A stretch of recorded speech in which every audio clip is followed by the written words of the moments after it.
tackling a group or a generation that has been considered millennials on steroids. Who are we talking about? We are talking about the Gen Zs this morning, and we'll be focusing on the Gen Z equation. First of all, what is it like dating as a Gen Z? What is it like being married as a Gen Z? What is it like raising a Gen Z? And do they feel understood? Do they feel heard? So it's going to be an amazing conversation this morning right here on Your World.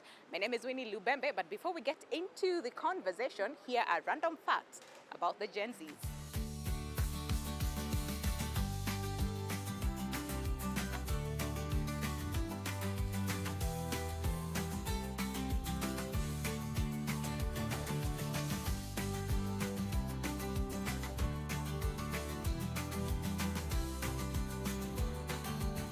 All right, and we are ready. First of all, we're really excited to be back for a new season and a new rebrand of the show, and that is Your World. And today we want to start with a conversation that everybody is talking about, all right? And we are talking about the Gen Zs, and in this case, we'll be highlighting marriages, okay? And I know, majority of you, when you talk about marriage, you're like, yeah, these children are getting married and they're getting babies. So these babies are getting babies at the same time. I know it's a whole lot of the same, but we'll just, again, talk to the Gen Zs here on set today and just get to understand what is that like. My guests today, they've been married for 8 months, so bado wako honeymoon stage. But we just want to understand, first of all, why the decision to get married? Because a lot of people will consider them still young, okay? So what involves the decision, and how's everything going so far? Okay, but we also have a lovely audience with us today. Yay! Yay to you guys! You all look lovely. Okay, what I say Gen Zs, I know they look like Gen Zs, all of them, but we have different age groups as well in our audience this morning to also help us really understand and bring this topic to light. But before we talk to our lovely audience and get to hear what they have to say, we have Evans and Becky. Is it Kiso? Kisu? Yes, Kiso. Yeah. Good to have you guys. Thank you for having having so us. much. Imagine you guys are like among our first guests For on a Wow. relaunch of Your World. That's nice, right? We're honored. Oh, we're also honored to have you guys on Thank set. you. Thank you so much for agreeing to come and speak to us about marriage in general, right? And Gen Zs and relationships and all those things and what the previous generations were saying Yes. as far as marriage is concerned. Mhm. But really, let's get to understand, when did this all start? When did you guys meet? How did you guys meet? And what is that process like? I'm going to start with you. Because what Okay. the juice. Yes, trust that. What happened? So, well, we have different versions. Okay. But I'll give. I think I'll give mine. Then Yeah, you give a short you- version and then Yeah, a short version. yeah. Okay. We met during COVID, but Hey, COVID came with good things too. Yes, yes it did. Yeah. but sometime back we realized we were actually in the same primary school. Oh, Yeah. all right. Yeah, we're in the same primary school, but we didn't know each other as much. So we met during COVID in church. Nothing much happened. We disconnected for like 2 years. Then we met again during a friend's ratio. Okay. So when we connected this time, he wanted us to work on a certain project together. And Project. it's like Very this is the project. Project.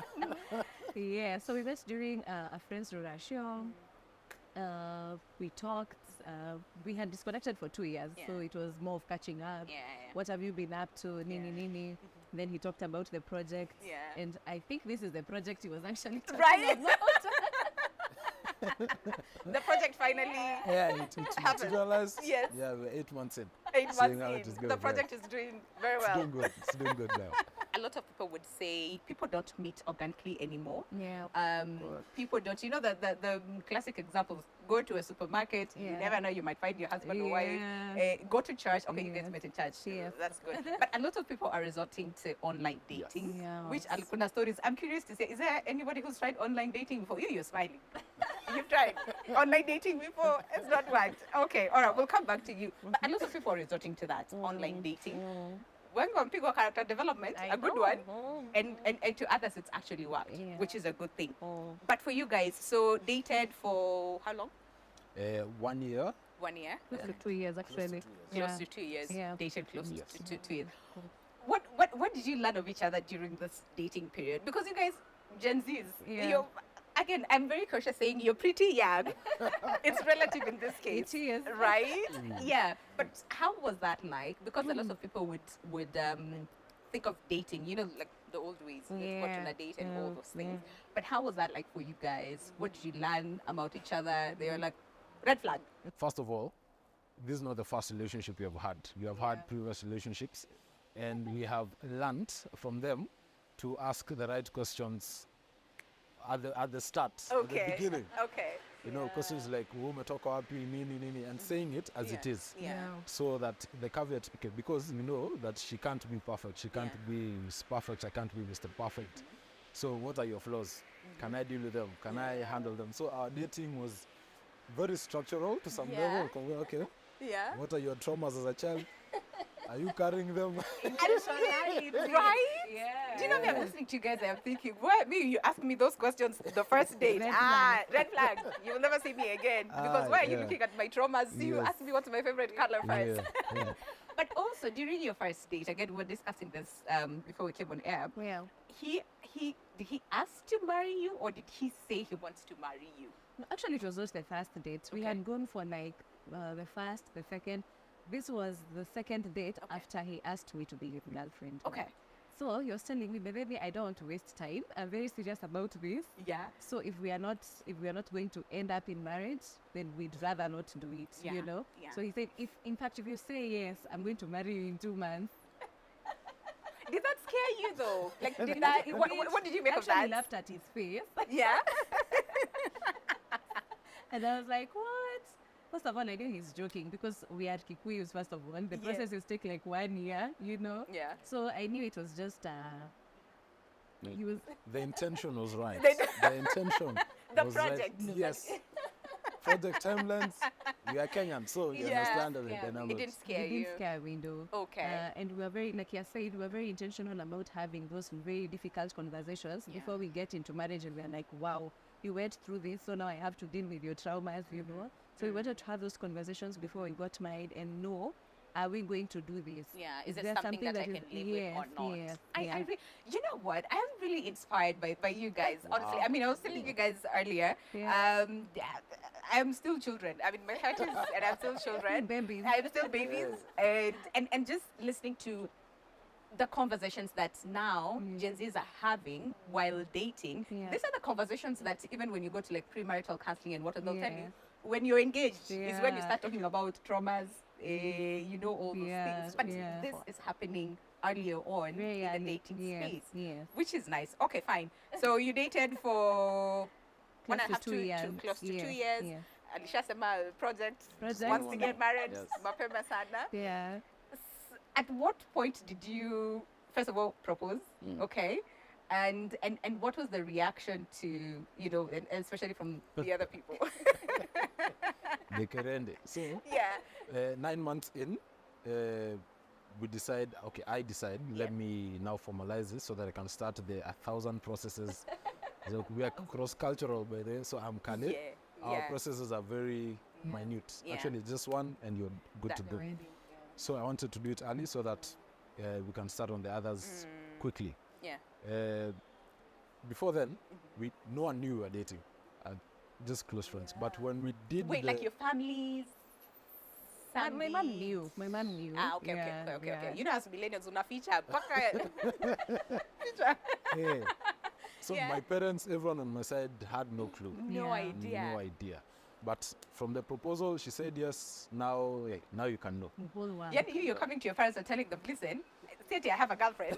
I have a fiance. Yeah. Actually, it is like we are planning this date. We want to get married. We were giving them the What date. was the reaction? Hey, it was honestly cinematic. You know what I'm saying? It was dramatic. We have the audience. This is not watch movie. So all the questions from huyu ametoka wapi, huyu ni nani, are you sure, wewe kwanza uko sawa? You know what this means, and all these questions are coming and you're like, okay, mimi nishaamua. So hizo vitu zote tutadiscover as we go. Later on. Yeah. What was the reaction from your side? Because I mean, listen, for ladies it's usually different, a bit strict, if I can say. Because the parents are like, first of all, you're a child. You don't know these things. So my parents were scared. I was newly employed. I graduated in 2021. Yeah. He proposed towards the end of 2022. Yes, correct. Yes, towards the end of 2022. So they were like, acha pata pesa yako kwanza, jifanyie, Kula you kidogo, know. nunua TV And yako. then people love that notion. Ati kula pesa yako kwanza. Yeah. Kwa hiyo siwezi kula tukiwa na yeye. Kula yako kwanza. Kula pesa yako kwanza, you're too young. And like I said, my aunties are career women. Yes. So like they really focused on studies. You know, they were very stable financially before they committed to marriage, you know. So the reaction was like, you guys are rushing. You need to slow down. You don't know what you're getting yourself into. Yeah. But because the two of us were decided, they just had to comply. Yeah. They just had to at some point. Did you have those? No, zile threats. Zile like, if you decide to go with this, bye, forget. Not really, but we had very hard conversations. Yeah, okay. Sometimes it will get very ugly, you know, because now our parents, I don't know. I don't know whether it's because I'm a firstborn, but whatever your parents say, it goes. It goes, yeah. I am your parent. I know, so you shouldn't be getting married now. Yeah. And then here I am asking why. Yeah. Why should the time get married now? I am done with school. I am working. I feel ready. You know. Yeah. Yeah. But thank God we're here now. I mean, I want to go back. I am really inspired. Yeah. And based on, first of all, the conversation that starts, to the intentionality, to taking the steps, to questioning societal norms, to taking that step and say, hey, listen, this is our life and this is what we want. And that's it. No further questions. Thank you very much. And you're here. What were some of the first things that you learned after getting married? And you're like, wait, what did I sign myself up to? Should I have taken more time, maybe? So I wouldn't say they were extreme, but there were things that I had men who are, you know, who had gone ahead of me telling me during the ceremony. Sasa ukipata hii, usishtuke. Okay. Don't be scared. So there are those caveats that you'll be told, you know, this thing happens. Yeah. You know, she's a woman. She's very emotional and stuff. Yeah. Mine is very different. Logical. You know, this thing doesn't make that emotional thing. I'm like, after you had emotions, stop. But fine. Okay. You do, but there's a way we process our emotions that doesn't make it so. It's not really fundamental. Yeah.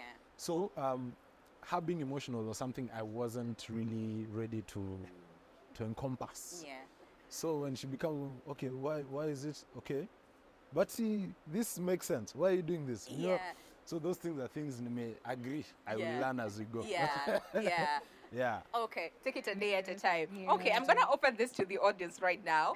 I'm really curious, and especially we have Gen Zs and we have other generations, ours and all the above. Okay, we have two 20-year-olds, and I'm curious to hear from you guys.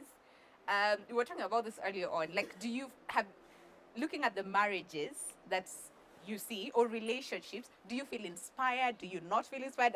Let's start with you, the youngest. So start with your name and then tell us, do you feel inspired? And listening to their story, and the other generations, do you feel inspired to, you know, relationships and all this? My name is Nelly, and according to them, it's a bit inspiring, but concerning with out here, I'm a bit scared. Okay. Because the rate of divorce, it's really high. Yeah. You just look at one couple, love them, you see that it's a perfect match. Yeah. But after a period of maybe a month or two, they've dispersed. Yeah. Divorce is on the ground, like. Yeah. Not ready. Not ready. You're not ready. Okay. All right. Let's hear from you. We also have another 20-year-olds just behind you. Are you inspired? What are some of these dynamics that you're seeing now that has changed as far as dating compared to what you have seen before, like the previous generations? My name is Julius, and okay, I would say that okay, first of all, marriage is cool. It's good. Yeah, because I've seen it from my parents and people before this generation.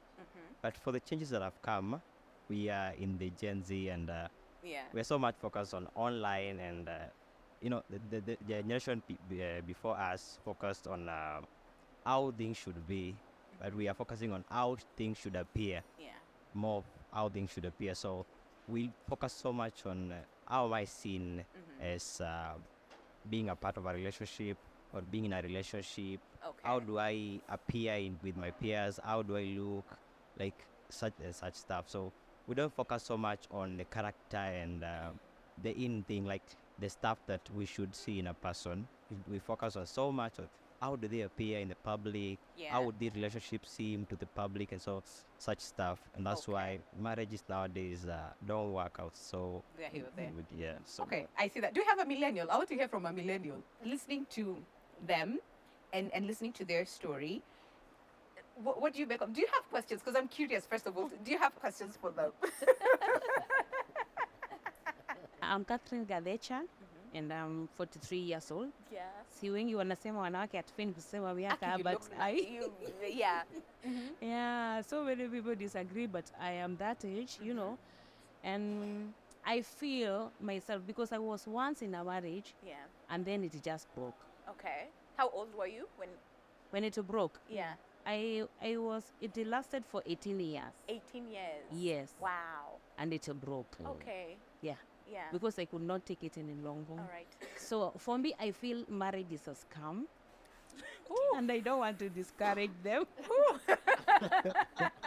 Why? Yeah. Yeah. Yeah, because you see, like for me right now, it is so unfortunate because I cannot find this young age without maybe being the divorcees, you know. Right now I find married men, they want me. Okay. You understand? All right.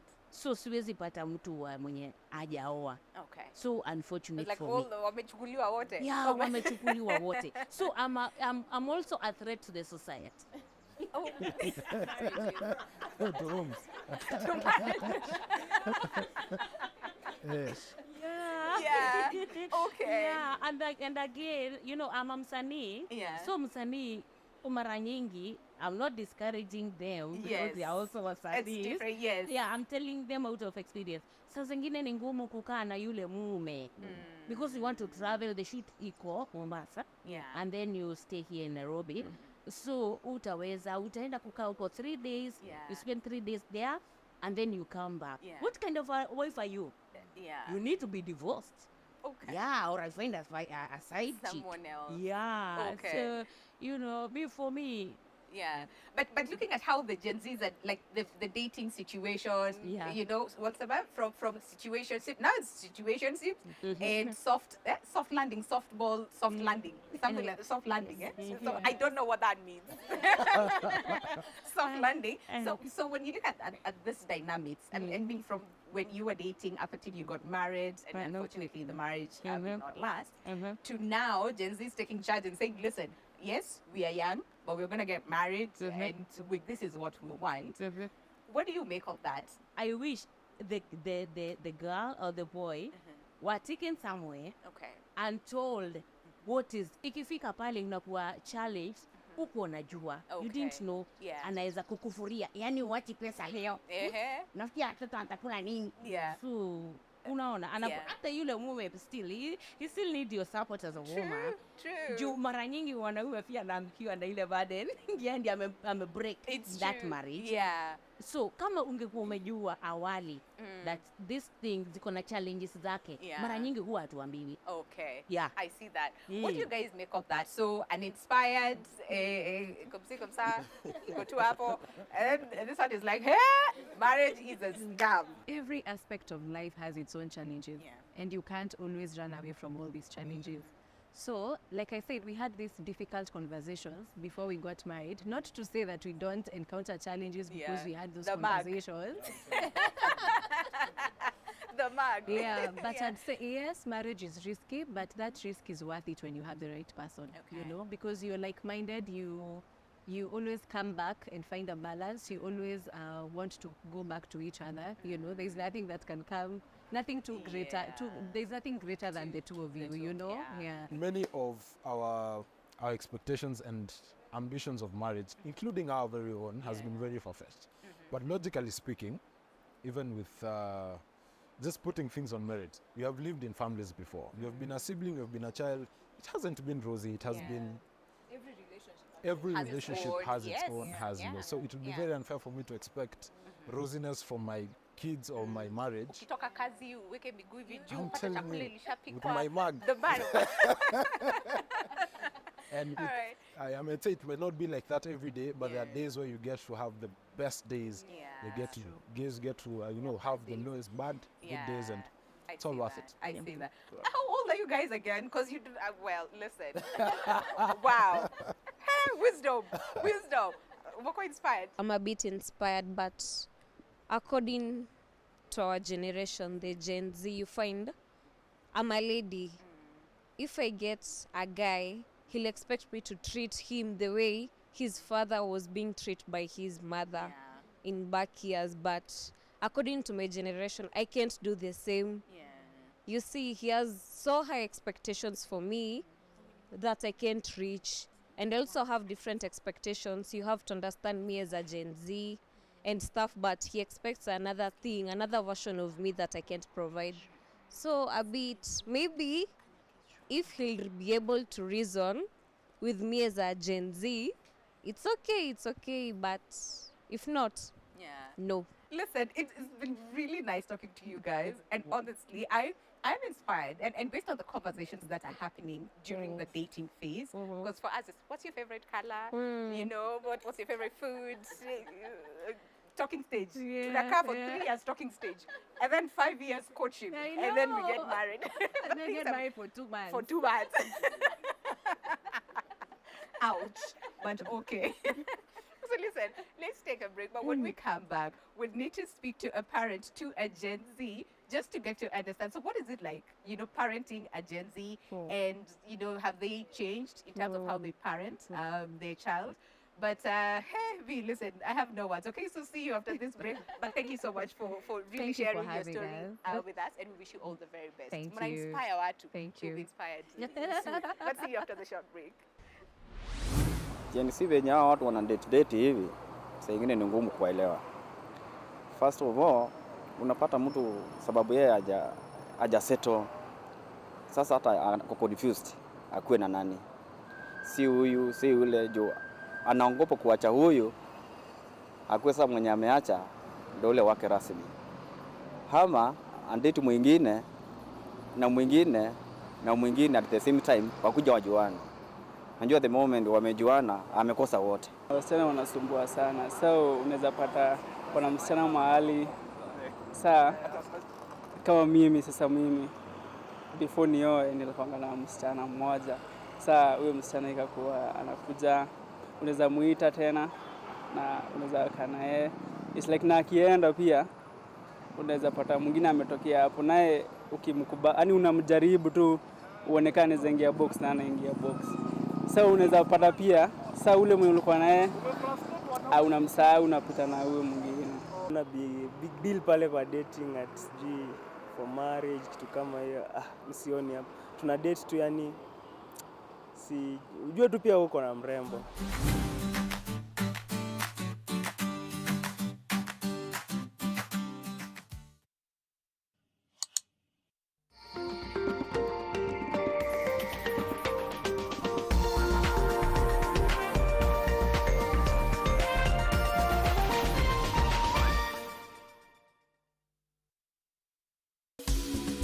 My name is Martin Oduor-Otieno. I'm Executive Director at the Leadership Group.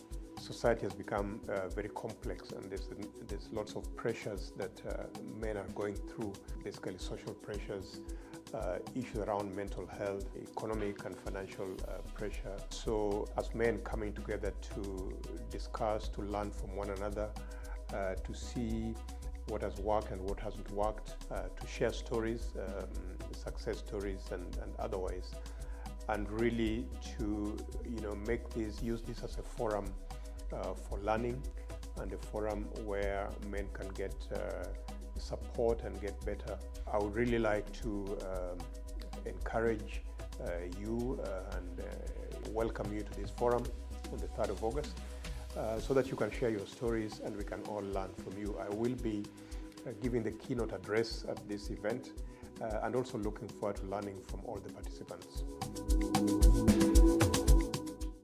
Want to know the biggest story of the week? Do not worry. The Weekly Review got you covered. For in-depth analysis of politics, business, governance, as well as social issues, the Weekly Review covers it all. For well-researched, exclusive and investigative content, read the Weekly Review every Sunday in the Sunday Nation.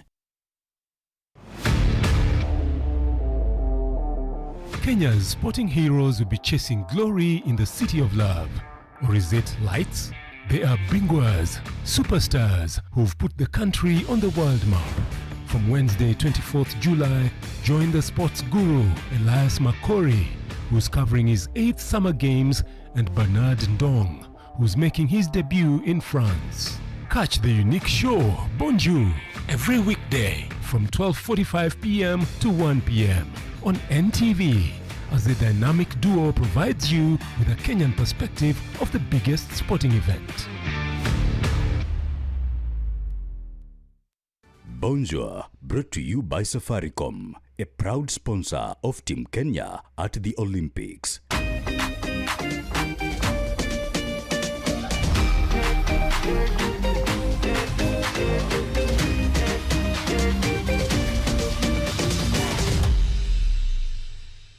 Tired of endless scrolling? Say goodbye to the chaos. Introducing the all-new Business Daily website. Experience seamless navigation.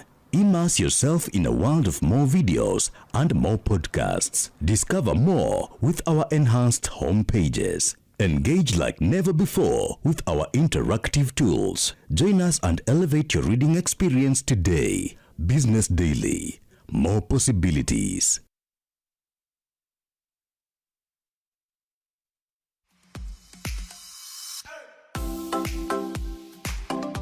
Get ready to tantalize your taste buds and embark on a culinary journey with Pishi Bomba, the ultimate cooking show that brings the flavors of the world right into your living room.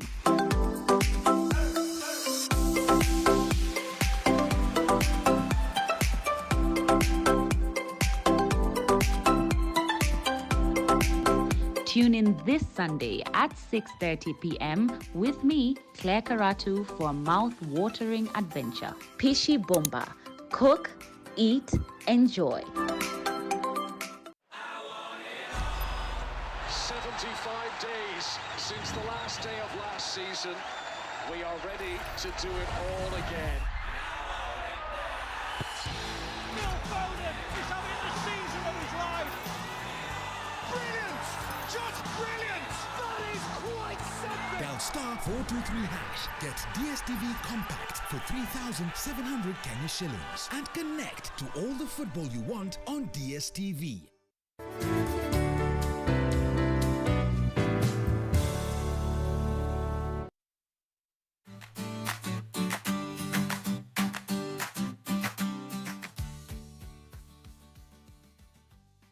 All right, welcome back. The show is Your World, and today, this is our launch week, and we are starting big, and we're starting with very important conversations with the group that is considered, one would say, millennials on steroids, okay? Now, we want to address something else, okay, but still in relation to the Gen Zs, and this is parenting, and we have parents here on set with us this morning to really help us understand, first of all, has parenting changed over time with the Gen Zs? What are some of the biggest challenges, or what is the fun thing to do with the Gen Zs, and this is as far as being a parent. And of course, we also have our lovely audience as well, who are still here with us as well. And we'd also want to hear your views as far as parenting. What is the relationship like with your parents? Do you feel wanawakazia sana? They're all up in your business. But for now, we have Christine Mutua, who's a mom to Gen Zs, 25, 22, and 18.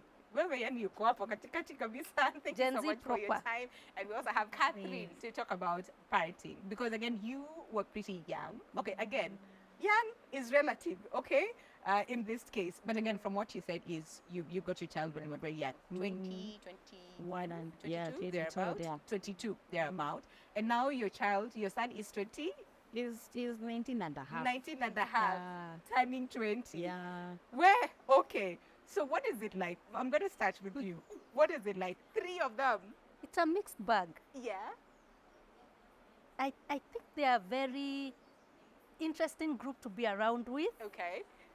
they shock you many times. But I enjoy a very good relationship with the three of them. All right. So I think that helps me to gel with them. Okay. Of course, sometimes it's not easy. Yeah. But I must say it's a mixed bag. Do you understand half of the things they say? No. Actually, I have become their student. Really? Yes, because sometimes my son will come and say, Morio, bro, and it's like, okay, so what do you mean? So I have become their student. So in that way, I'm learning every day. Did they tell you what Morio means? Yes. Looking at how, you raised your son, and now how the relationship is like, how would you categorize that relationship? I cannot even explain. Yeah. Because being a parent of a teenage, it's another thing. It's another thing. Okay. Yeah. Because you realize that they are smoking bangi. Oi. Yes, they're Drugs. smoking shisha. Okay. They are taking mira. Okay. And the government is out there fighting Not that back. time. Yeah. But I'm telling you, it's terrible. And you realize at the end of it all. Yeah. Yes. Most parents would say, no, but my child does not do that. Mtoto wangu ni mzuri, mtoto wangu afanyangi hivi, mtoto wangu, And there's a lot. Mine does. Okay. Yeah, and it has been chaotic. And even the world has been against me. And the fact that being a single mother is another disaster. Okay. Yeah. All right. You face challenges. Yeah. Because you're like, single mother ajui kulea mtoto. Okay. Then you're like, okay, but there's no manuals, because you learn. I mean, they say that. I'm not a parent myself. You learn. Yeah, the fact that there is no manual is good. Okay. However, I think there are principles. Yeah. If you look at our parents, how they raised us, I think there are certain things that they followed. Okay. I grew up in the village, so maybe you'd be told when someone comes, there are certain ways you're supposed to behave. Yes. Kwanza akifika unaamka kwa kiti mbio sana. Exactly. Mgeni ameingia kwa nyumba you're still seated. So that means, although there is no manual per se, there are principles. Yes. And I think those principles are applicable all over the world. It is the particulars that are different. Okay. For example, the way I was brought up is so different from the way I'm bringing up these ones. For example, for us, the sun would never rise before you, which is completely opposite of this generation. For them, sleep, my daughter tells me she has a special relationship with the bed. So you see, So you see, I had to think about, because there's a reason why our parents told us to wake up early. I think they wanted to teach us a few things, work ethics, etc., etc. So now, I realized there was conflict right there. But then we had to move on. So it's like, okay, so how do I help this girl learn about some good time management in a way she can understand? All right. Yes. So it's the principle is the same. Okay. But you have to apply it differently. Is the particular is different. What is this one thing that they do, and you just look at them and think, Sasa, who's the parent here? Yeah. Is it me or is it you? Yeah. Like now, I took him to a driving school. Yeah. Okay. Na akamaliza, it's like a month. They are a month course. Yeah. Yeah. So wanamaliza haraka. Ashamaliza, then I'm like, sasa hapa online kuna makazi nimetumiwa. Angalia and then you apply. Yeah. Mom, hiyo tia Z. Hiyo. Nada hiyo ndio. Sasa yeye anataka kufanya nini? Kwani unataka gani? What do you want? Yeah. Haya, zingine kama mimi ni msanii, kwangu hata ukiniangalia kwa YouTube channel utanipata kama Catherine Gabecha. So I'm like, si hata uangalie sasa yenye nimetungiwa kwa usanii. uapply. You know, you apply kwa sababu hata yeye akona huo usanii in him.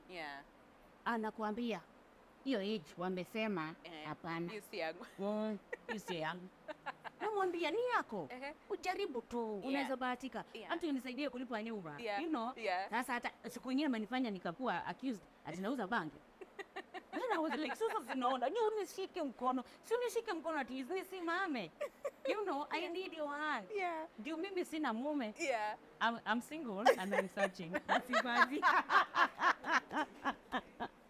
Okay, let me just, you know what, let's open the floor to the, oh my gosh, okay, we'll have laughter today.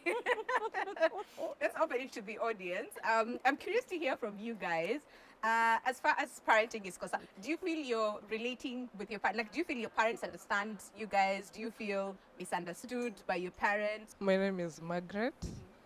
Okay, like, one thing, they don't want to understand you in the first place. Also, with our generation, unajua mambo inaenda ikichange. Not how we used to do things. Now you're different. You want to do your own things, but they don't want to understand. So one thing, they should learn how to listen so that they can come up with maybe the ideas. They listen to you. Wanakwambia hii iko sawa, you know. But for them, hawataki.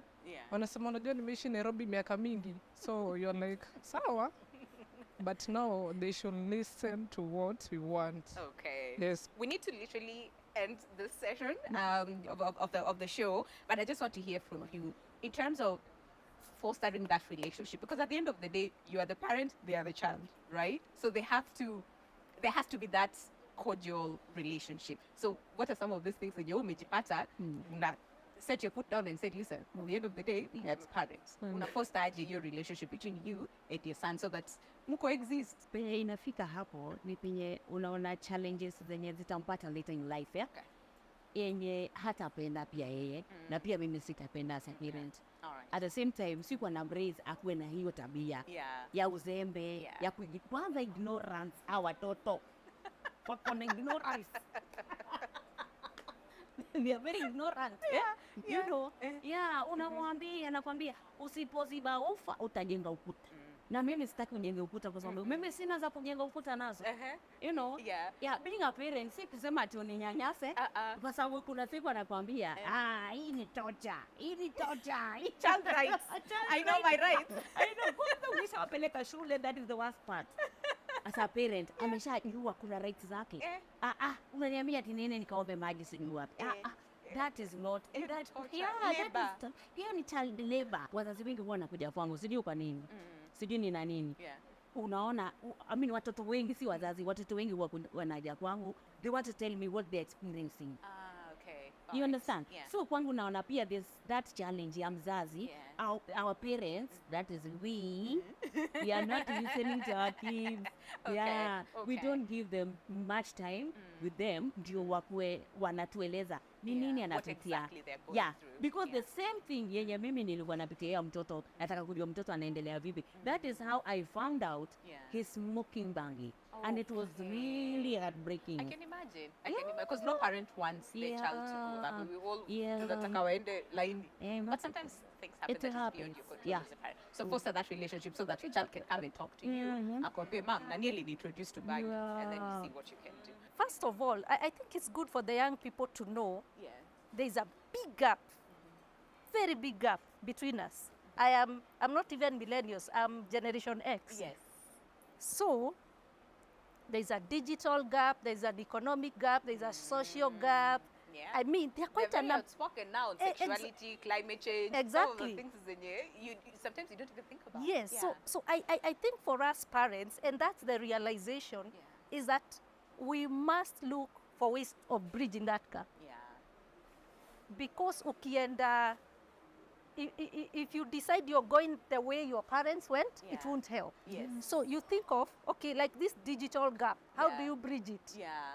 This marriage, whatever, how do you bridge it? For me, that's where, as parents, then we need to be very intentional about our parenting. Like, for example, I keep encouraging my parents, and I'm glad because I'm not just a Generation Z parent. I teach at the university, so I'm interacting with them. I teach at Daystar University, so I'm interacting with them. So one has got to be very intentional. You have to, Intentional, like if you are expecting a child, start the conversation here. Yeah, start it here. When they come out, start it, continue.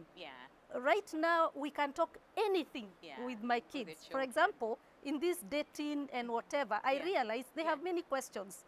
So my daughter challenged me, and I wrote a book called Do Not Marry a Poor Man, basically, to encourage that conversation. So in a nutshell, I'm saying there's a big gap between the generations. And you guys, we are aware of that gap. We are trying our best. So forgive us where we fail. We are really trying our best. But on the part of the parents, we've got to be very intentional about narrowing that gap. Otherwise, we'll lose our kids. That's true. And it's not good. And that's a really, really good point to really end this part of the conversation. So thank you so much to both of you.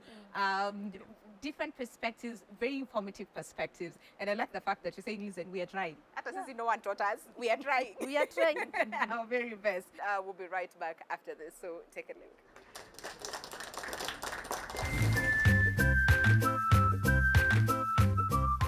Hey, what's up, everybody? Welcome to a new segment right here on Your World called Winnie Tries. Winnie Tries basically is a segment where I try different things, sometimes get out of my comfort zone and just experience life as you would. And today, like I said, maybe it's a conductor, all right? So today, we are gonna make sure that this matter is filled, and I will get to experience what it takes to, first of all, chukua pesa za watu, but also make sure that you give them their correct change in due time, understand all the stages zenye wanafaa kushuka, but most importantly, just experience what life as a conductor is. Gelo stini, Githurai, Roysambu, Maraka twende, Masania nini? Masania curfew.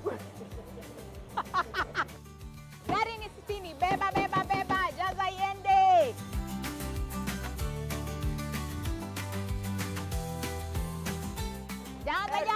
Jaza gari iende. Gari jaza, iko na nafasi yako tu. Kadere twende, gari imejaa, twende, tutoe gari, tupeleke watu nyumbani.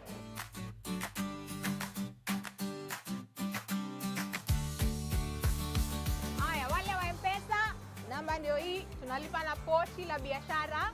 Asanteni sana. Nipata siku nzuri, for comfortable. Naomba pesa.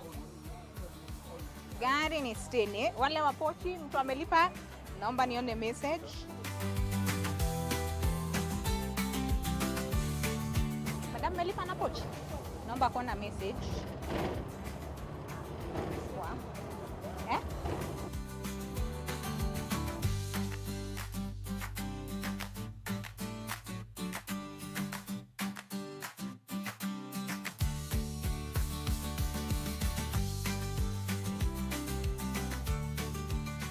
One of the things that we usually take for granted is thinking that it's easy to,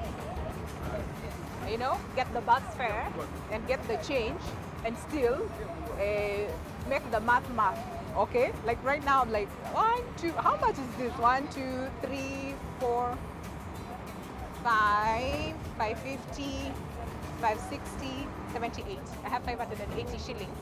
And yet, I have charged 1, 2, 3, 4, 5, 6, 7, 8, 9, 10 people. The math is kidogo, yeah.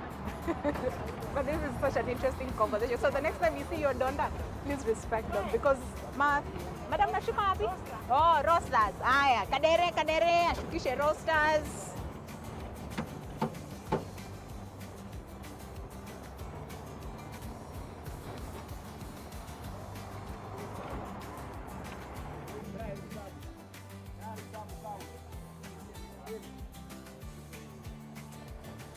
Wale wa roasters.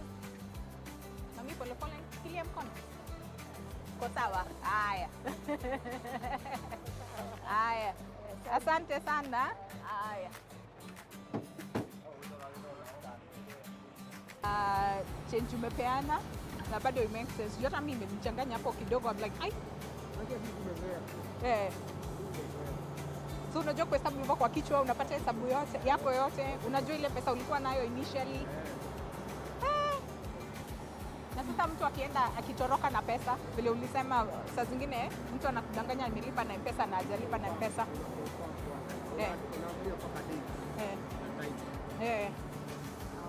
Yenyu ni Anthony, meleta Anthony. Oh, hiyo ni yako. Oh. Na sasa wewe unawezaje kuseparate yako? Like si umesema hiyo iko chini yako. So jioni ukienda kufanya hesabu zenyu, unawezaje separate pesa yako na ya kazi ile watu wamelipa na nini na M-Pesa? Bila jua performance sababu haina kitu. So inaingia ni haraka peke yake. Oh. Right back. Usambo. Madam utakalia hapa? Unaniza nipe max ngapi? 100%. 100%. Si ndio? Haya. Sasa wewe ni nini unaweza taka watu wajue haswa as hii kazi yako? Yote ni kazi bora tu utajiamini. Yote ni kazi. Aki, asante sana kwa kukubali sisi kuingia kwa kazi yako. Niko na zawadi yako. Sasa hii ni ya kusema asante. Umekubali tukaingia kwa gari yako, tukajaribu kwa nikakuwa donda kidogo hivi. Na si wewe unatembea. Mimi naonaga nimeona vyenye unabeba, unajua kazi. Naweza kazi, sio? Nimepewa 100%. Mimi naweza. Anto, niko na zawadi yako. Kuja hapa. Kuja. Si ndio? Changamka basi, acha nipe Anto zawadi yake. Nimekuwa donda na wewe leo. So hii ni ya kusema asante sana. Shati ya NTV. Nimesema usukurani. Asante sana. Haya, wewe naleta watu, acha nimalize kazi. I mean guys, listen, at the end of the day, what I initially thought about this particular work, and that is called Donda for a day. Let me tell you, kidogo kwa sababu ilinchanga. But all in all, it's an amazing experience that I had, to experience today right here on Your World. So if there is anything else that you want me to try, feel free to engage with us on our socials. That is at NTV Kenya, at Your World, and at Lubembe_Winnie. And let me know what you want to see me try next time. You never know. I might come to your place or to your place of work. Until then, see you. Bye-bye.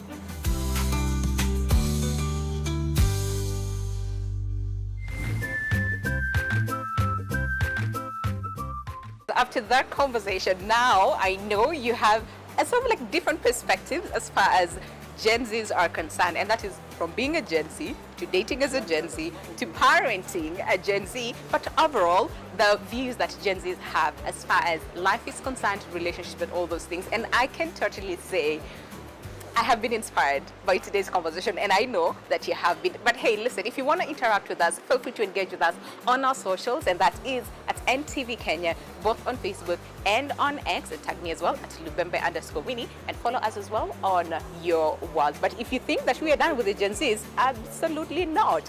In our next episode, we'll be talking about career as a Gen Z. So it's the 8 to 5 p.m.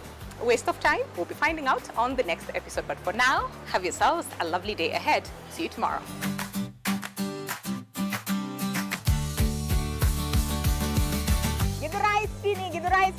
Githurai Stini. Sotwak Roy Sambu. Oh, sorry, madam. Pole sana.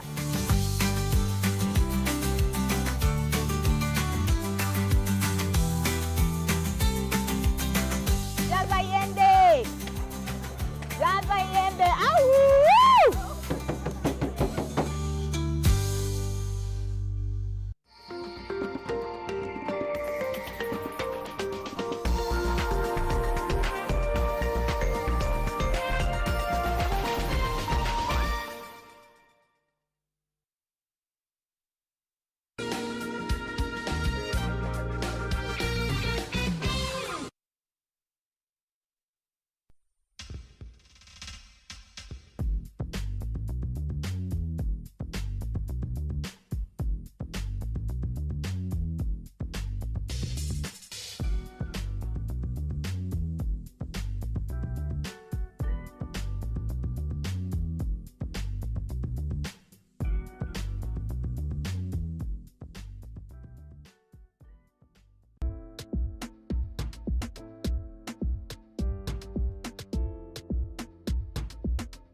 To get Missing You as your skiza tune, dial star 811 star 924 hash.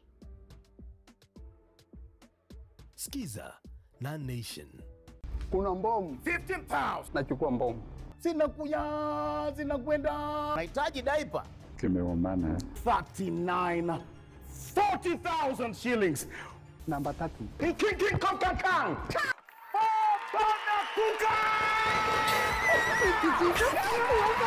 Na 50,000 Kenya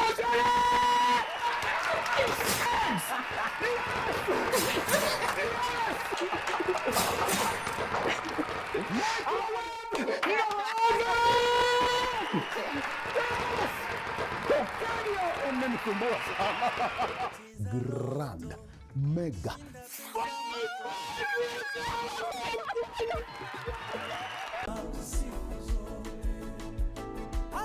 Leo kuna fulani na dhambi zangu zimetoka, nataka kumtumikia Mwokozi wangu siku zote.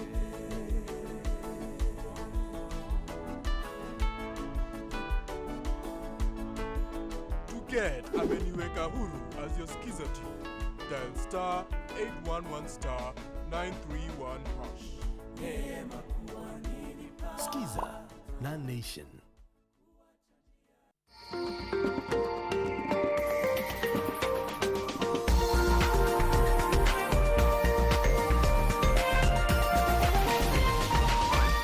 This is NTV.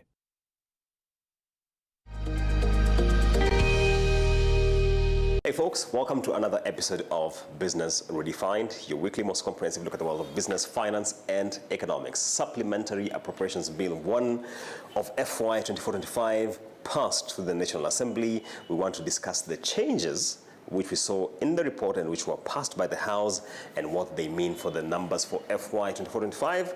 We are delighted to have once again Churchill Ogutu, economist at IC Group. Churchill, welcome. Thanks again. I'm slowly becoming the resident analyst. I tell you, man. Especially on budget affairs, right? Absolutely. Churchill, karibu sana. Shukran.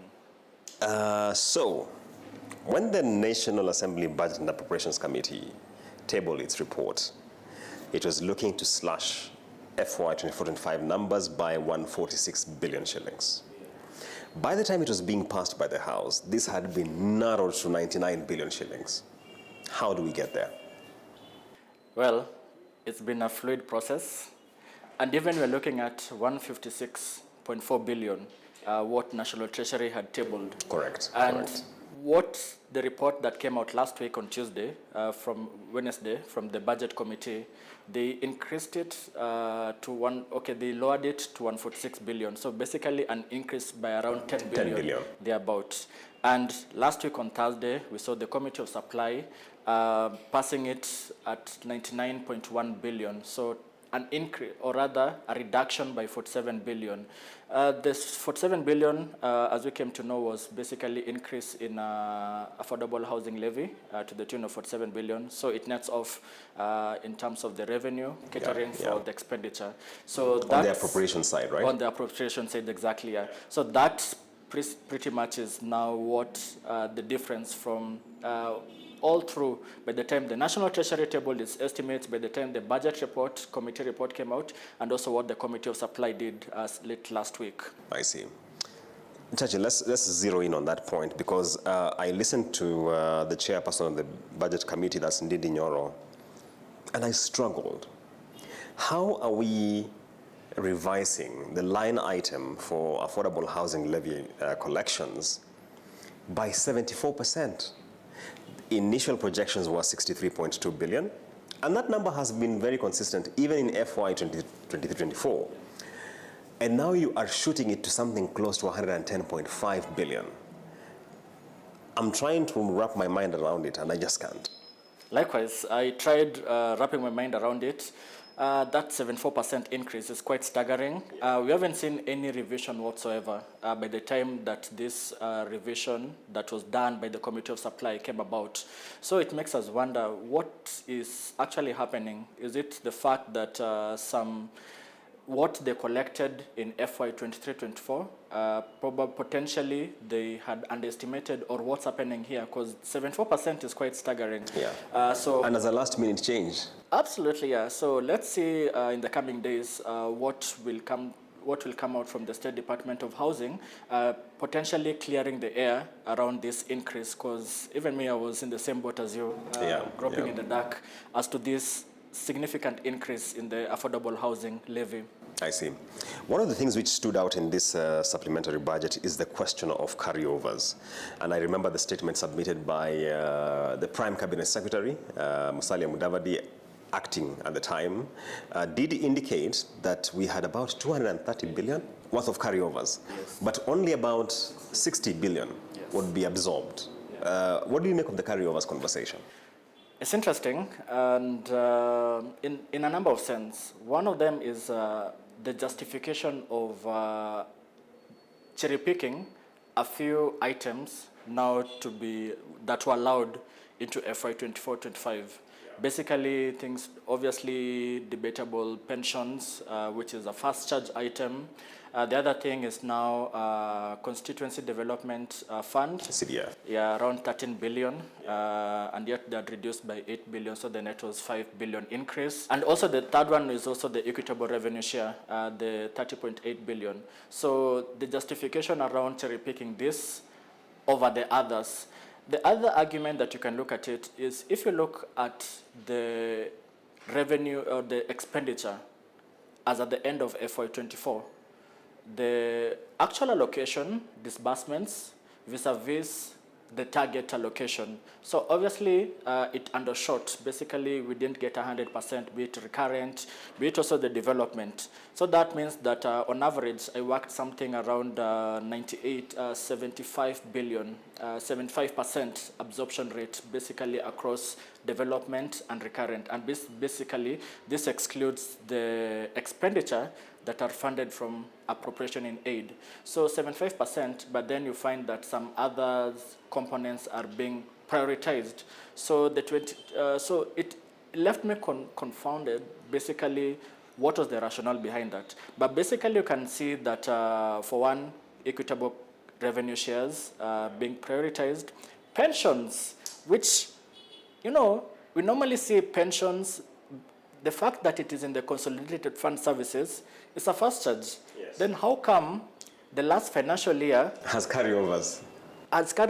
And actually the shortfall was 38 billion, so they just managed to carry over 26 billion. So there are a number of questions around the carryovers, over and above the fact that they just cherry-picked these three major items, cumulatively around 68 billion, into FY 24-25, and then they left the other, the balance of the 218 minus the 68 billion yen. I see. And also, the report from the committee, the Budget and Appropriations Committee, had, if you look at the third schedule, there are quite some heavy unfunded requests, whether it is the education sector, the health sector as well. And those numbers are quite significant. And I'm just wondering that going deeper into FY 2025, some of these critical areas, whether it's education, healthcare, will really take a hit, right? Yep, and just walking our audience some of the numbers, looking at TIVET, there's 24.5, around 25 billion in terms of what was in the third schedule that we've alluded to. Yeah. University education, something in the order of 29 billion. And looking at also TSC, Teacher Service Commission, cumulatively we're looking at 29.5 billion, of which 17.6 billion was basically what had been allocated, hiring of the intern teachers into permanent basis, and also the balance 11.9 billion was basically the teachers' medical cover. Yeah. So within the education sector, those what you call the unfunded balances. But I heard Honorable Ndindi Nyoro last week during the Committee of Supply stage, alluding to the fact that specifically talking about the hiring of teachers, they had somewhat accommodated it. So I struggled a bit to see how the 17.6 billion was actually accommodated within the context of supplementary. Because if you look at the supplementary, the deduction is a net reduction of 10 billion to Teacher Service Commission, basically within this whole basic wage to teachers. So that's the point that I really struggle. But let's give Parliament benefit of doubt. But now to the other points around TIVET, around university education. Remember 2 weekends ago, there was this circular that came from the Ministry of Education, sort of alluding to the fact that now what we are seeing, the new university funding model, has sort of been put to a halt, and the new, the cohort, I think 2023 cohort, sort of will now no longer, the fees that was initially supposed to apply for them will no longer be applicable. So probably it speaks to that if what you are seeing, TIVET's State University Education, this wide unfunded balances not being penciled in within the context of supplementary budget here. Churchill, we saw Prime CS Musalia Mudavadi speak to the subject of the International Monetary Fund. 2 things which emerge from there. First is that it is very clear that Kenya has made a request to the fund. We might not have color in terms of the details of the request, but he made it very clear. 2 is that it appears the fund will be sitting, the executive board will be sitting at the end of August to consider Kenya's request. What would you expect around Kenya's request? Yes, that is also something that came out in terms of the additional color from Prime Cabinet Secretary. And to me, it boils down to the reviews, or because the board approval is speaking to the 7th review, which has been protracted with that final sign-off hasn't happened. And also the subsequent reviews, 8th reviews, 9th reviews, which were supposed to happen November this year and also March next year, respectively. But the other thing that also came out was some reference to the targets as at the end of the current financial year, which ends in June next year. Yet the program ends in March. And to your point, there are reference around quantitative performance criteria. So that's basically primary balance. Primary balance, for the sake of our viewers, is basically looking at the total revenue and grants, and then you deduct the expenditure minus everything to do with debt, interest, and redemptions. So the target within that framework is around 240 billion. But if you look at the numbers post-supplementary, it's talking to around 224 billion, thereabouts. So some question marks there. And also, if you look at the tax revenue, it's pretty much in within after post-supplementary 1 budget, whereby the tax revenue has been revised lower to around 2.39 trillion. That's the target of the tax revenue. So, which tells us that probably by the time the fund approves the 7th review, they will have penciled in what has happened over the course of last week and also into this week, where we also expect some progressions around the Division of Revenue Amendment Bill. So collectively, I see revisions in the fiscal targets for the 8th and 9th reviews, which now speaks into FY25 budget. Yes. Is there a chance that the existing program can be extended? And by asking, is there a chance, have we maxed out the standard time for an IMF program? Because remember, this program has already been extended once. And if that is the case, would one of the options on the table being winding up this program and starting off a new one with the fund? If you look at the duration of the program, we started in April 2021, coming to an end March next year. So that's a cool 4 years. And the specific financing instrument, you're talking about extended fund facility, EFF, and extended credit facility, ECF. The maximum durations typically is usually 4 years. So that speaks to the duration, or the fact that when you started this program, it was a 38-month program. So technically it should have come to an end this month of July, but now it was extended up until March next year.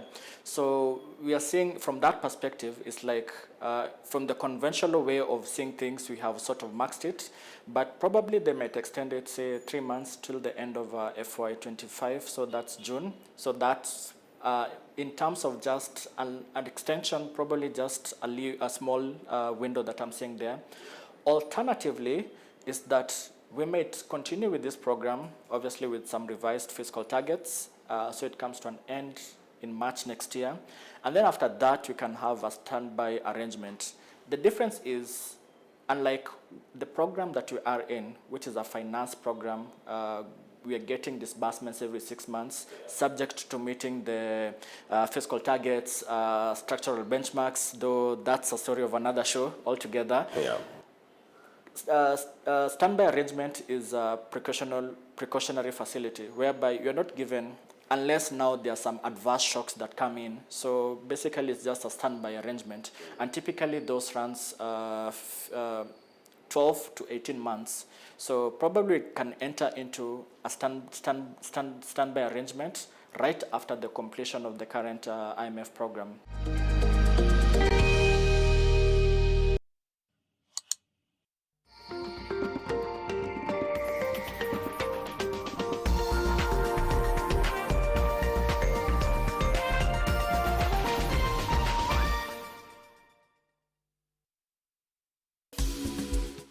Gentlemen, I want you to diarize the date, the 3rd of August 2024. Men are going to be meeting at Tilisi in Limuru. What shall we discuss? All the things that affect men. We're going to focus on our own personal development as men, professionally, business-wise, and most important, as good men. But also, we have to consider our families. An important dimension of our lives is the fact that we've got to bring up the next generation in close collaboration with our wives. We're going to discuss some of these issues, perhaps their challenges, perhaps the issues we face. We're going to share ideas, and by the time we leave that place, we will be better men who will make our mark in the world and leave our legacies as great men who lived. Join us at Tilisi on the 3rd of August. Thank you. Want to know the biggest story of the week? Do not worry. The Weekly Review got you covered. For in-depth analysis of politics, business, governance, as well as social issues, the Weekly Review covers it all. For well-researched, exclusive and investigative content, read the Weekly Review every Sunday in the Sunday Nation.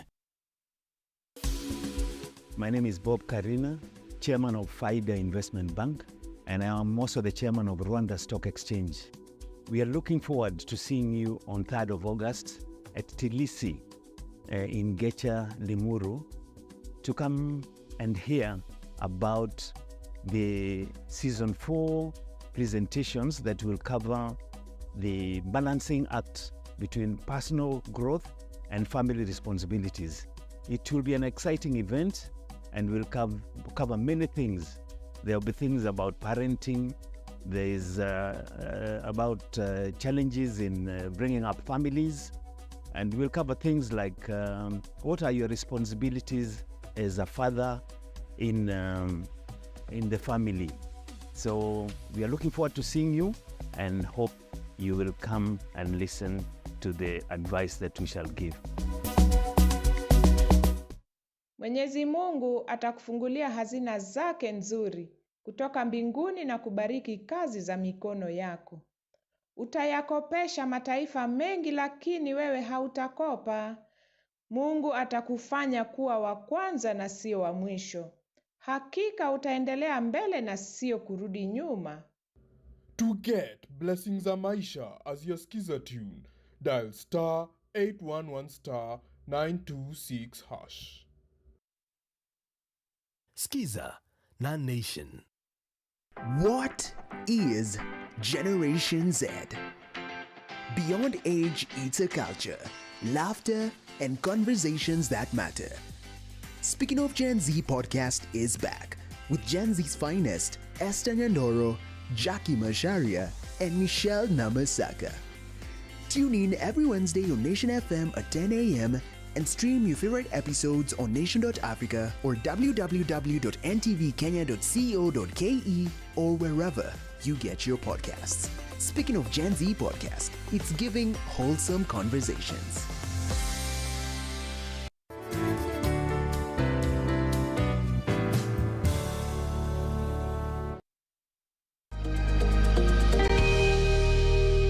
One of the things which caught many of us by surprise was the indication by, again, the Prime CS, Musalia Mudavadi, that the amnesty program is being extended. GOK is looking at an additional 30 billion shillings worth of collections in FY 24-25.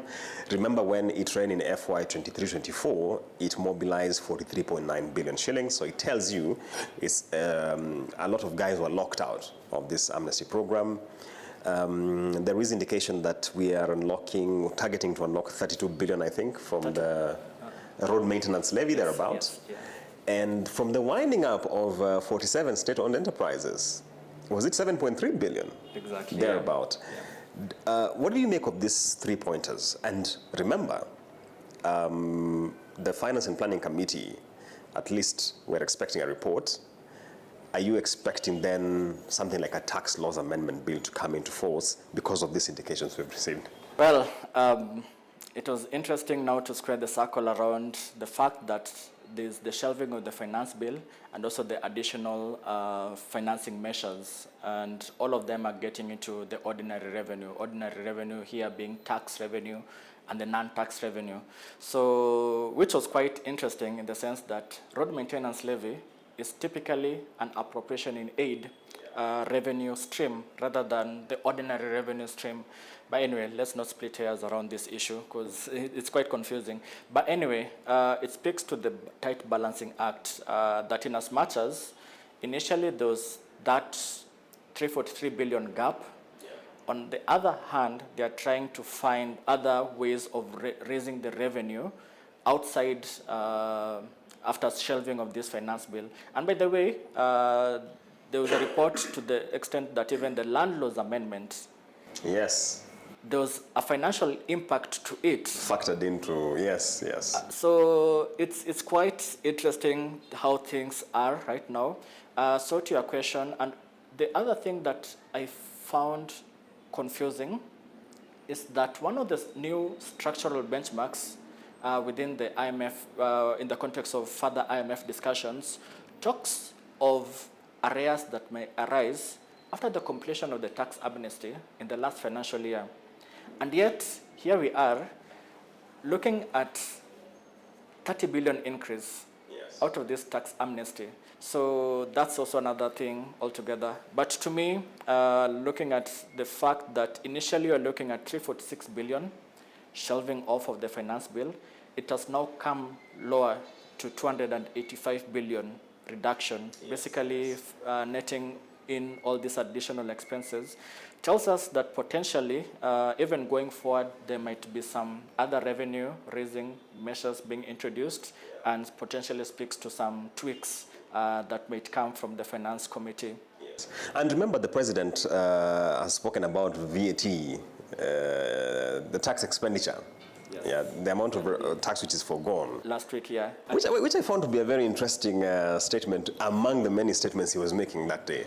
But if you look at it, one of the things also that Prime Cabinet Secretary was alluding to when he went last week to deliberate with the Budget Committee within the IMF context is that there is a need of Parliament to review personal income tax, corporate income tax, value-added tax within 90 days or by end of November. Yes. So if you hear the President coming in and telling us that within the next 90 days Parliament needs to come in and you sort of look at the new structural benchmark, it makes sense that potentially the tax expenditure, basically the revenue forgone, predominantly from the VAT side, is now being looked at might be given emphasis in the next 3 months by Parliament. My bet, Churchill, is that we will be seeing a tax laws amendment bill very soon being introduced in the National Assembly, but we wait to see that. The deficit from Treasury's count right now at about 761 billion. Quite an increase from what we had initially. What do you make of it? Yeah, initially you're looking at 579 billion. 97. 597 billion. Now you're looking at 761 billion. Split the net, so that's right about 100 and something, over 100 billion increase, of which there's, on the external side, not much, just some 22, 23 billion increase. Within the development policy operations that is supposed to be disbursed by the World Bank and also Africa Development Bank.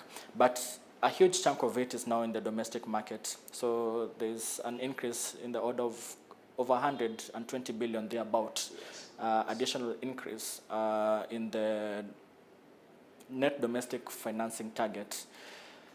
It's not as scary because you're looking at something less than 500 billion. But if I take you back to FY 23-24, you know the target was even above 700 billion. Yes. So comparing where we were vis-a-vis where we are right now, it's not scary, but the fact that the optics is that the original was less than 300 billion and now we are slightly over 450 billion thereabout, I think that optics is what even speaks to an IFB issuance at this point in time. Basically, they just want to ramp up the domestic borrowing target as early as possible. Yes. I actually found the leaning to be quite interesting because when we had the budget in June, the leaning was largely towards the external financing. Now we have the supplementary, we are leaning more towards domestic financing. Never mind just how stratospherically high the yields are. And I wonder, how will this market look like from a yields perspective? Yeah, and in terms of what you've pointed out, original, leaning towards external right now, getting into domestic, we don't see headroom in terms of external borrowing. If you sort of disaggregate external borrowing, you're looking at bilateral lenders. That one, not much tweaks that you can expect in mid-year revisions. Look at commercial lenders. Don't think that there could be any revision out of the 156 billion thereabout that they had penciled in during the original. And also the other one is now multilateral lending, whereby there's an increase by 22 billion. So now most of the heavy lifting is done on the domestic side. So on the rates perspective, and just to give you some flavor, right now in terms of the, because that is primary markets, and also the secondary market, just to look at it holistically. Sometime last week, most of the activity tends to be in the infrastructure bond trading. And there was an increase even in terms of the yields that investors are demanding right now. For the infrastructure? For the infrastructure bond. So the infrastructure bond that was issued in February traded around 17, a week prior to last week, it was 17.9%. Last week, it was trading as highs of 18.9%. So if you look at it, that in the secondary market, there are some bonds trading at 18.9%, whereas there's some newer bonds that are being introduced. It tells you that there's still the fiscal risk that is being priced in the market. And now that speaks to the fact that at this point in time, we are seeing more of reopenings, whereby there's a way that the authorities can sort of manage the rates because it's anchored to where the yields are in the secondary market, as opposed to introducing. Exactly, yeah. So I think that's how the rates might be managed here. All right. Final question. We finally saw the public debt register. Not that there's anything new in it, but has been quite the talk of town, especially in light of all the conversation we're having around a debt audit. When you look at the external public debt register, which was made public by Treasury, did anything stand out for you? Not really. Yeah. And me neither. not really. But if you look at it, if you compare the last sequence or the last issuance of the external debt registers vis-a-vis what was last issued in the fiscal year ending June 2020. Yeah. That one was detailed. Yes. It was detailed. Now the last three sequences have been, okay, you can get some information, but the information that you need in terms of what is the interest rates, what is the repayment structure, I mean, it's no longer available this time round. To your question, obviously, people are looking at the heavy debt, those heavy debt names, the Eurobonds, the Exim Bank of China, TDBs. So those ones were there. But in terms of the informational content, people... The informational value. The informational value. I think what the authorities need to do is to avail this external debt register as early as possible. If I'm not mistaken, 2-3 years back, the Finance Committee, the Budget Appropriation Committee, spoke to the fact that after 3 months after the end of the financial year, we need to see this debt register coming out. But here we are, July 2024, we're getting numbers. For June 2023. Exactly, yes. So even if we are at a situation whereby it's a September in any given year, and we have numbers as at June for that year, I mean, that's fair enough. But right now, I mean, so many things have happened. It was so dated. Exactly, yeah.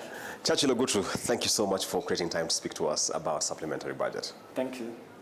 We have been having a conversation with Churchill Ogutu from IC Group, touching now on the supplementary appropriations bill, which was passed by the House.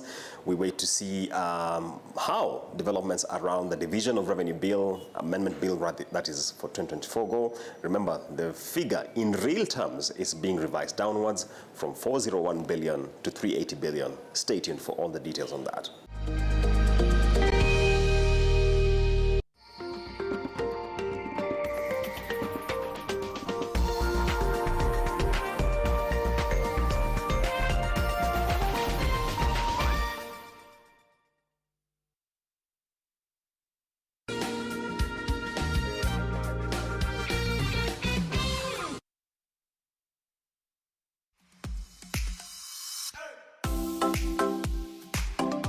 Get ready to tantalize your taste buds and embark on a culinary journey with Pishi Bomba, the ultimate cooking show that brings the flavors of the world right into your living room.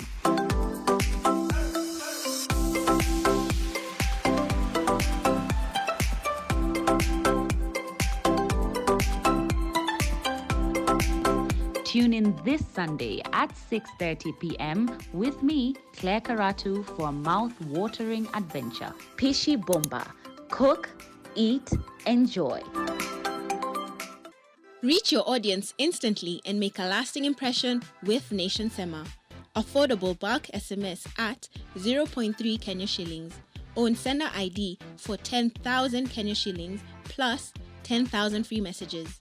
To sign up, please call 0728434979 or email us on mkibunja@ke.nationmedia.com.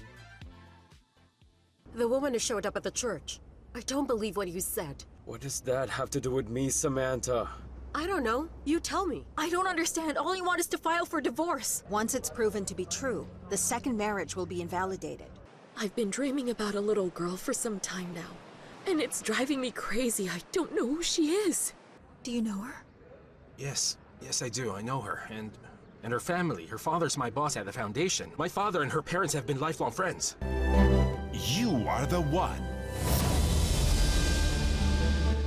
The beauty soaps I know don't give germ protection. Dettol Skincare does. It combines the trusted protection of Dettol with 2 times moisturizers to protect my skin from germs and keeps my skin soft with a beautiful fragrance. Beautiful skin is germ-free skin. Are you curious about that dazzling look?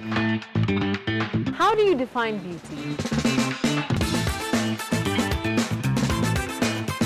And how to dress elegant, glitz, and glamorous.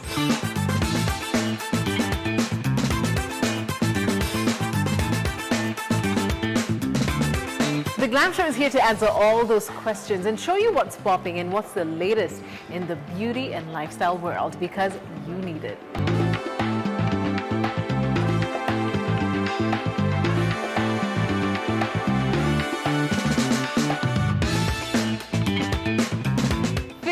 Look your best and fall in love with Into the Glam, only on NTV.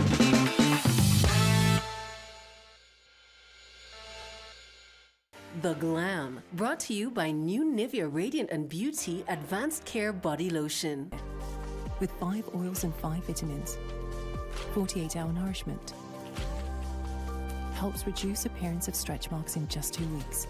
New Nivea Radiant and Beauty Advanced Care, for your shade of beautiful.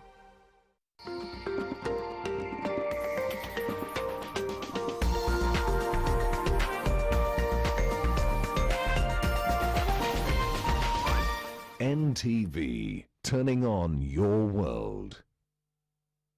The following program has been rated GE. It is therefore suitable for general family viewing.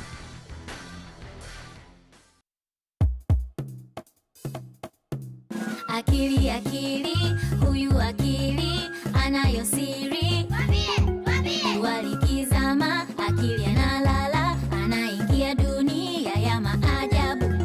Akili, akili, akili, akili, akili, akili, akili, akili. Naloshangaza, wanyama kuongea, ni Kiingereza tupu. Akili haelewi, yafaa kumsaidia, tunajua yawezekana. Akili ajue Kiingereza kwa furaha.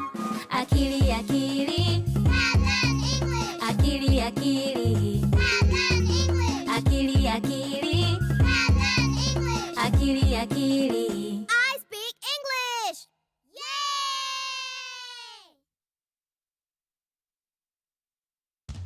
Leo Akili alienda na mama yake kazini. Mama Akili anauza matunda. Akili alikutana na watu wengi waliokuja kununua matunda. Akili alijiuliza, hawa watu wanafanya kazi gani? Mteja mmoja alimuuliza Akili, anataka kufanya kazi gani akiwa mkubwa? Akili alianza kufikiri, kuna vitu vingi vizuri vya kufanya.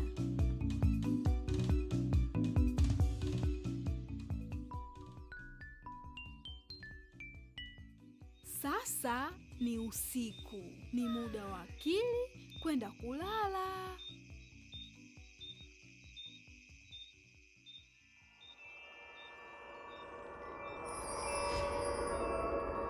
Oh, Akili yuko La La Land, tena yuko tayari kucheza na rafiki zake. Hello?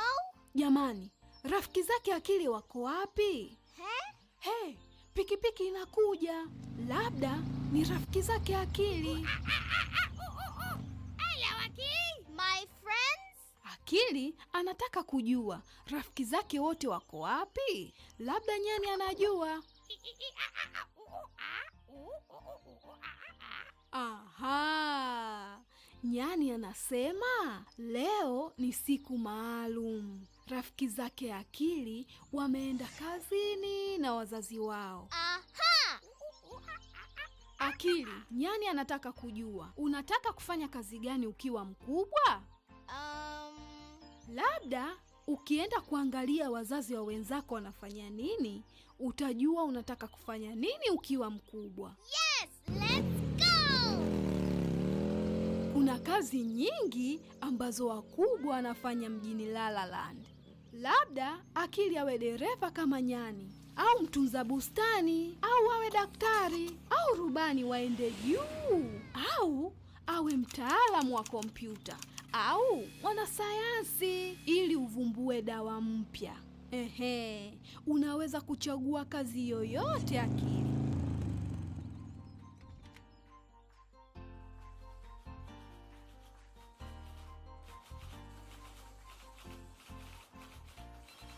Oh, hello Akili. Hello. Oh, wapo bize sana. Mother Lion atakuwa anafanya kazi moja muhimu sana. Nyani, muulize Mother Lion anafanya nini? What do you do? I am a businesswoman. Businesswoman. Aha, Mother Lion ni mfanyabiashara, anauza nguo. Anawaza nguo nzuri tofauti. Anafikiri jinsi ya kuzishona na kisha anazitengeneza.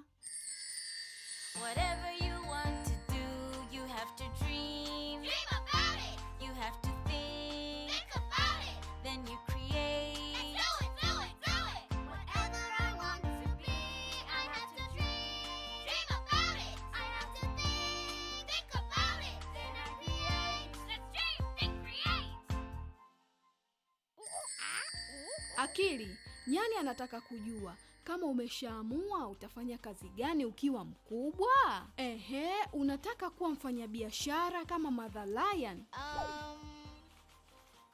Akili bado hajajua anataka kufanya kazi gani akiwa mkubwa. Twende tuangalie wakubwa wengine wanafanya nini. Labda itamsaidia kujua atapenda kufanya nini akiwa mkubwa.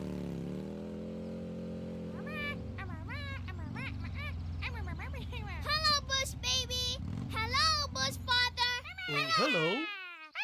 Little Lion, muulize Bush father anafanya nini. What do you do? I am a painter. Ooh, a painter. Aha! Bush father ni mchoraji. Anafikiria rangi na vifaa anavyohitaji kutumia kupaka rangi nyumba na kisha anapaka. Aha! Whatever you want to do, you have to dream. Dream about it. You have to think. Think about it. Then you create. Let's do it, do it, do it. Whatever I want to be, I have to dream. Dream about it. I have to think about it. Then I create. Let's dream, think, create. Akili, nyani anauliza, umeshajua kazi unayotaka kufanya ukiwa mkubwa? Unaweza kuwa mfanyabiashara kama Mother Lion au mchoraji kama Bush father. Labda uende kumuona Mother Hippo.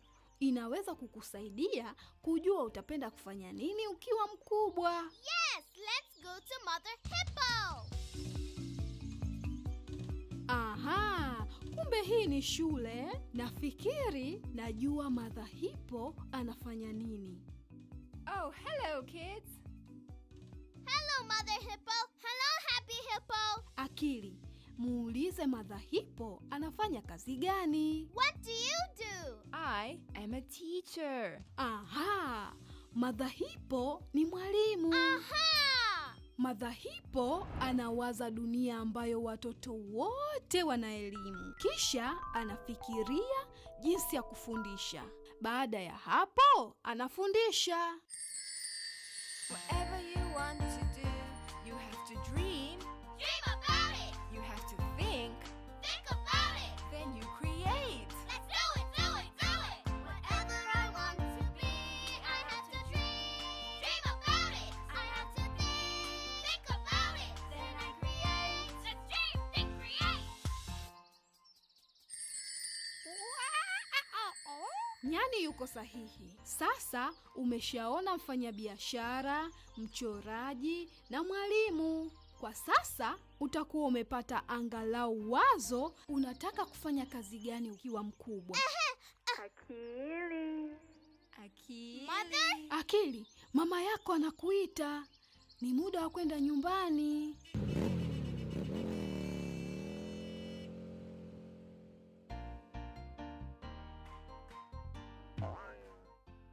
Hello Rainbow. What do you do? Oh, Akili. Unataka kujua upinde wa mvua unafanya kazi gani? Upinde wa mvua unatengeneza rangi kwa ajili ya La La Land. Anawaza rangi nzuri. Anafikiria jinsi ya kutengeneza rangi na kisha anatengeneza rangi nzuri kwa ajili ya La La Land. Sasa upinde unataka kujua. Utafanya kazi gani ukiwa mkubwa? Daktari, mwanasayansi, mtunza bustani, dereva, injinia wa kompyuta. Sasa Akili, tuambie, unataka kufanya kazi gani ukiwa mkubwa? Vizuri sana. Kumbe unataka kuwa mwalimu kama Madhahipo. Whatever you want to do, you have to dream. Dream about it. You have to think. Think about it. Then you create. Let's do it, do it, do it. Whatever I want to be, I have to dream. Dream about it. I have to think about it. Then I create. Let's dream, think, create. Whatever you want to do, you have to dream. Dream about it. You have to think. Think about it. Then you create. Let's do it, do it, do it. Whatever you want to do, you have to dream. Dream about it. You have to think. Think about it. Then you create. Let's do it, do it, do it. Sasa ni muda wa kurudi nyumbani. Bye, friends. Bye.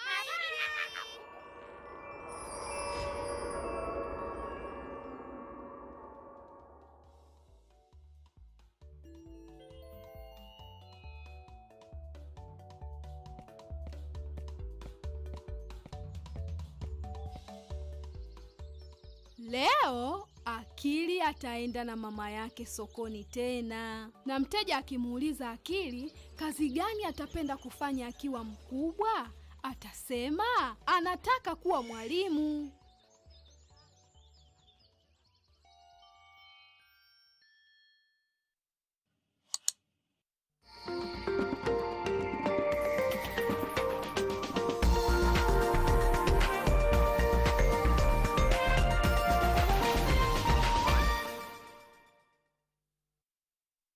Tired of endless scrolling? Say goodbye to the chaos. Introducing the all-new Business Daily website. Experience seamless navigation.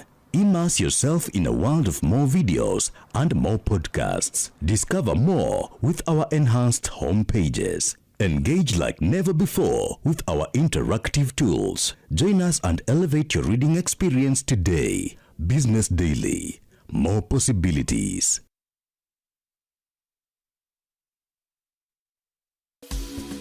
My name is Martin Oduor-Otieno. I'm Executive Director at the Leadership Group.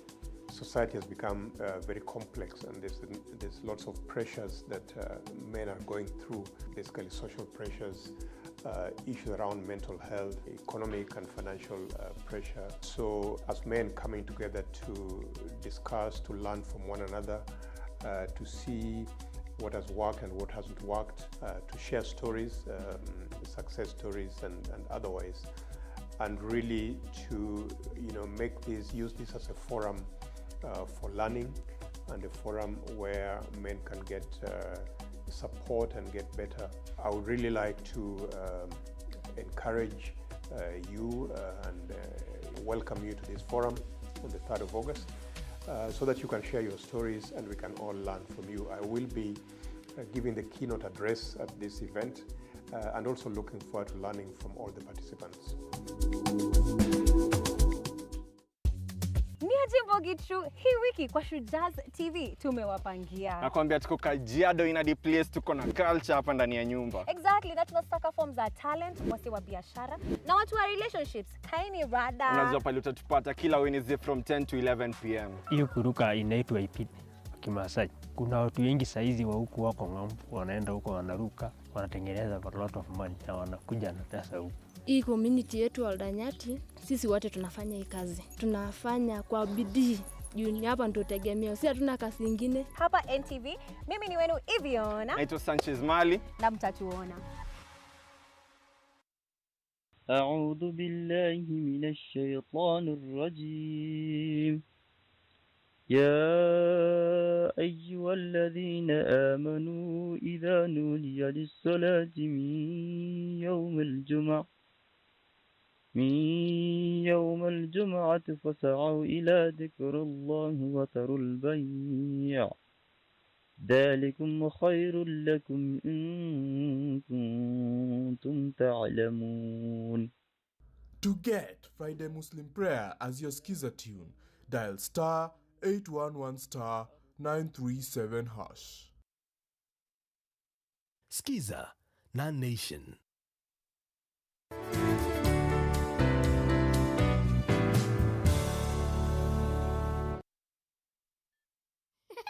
Hey there, friends. What time is it? It's time for the alphabet. A ni kwa akili, akili. B ni kwa bata, nampenda bata. Sh ni kwa chura, tumtoe chura. D ni kwa dafu, dafu. A, B, ch, D, kuimba ni raha. E ni kwa embe, eti tule embe. F ni familia, furahi familia. G ni kwa gauni, gauni. H ni kwa hatua, hesabu hatua.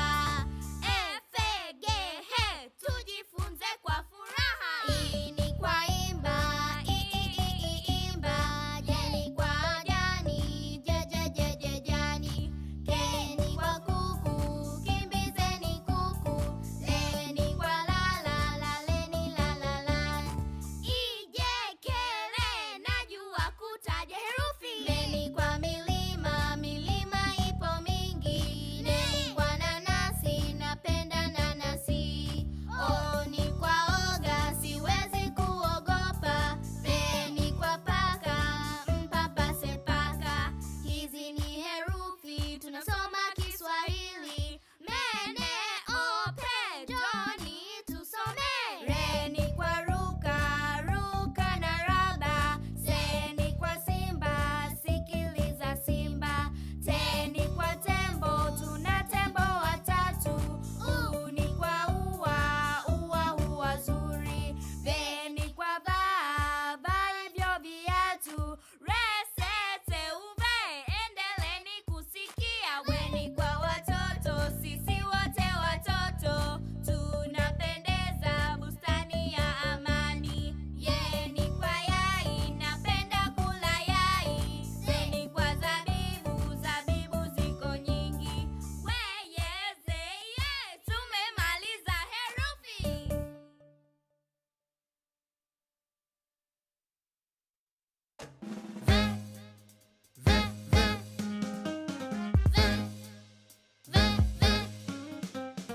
Mtazame herufi ve, amechanua kama majani ya maua ve. Tucheze naye ve, tuimbe naye ve. Ve, tucheze naye ve, tuimbe naye ve. Viti.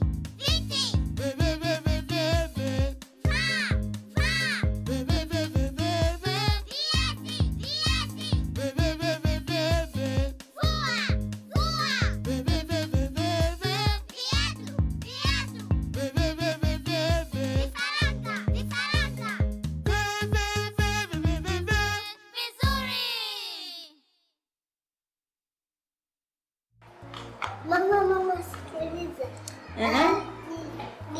Safi sana mwanangu. Tena kuna kitu nimekiona hapa kitakusaidia na utakifurahia. Wajua shule zinakaribia kufunguliwa? Hivi mwanao yuko tayari? Anza kumfundisha alfabeti kwa kutumia app yetu mpya ya herufi na akili. Inayopatikana sasa bure kupitia Google Play. App hii itamuonyesha mwanao jinsi ya kutamka herufi na maneno kwa Kiswahili fasaha. Kwenye menu kuu ya simu yako, nenda kwenye Play Store. Kama hivi. Kwenye sehemu ya kutafuta, andika herufi na akili na utaona app yetu. Bonyeza install na app itaanza kudownload. Ikimaliza, utakuta app kwenye menu kuu. Fungua app na ufurahie herufi na akili.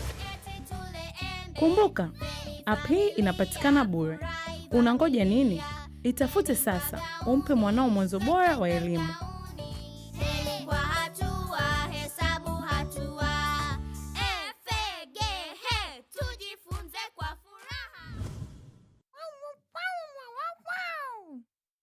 Bush Baby wants to draw with you. Are you ready to draw with him too? Leo Bush Baby anataka kutengeneza kitu cha kipekee. Angalia, unaweza kutengeneza kitu kizuri kama hilo ua. Bush baby, utaanzaje kutengeneza? Wazo zuri Bush baby. Unaweza kutumia makaratasi yako yenye rangi kutengeneza ua. Angalia hilo ua, lina umbo gani? Duara! Safi kabisa. Unatengenezaje hayo maduara? Kweli, unaweza kukata hayo maduara, lakini itakuwa rahisi zaidi kuchora kwanza hayo maduara ili kujua utayakataje.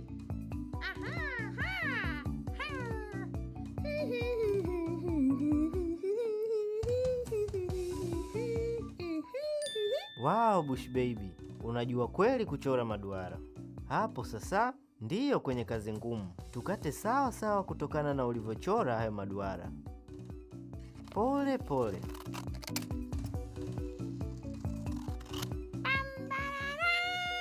Safi sana.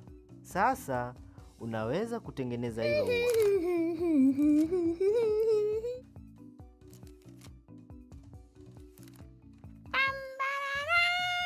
Inapendeza Bush baby, lakini una uhakika kwamba hilo ni ua?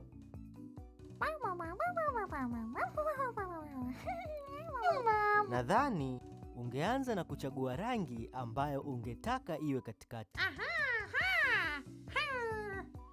Hiyo rangi nzuri, weka mbele yako. Safi. Sasa angalia ua lililoko nje.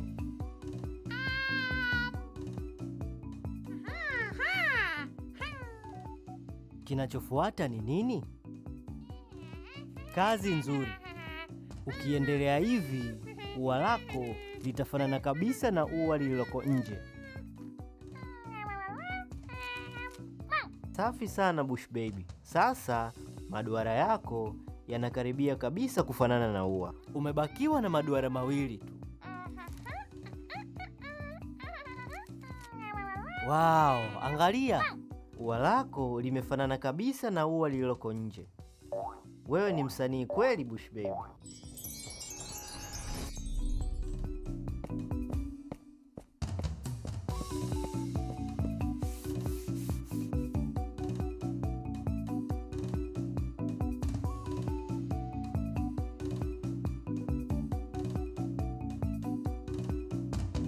Boop-de-doo! Flip 1, flip 2. I just love to come with you. Let's go!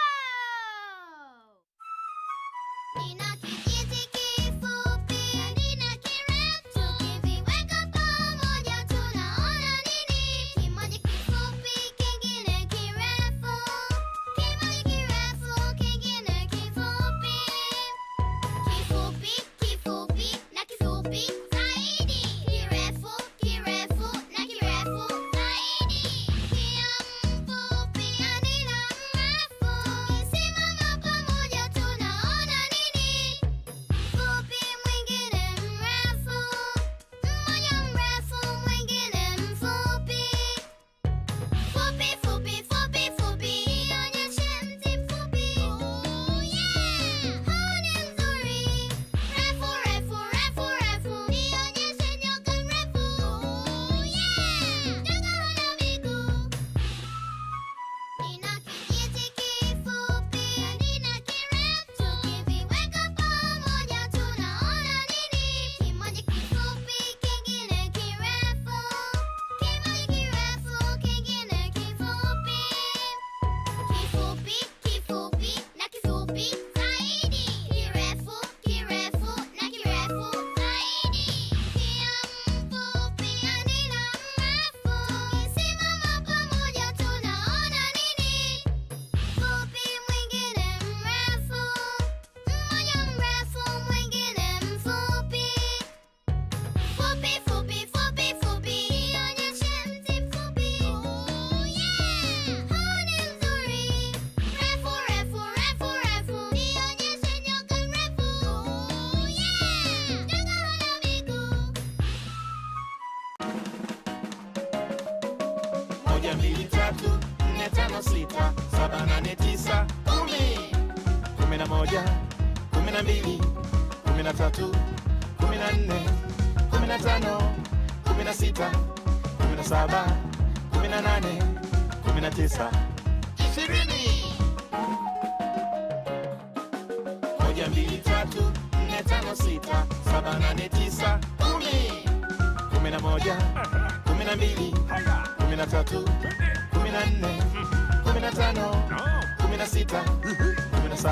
17, 18, 19, 20.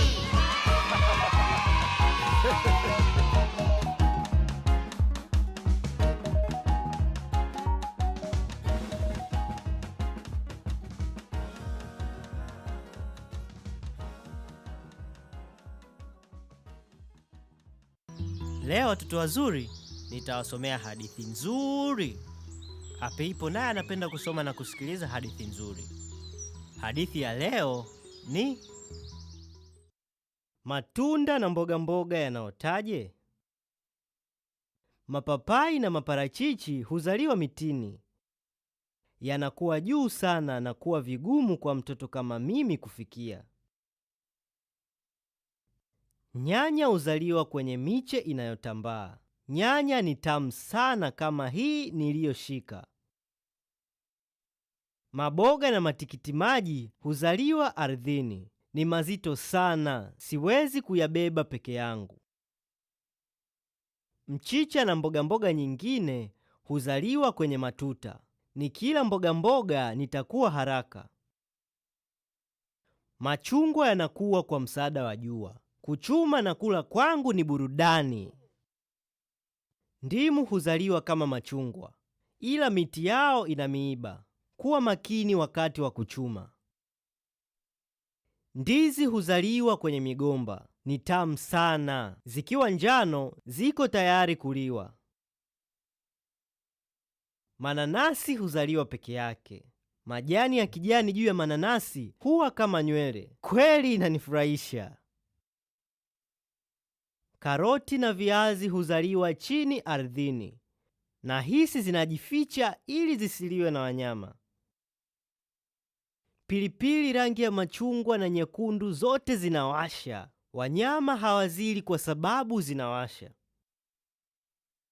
Karanga huzaliwa ndani ya ganda. Zinaweza kuwa katika namba witiri au shufwa. Matunda na mboga mboga yanasababisha maisha marefu. Na kazi zao ni kutufanya tuwe na afya na nguvu. Mwisho. Mmefurahi eh? Hadi mara nyingine tena. Kwaherini.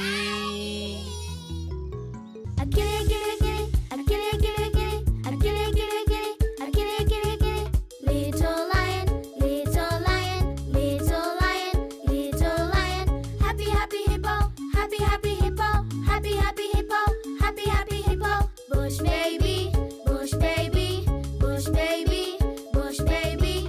Hello, hello friends. Hello, hello Akili. Dance, dance, dance, dance, dance, dance, dance, dance, dance, dance, dance, dance, dance, dance, dance, dance. Akili, Akili, Akili, Akili, Akili, Akili, Akili, Akili, Akili, Akili. Little lion, little lion, little lion, little lion. Happy, happy hippo, happy, happy hippo, happy, happy hippo, happy, happy hippo. Bush baby, bush baby, bush baby, bush baby. Hello, hello friends. Hello, hello Akili.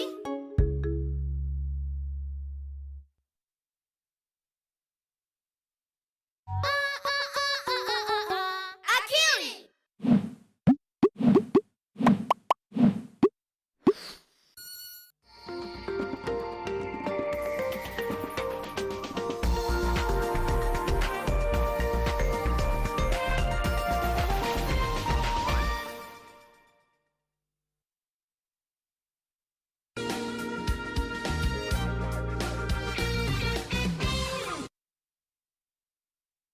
Pata taarifa teketeke na e-paper. Stay in the know on the go. Getting the full story bila ngori. To sign up, choose your preferred subscription. Use the promo code SUBZ22 to get 20% off and pay. Get your favorite newspaper and enjoy the truth anywhere, anytime. For inquiries, email epaper@ke.nationmedia.com or call 0790 111 111. Subscribe today and get your taarifa teketeke.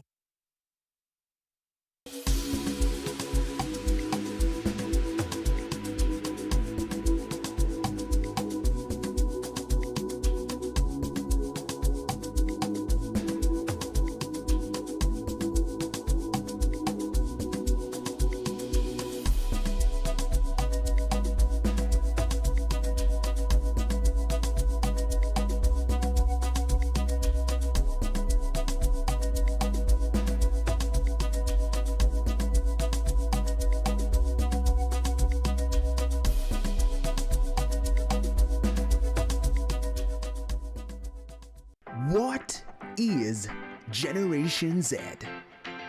Beyond age, it's a culture, laughter, and conversations that matter.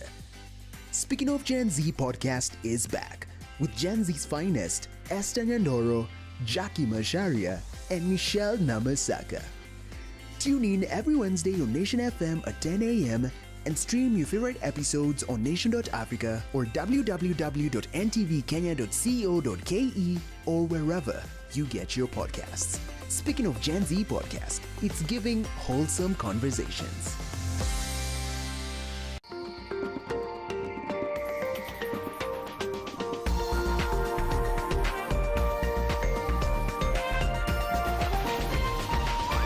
NTV, turning on your world. The following program has been rated PG. It may contain scenes unsuitable for children under the age of 10.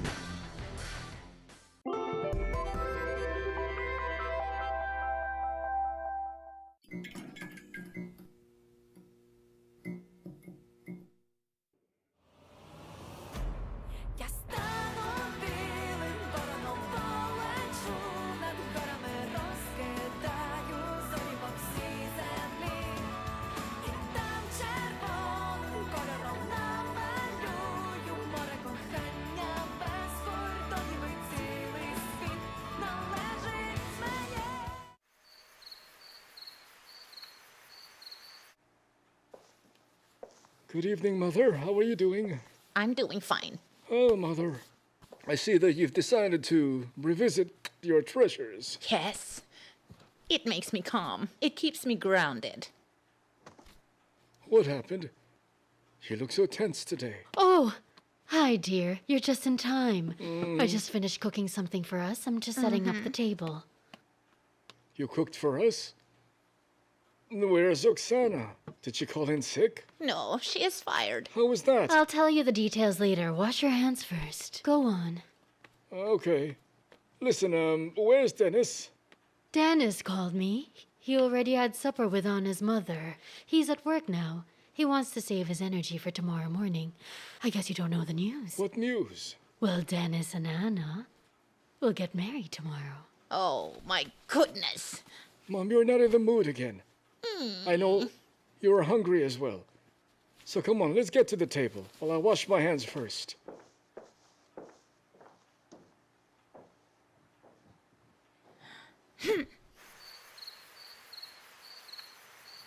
God, what a beauty.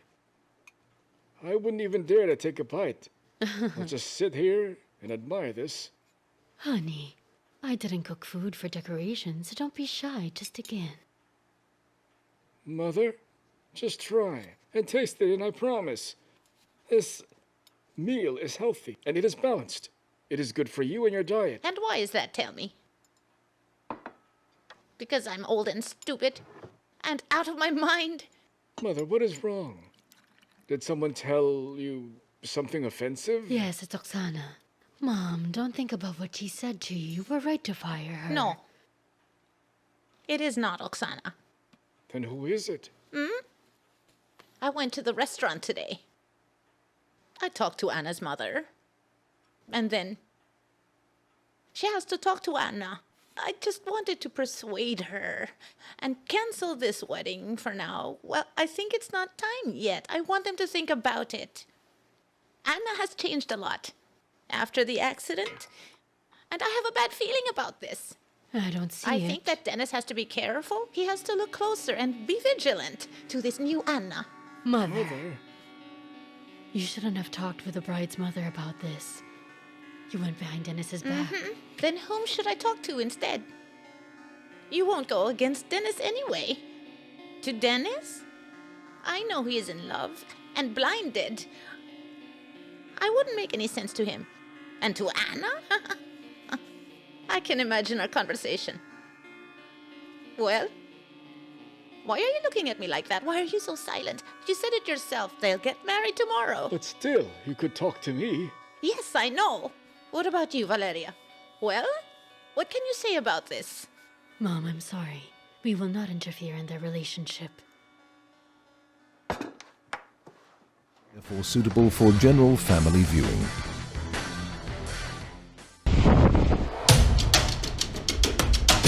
This week on Twende, we travel in a goods boat from Faza to Lamu. I get to experience vile waamu huwa wanasafiri huku visiwani. But yeah, this is a goods boat and don't expect to get comfort out of this. We get to visit Lamu's biggest infrastructure, the new Lamu port.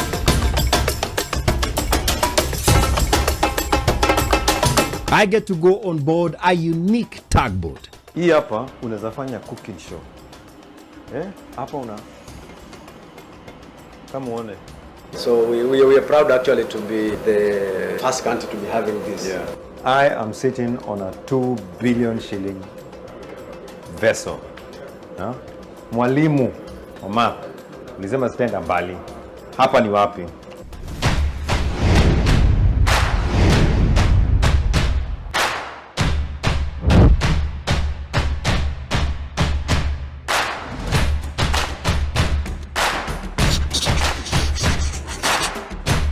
Our last day doesn't start with a sunrise or birds chirping. Tumeamshwa saa 10 ili tukapande boat. And we have a crucial appointment with an important vessel docking at the new port of Lamu. So we have to leave early. Faza has one scheduled large boat that leaves every morning for Lamu town, and we can't afford to miss it. Because the tide is low in the morning, the boat is anchored in the deep sea off the island. To get to it, we have to use a small boat. After about 20 minutes, we are in the big boat. This vessel is not one of those fancy cruise ships where one can get a comfy suite with a bed. Hii ni boat ya mizigo, na mizigo huwa hailali kwa kitanda, inalishwa chini. It seems the locals are used to this mode as they seem very comfortable. It feels more like Noah's Ark as kila mtu anajitafutia tu a comfortable position. The boat could move faster, but the captain has deliberately set it to a crawling pace to save on diesel. Kama umezoea speedboat, inaweza kuwasha at first, but after a while, you get used to it. These larger boats are much safer than the speedboats, and it is very rare to hear of an incident or accident involving them. Mwenda pole hajikwai, na kijikwaa haanguki. The timing of the journey is important as the boat has to cross the narrow channel between the mainland and Manda before the low tide sets in. If the big boats were to get late crossing here, they would either have to wait at Mtangawanda till late in the evening, then make the crossing, or the other option is to go around Manda Island into the deep sea and approach Lamu from Shela. There was another option. Legend has it that hapo zamani za kale, wakati wa low tide, wanaume walikuwa na beba dao kwa mabega yao hapo kwa channel. Hao watu walikuwa nakataa kushuka boti ikibebwa. Ndio ancestors wa wale abiria hukataa kushuka matatu ikisukumwa leo.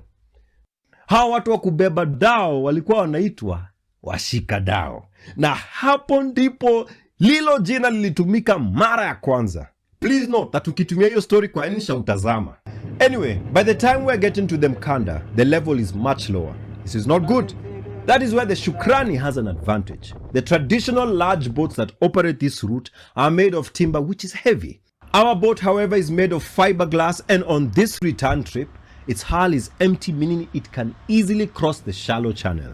The captain, however, navigates slowly and carefully. So we started our journey at 5:30 a.m. Tulipanda Kidao, and now we went on board on this bigger boat, and that was in the dark. And we have taken, now it is, that was 5:30, now it is 8:35. So that's already 3 hours.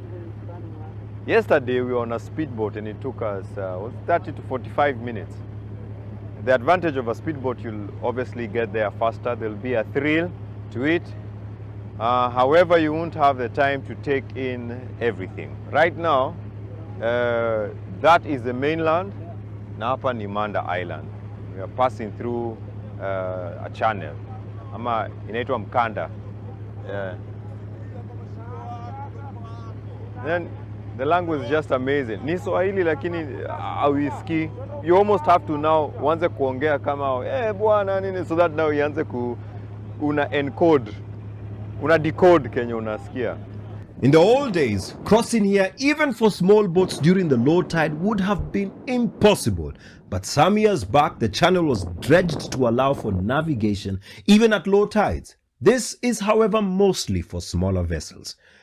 The sediments and rubble from the seafloor was deposited on the western side of Lamu town. It is on this land that part of the town has been expanding to. This beats any Nairobi traffic. Ama traffic yote, it beats it. Hakuna mtu sijui na kuhutia. Hata uko ndani, hakuna, unajua uko ndani sasa utapigiwa honi na mapikipiki. Hapa hakuna hiyo. After a journey of about 3.5 hours, Lamu town comes into view. It has taken us 4 hours to get here. For context, a speedboat can do the same distance in less than 40 minutes depending on the size of the engine.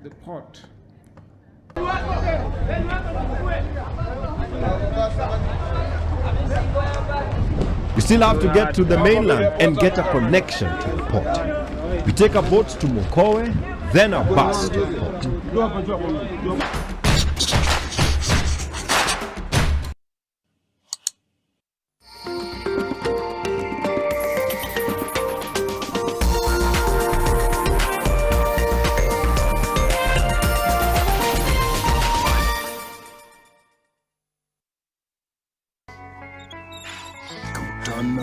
Na Januari, mwezi mgumu wa ukame, na wengi wenye usani huanguka.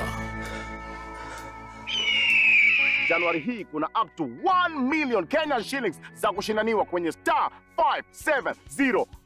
Cheza Lucky Game. Kumbuka every 100 shillings ambao unacheza nao kwenye Lucky Game inakupatia 1 entry ticket ya kuingia kwenye draw ya kujishindia up to 1 million Kenyan shillings. Na mshindi wetu namba 2 anapata 500,000 Kenyan shillings ambayo tutawatangaza on the 21st of January hii. At least not 5? Ni *570# au www.ebet.co.ke.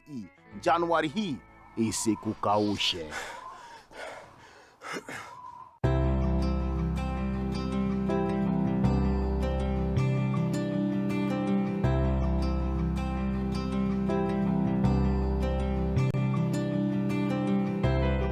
When you're finally released from pain, that moment when you start to get back to ordinary, and ordinary feels amazing. Whatever pain you're going through, release starts here.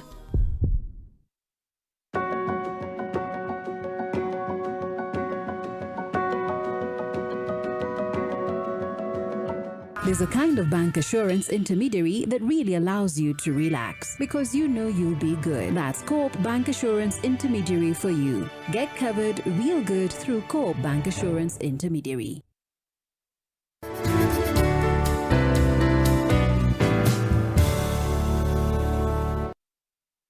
Panda tukupandishe on Go Entertainment this new year on GoTV. Bila kulipia extra. Furahia the best sports, international shows na local shows una like free. Download GoTV Stream. GoTV.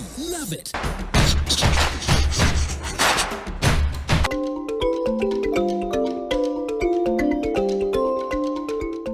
The Lamu Port project was launched in March 2012 by President Kibaki. It is expected to create a second economic corridor that includes a network of rail and road that would also serve South Sudan and Ethiopia, known as LAPSET. Juu hii sio ghorofa ya Islams. It took a long time to start the construction. In March 2013, bado ilikuwa tu ni kupima na kuendelea kuchora.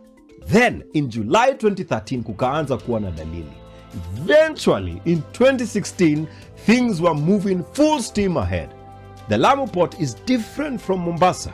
The berths are constructed 1.5 kilometers in the sea.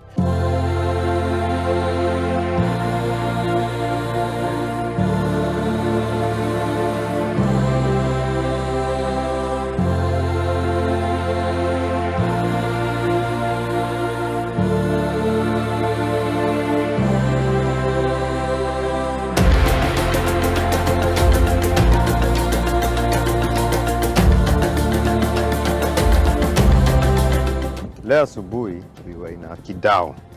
Alafu we found a bigger boat. Tukafikiri saa tumefika. But surely, unaona ile pale? I know it looks small right now.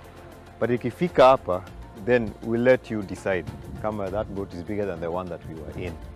We are in Lamu port. It's a new port. Hata inanuka outfitter. Unajua vile kitu inanukanga outfitters? Hii inanuka outfitters. Looks nice. I think they're still expanding. I've never been to a port. This is my first time. Na kwa hivyo ni parking. Sikuwa najua ni parking. Kuna parking spot. Alafu ukifika hapa una press ile button. Ule captain una press button na pewa kachip.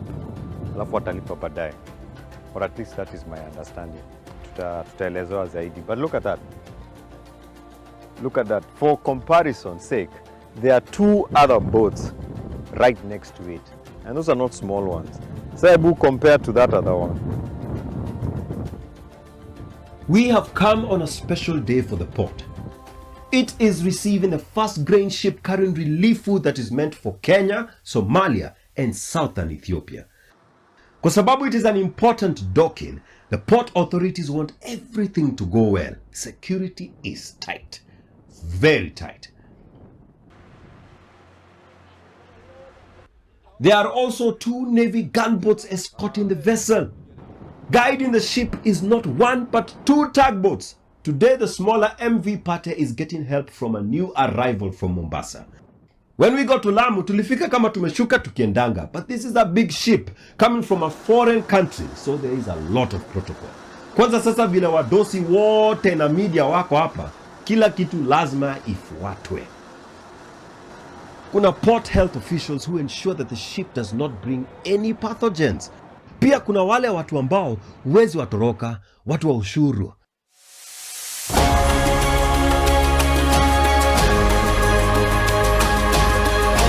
Wacha tuseme tu, kabla meli haijashukisha mizigo, na kuanga process. The African Swan is a large ship. In the old Lamu port, there would have been tens of workers offloading the cargo, but it is 2023 and this is a modern port with modern equipment. Tens of lorries are waiting to carry the grain cargo to various parts of the country and beyond. The African Swan is just another ship carrying cargo to the port. There, however, is another marine vessel which is unique and is also a visitor to the port.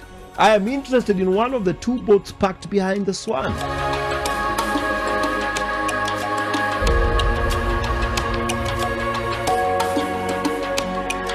This is the Mokozi 2, berthed beside the Pate. It is the crown jewel of the tugboats in the KPA fleet. It has twin exhausts that would be the envy of any Subaru owner. Watu wa Subaru, unaona vile twin exhausts za engine kubwa huka. Wacha huto tu pipe, tujue tunafanyanga tu makelele huko kwa maesto. Kelele. In the Lamu heat, it feels so good to enter an air-conditioned room. Hello. Hello, how are you? Habari. Nzuri sana, karibu. Nzuri sana. Yeah, nimesikia wewe ndio captain. Hapa. Yeah. How unique is it that this boat is here with us? And yeah. This tugboat Mokozi? Yeah. Oh yeah, this is a unique tugboat actually because it's a harbor operations tug and at the same time it's a salvage tug. Can be used to assist vessels that have had issues in high seas, incidents, or they have run aground. Within the Eastern Central Africa, it's understood to be the largest vessel that is around, for which can work double the jobs. Can do harbor operations and salvage tug at the same time. So we are proud actually to be the first country to be having this. Yes. Oh, we are the first country. Yes, this type of vessels. We have salvage tugboats, but they are uniquely serving salvage issues. Okay. Yes, but this one now serves both. You see now it has served this vessel in the morning. And any other incident occurring for salvage, it's ready, equipped with salvage equipment. Okay. Yes. Salvaging in marine operations means rescue of a ship or its cargo on navigable waters from a peril that if the rescuer had not come would have led to great loss. Hiyo mnajua tu nimesoma kwa internet, si ndio? And what does that mean for us as a country that we have this? That we are the Exactly. Yeah. Okay, that's a good question. Yeah. Like ships calling to Kenya. Now they are actually at the back of their heads. They know that, God forbid, an incident occurring. Yeah. Kenya will be ready to serve them. Their vessels can be assisted with the minimal damage. Yeah. Because we apart from the other boats which can also do salvage duties, but this one is mainly equipped for salvage operations. Yeah. So at least they are confident they are visiting a country that they know they are way ahead. And in the past, there have been issues where, because now this boat wasn't Yeah, here yes, before, yes, yes, so have yes. there been issues Yeah, in terms of salvage? we have had several salvage issues. Yeah. We have served one in Kilifi, we have served one in Mombasa, and I think the others that was served before it was even employed, because it's not a job that has been just done recently. Yeah. This vessel can not only tow ships but also put out fires. I am sitting on a 2 billion shilling vessel. Mwalimu mama ulisema sitaenda mbali. Hapa ni wapi? Hapa ni wapi? Hata niko kwa boat na hata situmii kijiti, ni ma buttons na ma knobs na ma systems. So what does one get with that money? Don't let looks fool you. This boat is like an iceberg. There's still a lot more of it below the surface. I now want to go in the decks below to explore. It is going down 2 floors from the top. This boat has a crew that continually lives in it. After all, it is an emergency vessel. Hii hapa unaweza fanya cooking show. Hapa kama uone, hii ni mafish. Kuna maji. The engineer's room. We have another one on Ukoju. This is one of them. Hii ni starehe. Below the decks is where the power of the vessel lies. To be able to rescue large ships, this tugboat needs big engines, very big engines. There are 2 engines that give a combined output of 7,000 horsepower. For context, that is about 224,000 cc's, or the combined power of about 220 Vitz or 110 Subaru Foresters. Here, they desalinate the water so that they can have fresh water. So wanachukua maji ya ocean, wanatoa hiyo chumvi inakuwa fresh water, and then they supply it to the ship. And then there are tanks right there where imeandikwa FW, that's fresh water tanks. Na hapa sasa nimeambiwa this is where they treat their sewage. So si ati tu wanamwaga sewage yao ndani ya ocean. There's a treatment that goes through, there's a process that's automated so that as they're releasing it, it does not pollute the ocean. This is good technology. It generates enough power to run like the normal power you have in your homes. Yeah. It is not a luxury yacht, but it sure is a great place to work in. Yani mali unafanya kazi ndio unalala. Wacha tu. Hey! Unlike Mombasa, the Lamu port has more space for expansion, and if the plan is followed, it will have 30 more berths, making it the largest deep water port in sub-Saharan Africa.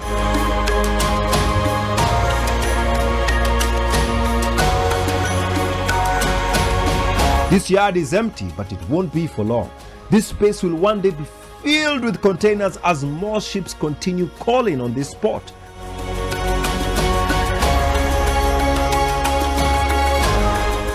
The Lamu port is in a strategic place to position itself as a regional transit port, as it is situated between the north and south coast of Africa. Plus, it can take larger ships. Na hapa hakuna jam. Kwanza vile sahihi kamenuka hapo Red Sea karibu na Yemen. With vessels like the Mokozi 2, more ships would feel more confident in using Kenyan ports like Lamu. Perhaps one day, the Lamu port will be the Singapore port of Africa.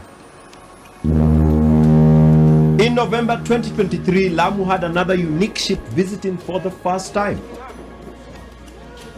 The SH Diana was the first cruise ship to visit Lamu. It even made it to the national news. It was different from what we usually hear about Lamu. The Lamu tourist circuit is now poised to start benefiting from the Lamu port after cruise ships began docking in the area on Friday. One day, maybe tens or even hundreds of these ships will make this place their port of call. It is evening and we are back in Lamu town. We are just in time to find Shukrani getting loaded for the return trip. So we are back. Ile boat ilitutoa huko Faza ikatuleta hapa Lamu town. It's called Shukrani. And now, as you can see, the boat that we were using, tulikuwa passengers hapa wamejaa. Passengers wamebadilika. Now wako hao ni afadhali wanaweza kaa pamoja. Hawatakorofishana. Na wamejaa. So it's like we explained, it's a goods boat. And so now this is its main purpose, but also serve sometimes kubeba passengers. Na ni jioni, so it brought us in the morning. Na sasa inaenda saa moja. It's like kama tuseme 1.5 hours na boat itakuwa inaenda. Saa sita itakuwa Faza. Na huyu ndio captain wetu.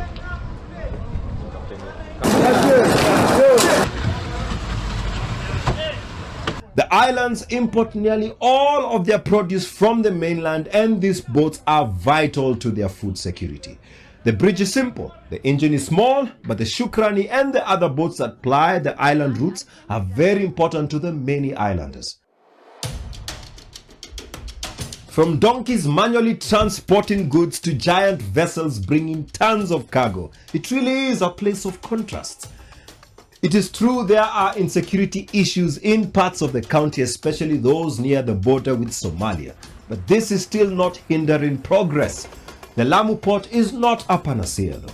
It has brought some challenges to the environment and the surrounding community. The construction process has affected the marine life and the fishing business for some of the residents. As Lamu grows, more people are settling here, and these once small towns are having to deal with the challenges that affect major urban centers like solid waste disposal.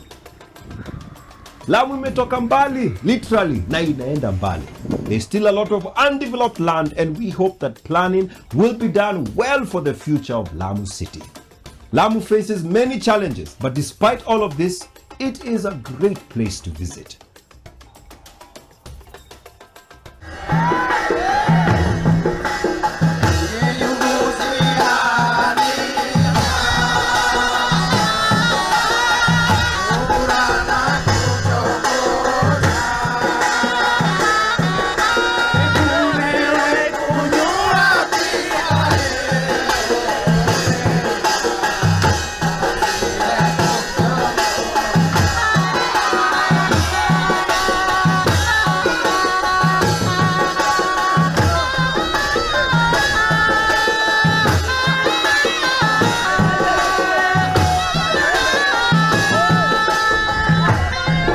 Therefore suitable for general family viewing.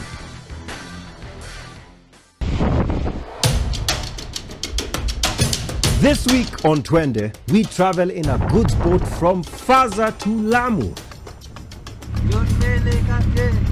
I get to experience vile waamu huwa wanasafiri huku visiwani. But yeah, this is a goods boat, and don't expect to get comfort out of this. We get to visit Lamu's biggest infrastructure, the new Lamu port.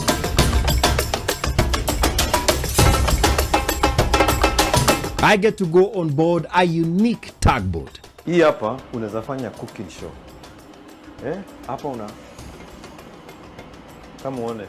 So we are proud actually to be the first country to be having this. Yeah. I am sitting on a 2 billion shilling vessel. Mwalimu, mama, ulisema sitaenda mbali. Hapa ni wapi?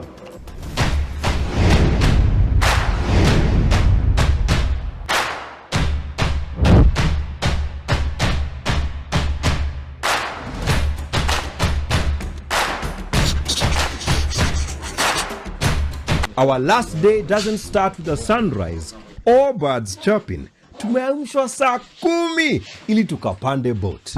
And we have a crucial appointment with an important vessel docking at the new port of Lamu. so we have to leave early. Faza has one scheduled large boat that leaves every morning for Lamu town, and we can't afford to miss it. Because the tide is low in the morning, the boat is anchored in the deep sea off the island. To get to it, we have to use a small boat. After about 20 minutes, we are in the big boat.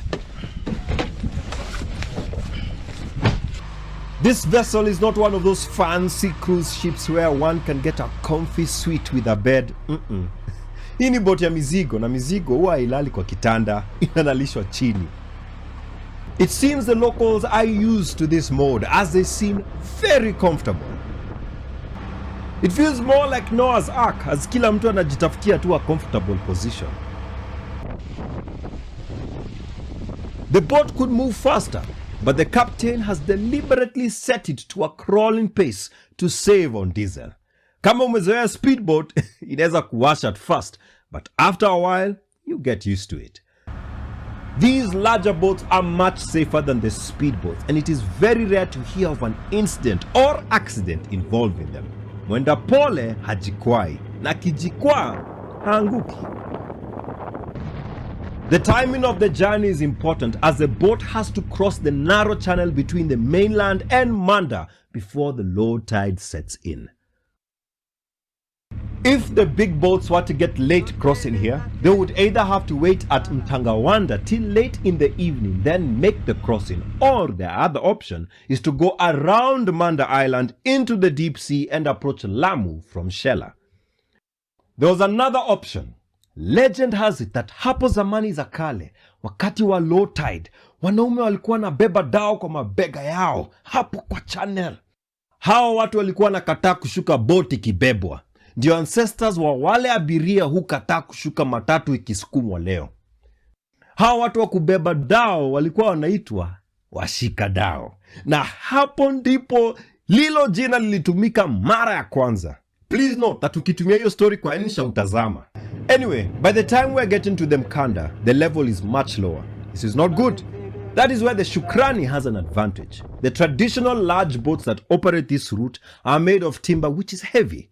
Our boat, however, is made of fiberglass, and on this return trip, its hull is empty, meaning it can easily cross the shallow channel. The captain, however, navigates slowly and carefully. So we started our journey at 5:30 a.m. Tulipanda Kidao, and now we went on board on this bigger boat, and that was in the dark. And we have taken, now it is, that was 5:30, now it is 8:35. So that's already 3 hours. Yesterday we were on a speedboat and it took us 30 to 45 minutes.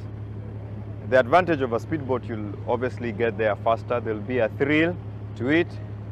However, you won't have the time to take in everything. Right now, that is the mainland, na hapa ni Manda Island. We are passing through a channel. Ama inaitwa Mkanda. Then the language is just amazing. Ni Swahili lakini hawisikii. You almost have to now uanze kuongea kama bwana nini, so that now uanze una encode, una decode kenye unasikia. In the old days, crossing here even for small boats during the low tide would have been impossible. But some years back, the channel was dredged to allow for navigation even at low tides. This is, however, mostly for smaller vessels. The sediments and rubble from the seafloor was deposited on the western side of Lamu town. It is on this land that part of the town has been expanding to. This beats any Nairobi traffic. Ama traffic yote, it beats it. Hakuna mtu sijui na kuhutia. Hata uko ndani, hakuna, unajua uko ndani sasa utapigiwa honi na mapikipiki. Hapa hakuna hiyo. After a journey of about 3.5 hours, Lamu town comes into view. It has taken us 4 hours to get here. For context, a speedboat can do the same distance in less than 40 minutes depending on the size of the engine.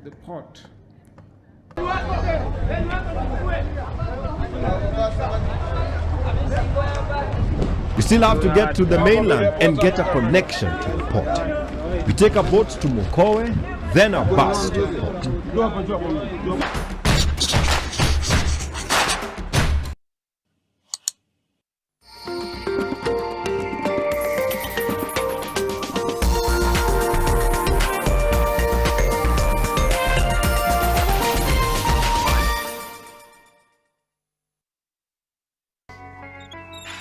Kutana na Januari, mwezi mkuu wa ukame, na wengi wenye uzani huanguka. Januari hii kuna up to 1 million Kenyan shillings za kushindaniwa kwenye star 570 hash. Cheza Lucky Game. Kumbuka every 100 shillings ambao unacheza nao kwenye Lucky Game inakupatia 1 entry ticket ya kuingia kwenye draw ya kujishindia up to 1 million Kenyan shillings. Na mshindi wetu namba 2 anapata 500,000 Kenyan shillings ambayo tutawatangaza on the 21st of January hii. At the star 5? Ni star 570 hash au www.ebet.co.ke. Januari hii isikukaushe.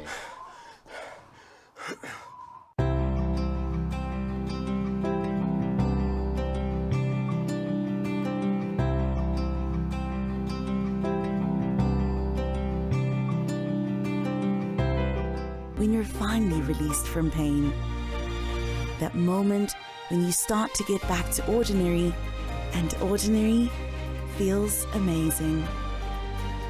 Whatever pain you're going through, release starts here.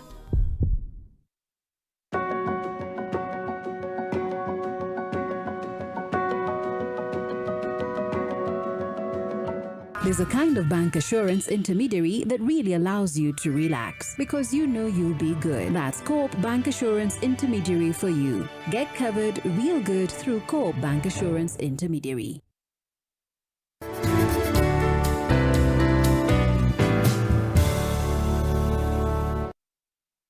Panda tukupandishe on Yo Entertainment this new year on GoTV bila kulipia extra. Furahia the best sports, international shows na local shows una like free. Download GoTV Stream. GoTV, love it.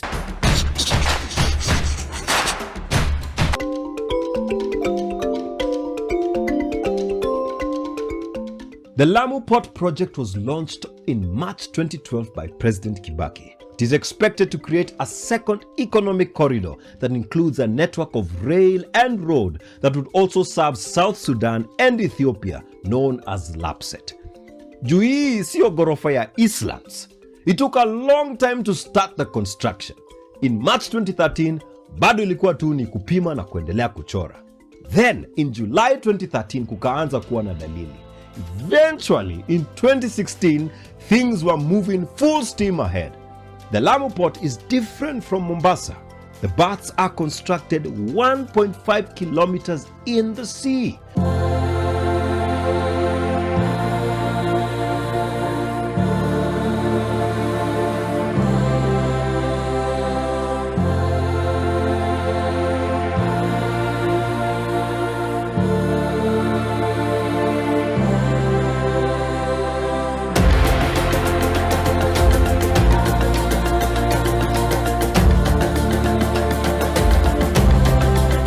Leo asubuhi we were in a Kidao. Alafu we found a bigger boat. Tukafikiri saa tumefika. But surely, unaona ile pale? I know it looks small right now. But ikifika hapa, then we'll let you decide kama that boat is bigger than the one that we were in. We are in Lamu port. It's a new port. Hata inanuka outfitter. Unajua vile kitu inanukanga outfitters? Hii inanuka outfitters. Looks nice. I think they're still expanding. I've never been to a port. This is my first time. Na kwa hivyo ni parking. Sikuwa najua ni tu parking. Kuna parking spot. Alafu ukifika hapa una press ile button. Ule captain una press button na pewa kachip. Alafu atalipa baadaye. Or at least that is my understanding. Tutaelezewa zaidi. But look at that. Look at that. For comparison's sake, there are two other boats right next to it. And those are not small ones. Saibu compared to that other one. We have come on a special day for the port. It is receiving the first grain ship carrying relief food that is meant for Kenya, Somalia, and southern Ethiopia. Kwa sababu it is an important docking, the port authorities want everything to go well. Security is tight. Very tight. There are also 2 Navy gunboats escorting the vessel. Guiding the ship is not 1 but 2 tugboats. Today the smaller MV Pate is getting help from a new arrival from Mombasa. When we got to Lamu, tulifika kama tumeshuka tukiendanga, but this is a big ship coming from a foreign country, so there is a lot of protocol.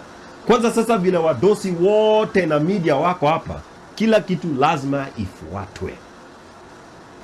Kuna port health officials who ensure that the ship does not bring any pathogens. Pia kuna wale watu ambao huwezi watoroka, watu wa ushuru.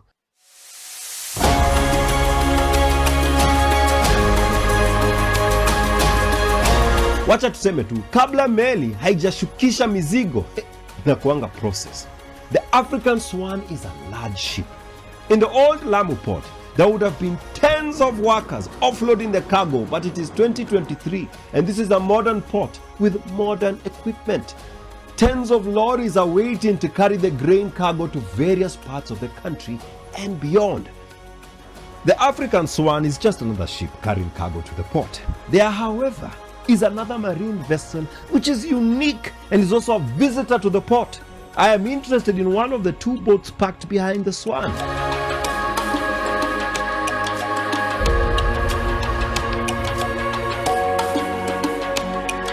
This is the Mokozi 2, berthed beside the Pate. It is the crown jewel of the tugboats in the KPA fleet. It has twin exhausts that would be the envy of any Subaru owner.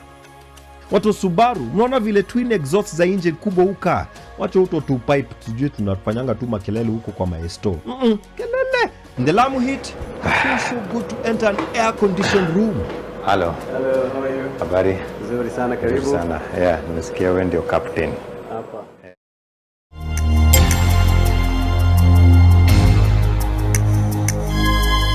Like the rest of African countries, the geographical entity that is today called Kenya is neither the idea nor a product of the free will of the people who presently call it their country.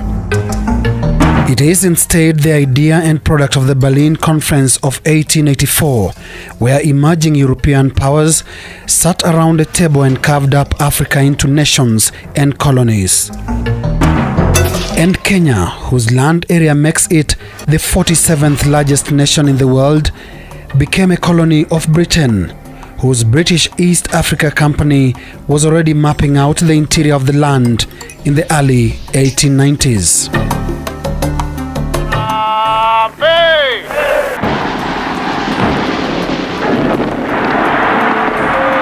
On Independence Day on the 12th of December 1963, the joy of being free from colonial rule overshadowed all else. The new nation, its people and its new black-led government celebrated Uhuru, totally oblivious of one critical fact: the search for the collective identity of Kenya had just begun. I think people who went to Lancaster, first of all, their big excitement was to get independent. And I wonder how many of them checked on what was being put on the list. When he said we'll be independent, I had no time to worry about it. I was so happy. You have been told when you're going to be independent. Why ask? How did you come to that? So we accepted it.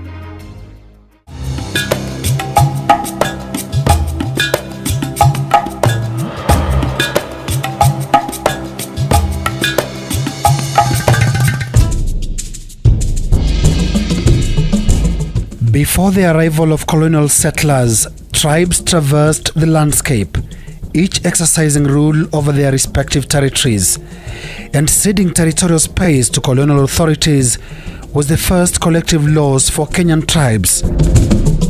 A laws that soon translated into a collective rallying point for the ethnic group's quest for independence.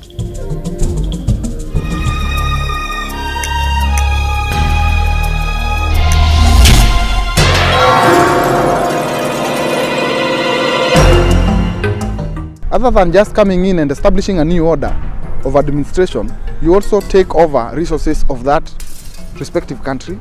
And what happened in Kenya is that they took the most fertile lands, they carved out areas of white highlands, so-called white highlands, though to me they were green, because that's the most productive area and this is where the rain falls.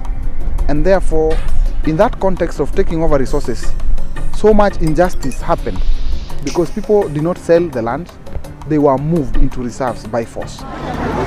Pained by the burden of white occupation, the need to organize and unite became the automatic fate for the blacks in Kenya.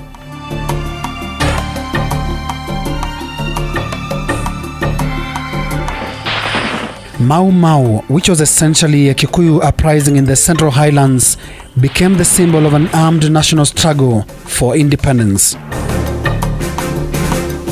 The Mau Mau did not only force the British to declare a state of emergency, but also to consider putting in place a constitution that will address African grievances.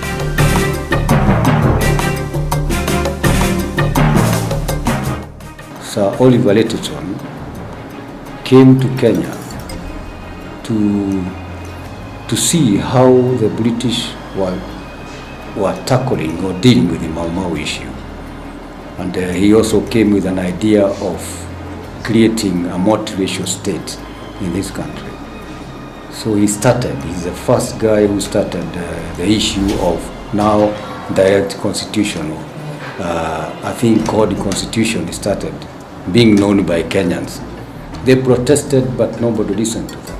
So Sir Oliver Letterton then went back to England. And he came back again in 1954 when he pronounced his new constitution dispensation without consulting anyone. But the interest of black Kenyans was no longer merely the improvement of black representation offered by the Lennox Boyd and Oliver Littleton constitutions. They now wanted a total end to colonial rule. And with the help of external circumstances, such as the wind of change speech made in Cape Town by the British statesman Harold Macmillan in 1960, the Lancaster House talks on independence began the same year. The climate at Lancaster House was beautiful. The setup was excellent. And we had two African political parties, Kenya African National Union and Kenya African Democratic Union. The Kenya delegation sent a number of people, starting with Mzee Kenyatta, Jaramogi Odinga, Tom Mboya, Mr. Gichuru, and all that. People who are versed in what Africans of Kenya want. We had some lawyers like D'Souza, who is still in this Kenya today. We had other people like even in British government, they had some people who were helping them, who are sympathizing with Africans. We flew the same plane with Jomo Kenyatta, the president. He said to me, I was almost his errand boy, and the moment turbulence, Kenyatta freezes to death. Menamwambia mzee, hii kitu tutafika land hapana jali.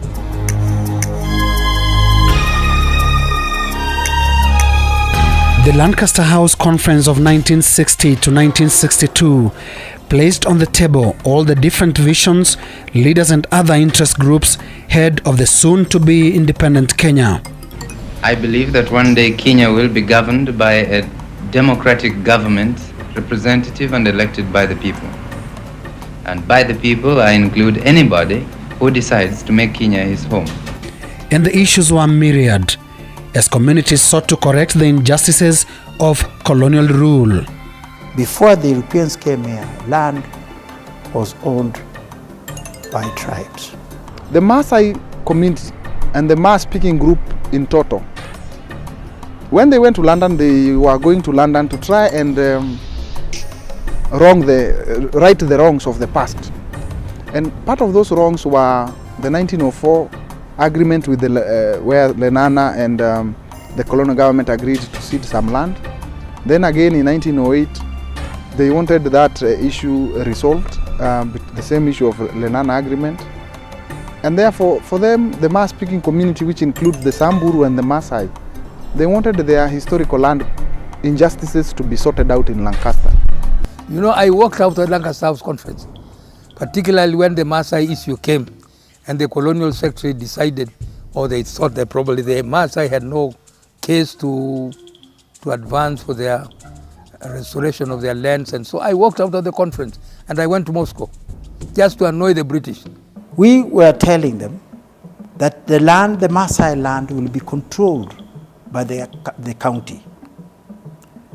But they had only Kajiado and Narok. Could that control the land all over? They said, we are not appending our signatures to this Uhuru. This, to be precise, Tipis did not sign. Justice Ole Tipis did not sign. Even those, John Keane, people like Olemain. Olemain is still alive. Many have died. Senator Olemain. People like Oleo Tipitip and the rest of it did not sign.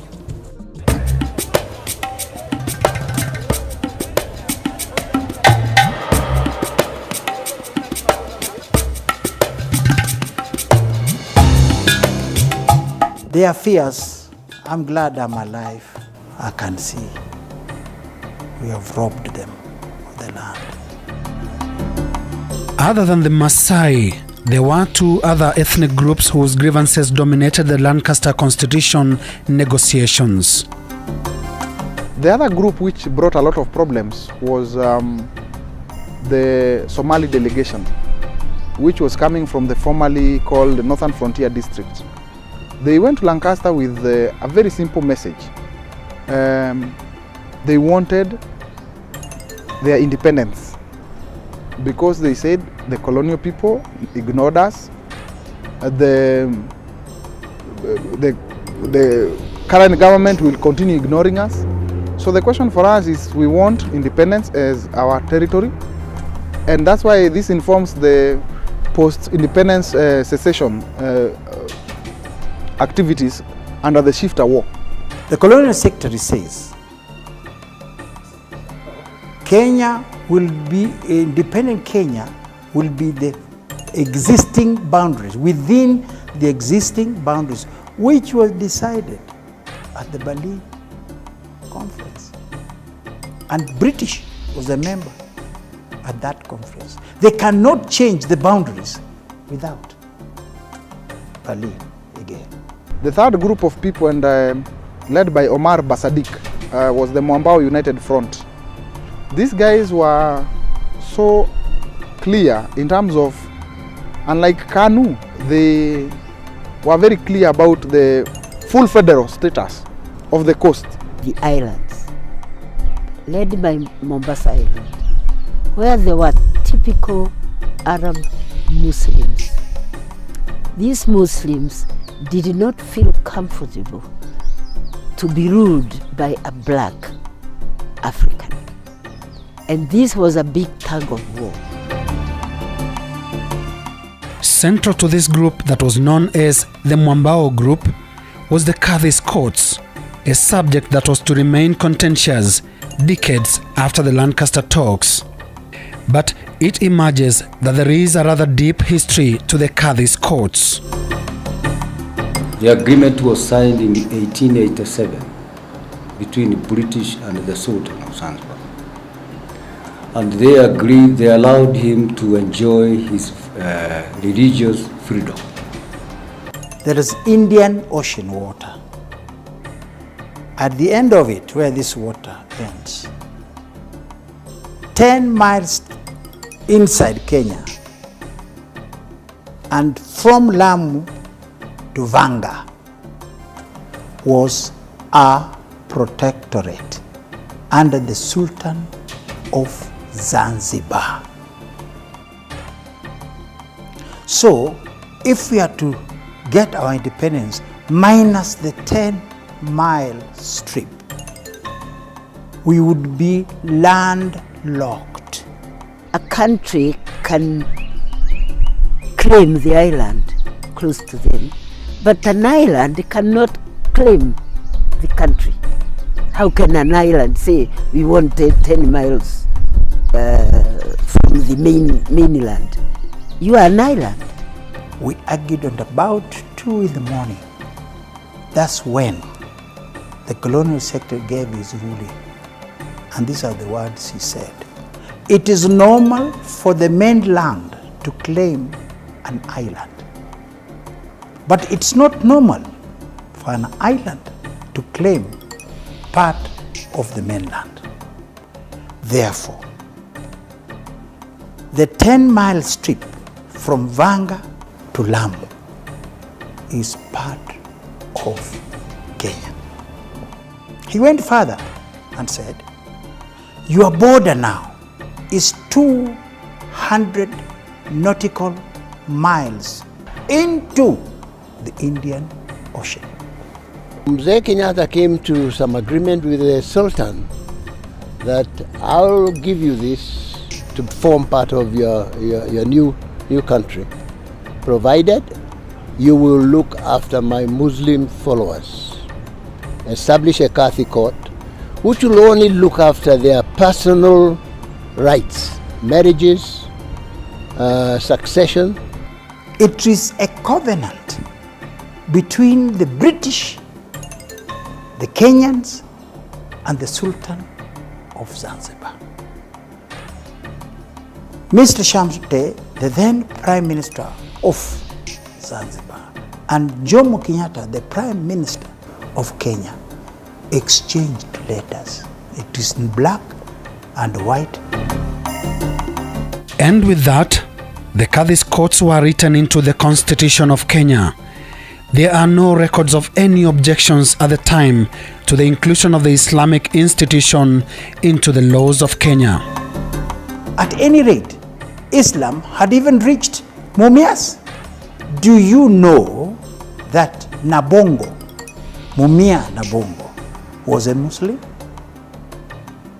Was he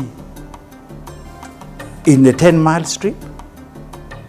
Islam had already reached beyond the 10 miles.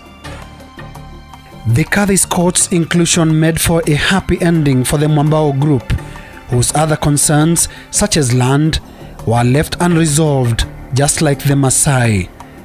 But then, one more group was banging the table at Lancaster. The other issue was the question of the white settlers. They were told by Duncan's sons that the land you occupy is not a British land. Therefore, the British government will buy you out of those farms and use the land to settle the former owners of the land. Though the smallest in number, this was perhaps the single most critical group in the Lancaster negotiations. They were to be assured of a future after Kenya's independence. Their right to the land was to be guaranteed. For the Kenyan delegation, the white settlers constituted the landmine they were not to step on, if not to jeopardize the independence negotiations and delay the day of freedom. This group was about the only whose grievances received substantial attention. The case was not the same for the Maasai, the Somali, and to a great extent, the Mwambao delegations. Then came the next headache for the negotiating teams. What would be the political shape of independent Kenya? The divide on this one was clear. Some wanted a unitary state run from the center. Others, a federal republic with power devolved to the regions. It is at the Lancaster talks that Majimbo, another term that was to become contentious decades later, first surfaced. Majimbo is Swahili for federation or regions. That was at least what Kadu believed. Martin Shikuku was at the time the Kadu Secretary General. Majimbo means a province. Jimbo ni province. people, the word was so demonized that people thought Majimbo was a very bad thing. They accused us then, being tribalists. Majimbo was going to split the country. Majimbo was going to make this impossible. We must be united. When Kenyatta was in detention, our sign was this: victory. This is V.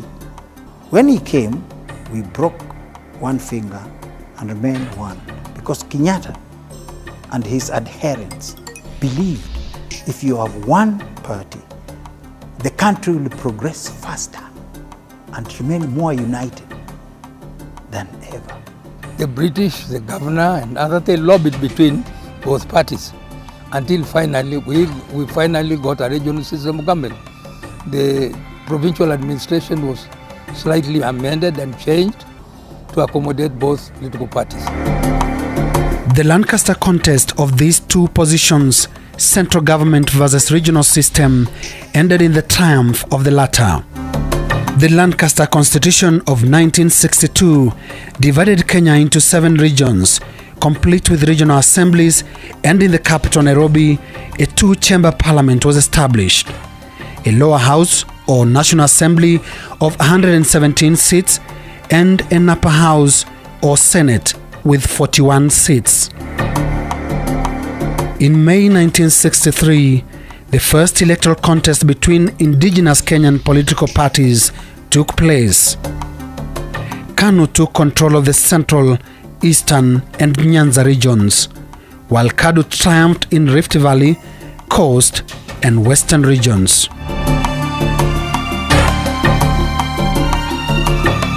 As the December 12, 1963 independence date drew closer, it became apparent that the new Kenyan political elite was quietly getting initiated into the ruthless ways and intrigues of power politics.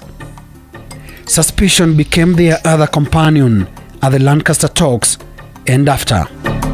Tom Mboya was a decisive gentleman. He knew the language and he knew politics very well. Although we disagreed, me and Tom, at the great Cumberland Hotel, because I told Tom, the central government you are fighting for, Tom, you will pay for it one day. He paid for it with his own life. Tom Mboya didn't have that many degrees, Dr. this, Dr. the other, but that man has brains. He was very sharp. That man was brilliant, and he had contact outside Kenya. All of them did. Tom was a brilliant man by nature. He was an organizer. He was an orator. He had the finance. There was no way of stopping Tom from ever becoming the president of this country. Jaramogi Odinga was considered by the system as too far to the left, which is communist, socialist. So that was not very palatable to the system of government in Kenya those days. Nikamwambia Jaramogi, you will have your wings clipped before you start to fly.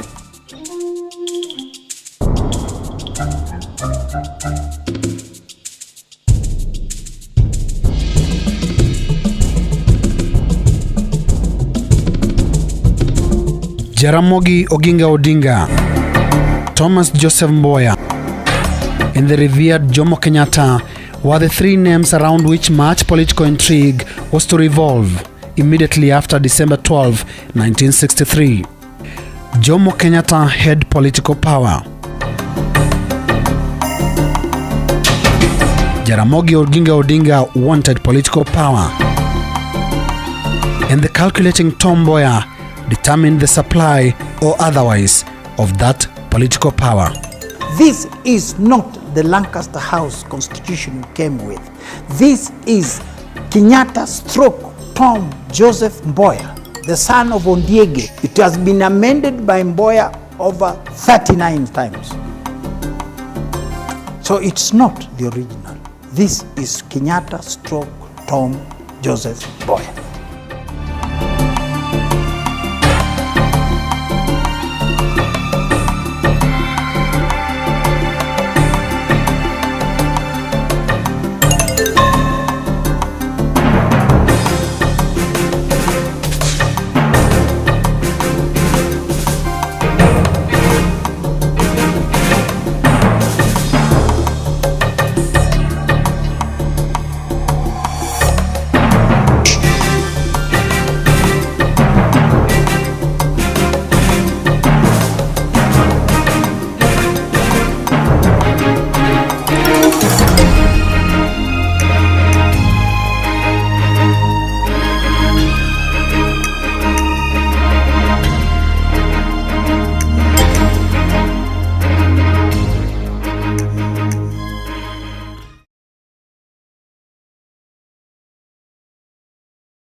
This is not the Lancaster House Constitution you came with. This is Kenyatta stroke Tom Joseph Mboya, the son of Ondiege. It has been amended by Mboya over 39 times. So it's not the original. This is Kenyatta stroke Tom Joseph Mboya. Na mashamba yetu harambe, na mifugo yetu harambe, na serikali yetu tukufu harambe.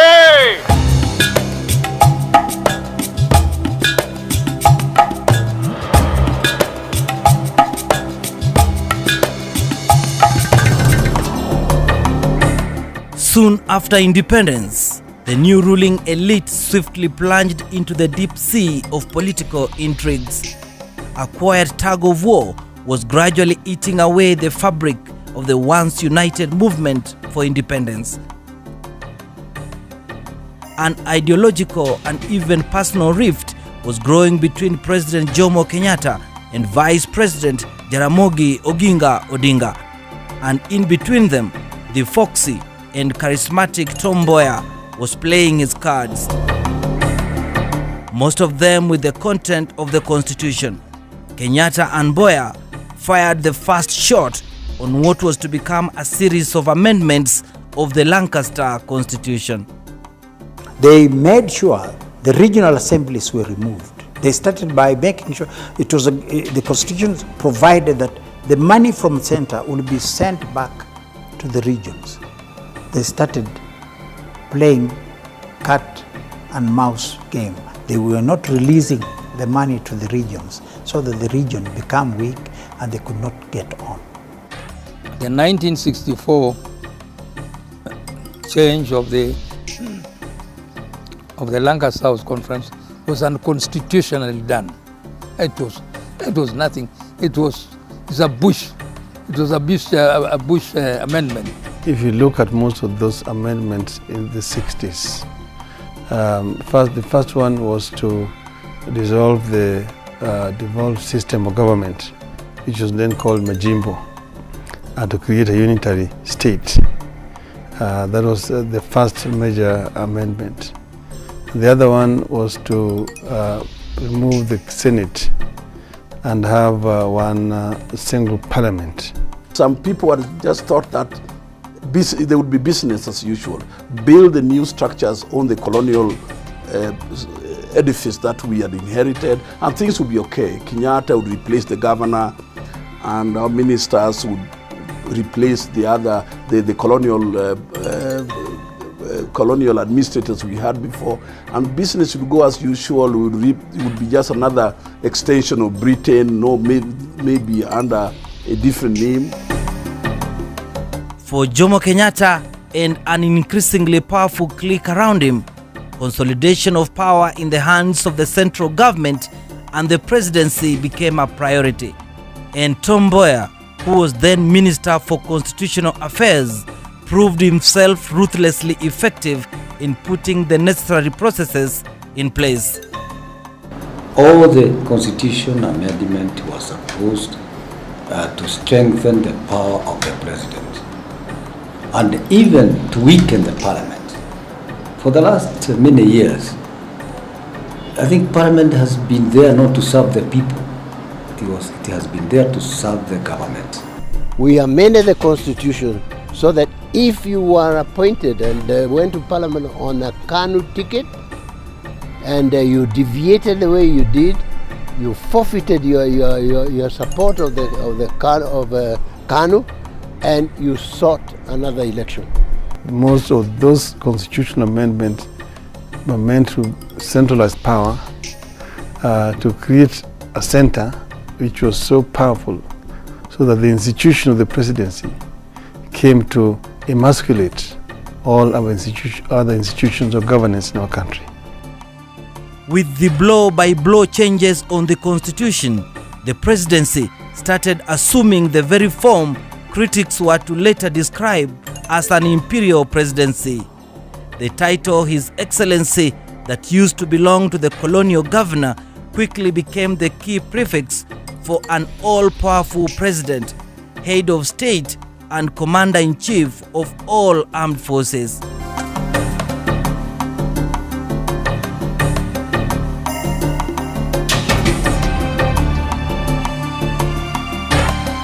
After propping the presidency with massive powers, the ruling inner circle's next target became the political opposition, real or perceived. And the first casualty was the two-party system, which Kanu moved to quietly liquidate.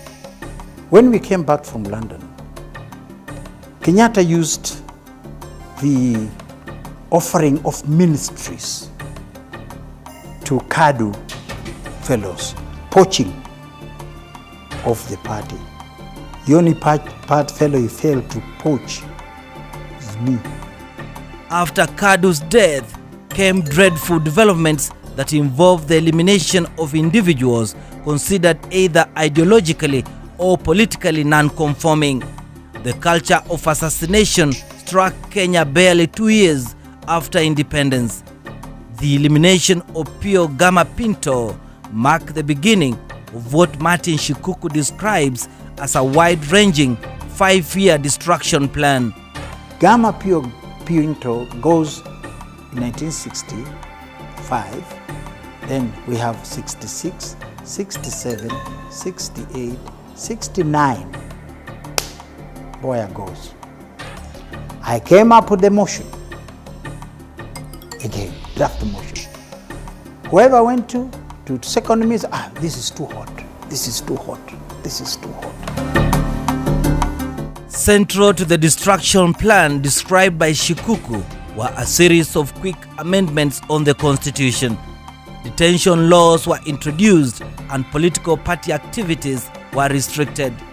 I remember when I went to detention myself, which was much later, in 1975, sitting down with Ochieng Oneko, who had been in detention since the burning of KPU.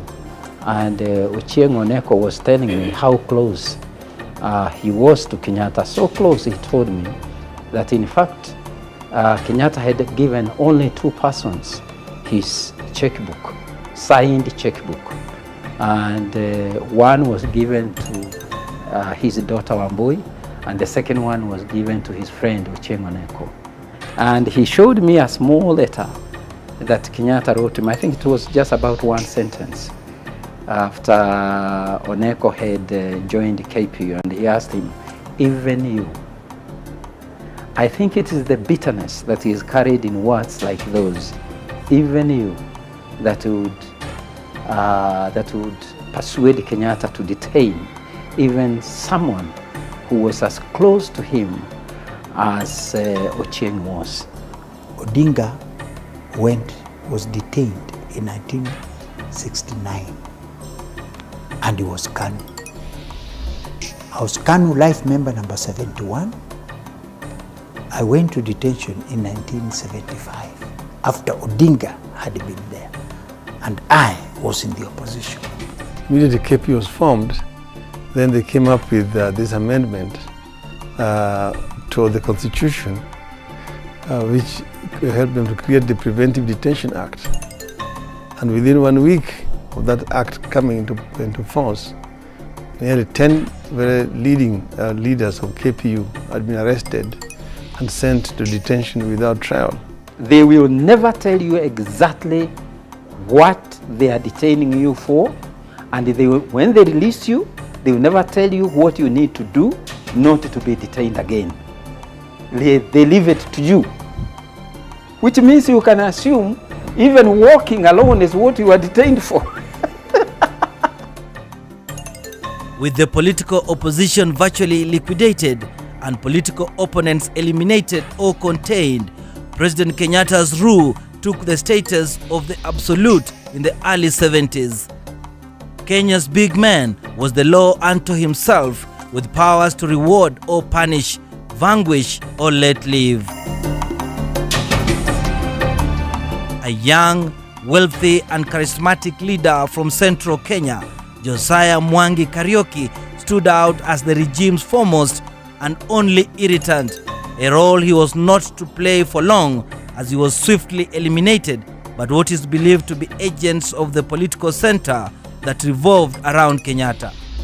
We came back to Parliament again asking Moi, and Moi looked puzzled because when he learned James was not there and James had been found in the mortuary, he apologized to the House.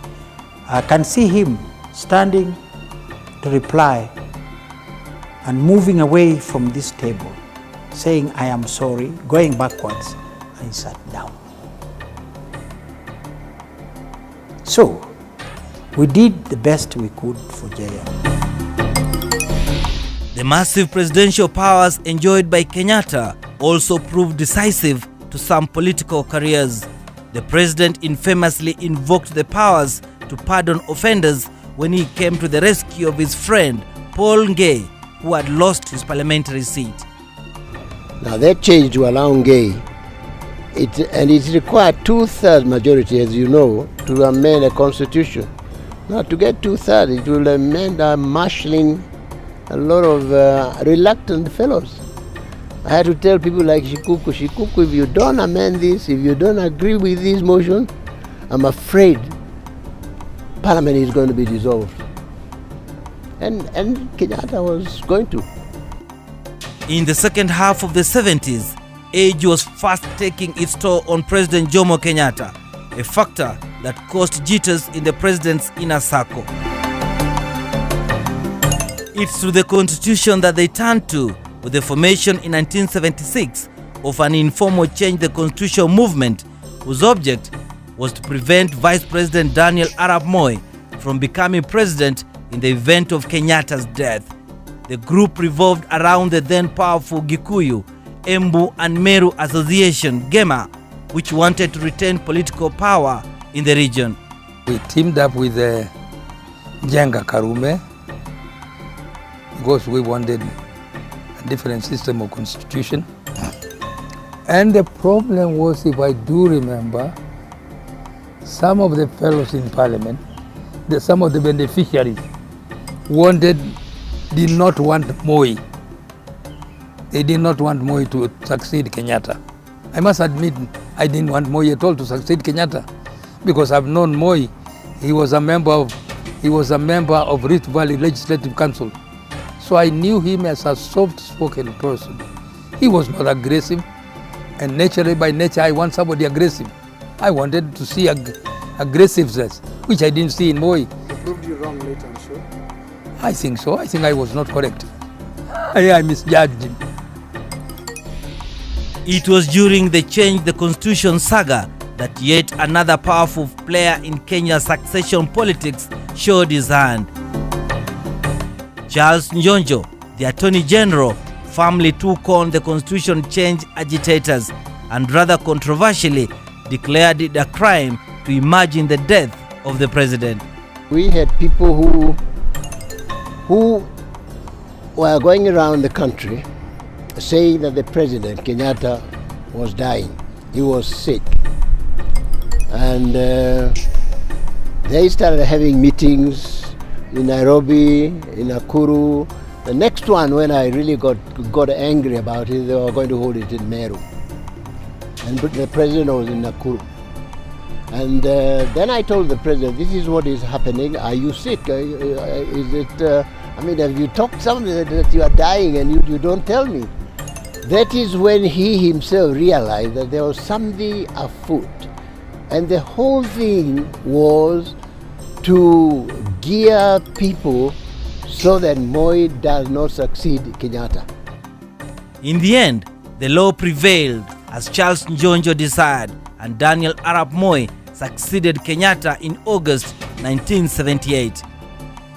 Na kwamba nitahifadhi, nitalinda na kuitetea katiba ya Kenya kwa mujibu wa sheria iliyowekwa. Ewe Mwenyezi Mungu nisaidie. On coming to power, Daniel Arap Moi took his time before proving that was neither a stooge of the Central Kenya power brokers, nor was he averse to the same games they played to gain or retain political power. 4 years into his term as president, Moi, who was initially underestimated by his opponents, struck in a big way. In a motion moved by the then Vice President Mwai Kibaki, the Moi government formally made Kenya a single-party state. The introduction of Section 2A into the Constitution swiftly changed the country's political landscape from worse to worst. Political repression of the kind witnessed in the Kenyatta years resumed with ferocious momentum. Political opponents were obliterated, even if not physically. Kanu became both party and government, both a philosophy and a state of mind. But in consolidating his own power through fortifying Kanu, little did Moi know he was setting the stage for a long struggle that would end in Kanu's humiliating exit from power. We had to get rid of Section 2A, which declared Kenya a one-part state. Therefore, no any other political party other than Kanu.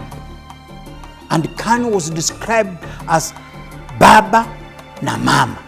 Where have you seen a man being a man and also being a woman?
This is not the Lancaster House Constitution you came with.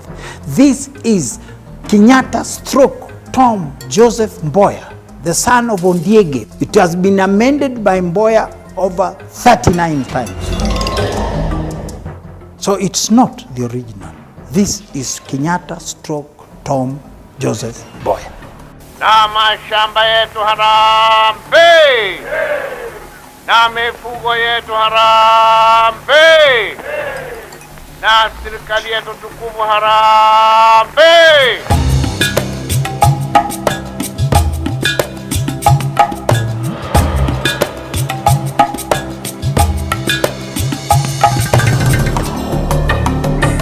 Soon after independence, the new ruling elite swiftly plunged into the deep sea of political intrigues.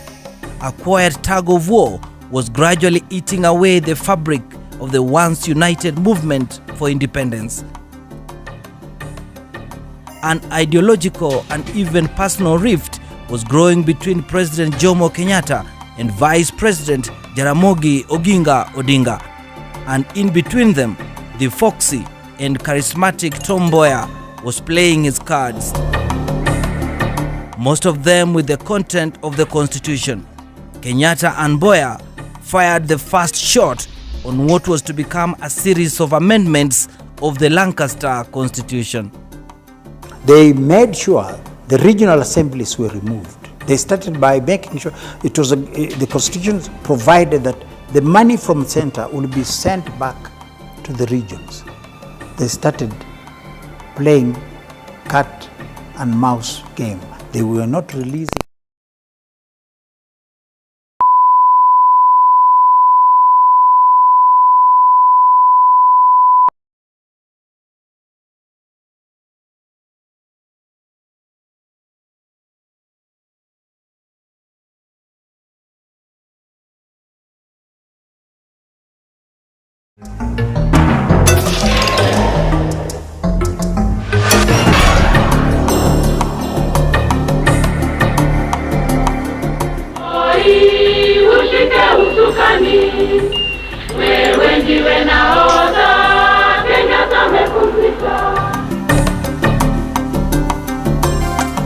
Mimi Daniel Toroitich Arap Moi naapa kwamba nitakuwa mwaminifu kwa Jamhuri ya Kenya na kuitumikia kwa moyo wangu wote, na kwamba nitahifadhi. Power can do all sorts of things. When you've got it, then you behave differently from how you are behaving when you're sitting innocently like that, and you won't. Every other sector, locally and abroad.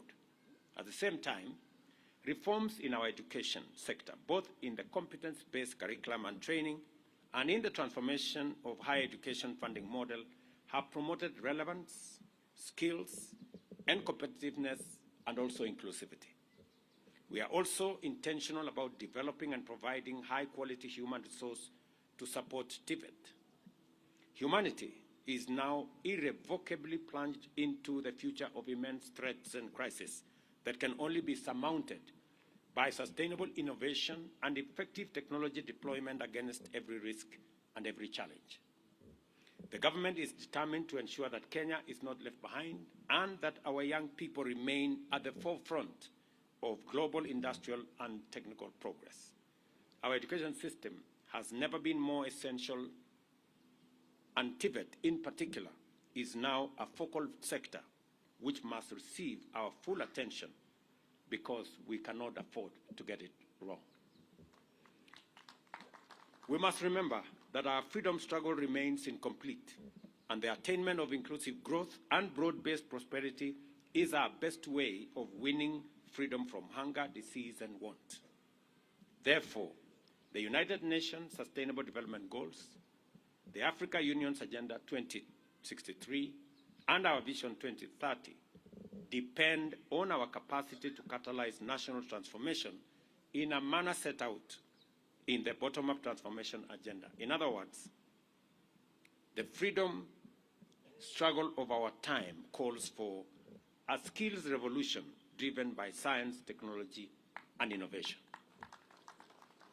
Consequently, we must supply our labor market with skilled and innovative human capital in order to unlock the vast opportunities in key sectors such as agriculture, the blue economy, renewable energy, manufacturing, infrastructure development, mining, housing, and climate action. For these reasons, we continue to drive the transformation of TIVET system by implementing important reforms and developments, including I already issued instructions that the Development, Education, and Training Curriculum Assessment and Certification Council, CDAC, be reinstated and takes over the role of examining our students, providing exams for our students, because it is the qualified body for it to make sure that our trainers are assessed on skills acquired and competencies achieved rather than on stories told. I think that that's really the basic tenet of why we pushed for TIVET. I also must say that I am very proud of what we have decided on recognition of prior learning.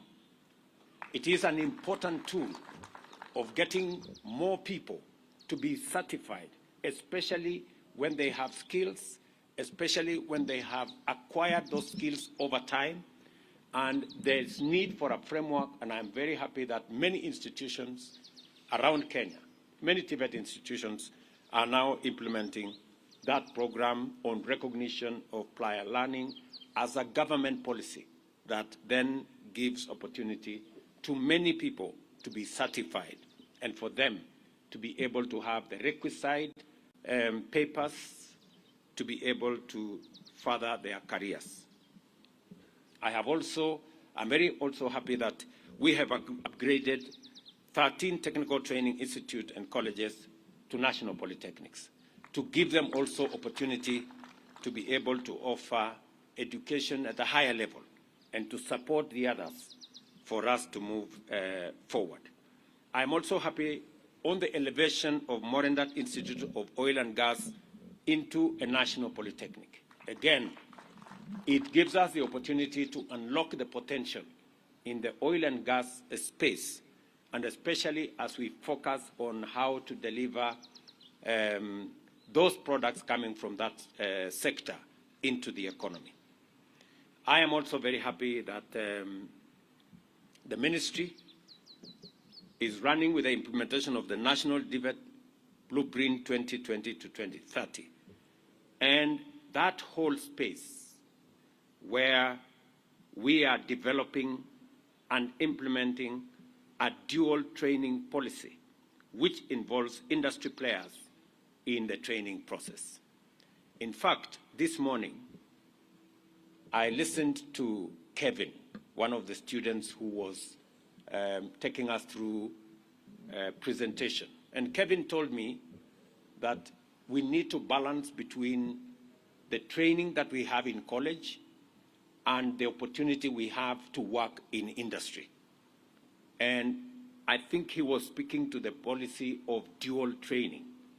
And therefore, if you wanted any validation that dual training is the way to go, I think even the students in these colleges are speaking the same language with us, that we need to do more to make sure that we connect what happens in class, what happens in our laboratories, what happens in our workshops, and what happens in industry.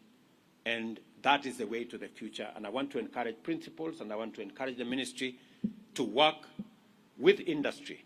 And I'm very happy with the partnership that has already been fashioned between the ministry and industry and our training colleges to provide opportunities for young people from these institutions to be able to be trained and to acquire the skills necessary for them to be job ready when they get out of college. Let me also confirm that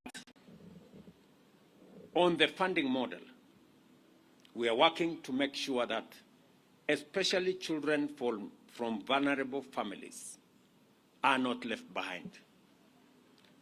It is very important that we leave nobody behind in this training and in this program and in providing education. We have doubled the budget for training in TIVET and in our universities, deliberately, because we want to give every child in Kenya an opportunity to learn. I know that there has been a bit of confusion, and I have asked the ministry to clarify that some of the letters sent to parents may indicate 200,000, 300,000, but that is not what a parent is expected to pay. That is the cost of the course. The government is going to make scholarship, is going to make loan available, depending on the financial ability of parents or guardians or sponsors of students, so that we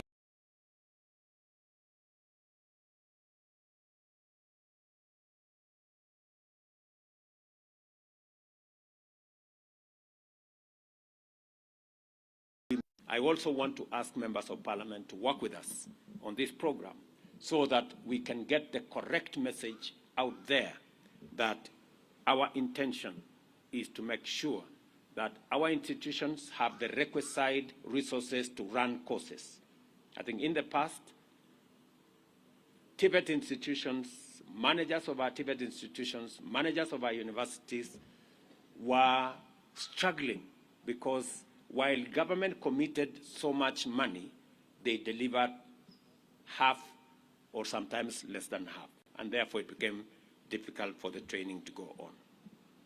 I am also very happy that we have doubled the number of instructors in our TIVET institutions. We had 1,300.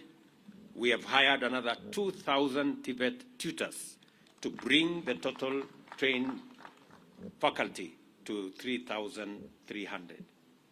I still want a conversation with the TIVET stakeholders as to whether we have the optimal numbers or we still need to do something about the terms of service and all other requirements for us to be able to make sure that we are training our young people well.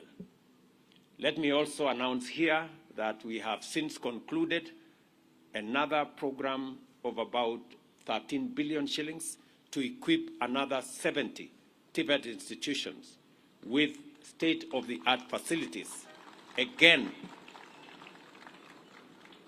to provide training for world-class exposure in the course of their learning. I want my PS Moria to clearly understand that these TIVET institutions will be facilitated, and I want a clearer program on the delivery of this state-of-the-art equipment. I want to thank Germany for what they have done in other TIVET institutions. I want to thank Canada for what they have done in some of our TIVET institutions. And I want the ministry to work with TIVET managers so that we can carefully identify institutions that will benefit from the supply of our new equipment into different parts of Kenya. Let me also say that we have established 213 Jitume centers in various parts of the country, complete with 370 trained tutors to support young people in preparing for and accessing digital jobs.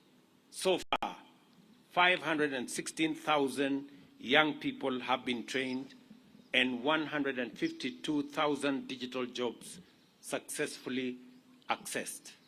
I was very happy this morning to speak to Anne and to speak to Samson, some of the students who are, some of the graduates of our training program, that today they are monetizing their skills.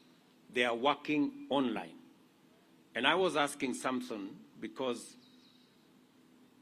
many people do not believe that there are digital opportunities, digital jobs in that space. And I got a confirmation from Samson and many others that indeed they are monetizing their talent, they are working online, and we are framing that space. I have already worked with our members of parliament. We have changed the law, and we are going to have a digital hub that can support between 200 and 300 students in every ward in the Republic of Kenya. The chairman of the ICT committee, my good friend, the MP for this area, KJ, is right here. And I am working with him and the CDF committee to make sure that every ward in Kenya will have a working, equipped ICT hub. The CDF will construct the building. The government of Kenya will deliver internet. We are going to deliver computers. We are going to provide trainers. And young people from across Kenya will get an opportunity to monetize their talent in those spaces.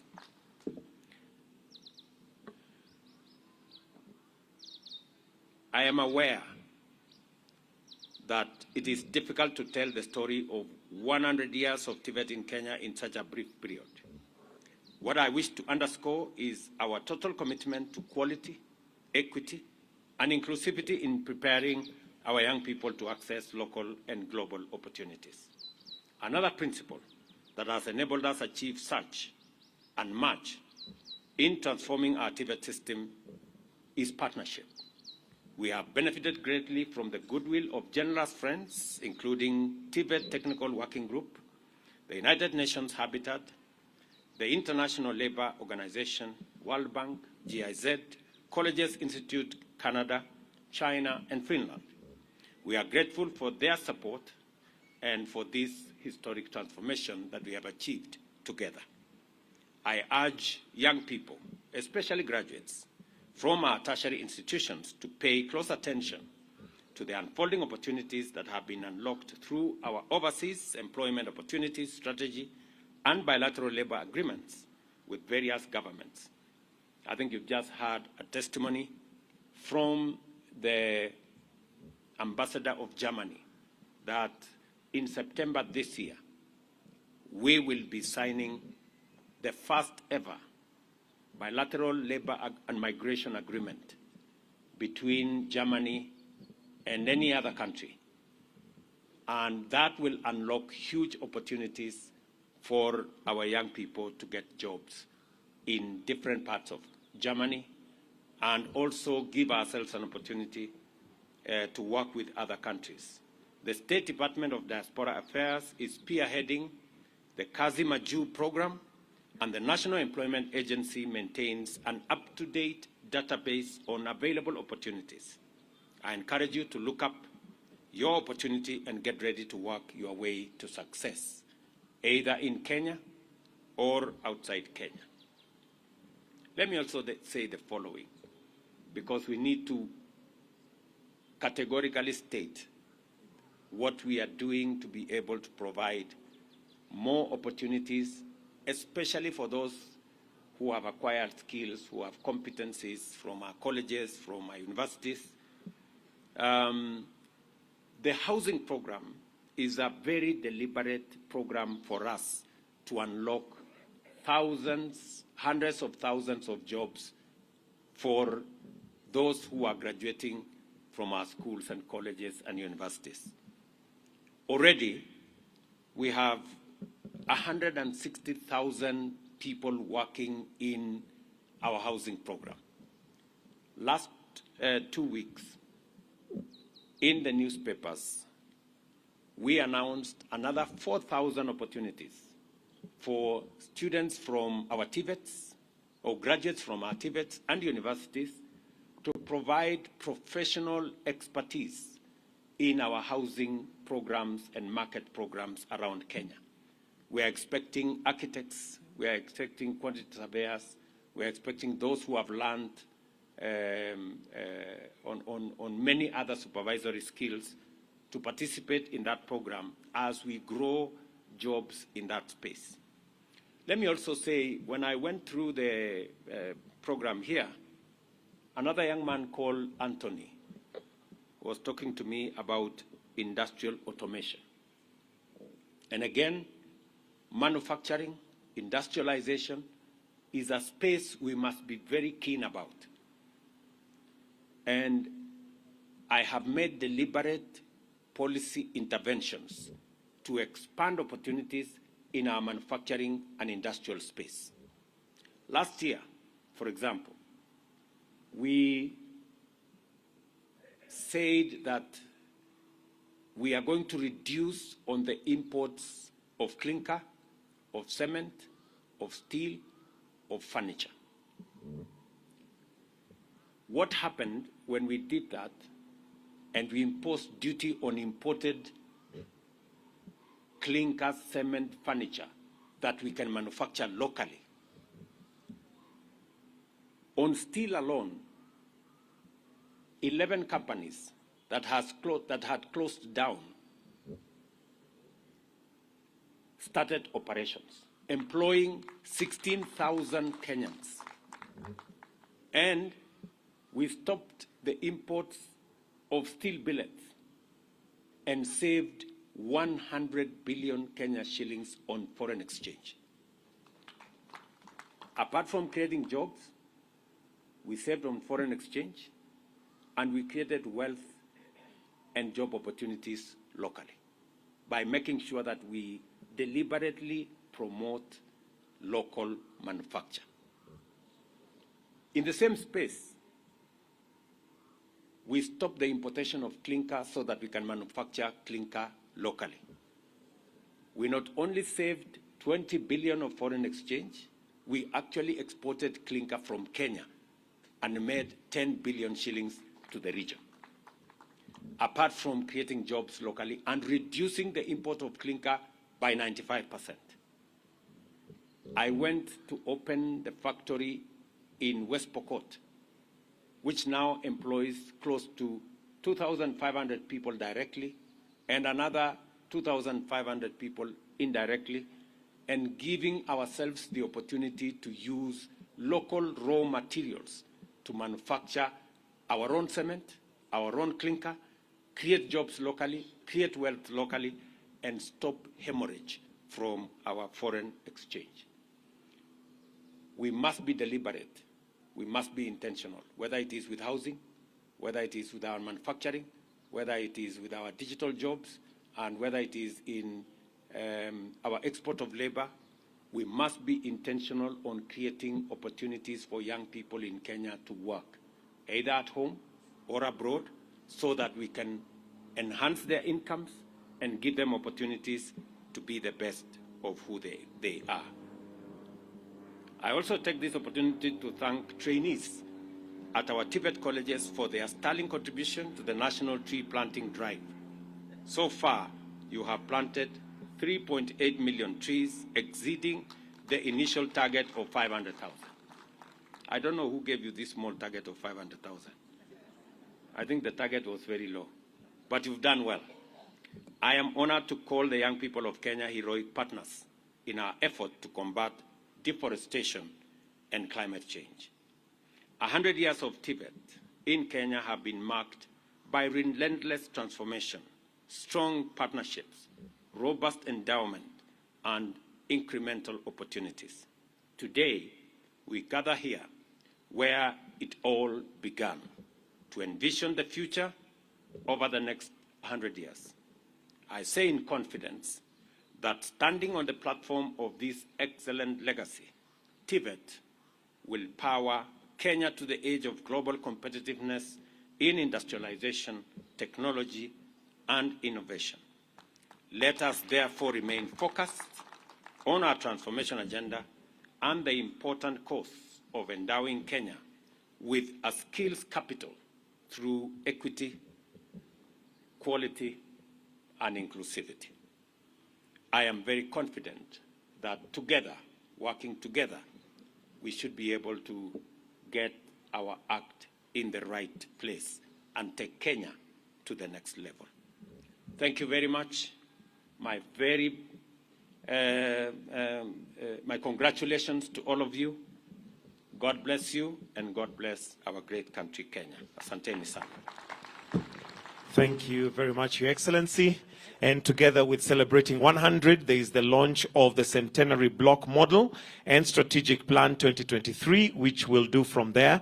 But allow me to invite the Prime Cabinet Secretary, the PSS President, the German Ambassador to flank His Excellency as we now launch the Centenary Block and Strategic Plan 2023-2027 at the count of 5. So if we can, I think let's join His Excellency on stage. Just the PS is present, and the German Ambassador and the Prime Cabinet Secretary. The rest we can all witness from where we are, so that we're not too many. And I'll count down by 5 so that we have the launch in 5, 4, 3, 2, 1. And what we have there now is the launch of the Centenary Block Model and the Strategic Plan 2023-2027.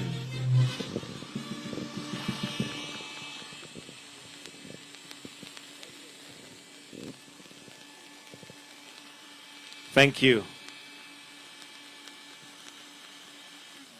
And with that, we have now come to the end of this particular ceremony.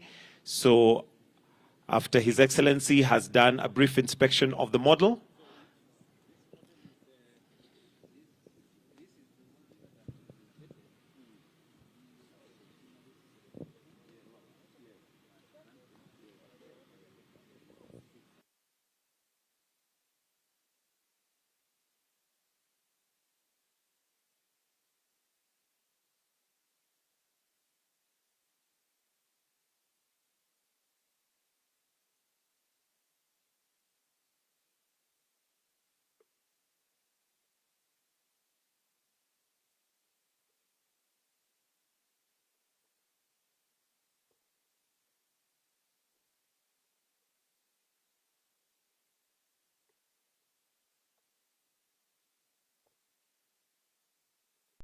the money to the regions so that the region become weak and they could not get on.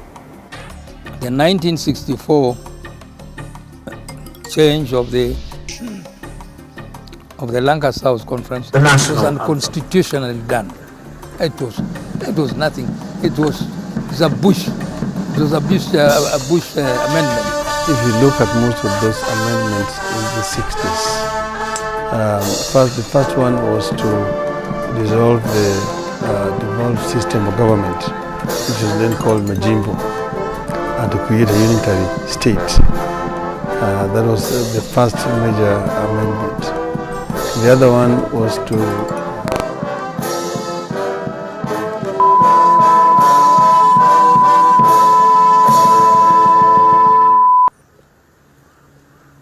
that brings us to the conclusion. I'll request that we remain in our positions as we now allow His Excellency to leave at his own pleasure.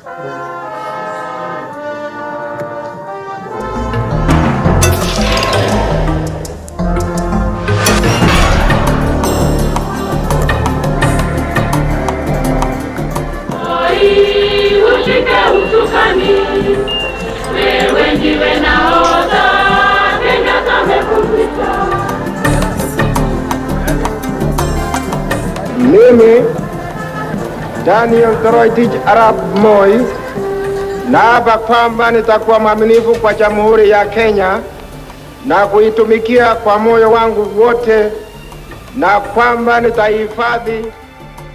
Power can do all sorts of things. When you've got it, then you behave.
Mimi Daniel Toroitich Arap Moi naapa kwamba nitakuwa mwaminifu kwa Jamhuri ya Kenya na kuitumikia kwa moyo wangu wote, na kwamba nitaihifadhi. Power can do all sorts of things. When you've got it, then you behave differently from how you are behaving when you're sitting innocently like that, and you won't think you'll hurt a fly. Get the power, and then you'll be a different terror. Somebody who's using all the sinews in your body to crush others who might be aspiring to occupy the seat you're occupying.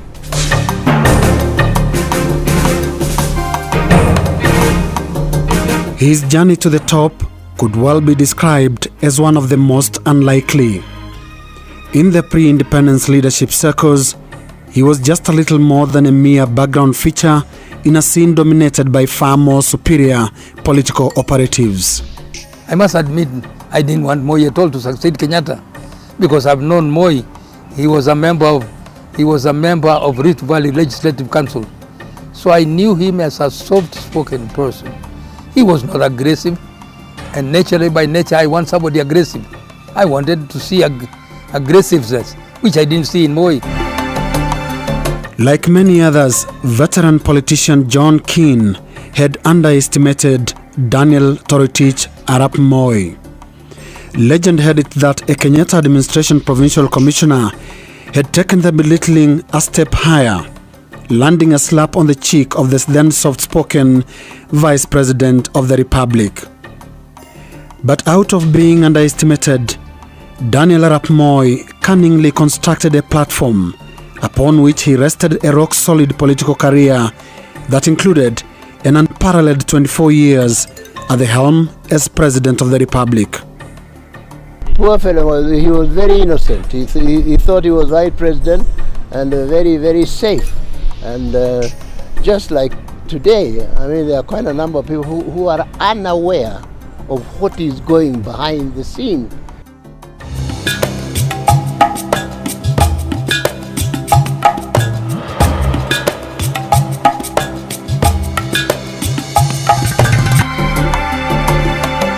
Daniel Arap Moi's presidency began in 1978 on a seemingly innocent, even feeble note. The most harmless man in Kenyatta's ego-dominated cabinet stepped onto the shoes of a titan and a volcanic landscape that included underhand political games that had viciously been at play with the aging of Kenyatta. And apparently conscious not to ruffle feathers so early in the day, Moi played it safe, declaring that his presidency will only follow Nyayo, Swahili for footsteps, of his predecessor, Jomo Kenyatta. Moi, in the beginning, he was a very down-to-earth man as a person. Visit him, you'll see.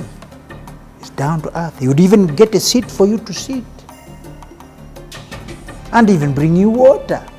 The first statement that Moi gave was, nitafuata nyayo zake. That is, I'm not changing from what Kenyatta was. It started off very, very well, but then I think he felt insecure. He felt that perhaps all these people, I mean, we all followed Nyayo, and the Nyayo that we thought we were following was Kenyatta Nyayo. But then he changed, and we were following his Nyayo now. Yet Charles Njonjo, presumed a one-time close confidant, is listed among names and events behind the subsequent transformation of Daniel Arap Moi. Did he plot against Moi? Did he, Charles Njonjo, want to be president? Never, and if I did, my friend, I would have been, because when Mr. Murumbi resigned from being the vice president, we were without a vice president for some while, and Kenyatta was agonizing as to who he should appoint. And then one day we were just talking, and I told him, why don't you appoint Moi? You know, that was as if I had said something wonderful, something that, you know, inspired from above. And the following morning, he appointed Moi as his vice president. I think Jonjo was ambitious.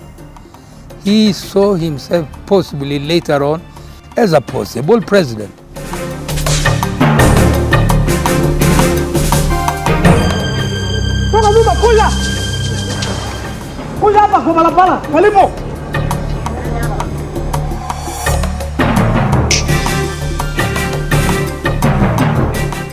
An attempted military coup on the 1st of August 1982 worsened Moi's already insecure status, and from then on, the man was never the same again. We had reached a stage where you looked over your shoulders every time. You were suspicious. You didn't trust even your wife sometimes. He changed, immediately attempted coup came around. That's what changed Moi to be what we all now know he was. I think that is the first time that Moi's government was threatened, and he definitely woke up to the possibility that that his government could be changed. And I think that is when Moi went out of his way to do everything possible to reconsolidate his government and his rule, using every means possible, including constitutional amendments. The man turned out to be very fastidious, extremely fastidious, that then he started arresting people. Remember, in 1992, he arrested more than 4,000 characters, you know. Those 4,000, majority of them belonged to the armed forces, that is the Kenya Air Force, and a few from the streets of Nairobi, those that appeared to support, and at the same time he dismissed from his cabinet many people that appeared to have supported, you know, the attempted coup. With ruthless resolve, Moi swiftly moved to consolidate his power by dismantling all other perceived centers of power, such as Charles Njonjo, and to choke all other supposed avenues to power, such as political parties. So in 1982, we decided that we wanted to form a political party. And so we sat down, we prepared the manifesto, prepared the constitution. And when they heard that we were about to apply for registration, then they rushed the constitutional amendment to introduce Section 2A, which now made the country a de jure single-party dictatorship. That was done within one day, as you know. To contain the political opposition, the Moi administration moved to insert into the constitution what was to become the contentious Section 2A, formally making Kenya a single-party state in 1982. I think the system has been cheated. That if we don't amend that section, Odinga was going to take the matter to court, and that will not, the amendment will not be allowed. So there was a very big rush to amend that particular point. It was moved by Njonjo and seconded by Kibaki. Kanu was a yes party. Anything that Moi says or Kenyatta said, it was accepted. It was a yes party. Who could have opposed Kenyatta? Who could have opposed Moi? You risk going to detention because we had detention laws. With the political space shrinking under the post-coup attempt climate, criticism of the Moi regime came from the quarters he least expected. A vibrant atmosphere at the higher institutions of learning, particularly the University of Nairobi, was at its peak, and both lecturers and student leaders were blunt in expressing political opinion. I remember the 1980s because that is when I was at the university early in the 80s, and I recall in 1982, just before the coup attempt, university lecturers, some of whom were my own teachers, were detained under the Preservation of Public Security Act. So I recall that period as being very, very repressive. They immediately arrested one of us, George Anyona, just before he presented the papers.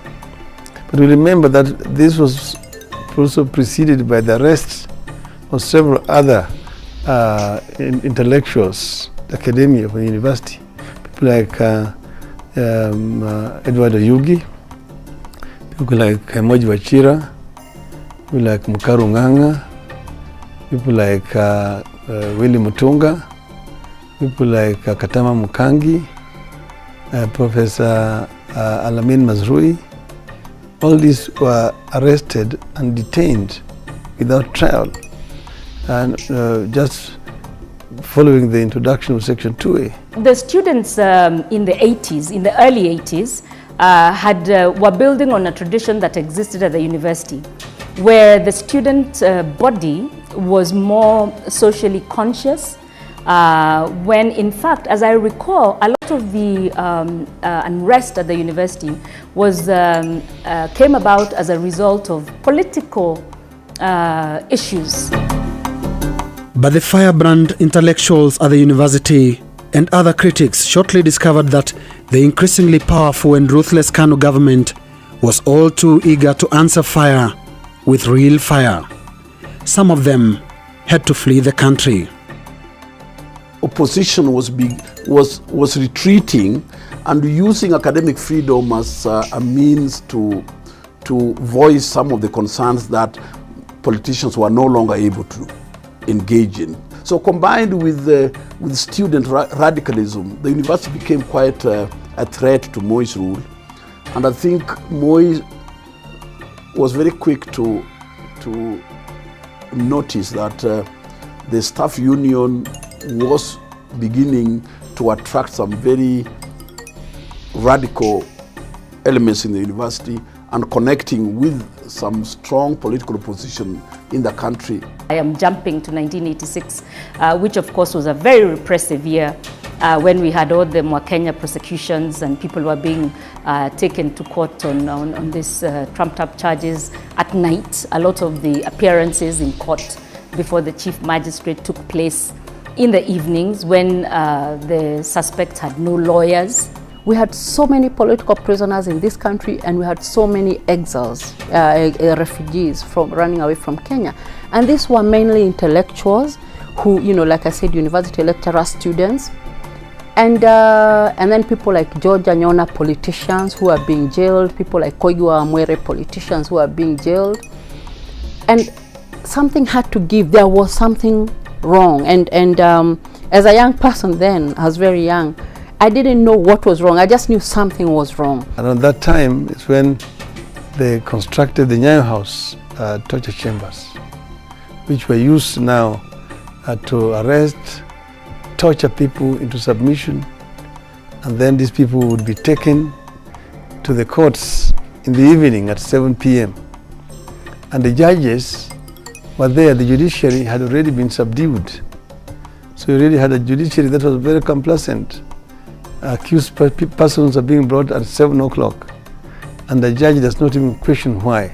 I got a word from Kariuki Chotora saying that they were now determined to kill me. So they would crush me like a louse, because they could not intimidate me with the detention, and they could not place me in, they could not shut me up with the salary of parliament. So now they had, the only final solution they had for me was to kill me. And I thought, you know, I took the threat seriously. We discussed it at home, and we decided I must go into exile. Those days you could not dare, when you became very powerful, say Moi, Moi. No, you had to look behind, sideways, and then whisper, Moi. With politicians and intellectuals either in detention or on the run, Moi molded Kanu into a frighteningly powerful monolith, towering over the landscape, its reach straddling the air-conditioned offices in the cities to the grass-thatched huts in the remote villages. But Kanu's apparent comfort was to be interrupted by a new and different type of critic: religious leaders. From the clear skies, almost literally, a skinny, bespectacled Presbyterian preacher emerged like a ready thorn and plunged straight into the flesh of the Moi administration. On the 5th of October 1986, the Reverend Timothy Njoya, a minister at St. Andrew's PCA Church in Nairobi, fired the first salvo. He called for constitutional reforms. On October 5, 1985, I climbed onto the St. Andrew's pulpit and said that we must reconstitute Kenya. Kenya was designed in Baringo. It was not designed by Kenyans. Therefore, come, let us reason together. Thus says the Lord, Isaiah chapter 1, verse 18. And I called the Kenyans to come together. And I called Moi to call Ambaraza at Kamukoji. and call all the people who have been killed by the state. You know, it was metaphoric. I knew he could not call them. Call all the detainees, all the dissidents or the fugitives, and let us reason together as to why we cannot reconstitute Kenya into something that is for Kenyans. Njoya's call for reforms marked the beginning of what was to prove an effective involvement by religious leaders, both Christian and Muslim, in the push for constitutional and political reforms. All the elites in Kenya were X-rayed by Kanu. There was a society impregnated by Kenyatta and Moi, and they would reproduce small Mois and small Kenyattas. It will reproduce the same replicas of the same system of dominance as was inherited from colonial time. And therefore, we had to agitate for a new Kenya. Gradually, religious leaders began splitting their preaching time to accommodate political messages. I had courage to say, enough is enough. And I had the mark you this time, all this time there was freedom of broadcast because very few had access to KBC. So I went and the pulpit of St. Andrews, even when it was Kenya Broadcasting Service during Crown time, had live broadcast wired to our pulpit. So I went on to the broadcast. I said that I told Kenyans we must have a new Kenya. Njoya wears a dog collar, as we used to call it, a full collar. He is a soldier of Christ. Bishop Okulu used the pulpit to send messages. And later on, we had Bishop Gitari, who took on this mantle of speaking for the people and speaking for reform. These clergymen dared to go where others had failed to tread. With time, more and more clergymen began engaging in the rare straight talk from the pulpit. Sunday prayer services started becoming Kanu's political nightmare, as religious leaders increasingly made what sounded at the time as unthinkable pronouncements. And their spread presented an even nasty scenario for Moi and Kanu. Like thumbnails on the floor, the emerging critics were spread around the country. Henry Okulu and Zacchaeus Okoth in Kisumu, Manasseh Kuria and Cardinal Otunga in Nairobi, David Gitari and John Njuya in Mount Kenya, Ndingi Mwana Anzeki in Nakuru, Alexander Muge in Eldoret, and in Nairobi, the streets-bound Reverend Timothy Njoya. Unlike other critics who ended in exile or jail, the clergymen arguably faced fewer risks. The risk was not as obvious, but it was certainly there. And certainly being beaten in front of Parliament almost to death, there could be no greater risk to life and limb than what happened. So yes, they had some protection because of course it looks bad when you detain a church person. But Kanu's reaction to the clergy onslaught remained as dismissive as it was in earlier encounters. Well, the argument would just have, you know, the government is, some of it will be on detention. How can you detain somebody without trial? Well, I will tell Okulu, if you want to know, don't use the pulpit to ask questions like that. Ring me or come across to me and I'll tell you what has happened. Because if you criticize me in the pulpit, I'll criticize you in the House of Parliament. And so we go like this all the time. Events of the late 80s were, however, to prove that the greatest threat to Kanu's hold to power was not the clergymen or critics in exile and jails. The biggest threat for Kanu came from within. The inner fabric of the mammoth party of Kenya's independence was gradually succumbing to the corrosive effects of the massive political powers it had amassed. Internal democracy had dropped to both tragic and farcical levels as illustrated by the 1988 Mlolongo or queue voting system. Under this system, Daniel Arap Moi literally handpicked all the 188 members of parliament through a ballot-free election where the length of a queue of voters counted for little. It was just a way of picking the people he wanted to become members of parliament, so that he was creating parliament for himself, not for the country. Even Kibaki was just about to be thrown out in that Mlolongo. Makui was a vice president. Those elections were definitely abused. They were abused because even then there was no independent electoral commission. The elections were conducted, supervised by provincial administration. DCs were the returning officers. The shortest lines were declared winners. And also, anybody who got more than 70% of the votes cast was automatically declared the MP. That's when the anger and the real struggle for Multiparty started.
That's when the anger and the real struggle for Multiparty started. In 1988, Kanu was a party at the peak of its power and glory. In the most elaborate ways, Daniel Arap Moi, the party chairman and the state president, celebrated his first decade in power. Monuments, most of them bearing the Kanu symbols and Moi's trademark white rungu, were erected in all major towns across the country. 10-year-old school children took part in statewide, state-funded celebrations, choreographed to showcase the achievements of what was titled the 10 years of the Nyayo era. But events of the first half of the same year had left the mighty Kanu with the political equivalent of internal bleeding. The party had conducted the most preposterous election in the history of the country, an exercise whose highlight included the nearly amusing act of voters lining up behind the photograph of their favorite candidate. The infamous Mlolongo method of voting did not only allow Moi to literally handpick members of the 6th Parliament, but also marked the beginning of a terminal illness that in the end brought to an end Kanu's rule and by implication Moi's reign. Moi did not ask for more powers. He used the existing powers to deal with the people.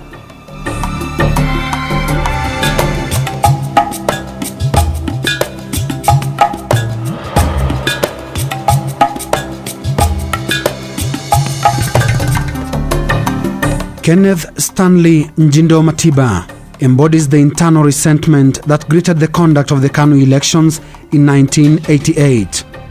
The then powerful Minister for Transport was surprisingly ousted from the chairmanship of his Kiharu constituency in the Mlolongo elections, overseen by eminent Kanu personalities that included the diminutive Burudi Nabwera, the dreaded David Okiki Amayo, and an outstanding loyalist, Stephen Kalonzo Musyoka. For a leader of Matiba's profile, a loss in party elections could only spell one thing: the end of the game. Matiba shortly resigned from the cabinet, after which he was expelled from Kanu, which also meant that he lost his parliamentary seat.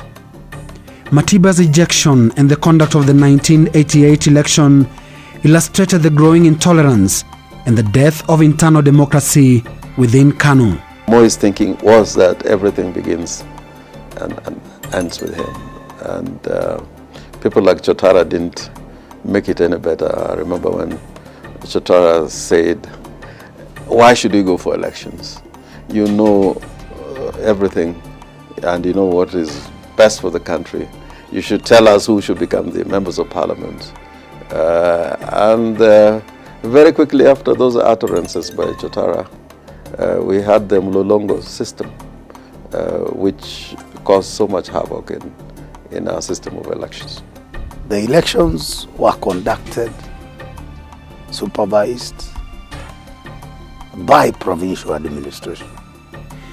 The expulsion of Matiba opened the floodgates for what was to become Kanu's standard way of dealing with internal dissent.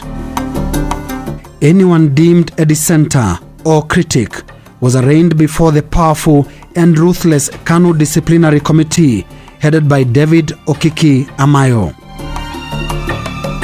The brutal outfit caused tears running down the cheeks of many full-grown adults. My Butere constituency passed a resolution that I be expelled from the party. It was brought to the Kakamega district branch. The Kakamega district branch approved and forwarded it to headquarters here. And Akika Amayo was the chairman. And I was summoned here at the headquarters to answer. I went right round. And I am life member number 71. How can I be tried with the people whose numbers are 6 figures? You have no right to try me. I can only be tried by Kenyatta, who is number 1, Mamangina, number 2, Moi, number 3, and so forth. And I'm number 71. This is like a corporal or a private constable trying a general. Do you know what Amayo did? He was a very funny man. He said, Mr. Chikuku, you have no case to answer. And that's how he escaped being expelled from the party. Only to find later on, the person who moved that in the district in Kakamega was the late Wameyo, Dr. Wameyo. I went, a big friend of mine. He comes to my home, my wife makes food, we eat. I go to his home, and I helped him to come to politics. And asked him, did you really move that I be expelled? He said, we were threatened. If we are not to expel you, we will be detained. But the tears within Kanu were rather inadvertently watering the momentum for change, and not long after, voices from within the quietly imploding Kanu were gathering courage to spell the word reforms. In May 1990, Kenneth Matiba burst onto the scene alongside Charles Wanyoike Rubia, a former member of parliament who lost his seat in the infamous 1988 elections. Matiba and Rubia called for the restoration of the multi-party system of politics. One day, Ken Matiba and I got together somewhere in Nairobi, just by accident. And we exchanged ideas and said, I think we should now join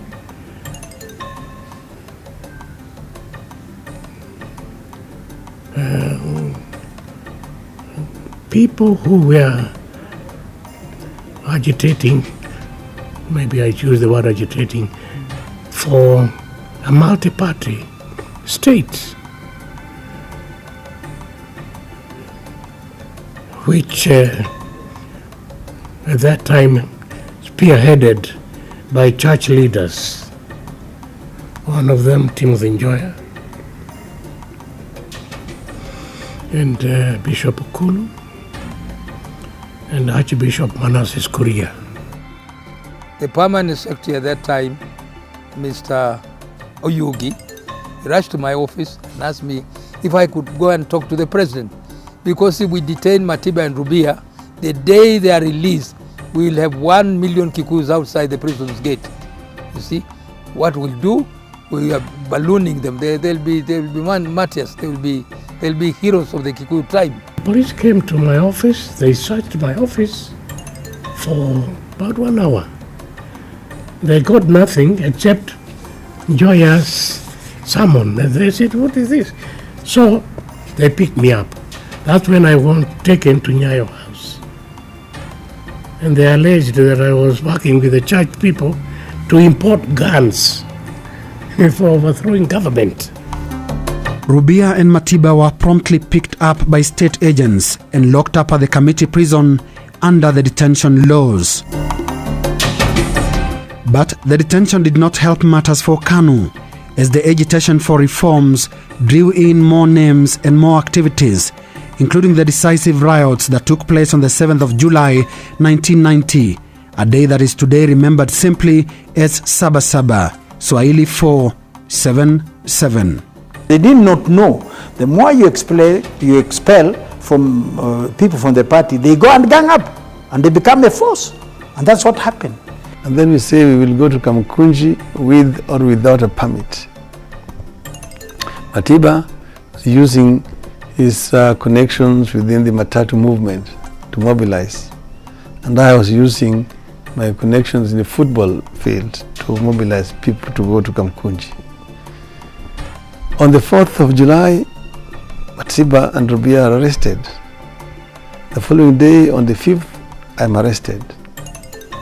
Then on the Saba Saba itself, they arrest Imanyara, they arrest Kamenwa, they arrest Mohammed Ibrahim, several others escaped like Kamau Kuria, Raitu Murungi. That triggered another wave of resistance because people went to Kamkunji. A number of them were killed.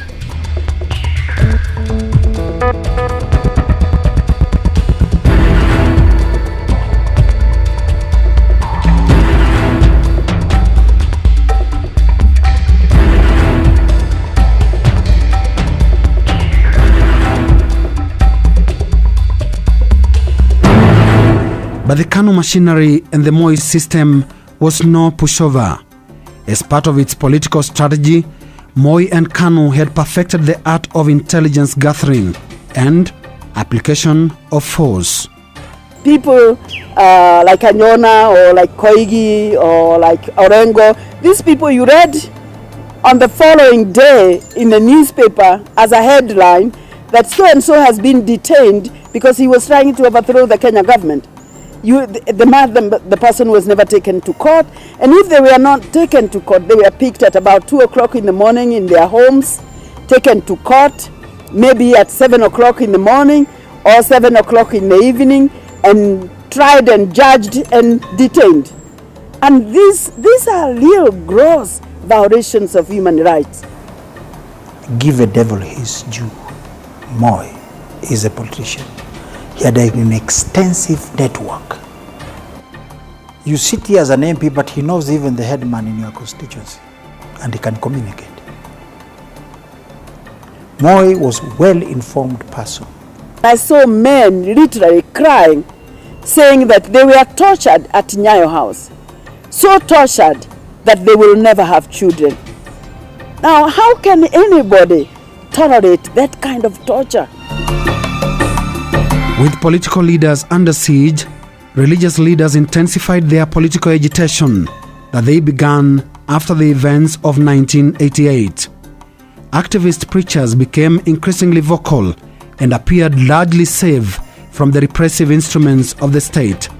That sense of security was, however, shattered in August 1990 when the charismatic Anglican Bishop for Eldoret, Alexander Kipsang Arap Muge, was killed in what is to date a suspicious road accident. Muges was the second suspect death that year. Earlier on, in March 1990, Foreign Affairs Minister Robert Ouko was brutally murdered in what is widely considered a political assassination. With the clamor for reforms gathering pace, one woman stood out in a unique way as a thorn on the side of the Kanu regime. Through her Greenbelt movement, Professor Wangari Maathai championed the cause of a green environment, a cause that the political power-absorbed Kanu had probably considered harmless. Police came and disappeared. This until Professor Maathai stood in the way of plans to construct a 60-story Kanu facility at Uhuru Park. If you're going to shed blood because of our land, we will. We are used to that. Our forefathers shed blood for our land. We will do so. This is my blood. I just kept writing letters, and you remember that eventually they responded to the letters, but it was responded to in Parliament, led by senior government ministers. I told them, now look, let us discuss this issue like adults, and don't get onto my physical appearance. And I told them, I want to deal with you from neck up. And people remembered that. And in fact, they never came back to me. I think they decided that's the end of it, which means that from neck up, I was on top of it. A stubborn and evidently courageous Maathai went on to hand Kanu its first ever defeat when she successfully campaigned against the proposed construction of the Kanu complex at Uhuru Park.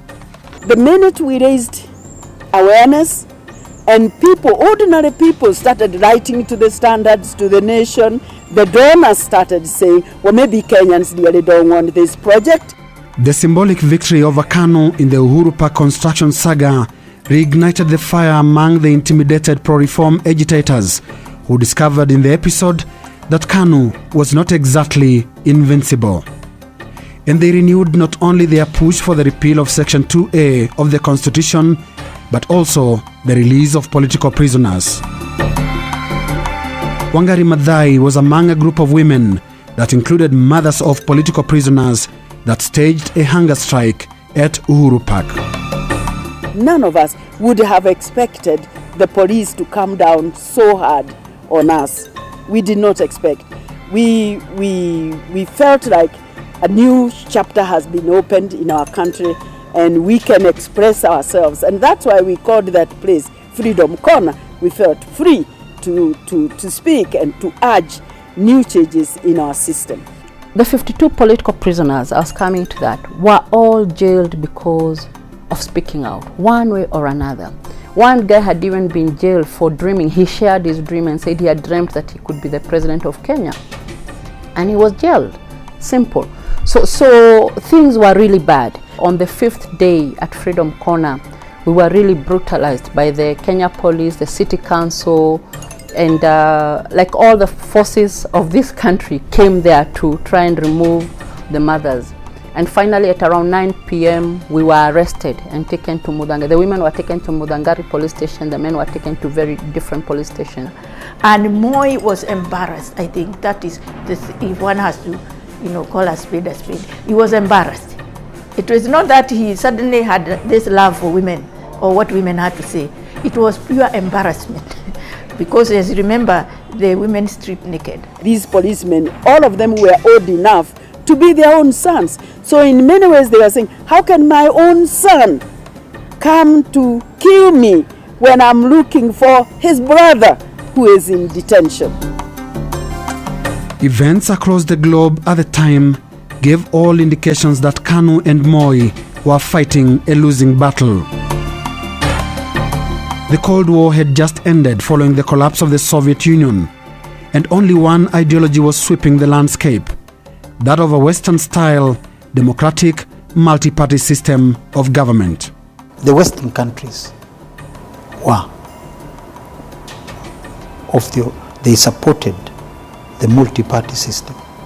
And I had told them in Parliament, and I remained alone, you can never have democracy in one-party state. When I left, I was alone. And even God, the Almighty, has allowed Satan to coexist with him. Western diplomats, including the bullish American ambassador Smith Hempston, swiftly took the bare-knuckled battle to Moi. The diplomats also opened their embassies for government critics, fleeing from either tear gas or arrest. Some of the pro-democracy activists actually took shelter in some of these embassies, and it was from some of those places that they were able to go into exile and into safety. He was breathing hot on Moi's shoulder. Smith from Hempston, the American ambassador? Yeah, whom they call Yamachoma ambassador. But that was a man and a half. The personal character of Hempston played a role, but I think more is, what gave him that clout and gave him the confidence more is the country that he also represented. And also the period at which he was doing this. Remember, that was after the end of the Cold War. But a resistant Moi still managed to hold off both the domestic and foreign pressure to end single-party rule. He was resistant all along. I mean, talking to him, he said, hii kitu tasumbua watu tu na lete ukabila mingi. So, but we had to sing that song.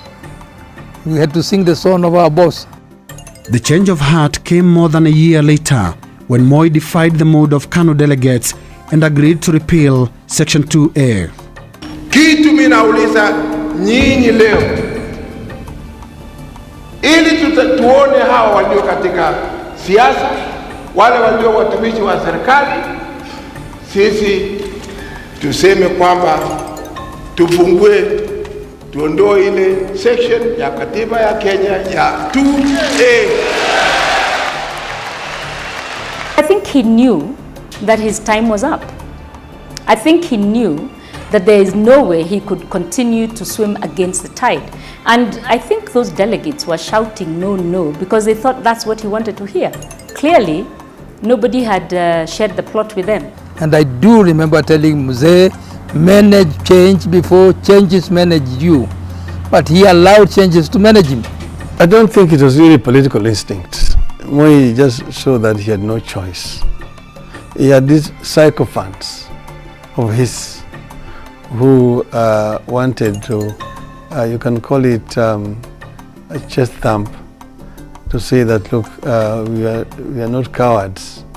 And I think that was orchestrated, that you will say you don't want it, but I will come and say I want it. So that was play acting.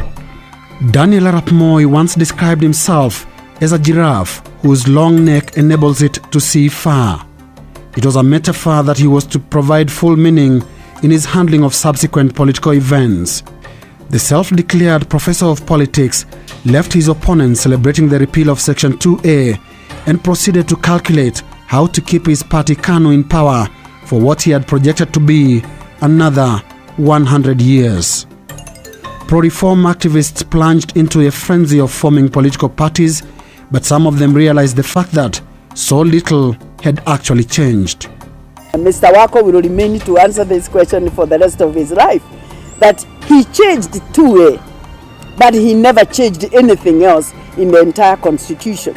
And as a result, even though we had changed 2A, we still lived very much under the oppressive system of the police, the provincial administration. There was still a lot of problems with meetings being broken. Brought to you by Safaricom, a proud sponsor of Team Kenya at the Olympics.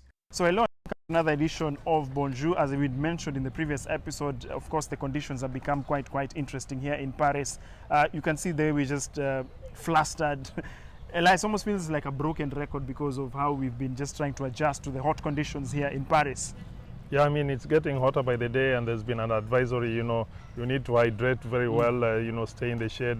It's getting hot, and I can only imagine, the athletes out there performing under such sweltering conditions. Indeed.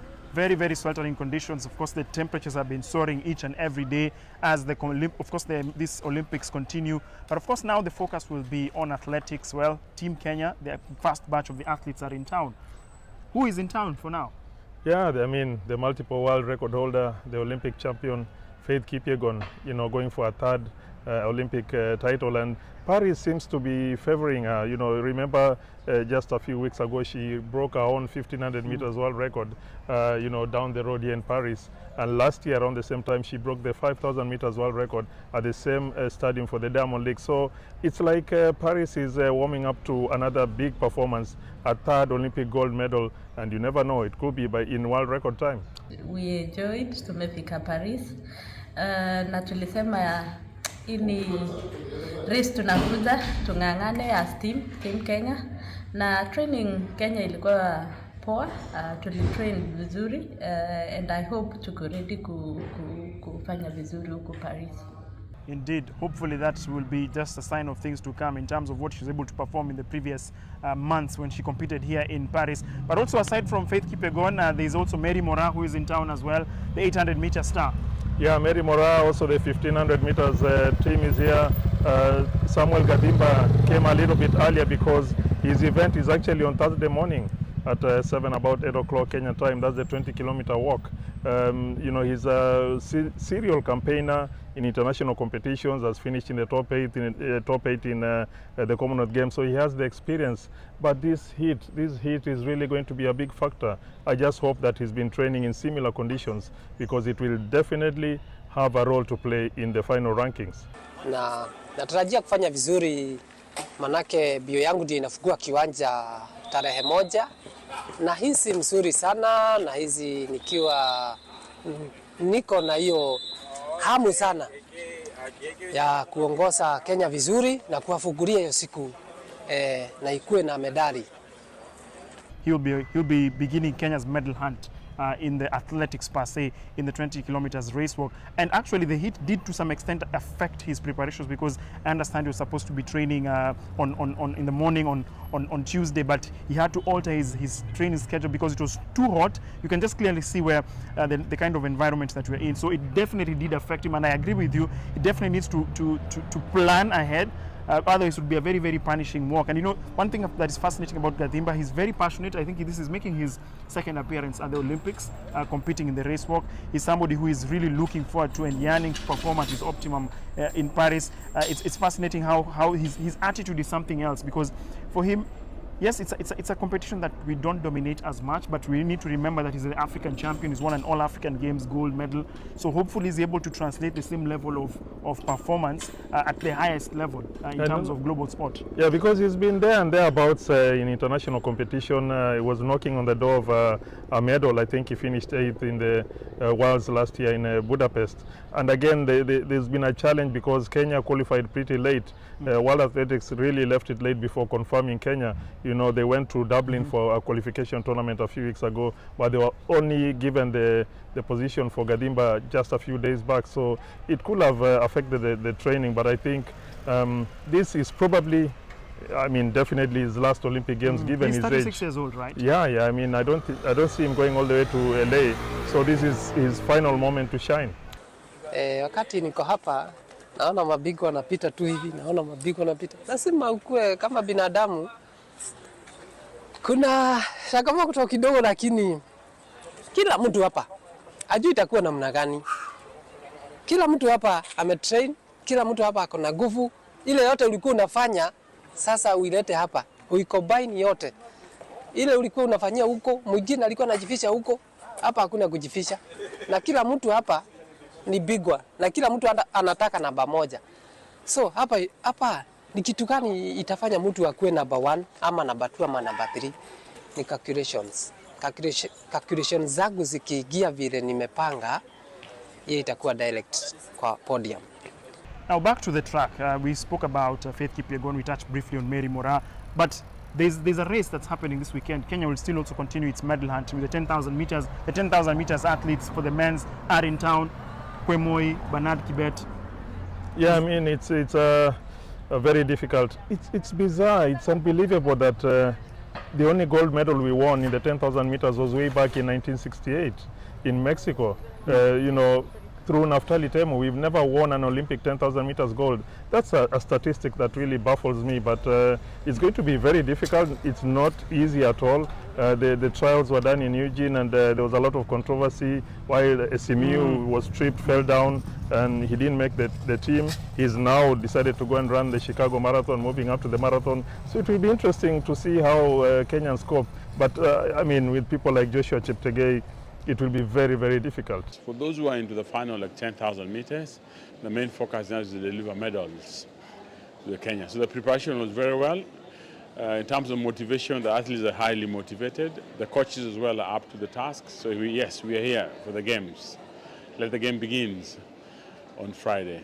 Well, as always, Elias, that means that the rivalry between Kenya and Uganda will be renewed once again in the 10,000 meters. Hopefully the Kenyan trio, will be able to push the Ugandans and the Ethiopians as well. I mean, they ran very well during the qualification at the Diamond League in Eugene, the Prefontaine Classic. Of course, sadly, Simiyu Ebenyo, who will have been a very good strong favorite, strong favorite, because he medaled in Budapest for the World Championships. He didn't make it to the team. Joshua Cheptegei, I'm still waiting to see the final start list, but definitely the Ugandan Joshua Cheptegei and the Ethiopians will be a big threat. It will be one very tight race, and considering the elements, it's very, very hot and not too humid, but very hot, which could also be a factor. Now let's shift gears and focus on the women's volleyball team. Remember, they were in action in their opening game against Brazil on Monday. It was a tough outing. Elias, it's even tougher. They're facing off against another top team. Yeah, Poland is top ranked in the world. Brazil is second. So you can imagine, after fighting so much against Brazil, you meet even a tougher opponent in the form of Poland. It will be very tight, but looking back, a lot of lessons to learn. The Brazilians, I was speaking to one of the players, the setter Caneiro, and she told me that they were in camp literally every day since May. I mean, so their training was tailor-made. They have the resources, but on the Kenyan side, it's a struggle. None of the players is 100% professional, if you like. So it was the gulf will always be seen between the other teams in the group: Japan, Poland, Brazil, and against Kenya, which is really the odd one out. Now maybe we can change that. Is that we need swift center players. They must move swiftly so that they can stop the center player of the opponent, so that we can use the wings to attack. So that was the challenge, because they were not moving very fast, and that's why the blocks. Also, we are aiming so much, many balls inside, and their blockers are very tall. So we are trained not to aim the ball out inside, to aim the ball outside, to get the touch out scoring. Hopefully the Malkia strikers will be able to find their bounce against the Polish and pull off a surprise. You never know. This is the Olympics. Anything could happen. Now, another big championship specific. Because remember, the Olympics is usually like a mini World Cup of so many other sporting disciplines. So the triathlon was supposed to be happening on Tuesday, but it was postponed because remember the Sen had been given the thumbs up by everyone that it was fine to swim in, it was fine to use, it was not toxic. Of course, there were concerns in terms of the waste that was within the Sen, because that's one of the places that's going to be used for the triathlon. But the triathlon was postponed. Yeah, it's been a big issue, environmental issues, to make sure that River Sen is fit for. Even, I mean, they almost went as far as drinking water to show the world that it's safe. But yeah, the meeting went late into the night.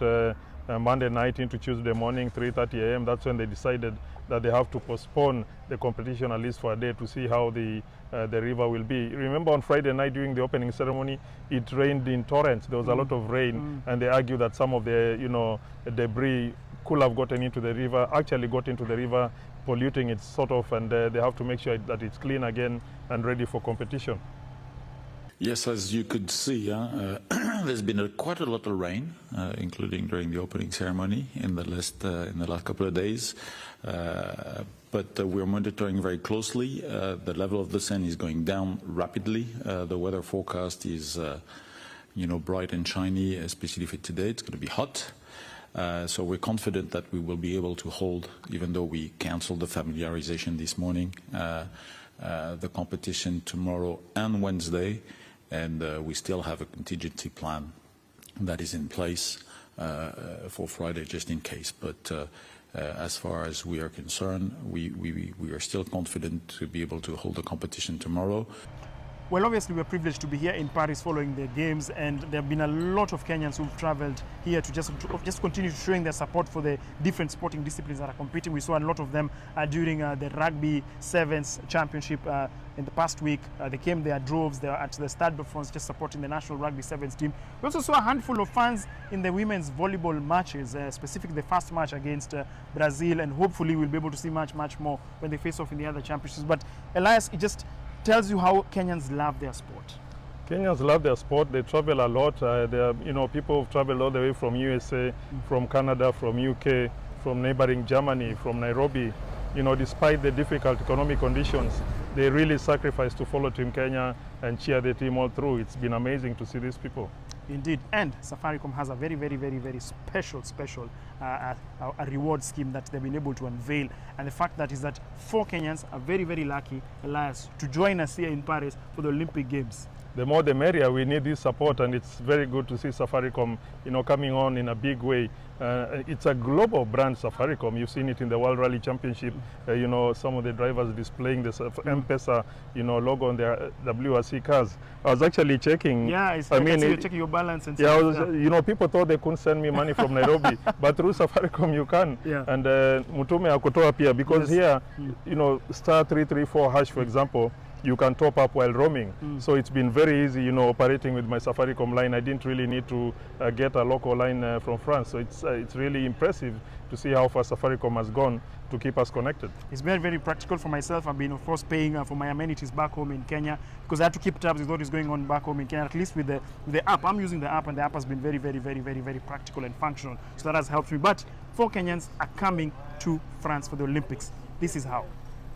With Team Kenya and with Visa, we partnered to say, how do we support our customers who have been using this to conduct their e-commerce, to pay for their global subscriptions. So today, or for the month of June and July, we're actually rewarding our customers. So when they transact with 1,500 shillings, they stand an entry into this draw. And this competition or this promotion allows you to win up to 4 tickets to Paris. It's an exciting thing. You'll be accompanied with your partner. You'll have full accommodation. You will have entry to all the different events at the Olympics, and you'll also be eligible to have some fantastic tours of Paris. Paris is one of those historical countries, and how beautiful would it be to go and see a historical site alongside Team Kenya and see how we have a winning spirit as Kenyans coming together to actually... Received a call from Safaricom towards the end of June, and the lady on the line informed me that I've won a ticket to Paris for me and a companion. And my first reaction was that it was a con, obviously. So actually I was telling the lady, just hold on, I need to check to confirm this line is actually, the number is actually a Safaricom number, the official line. So, but after she mentioned the global Visa card, that's when now I realized this might be true because I normally use the card a lot. So that's when it sort of hit me that this thing is actually true and I might have won. As usual, thank you so much for watching. Bonjour. My name is Bernard Ndong. From myself and Elias Makori, au revoir. Au revoir. Bonjour, brought to you by Safaricom, a proud sponsor of Team Kenya at the Olympics.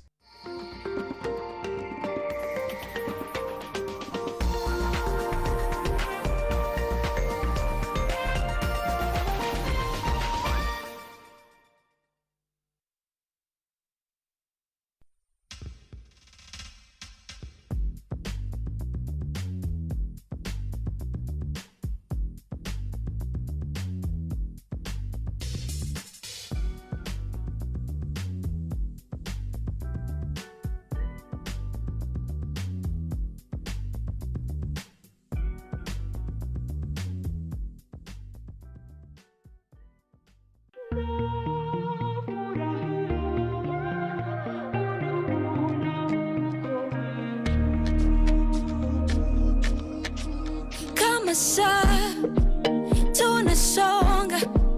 It's the West, they know who we are.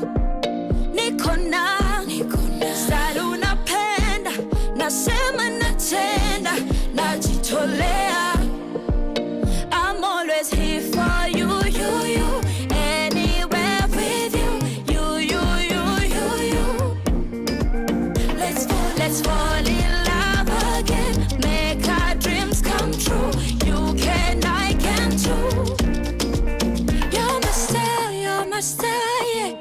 I know you know it's time is to shine for the world. You're my star, yeah. I know you know it's time is to shine for the world. Go on, shine then. Keep on shining. Usiache, keep on shining. Usiache, keep on shining. Usiache, keep on shining.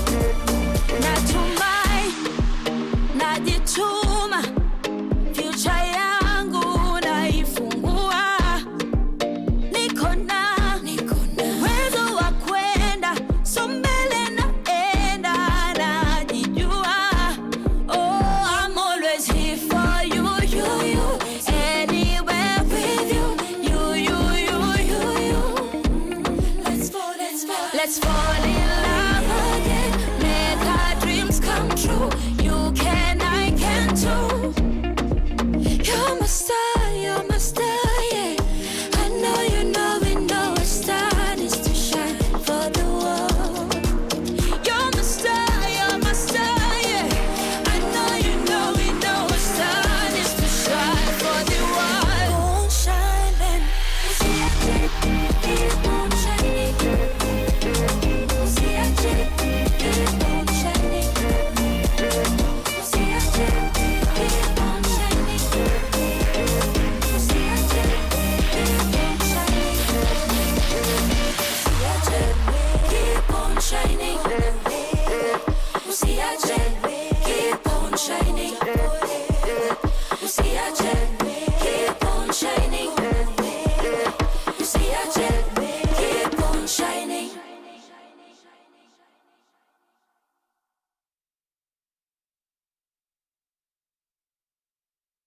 The woman who showed up at the church. I don't believe what you said. What does that have to do with me, Samantha? I don't know. You tell me. I don't understand. All you want is to file for divorce. Once it's proven to be true, the second marriage will be invalidated. I've been dreaming about a little girl for some time now, and it's driving me crazy. I don't know who she is. Do you know her? Yes, I do. I know her. And her family. Her father's my boss at the foundation. My father and her parents have been lifelong friends. You are the one.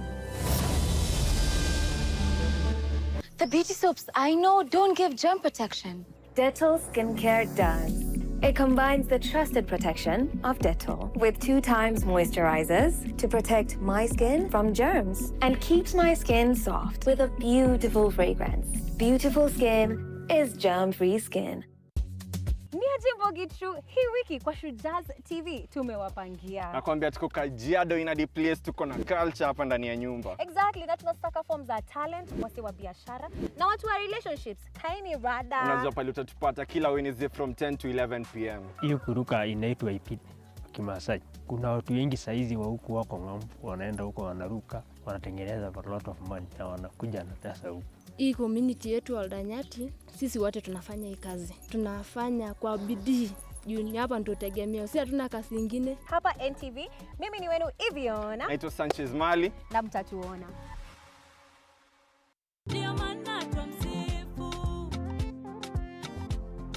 Sisi ndio wale watoto wa Mungu. Kitugusa tapigwa na Mungu. Na tulipokatuweka Mungu. Kimboni ya jicho lake huyu Mungu. Sisi ndio wale twapendwa na Mungu. To get Sisi ndio wale as your skiza tune, dial *812 *802#. Skiza na Nation.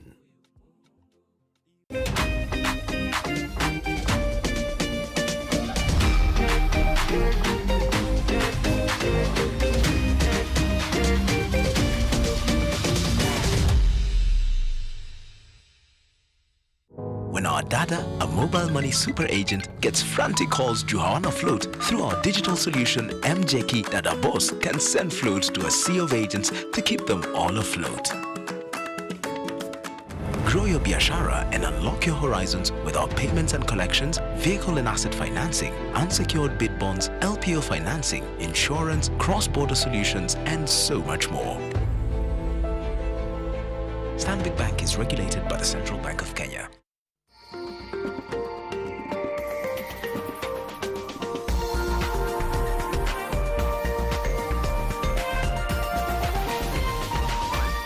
This is NTV.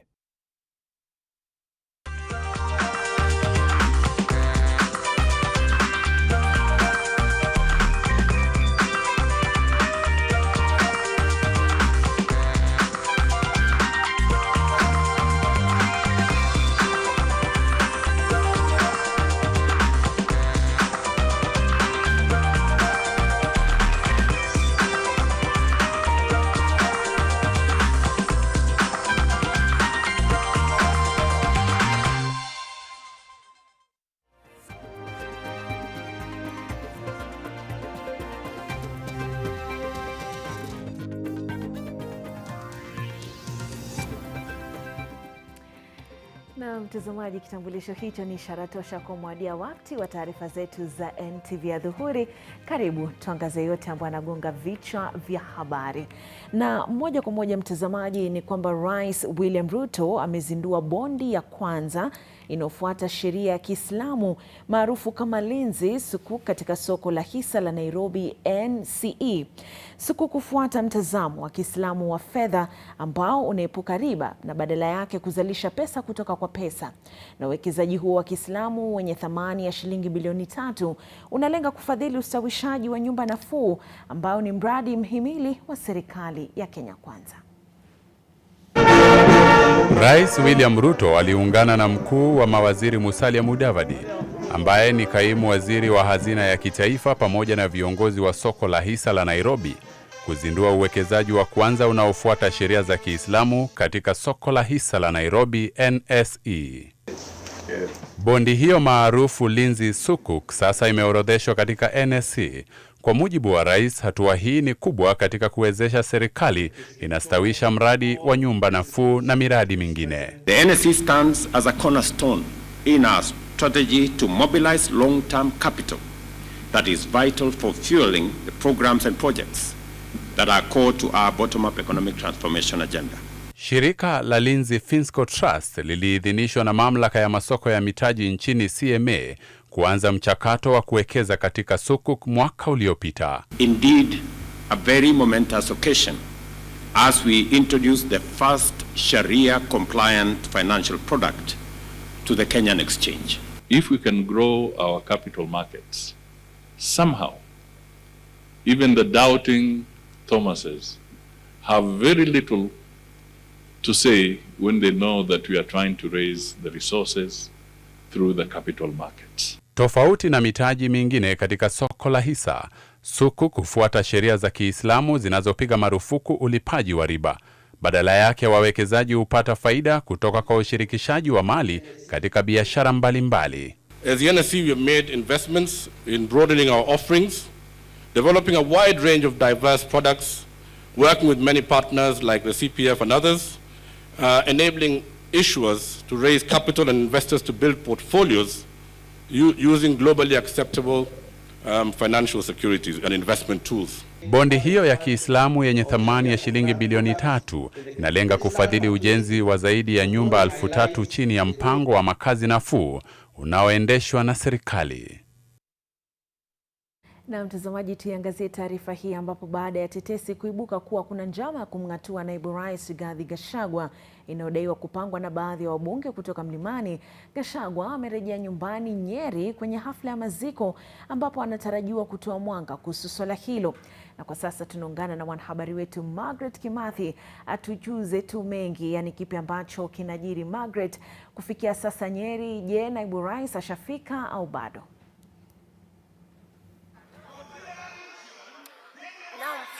Siku moja baada ya wandani wa naibu rais Rigathi Gachagua kuhojiwa na maafisa wa DCI kuhusu kuhusu maandamano ambayo yamekuwa yakiendelea hapa nchini, umeweza kuona kwamba naibu rais Rigathi Gachagua amerejea eneo la Mlima Kenya katika hafla ya mazishi ya mmoja wa wazee wa jamii ya Gikuyu, na wakati wote kuanzia sasa ataweza kuzungumza na tutaweza kumsikiza hotuba yake. Haya yanajiri huku siasa za kumngatua naibu rais Rigathi Gachagua zikiendelea. Tuliweza kuona kwamba kuna mkutano ambao ulifanywa na wabunge wakiweza kuzungumzia tu ile hatua wataweza kumngatua na kusema kwamba anaweza kutofautiana na serikali katika masuala kadhaa. Na pia hapo jana tumeweza kuona kwamba eneo la Karatina katika hapa kaunti ya Nyeri kumekuwa na maandamano, na ni eneo peke yake katika eneo la Mlima Kenya ambalo maandamano yaliweza kuendelea. Na pia tuliweza kuzungumza na baadhi ya jamii ya wazee kutoka jamii ya Gikuyu, wakasema kwamba viongozi wa Mlima Kenya wakaweze kuungana na kuzungumza ili kukomesha maandamano hayo ambayo yamekuwa yakiendelea. Na nitaweza kuzungumza na mmoja wa wandani wake naibu rais Rigathi Gachagua. Pengine hebu tueleze siasa hizi zinazoendelea kuhusu kumngatua naibu rais, ni nini kinachoendelea serikalini? Asante sana. Majina naitwa Mheshimiwa Karedi Wamboi, mwakilishi wodi ambaye anasimamia vijana katika kaunti la Nyeri. Haya mambo ya kumngatua naibu rais kutoka kwa uongozi kama naibu rais wa Jamhuri la Kenya ni jambo ambalo liko na huzuni sana, ukizingatia kwamba tumekuwa na matatizo mengi kama nchi. Ukiangalia pale yale ambayo yamekuwa yakitendeka, jenzi wakitokea kwa barabara kushurutisha serikali iweze kuwa ina hakikisha ya kwamba mambo ya corruption tumeweza kupigana nayo, na tena utendakazi wa serikali umeweza kuwekwa katika kipaumbele. Na kwa hivyo ni huzuni sana ya kwamba wale ambao walikuwa na shurutishwa waweze kutia bidii, waweze kuhakikisha kwamba service delivery kwa wananchi imezingatiwa na imepatiwa kipaumbele. Sasa wametoka katika ule mwendo ambao wananchi wanasema na wanaelekea mambo ya siasa. Ukiangalia pia hiyo ni jambo ambalo limeleta huzuni katika mambo ya utendakazi wa watu, na tunasema ya kwamba kama tunataka kusonga mbele kama jamii, kama taifa, lazima tuweze kuunganisha kila mtu. Ukiangalia Rais William Ruto alileta ile serikali ya muungano ya kusema kwamba broad based government, ili tuweze kuleta watu wote katika serikali. Na kwa hivyo mwingine akileta ile hoja ambayo ya kumngatua naibu wa rais kutoka kwa uongozi, ni kusema ya kwamba anaenda kinyume na mambo ambayo Rais William Ruto anaendeleza. Na kwa hivyo sisi tunasema kutoka hapa Mlima Kenya na kutoka hapa Nyeri, sisi tunamuunga Rais William Ruto mkono, lakini pia tuko na mmoja wetu ambaye ni naibu wa rais Mheshimiwa Rigathi Gachagua. Na kwa hivyo sisi kwenda mbele tunamuunga rais tukiwa nyuma ya naibu wa rais Rigathi Gachagua. Na kwa hivyo wale wanasema ya kwamba wanaweza kumngatua kutoka serikali, tunawaambia walete hiyo hoja waweze kujadili pale, na ni mambo ambayo hata sisi tunasema wakiendelea hivyo, kama vile tuliona katika chama cha UDA wakileta pia kumngatua SG.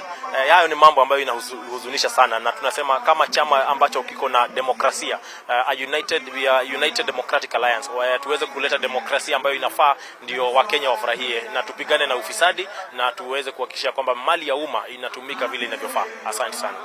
Naam, shukran sana. Huyo ni diwani wa hapa kaunti ya Nyeri ambaye anaitwa Karedi Wamboi, na ameweza kusema kwamba iwapo wataweza kuleta hiyo hoja ya kumngatua naibu rais Rigathi Gachagua wako tayari. Na hapo jana tuliweza kuona kwamba gavana wa kaunti hii ambaye ni Mutahi Kahiga alizungumza pia, akasema kama wako na hiyo hoja ya kumngatua, they should bring it on. Na ni hayo tu kufikia sasa. Tutaendelea kukaa hapa katika hafla hii, na tutaweza kuletea habari kuu katika habari zetu kuu za saa 1 na saa 3 iwapo naibu rais atazungumzia swala hili. Kwako Frida. Asante sana Margaret Kimathi kwa bring it on katika taarifa hiyo kuhusiana na kinachojiri Nyeri, na baadhi ya familia ambazo jamaa zao waliuawa kwenye maandamano zimefika kwenye afisi za mamlaka ya IPOA hapa jijini Nairobi, ambapo mwanahabari wetu Rukia Bule yuko kule. Lakini kwa sasa, mtazamaji, tusikize ni kipi kinachojiri. But there are different levels of non-cooperation. There are other documents we may want that we've not been able to get that we are looking at, like deployment orders, operational orders, and we're in the process of engaging with the command.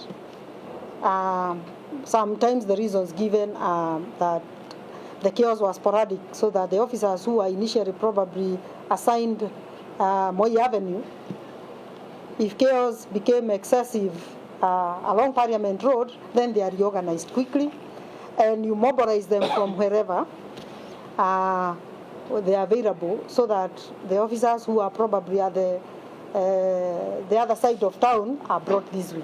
And therefore there is that mix-up. We don't take that as an excuse, so we'll do what we need to do. And that's why we said where we can't nail the individuals, we already have a president on command, responsibility. So those are some of the challenges that we have. Obviously, we have 125,000 strong men and women in NPS against a workforce of 292. And those men and women are distributed to the smallest village in the country. So sometimes we get stretched in terms of resources, and that's why it's critical that we work with other stakeholders like yourselves, the members of the fourth estate, because you are virtually everywhere, and the civil society or non-state institutions that also have operations everywhere, because on our own we'll be limited. So to cater for that shortfall, we work in close collaboration with other state and non-state institutions. Na haya yakijiri, mtazamaji, zaidi ya familia 10 kutoka eneo bunge la Kabuchai katika kaunti ya Bungoma zinataka haki baada ya madai kuwa ng'ombe wao walichukuliwa na dalali chini ya maagizo kutoka kwa shirika la mikopo. Na waathiriwa hao waliambia NTV kwamba hata baada ya kumsihi dalali huyo kwamba wengi wao walikuwa wameidhinisha mikopo yao ambayo walikuwa imesalia, ombi hilo ilianguka kwenye sikio la kufa. Judy Cherono Omondi na taarifa hiyo kwa kina. Wakazi hawa wanalia wakitaka kurejeshewa ng'ombe wao kadhaa baada ya madai ya maafisa wa shirika moja la mikopo kwa jina Tuinuke Brothers and Sisters CBO kutotaka kuwasikiliza. Shirika linalodaiwa kutoa mikopo katika mji wa Bungoma karibu na barabara ya Kandui kuelekea Mumias. Waathiriwa wanadai shirika lilituma dalali kurejesha deni lao bila kufuata sheria. Tuma akishania kwangu wakachukua ng'ombe yangu pamoja na ndama. Na mimi nilikuwa na balance yao 6,200. Na nilikuwa nimegaranti mtu alikuwa amechukua 5,000. Na pia alikuwa amelipa Kibaki, alikuwa na balance 3,000. Baadhi yao wakidai kuwa licha ya kulipa mikopo, dalali huyo aliwafahamisha kuwa walipaswa kulipa fedha zaidi ili kurudisha mifugo yao. Siku ya Ijumaa tarehe 26, kama niko kwa duka ya dawa, nilisikia jirani anapiga nduru nyuma. Akaniambia, mama Amida, rudi nyuma, ng'ombe inaenda. Vile nilirudi mbio kweli, nilifika nikasimama nikapata rodi wamechat kwa ng'ombe ndani ya rodi. Juhudi zetu za kutaka kuuliza kutoka kwa dalali huyo kwa jina Makinen Mutuka hazikufaulu, kwani alikata simu zetu wala hakujibu maandishi yetu hadi kwenda hewani. Wakazi hao waliripoti kesi hiyo katika kituo cha polisi cha Kandui na sasa wanaiomba serikali itende haki na kuwasaidia kurudisha ng'ombe wao. Judith Cherono Mondi, NTV Kisumu. Na baada ya taarifa hiyo kutoka Kisumu ni kwamba wahudumu wa afya katika kaunti ya Meru wamepanga kuanza mgomo kesho Jumatano leo Jumatano baada ya mazungumzo yao ya kujadiliana na maafisa wa afya katika kaunti kukosa kuzaa matunda. Na kulingana na serikali ya kaunti ilikosa kutii makubaliano yaliyotiwa saini mnamo Disemba mwaka jana kuhusu masuala ya uajiri, upandishaji vyeo miongoni mwa mingine. Na wamesema mgomo huo utaanza Agosti tarehe 1 saa 2 asubuhi katika hospitali zote katika kaunti na utajumuisha wauguzi, madaktari, maafisa wa kliniki miongoni mwa wahudumu wengine wa afya. Kadhalika wametaka wakazi kutafuta vituo vingine mbadala ili kupata huduma za afya. In November last year, that by this time we are standing here, we are expecting several issues including promotions. Hatutaki muende kwa hospitali mnakosa wahudumu wa afya, ama mnaenda kwa hospitali ambapo hakuna madawa, mnaenda hospitali mnaambiwa muende kwa kibinafsi kwa ajili ya kufanyiwa huduma zingine ambazo sisi hatuwezi ajiri. All we are asking the county government of Meru is that they have a timeline of 2 days to implement all the clauses in the return to work agreement that we had signed with them in October of 2023. Failure to that, all hospitals in Meru County shall be closed as from 1st of August 2024. Na mtazamaji, mke wa mkuu wa mawaziri Tesi Mudavadi ameahidi kusaidia kaunti za kaskazini mwa Kenya katika uboreshaji wa kina mama wajawazito na watoto wachanga. Ni kwamba utafiti huu wa idara ya kitaifa ya maendeleo ya idadi ya watu mwaka 2021 iliidhinishwa katika kaunti za kaskazini na mashariki ya nchi ndizo huongoza kwa idadi kubwa za vifo vya kina mama wanapojifungua na watoto wachanga. Aidha, amekana madai kwa serikali ya Kenya Kwanza ina nia kutupilia mbali huduma za Linda Mama, akisema kuwa huduma hizo zimeingizwa kwenye hazina mpya ya matibabu ya SHIF. We are scrapping Linda Mama. We are not scrapping Linda Mama. It is just moving to SHIF. Kwamba ile shida inaleta preterm na kuleta hizo shida za kufa wakati wa kuzaa kwa mama ama mtoto zinaletwa na changamoto za kimila ambazo tuko nazo, ikiwemo ni ukeketaji wa wasichana ambao unaleta obstruction, na pia kuwa na watoto ambao wanaingia katika ndoa za mapema ama kuacha. Dakika 15 baada ya saa 7 unaendelea kutazama taarifa zetu mtazamaji. Nachukua mapumziko mafupi katika awamu yetu ya kwanza. Nitarudi na mengi zaidi katika meza yetu ya NTV Adhuhuri.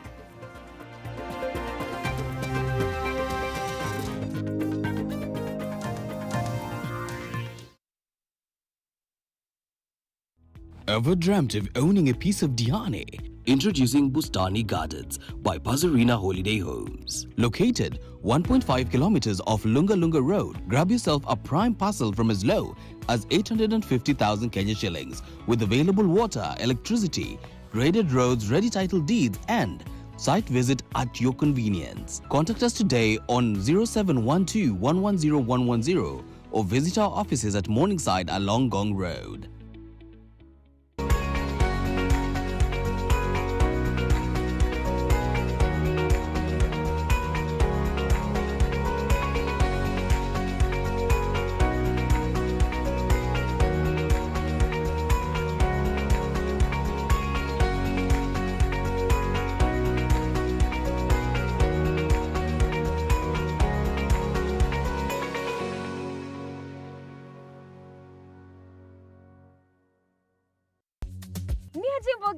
Hii wiki kwa Shujaz TV tumewapangia. Nakwambia tuko Kajiado in a place, tuko na culture hapa ndani ya nyumba. Exactly, na tunasaka forms za talent, wasi wa biashara na watu wa relationships. Kaini rada. Unajua pale utatupata kila Wednesday from 10 to 11 p.m. Hiyo kuruka inaitwa ipit Kimasai. Kuna watu wengi saizi wa huku wako ng'ambo, wanaenda huko wanaruka, wanatengeneza a lot of money na wanakuja na pesa huku.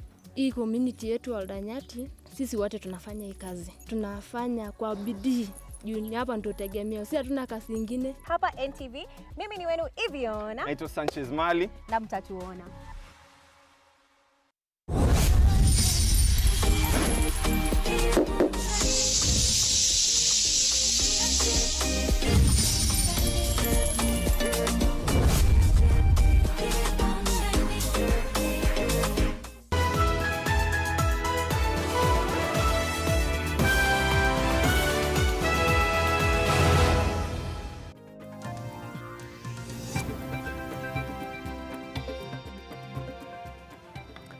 Na mtazamaji, zaidi ya watu 95 zaidi wameaga dunia kutokana na ajali za barabarani kufikia Julai tarehe 15 mwaka huu ikilinganishwa na mwaka 2023. NTSA inasema ipo haja ya kuimarisha usalama barabarani hasa kipindi hiki cha likizo ambapo wanafunzi wanaporejea nyumbani, na aidha magari zaidi ya 10 yalikamatwa katika shughuli hiyo kwa kukosa kutimiza vigezo vinavyohitajika barabarani. Mwanahabari wetu Fatma Bugu anaarifu zaidi. Mamlaka ya NTSA imeanzisha operesheni usalama barabarani ikikagua magari madogo kwa makubwa kuhakikisha usalama wa abiria hasa wanafunzi wanaporejea nyumbani. Katika shughuli hii magari zaidi ya 10 yalishikwa kwa kukosa kutimiza sheria za kuwepo barabarani. Especially now that tuko na watoto ambao wanasafiri kurudi manyumbani kutoka shuleni, tunahakikisha kwamba magari haya yanaendeshwa kwa mwendo ambao unaofaa, yanabeba watoto ambao ni idadi inayofaa na pia iko katika hali ambayo inafaa. Shughuli hii pia ililenga kuelimisha wanafunzi, madereva na umma kuhusu usalama barabarani ili kupunguza visa vya ajali msimu huu. Taya zimeisha, magari haiko katika hali mzuri sana, na ndio unakuta majority ama idadi kubwa ndio tumeweza kuyashika na tutapeleka kotini. Na tumeweza pia kuelimisha wale madereva jinsi ya kuweza kuangalia kwamba magari yako sawa kabla ya kuanza mwendo. Kulingana na NTSA, zaidi ya watu 95 wamepoteza maisha kutokana na ajali za barabarani kufikia Julai 15 mwaka huu. Huku ikitaja kuwa tayari imekuwa ikifanya kazi katika maeneo mbalimbali kama vile Kijipwa katika barabara kuu ya Mombasa kuelekea Malindi na Mariakani katika barabara kuu ya Mombasa kuelekea Nairobi ili kupunguza ajali za barabarani. Naona idadi ikipungua especially katika Coast Region. Na hii ni jambo ambalo tutaendelea kuhakikisha kwamba tunaelimisha watu wetu, especially wale ambao wanatembea kwa miguu ambayo ndio idadi kubwa katika takwimu zetu, waweze kuwa waangalifu wanapotembea barabarani. Fatma Bugu, NTV kutoka kaunti ya Mombasa. Na mtazamaji, serikali imetenga shilingi bilioni 57 kwa miundo misingi ya barabara katika mwaka wa kifedha ujao.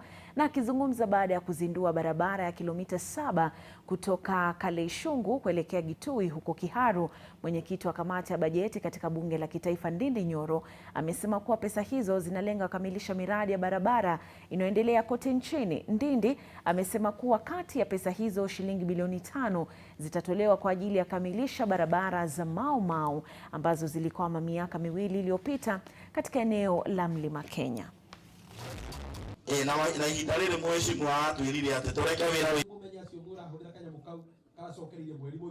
There are roads called Mau Mau roads, and these are very long roads serving many counties, serving Kiambu County, Murang'a County, Nyeri, Nyandarua, and connecting these counties. We, among the 57 billion shillings, tumeweza kuweka kama bilioni 4 hivi, ambayo 4 to 5 billion, ambayo itakuja kuendeleza kazi ya kumalizia barabara za Mau Mau roads. Mau Mau roads have been critical in terms of infrastructure in this area and this region, na tunaona ni vizuri ya kwamba zikamilike ndio tuende kazi nyingine. Na wakazi wa eneo la maili 4 viungani wa mji wa Eldoret katika kaunti ya Uasin Gishu wameandamana kulalamikia hali mbovu ya barabara ya maili 4 kuelekea Kiplombe, wakisema imetatiza shughuli za usafiri na kuwasababishia hasara kubwa, hasa wakati huu ambapo mvua nyingi inaendelea kushuhudiwa. Na wakazi hao wenye ghadhabu walipanda migomba ya ndizi na mahindi barabarani wakitaka idara husika kuchukua hatua mwafaka. Waandamanaji hao walisema malalamishi yao yamekuwa yakiambulia patupu, kwani wakilishi wadi wa Kiplombe na Kapsaos wamejitenga wakidai barabara hiyo haiko chini ya usimamizi wao. Kama hii barabara haitatengenezwa hatutatoa hii ndizi, kwa sababu hii barabara ni shamba, si barabara.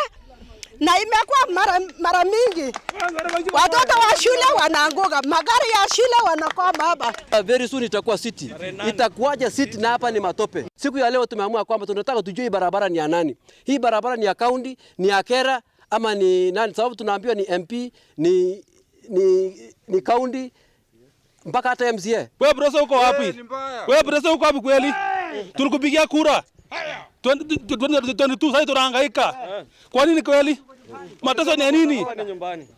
Na hapa ni nyumbani. Hapa ni area yako kweli. Utatusaidia aje? Si kama wana bodaboda. Tunateseka kutosha bwana. Na maafisa wa polisi mjini Mombasa wanachunguza kisa cha mauaji ya afisa mwenzao alipatikana ameuawa karibu na Magwe, eneo la Kibarani. Na kwa mujibu wa polisi, bado hakujabainika ni nini haswa kilichojiri, ila mwenda zake alipatikana mapema asubuhi ameuawa akiwa na majeraha mwilini na kichwani, huku akiwa uchi. Na inadaiwa mmiliki wa Magwe alikamatwa na akitoroka, huku mshukiwa mwingine akisakwa, na baadhi ya vitu vilivyopatikana ni nguo zilizoloa damu katika eneo la tukio hilo. Hakuwa kazini tu, alikuwa mimi nilimwacha nyumbani na alitoka, na alipotoka hakurudi. Asubuhi nasikia ni maiti. Ningependa kuomba ama kuonya raia ni kuwa wasichukue sheria mkononi. Kama kuna kitu imefanyika, tuko na serikali, tuko na vitengo tofauti, mtu alete malalamishi yake kwa serikali aweze kusaidiwa. Kwa sasa uchunguzi unaendelea, hatujui chanzo cha mzozo ama chanzo cha sababu ya Muhidini kuuawa. Na tukisalia pwani ni kwamba wakazi wa eneo hilo la pwani wameomba kutumia fursa zinazojitokeza katika jamii zinapoandaa kambi za kutoa huduma za afya ili kuweza kujua hali zao za kiafya na kushughulikia magonjwa mbalimbali ambayo huenda yakashughulikiwa yakifahamika mapema.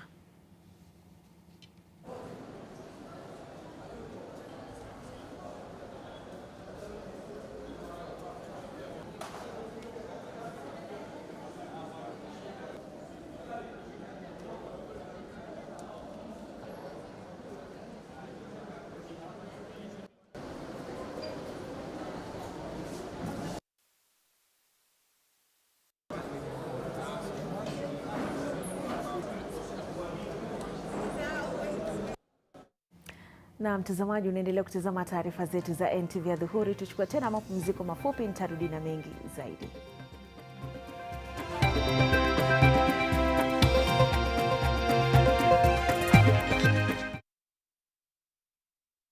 For 25 years, Dimkes DT Sacco has been transforming lives and empowering communities. This year, we celebrate an incredible milestone: 25 years of success, trust and growth.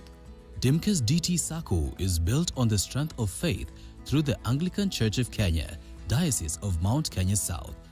Join us today and unlock a world of financial opportunities, low interest rates, flexible saving plans, and smart investment options. Visit our website or call us on 0111 033 100. Dimkes DT Sacco, celebrating 25 years of financial excellence.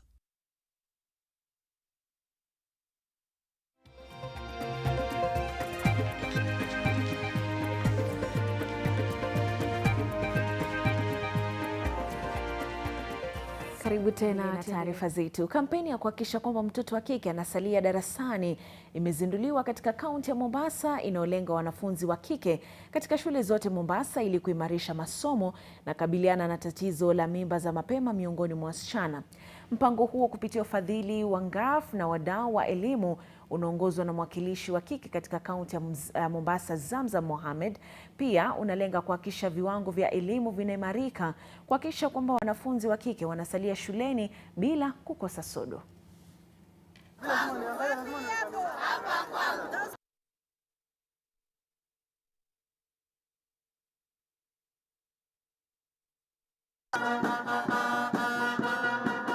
Na mimi nimeangalia vizuri nikasema mtoto wa kike most of the time anatoka darasani kwa kukosa hifadhi kuwa na sanitary towel, kwa sababu ikifika siku yake anaona aibu kuingia darasani na hana hifadhi, na lazima tupate sanitary towels zije kwa watoto wetu.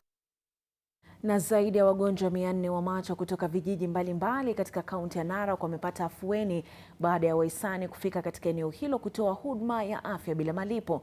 Na kulingana na maafisa wa afya kutoka shirika la Rotary Club, huduma hiyo inalenga wazee ambao hupitia changamoto ya kimaisha, huku wengi wao wakipata huduma ya upasuaji ili kurejesha afya ya macho. Zoezi hilo limeendelea kwa muda wa siku 3, huku wagonjwa zaidi wakitarajiwa kuongezeka kupata huduma hiyo muhimu Narok.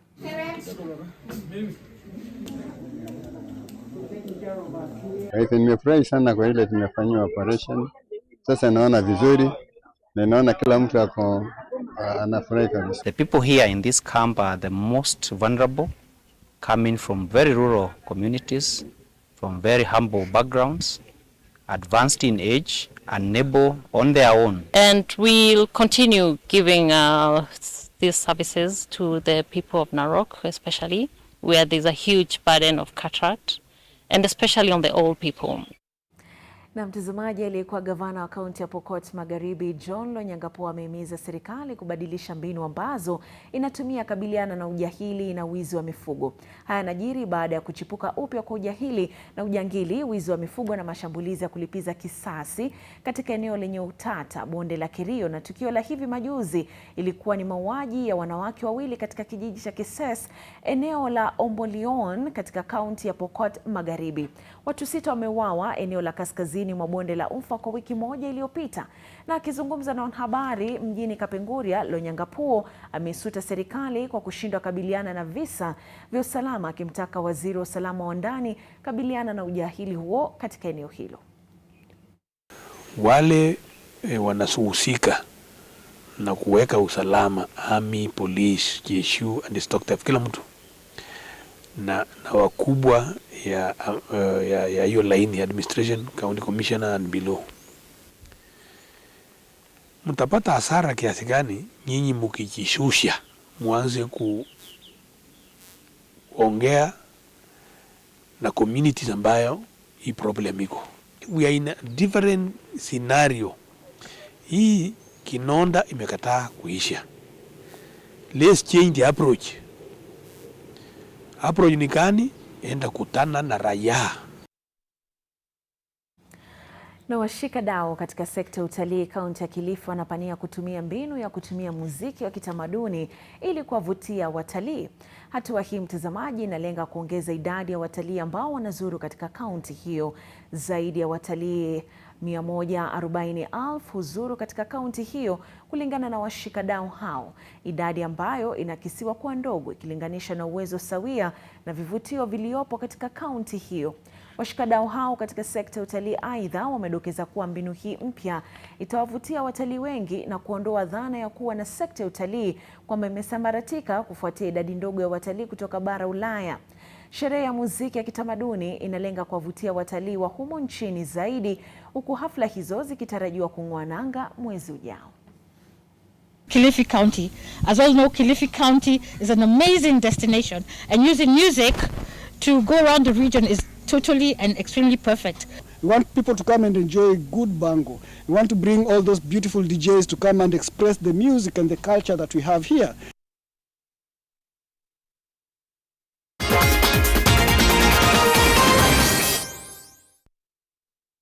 Na kikosi cha wanariadha 21 kitakachowakilisha Kenya kwenye Olimpiki ya walemavu nchini Paris, Ufaransa, hatimaye wametakiwa heri njema baada ya kumaliza mazoezi yao ya miezi miwili katika kaunti ya Nandi.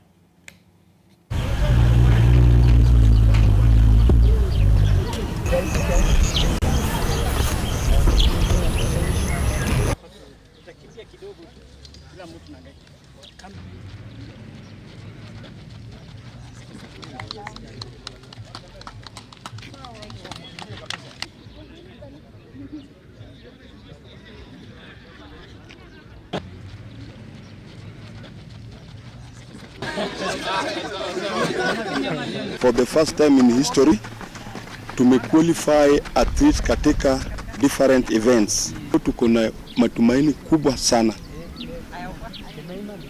kuleta medali round hii. Our athletes are global athletes, then they compete at global events, and that is why you guys are going for Olympics. Next year you guys are going for World Championships and many other global events. What we can do ourselves as a county, and that is why, as much as we are going to do a world-class stadium here in Kapsabet, what we thought was important to start with is a training facility.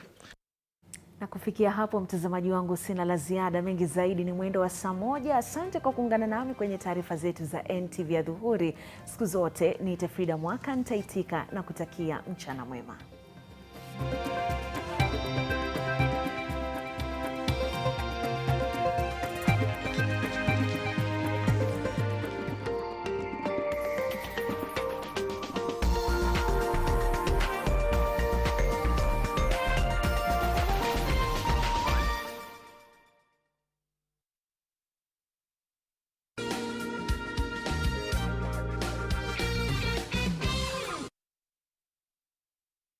Are you ready?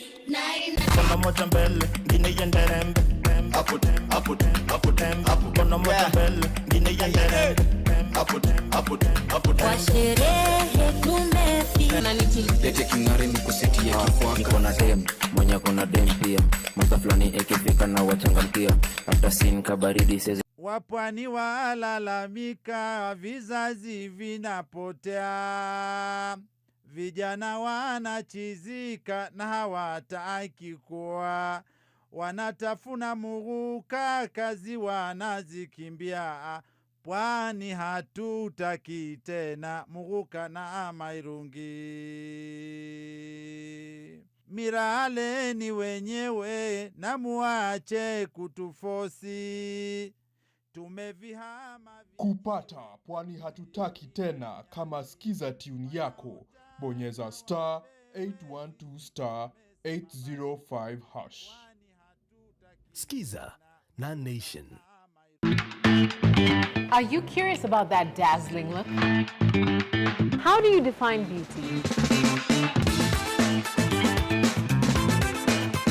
And how to dress elegant, glitz, and glamorous.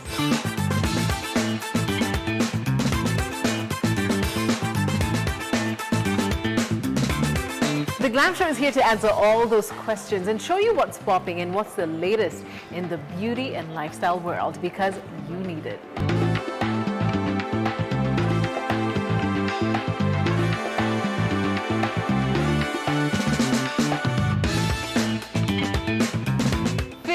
Look your best and fall in love with Into the Glam, only on NTV.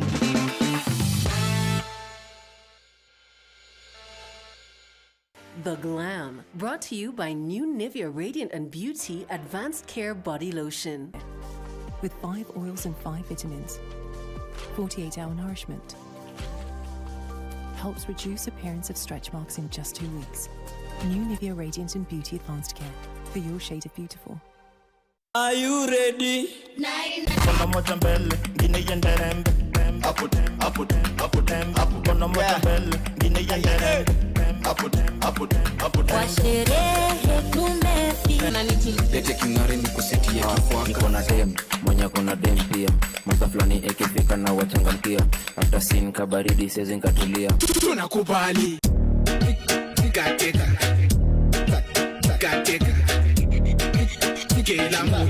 Cash pop za Nyandaro ni mawaru.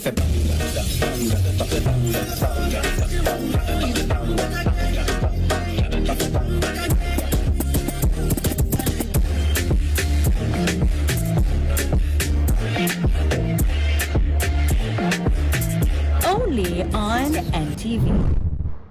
The Trend, brought to you by the Year Account from Cooperative Bank. Get that money, better save that money, alafu.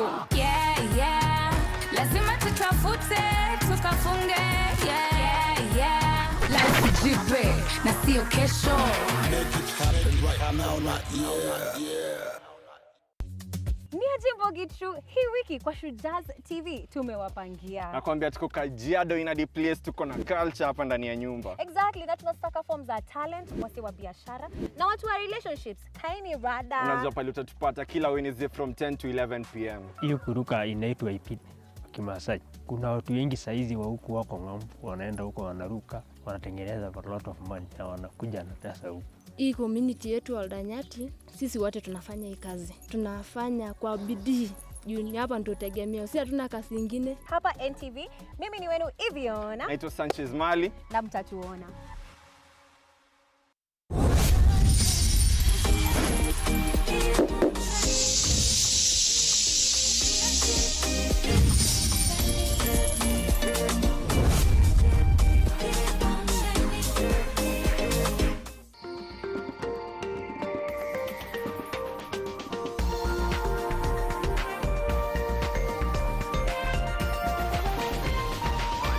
NTV, turning on your world.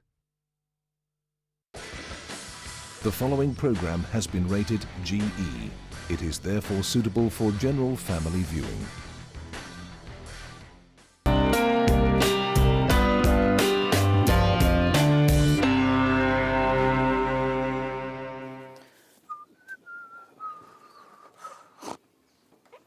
Mtazamaji, niko katika eneo la Muguga, hapa ni Kikuyu, na nimemtembelea jamaa mmoja anafahamika kama Dennis Karori. Bila shaka huu jamaa ni mfugaji wa mbwa, na ningependa kufahamu zaidi kuhusiana na ufugaji wa mbwa. Dennis, mambo vipi? Karibu salama. Nashukuru sana kwa karibisho wako. Naona kweli umefunga majibwa mengi. Kazi yetu na hiyo ndio kazi tunafanya hapa. Shaka Kennels. Yes. Ningependa kujua na unifahamishe kuhusiana na hao mbwa, ni mambo yapi ambayo mtazamaji anahitaji kujua kuhusiana na ufugaji wa mbwa kuzingatia, na vile vile nifahamishe wana majina mengine mazuri sana.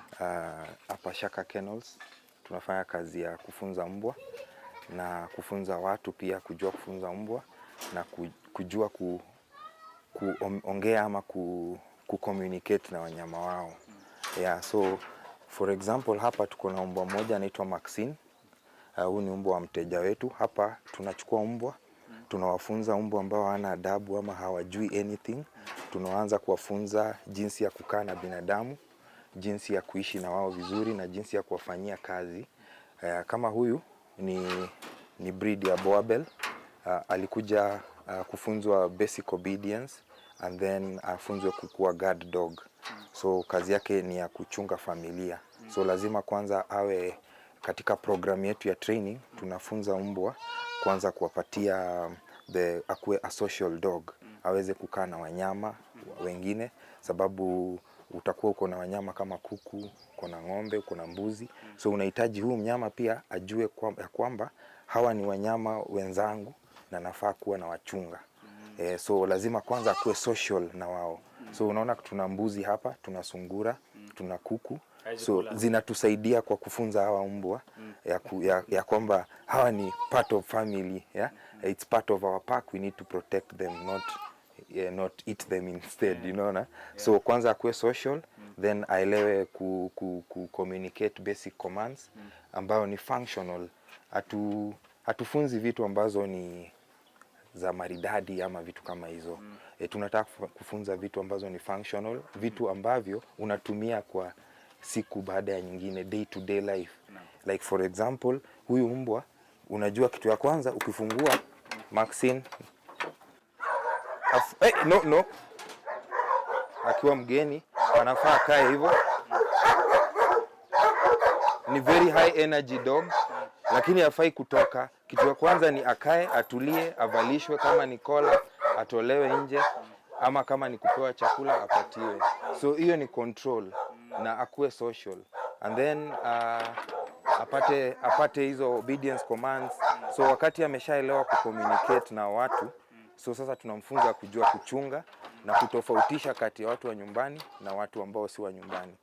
Then hapa tuko na Black Shepherd. Black Shepherd these are female breeding dog. Anaitwa Wakio. Wakio ni East African champion obedience 3 times. Yeah, she's a very well trained dog. Ameweza kuparticipate kwa functions tofauti, competitions tofauti, na amebuka nambari 1 na points za juu sana. Na pia she's a very good producer, so tunamtumia kwa breeding. Utaona watoto wake anawajukuu hapa. Huyu mbwa unamuona hivi ana miaka 8. Ana miaka, huu ni mwaka wa 7 anaelekea 8. So huu ni mtu pia ameleta hapa kwa... Huu ni mbwa wetu ambayo tumemlea hapa na tunamtumia for breeding, ambao breeding yetu ni very different. Sababu kila mtu anafanya breeding na njia tofauti. Kiono, sit, good. Anaelewa maneno, ukimwambia kitu anafanya. Down, lovely girl, good. Sit, free, no, in. So kwa mfano nikuulize, mbwa gharama yake sasa ni pesa ngapi kwa mfano? So kama huyu kwa hii quality watoto wake wanatoka kuanzia 60,000. Sababu reason ya wao kutoka hiyo bei, these are pedigree dogs. By pedigree I mean huyo mbwa tunaelewa genealogy yake. Tunaelewa generation yake yote kwa wazazi wa mama na baba. Kwa hivyo na tunafuatilia, tunawa breed specifically na certain traits. Sababu hawa mbwa wako hapa, kila mbwa ana capabilities tofauti. Lakini italingana na wewe unahitaji nini kama wewe mtu binafsi. Kama mimi nahitaji mbwa kunifanyia guarding work, nina have kutafuta mbwa with certain qualities. Kama mimi nahitaji mbwa wa kukaa kama pet ama a companion dog, kuna mbwa ambao nitakuonyesha ambao tukiendelea, kuna mbwa ambao wako specifically bred with traits for being a companion dog. Hawana energy ile ambao inahitajika kama huyu kwa guarding. Hana ile aggression ama confidence ambayo umbwa kama huyu ako nayo ama huyu. So wanabreediwa na certain traits. So wakati wewe kama mkulima ama wewe kama mtu binafsi unataka mbwa, kitu ya kwanza unafaa kufanya ni jielewe wewe mwenyewe. Uko vipi? Una time inakaa namna gani? Wewe ni mtu wa kwenda kazi asubuhi unarudi late, ama uko na enough time nyumbani mchana? What is your energy levels? Uko na energy kiwango gani? Kama unaweza kimbia kila siku ama after how many days in a week? Sababu mbwa wako lazima ambatane na wewe. Huwezi chukua mbwa ambaye anataka kufanya mazoezi mengi na wewe unachukua wewe huwezi. So unaona hamtaambatana. Itabidi atoe hiyo frustration na hiyo energy somewhere else. Na hiyo italete sasa ndio itakuwa challenges. Unaona? So lazima wewe mwenyewe ukichagua mbwa, jua unataka nini kwa mbwa. Mbwa ni wengi na mbwa ni breed tofauti, wanakula tofauti, wana temperaments tofauti, wana characters tofauti, wako na traits tofauti. So lazima wewe mwenyewe uelewe unataka nini, kitu ya kwanza. Then after umeelewa, pata huyo mbwa ambaye unataka, the individual dog. Then after selecting the individual dog, lazima ukuje through nurturing na training sasa. Which is also very important. Sababu hawa wanyama lazima wafunzwe lugha yetu. Sisi tujifunze lugha yao. Ndio tuweze kuelewana. Sababu ni kama kukupa gadget ama simu ambayo hauelewi hiyo lugha na hauelewi kuoperate. Utasema hii kitu ni mbaya. Lakini kama unaelewa kuoperate inakuwa ni rahisi. So ni kukufunza wewe kama mtu kujua lugha ya hawa wanyama. Huyu mnyama anamaanisha nini akifanya hivi? Anamaanisha nini akibehave hivi? So ndio wewe ukielewana hivyo na mbwa na wewe mwenyewe anakuelewa. Wewe ukifanya hivi unataka nini? Ukiongea hivi, ukibehave hivi, emotions zako ana read. So you be together, you understand each other, you communicate easily. Yes. Kuna mbwa anaitwa Tinga. So hapa tuko na Tinga.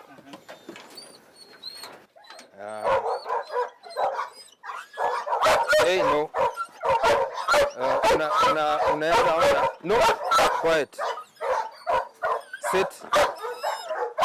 So Tinga ni ndume. Tunamtumia for breeding. Tunamtumia pia for, he's a stud dog. So by stud dog I mean anatumika kupeana mbegu. Yeah, so sababu tumeprove qualities zake za working, tumeprove endurance yake, tumeprove hana magonjwa. Anasikiza intelligence yake iko sawa, akona ile ukali inahitajika. He's our breeding dog and also our demonstration dog. He's the current, he's the best obedient dog this year and last year in the Dogtoberfest, whereby we go, different trainers, different dog owners meet there. We compete and showcase what you've trained your dog. So he's one of the best trained dogs in the country. Tinga in. Na bado ni my personal dog, na protection dog. Yeah. They have high energy, but still they need to control it. And we don't need to tone it down. We just need to control it, and they learn what we want to do. Hivyo venye amefanya. So I have treats here. Akifanya vizuri, una notice na wapatia kakitu. Hiyo ndio zawadi ambayo ya kuonyesha wamefanya kitu mzuri na aendelee kufanya hivyo. So we use the basic principles of training. You have to condition them and reinforce the behaviors. These are Labrador. No. Very high energy dog. Unaona mkia, wagging, nini. But still the control has to be there. Good, Henry. Huyu ni footballer. Henry, sit. Jina yake Henry.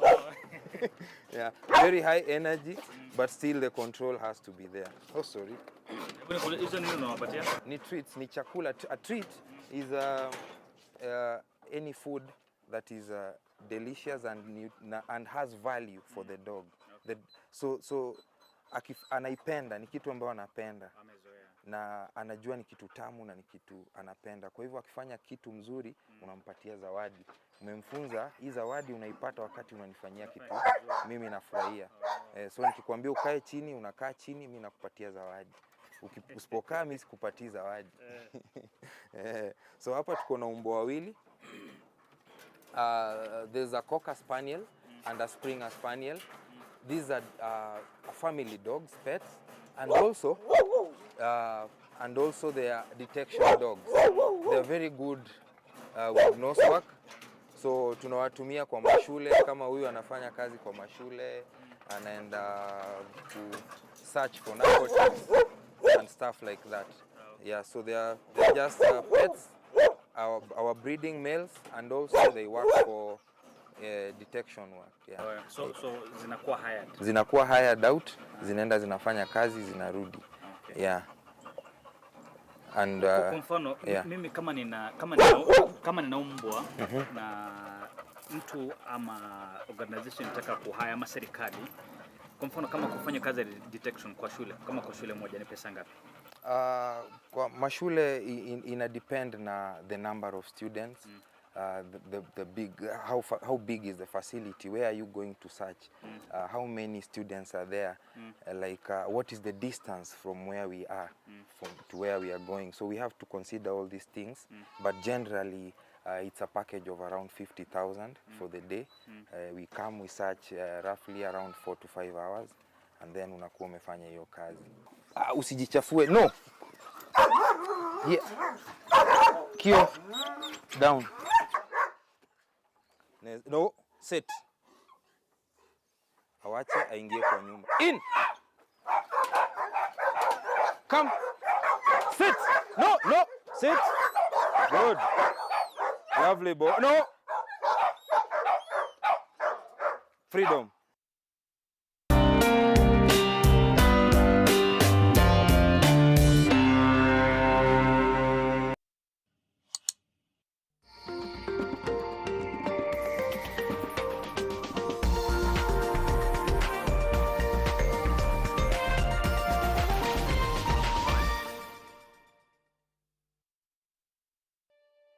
Kote nchini mbele tuendelee,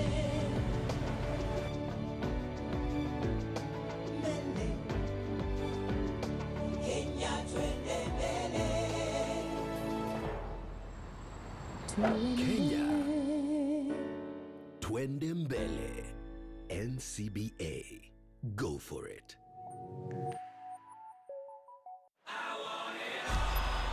75 days since the last day of last season. We are ready to do it all again. Phil Foden is having the season of his life. Brilliant!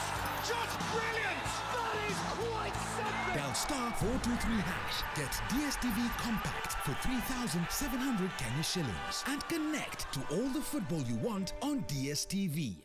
The woman who showed up at the church. I don't believe what you said. What does that have to do with me, Samantha? I don't know. You tell me. I don't understand. All you want is to file for divorce. Once it's proven to be true, the second marriage will be invalidated.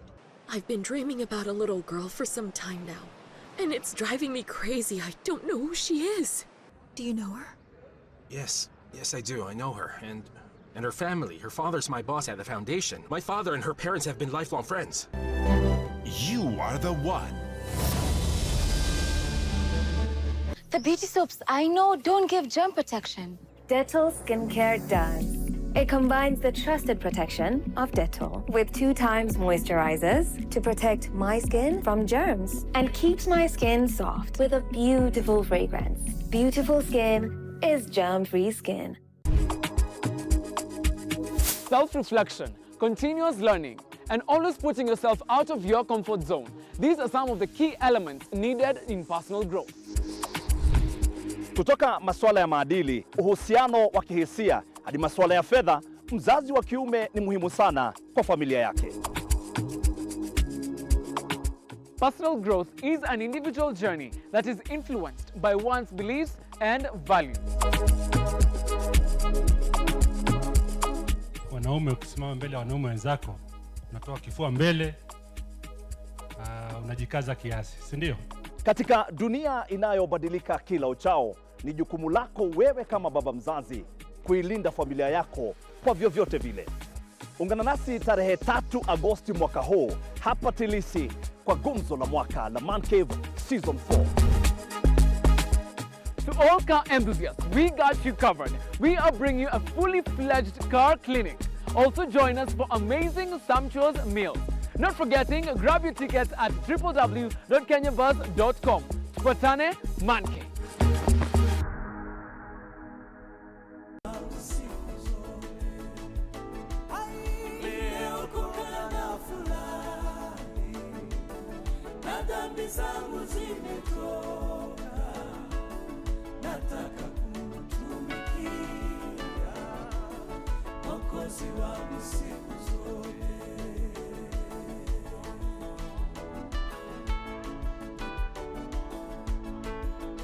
Get ameniweka huru as your skiza tune.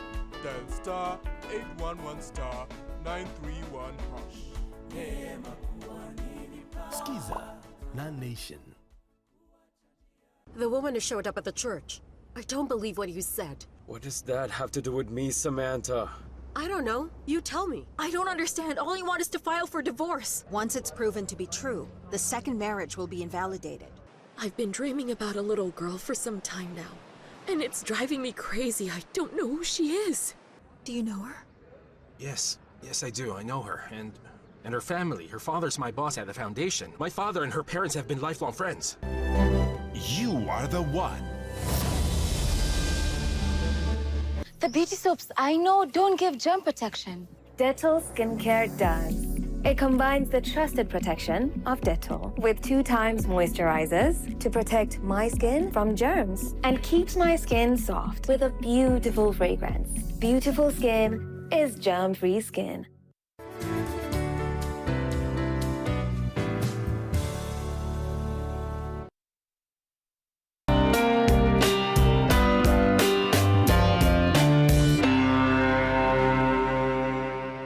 What is the care process ya mbwa?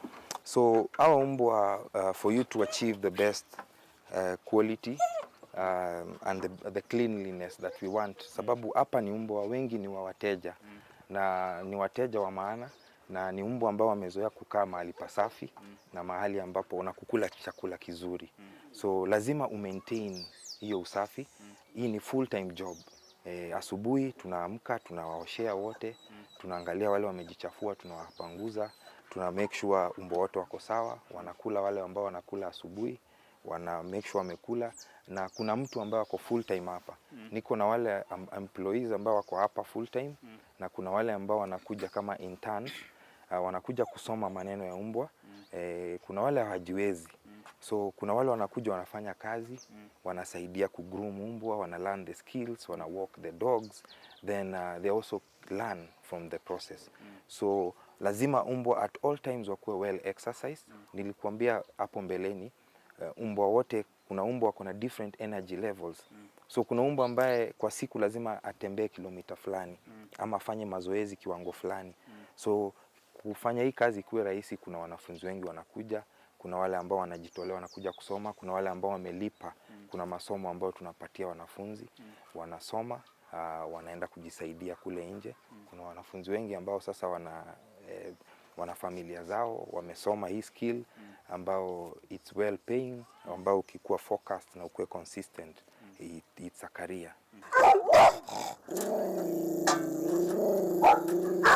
Tuko na mbwa wawili hapa.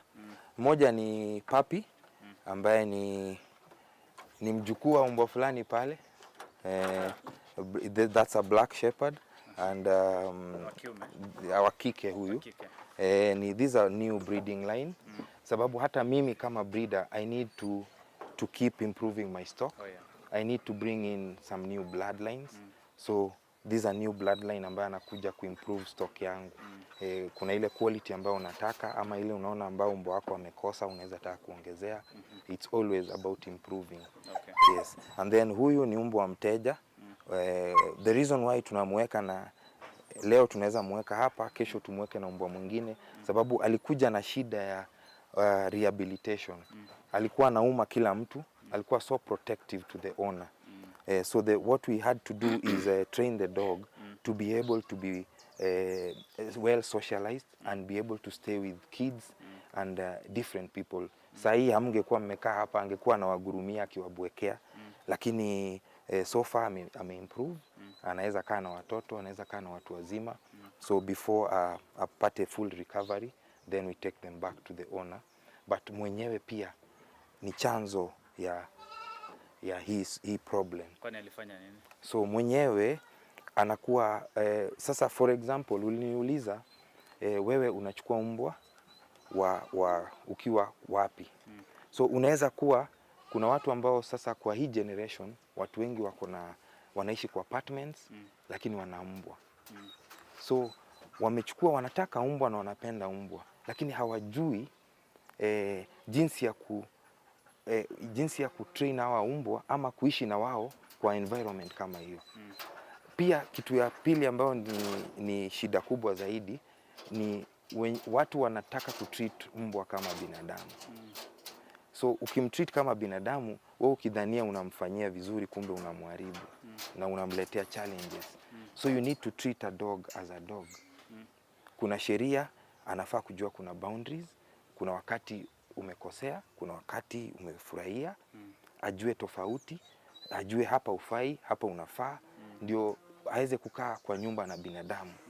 So kwa hivyo ukianza kumchukulia kama mtoto, haumrekebishi, haumfanyi nini, unambembeleza, so ana end up kukuwa na protective behavior, an aggression towards other people.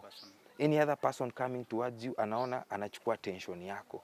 So anataka ampusha away, ama anaona ni threat kwa mwenyewe. Some might be fear, because mwenyewe akiogopa ana translate that energy to the dog.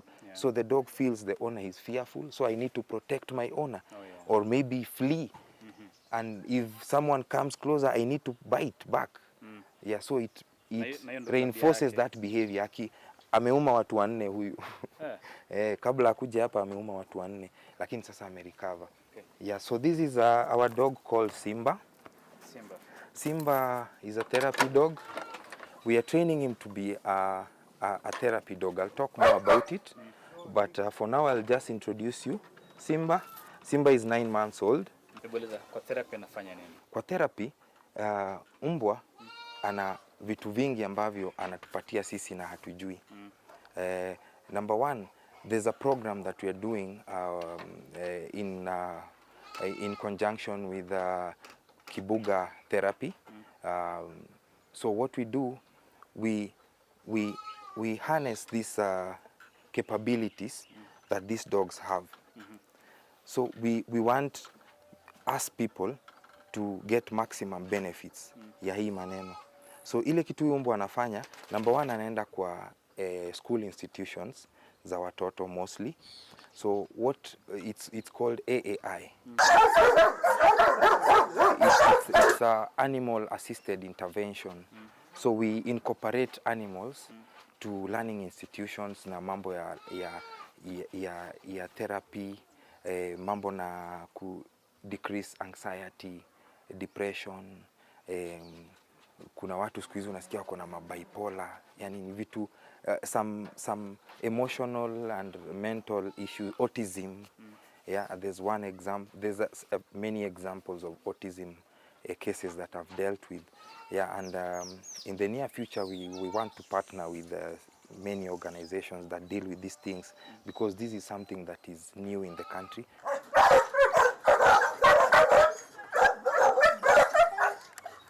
For you to be a good dog breeder, what a trainer, breeder, what are the things that you need to be aware of? For you to be a breeder, number 1, you have to understand the standards of the breeds. Like different breeds have different standards and qualities. So for the breed that you've decided you want to breed, you have to research on that breed, understand that breed, and then research also on the pedigrees and the lineages of these kinds of dogs. Understand their energy levels, understand their feeding, their medical needs, because there are some dogs that needs more medical needs than others. For example, hajai enda hospitali, he's 8 years old. Sijai mpeleka hospitali. Why? He's 5 years old, hajai enda hospitali because he's never gotten sick. Okay. Yeah, he's healthy, he's energetic, he has more endurance. He's more resistant to diseases compared to other dogs. For example, not kienyeji. Kienyeji are more resistant actually. Yeah, they're the most resistant. Yeah, so there are all these dogs. For example, kuna umbwa kama wanaitwa pugs. Pugs, wewe ukikuwa na ama ile nini bulldog. Hizi ma bulldogs, small dogs. They have many challenges, hips, visa, breathing, kuna sijui ni. So you need to be close to a vet na ukuwe na hiyo do. But there are some dogs that you'll get hawata ku expense more. Yeah, because of their resistance. Feeding and feeds. So feeding also, you need to understand how to feed your dog cheaply and well. For them to be healthy, you need the nutrition, you need the protein content, you need some other nutrients also. Feeding ni very important. To understand feeding, ndio upate chakula yako. Hey, kio down. Upate chakula yako cheaply. Upate chakula ambayo iko na nutrition ile mzuri, ile unahitaji. Upate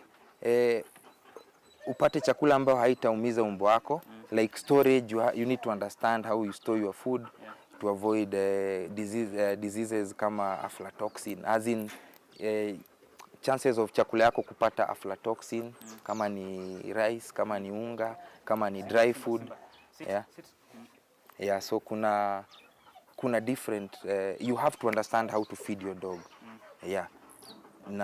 So breeding, understand the breeds, understand how to feed your dog, how to medicate your dog, and then now you'll continue learning in the process. Lastly, dog breeding inaweza kuwa ni biashara. Is it profitable? Inaweza kuwa very profitable, ama inaweza kukua na returns mzuri kama utaifanya vile inatakikana na ukuwe na passion na ukuwe consistent na ile kitu unafanya.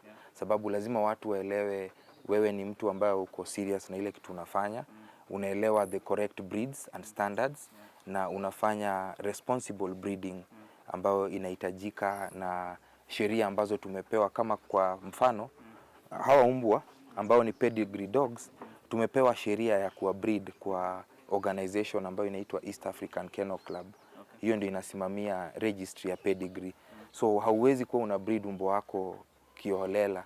Lazima ungoje ule umri ambao unahitajika, ambao ni miezi 18 kwenda juu, kwenda mbele. Alafu pia lazima umbwa wako kama kwa sasa lazima kufanyiwe vitu kama hip score, aweze kufanywa x-rays za kujua kwamba hips zake ni mzuri na hana ugonjwa ambao hatapitisha kwa hao umbwa wengine ambao watazaliwa.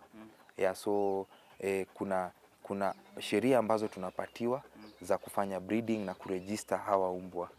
Kwa hivyo lazima tufuatilie na tuelewe, ndio tutaweza kuproduce umbwa wazuri.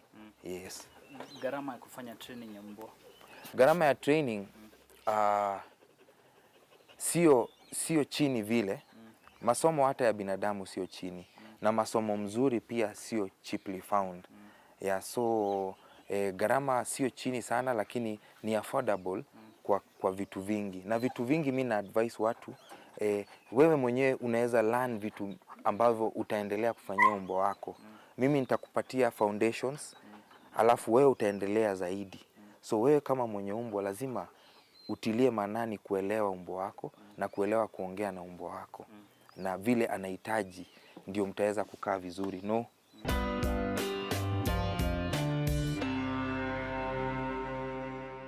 Je, wajua mbwa wana alama za kipekee za pua? Alama hizi hufananishwa kama alama za vidole vya binadamu. Madhumuni ya alama hizo kwa mbwa ni utambulisho. Vilevile, mbwa huwa na hisia ya juu ya kunusa. Uwezo wa mbwa wa kunusa ni zaidi ya ule wa binadamu kwa mara 10,000 hadi 100,000. Mbwa wanaweza kugundua magonjwa fulani, kupata watu waliopotea na hata kuhisi mabadiliko katika mazingira. Ingawaje mara nyingi mbwa huaminika kuwa na upofu wa rangi, wanaweza kuona japo sio wazi kama wanadamu. Mbwa wanaona samawati na njano na uwezo mdogo wa kutofautisha kati ya nyekundu na kijani. Hata hivyo, mbwa huwasilisha mawasiliano yake kwa kutikisa mkia. Ingawa kutikisa mkia mara nyingi huhusishwa na furaha, inaweza pia kuashiria hisia zingine kama vile wasiwasi, uchokozi au hata uoga. Hivyo basi huwasilisha ujumbe tofauti. Mbwa pia huwa na kumbukumbu za kushangaza. Wana ustadi wa kuvutia wa kumbukumbu, haswa katika kukumbuka watu, mahali na uzoefu.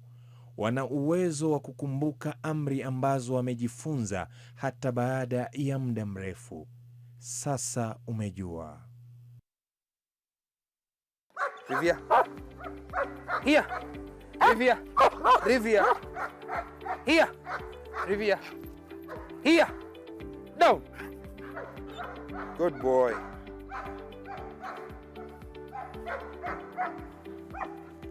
Yes. Yeah. Good boy.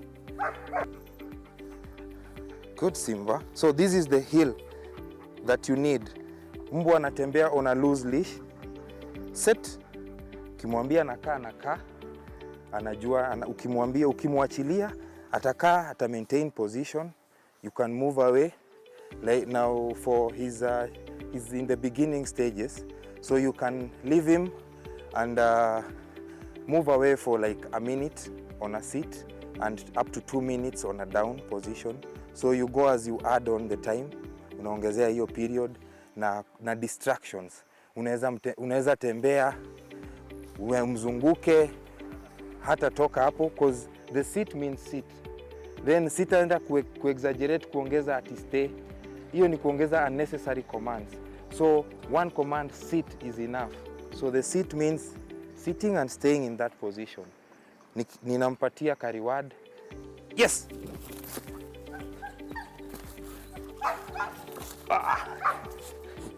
Good boy. So unamfrustrate kidogo, anakuwa anajua sio kitu ya kuipata ovyo ovyo. Lazima atumie effort. Akuwe na hiyo speed, akuwe na grip. Ndio utaanza kumfunza hata kama ni kiboko, haezi ogopa akiwa ameuma. Awe papi mdogo, awe mbwa mkubwa, azoe. Akiweza uma, kama ni mtu ambayo ni mtu adui ama ni mwizi, wakati amegrip hafai kuachilia, hafai kufight naye, hata kama atapigwa, hata kama atafanywa anything. Simba Hill. Good boy. Sit. Good boy. Mtazamaji, hii ndio kazi anayofanya Dennis Karori katika eneo hili la Kikuyu. Na sasa nimemaliza hapa. Naondoka naenda kule kwetu Machakos. Nataka kuona iwapo katika muda wa miezi mitatu hivi nitakuwa naanza kuwafuga na mimi mbwa katika eneo hilo. Ana kijibwa kimoja cha miezi mitatu ambacho ni kikubwa sana. Kwa hivyo nimesema tayari hicho aniwekee si pesa nyingi, 60,000 peke yake. Nitakuwa nakipata na kule kwetu nianze hii kazi. Simba Hill. Sit. Sit. Good boy. Free.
Hello, my name is Graham Reed. I'm the CEO of Talisi, a 400-acre mixed-use, mixed-income development located in Lamuru and about 25 minutes from Westlands.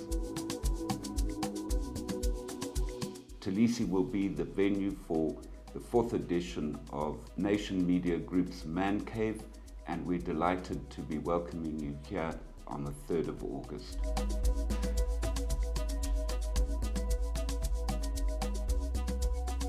We wish you a rewarding and productive experience at the 4th edition of Man Cave by Nation Media on the 3rd of August at Talisi.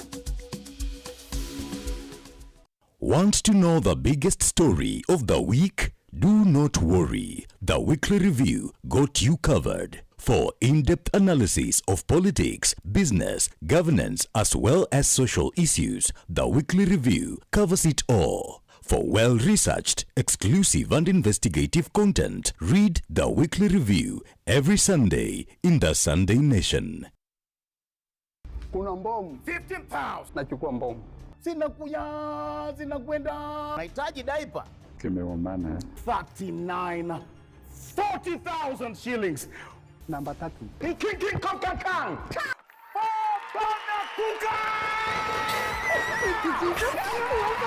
Na 50,000 Kenya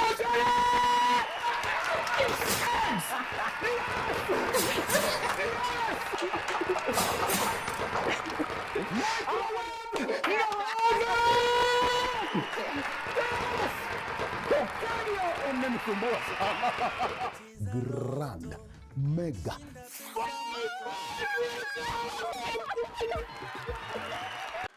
The truth is not governed. The truth governs our beliefs, our faith, the trust we give, the democracy we seek. When held back, it always breaks free. Seek the truth. Set yourself free. Subscribe to read online at epaper.nation.africa. Daily Nation, the truth unfiltered.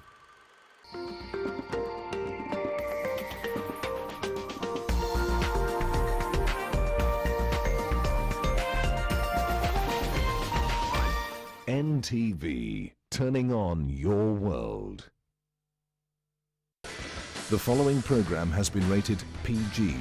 It may contain scenes unsuitable for children under the age of 10.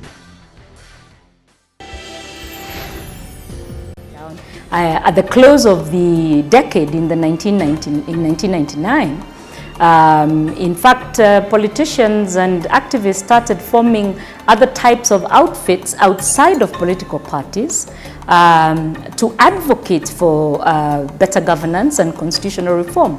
We removed two-way but retained the rest of the constitution intact.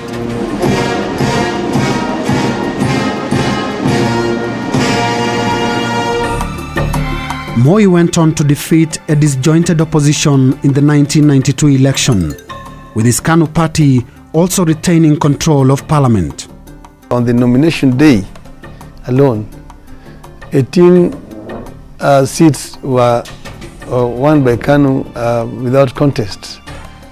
Why? Because the opposition candidates were arrested and prevented from presenting their papers. See?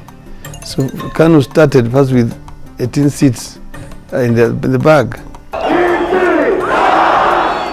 Stung by Moi's victory, the divided opposition made fresh demands for what they termed comprehensive reforms that include a new constitution. But they also made no secret of their greater desire, the exit from power of Daniel Toroitich Arap Moi. But the wily Moi, a master of political survivor, switched on his options. On New Year's Eve in 1995, he moved to steal the thunder from the reformers by pledging to invite foreign experts to rewrite the country's constitution. But as it would later emerge, Moi was never really committed to changing the constitution. In between the pledges, he applied his heavy hand, and occasionally he knew exactly where to drop a tear gas canister. Don't break your legs running. tear gas does not travel at supersonic speed. That gangster will start oozing, the smoke will be coming out in this form. All you have got to do is to watch. If it is going that way, you go the opposite. You just walk, you don't have to run. But because Wamalwa had never had it, he inhaled it and filled up his stomach, his chest, and he collapsed. They carried him to Uhuru Highway, unable to help himself. They brought him water. He couldn't even hold the cup. I've got his photograph. They giving water to him like a babe. Kibaki got it in his face and he took off. If you return Kibaki's leg again, you can never catch him, because he was even 50 yards away from his own bodyguard, heading to Serena.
That's when the anger and the real struggle for Multiparty started.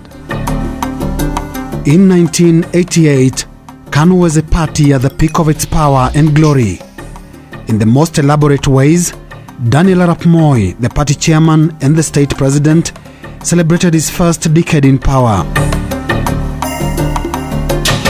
Monuments, most of them bearing the Kanu symbols and Moi's trademark white rungu, were erected in all major towns across the country. 10-year-old school children took part in statewide, state-funded celebrations, choreographed to showcase the achievements of what was titled the 10 years of the Nyayo era. But events of the first half of the same year had left the mighty Kanu with the political equivalent of internal bleeding.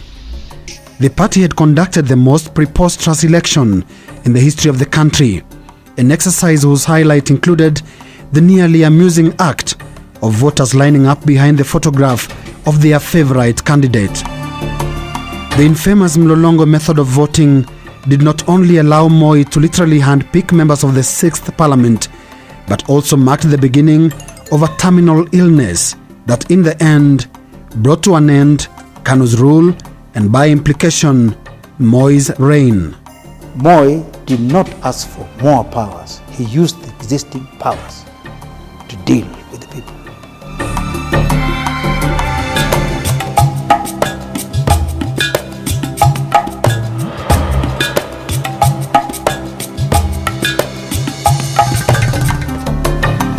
Kenneth Stanley Njindo Matiba, embodies the internal resentment that greeted the conduct of the Kanu elections in 1988.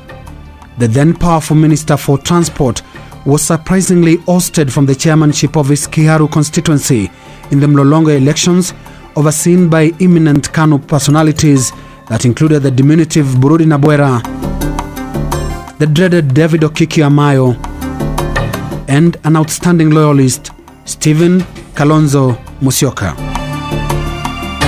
For a leader of Matiba's profile, a loss in party elections could only spell one thing: the end of the game.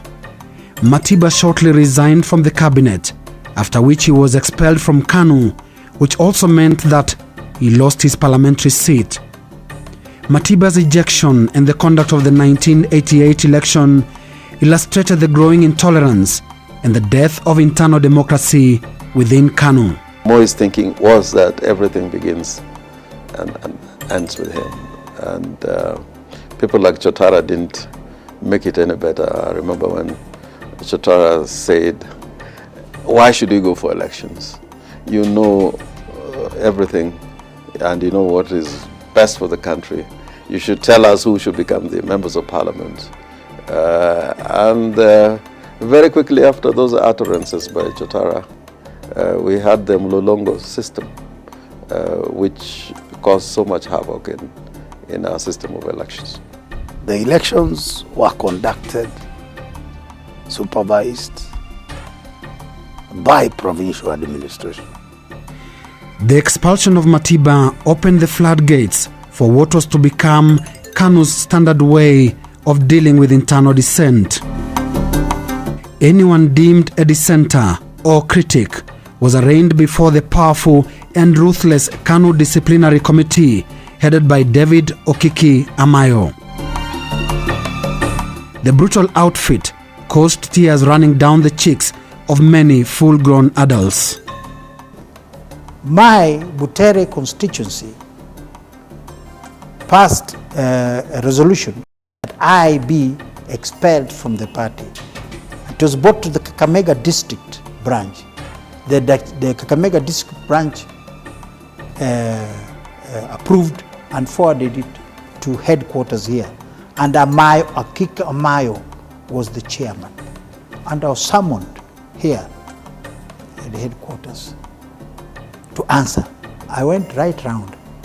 And I am life member number 71. How can I be tried with the people whose numbers are 6 figures? You have no right to try me. I can only be tried by Kenyatta, who is number 1, Mamangina, number 2, Moi, number 3, and so forth. And I'm number 71. This is like a corporal or a private constable trying a general. Do you know what Amayo did? He was a very funny man. He said, "Mr. Chukuku, you have no case to answer."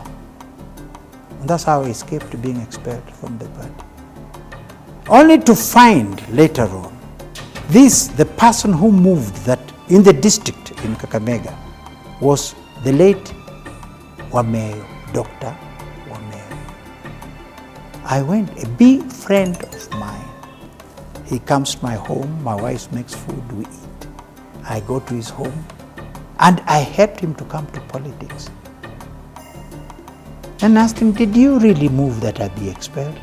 He said, "We were threatened. If we are not to expel you, we will be detained." But the tears within Kanu were rather inadvertently watering the momentum for change, and not long after, voices from within the quietly imploding Kanu were gathering courage to spell the word reforms. In May 1990, Kenneth Matiba burst onto the scene alongside Charles Wanyoike Rubia, a former member of parliament who lost his seat in the infamous 1988 elections. Matiba and Rubia called for the restoration of the multi-party system of politics. One day, Ken Matiba and I got together somewhere in Nairobi, just by accident. And we exchanged ideas and said, I think we should now join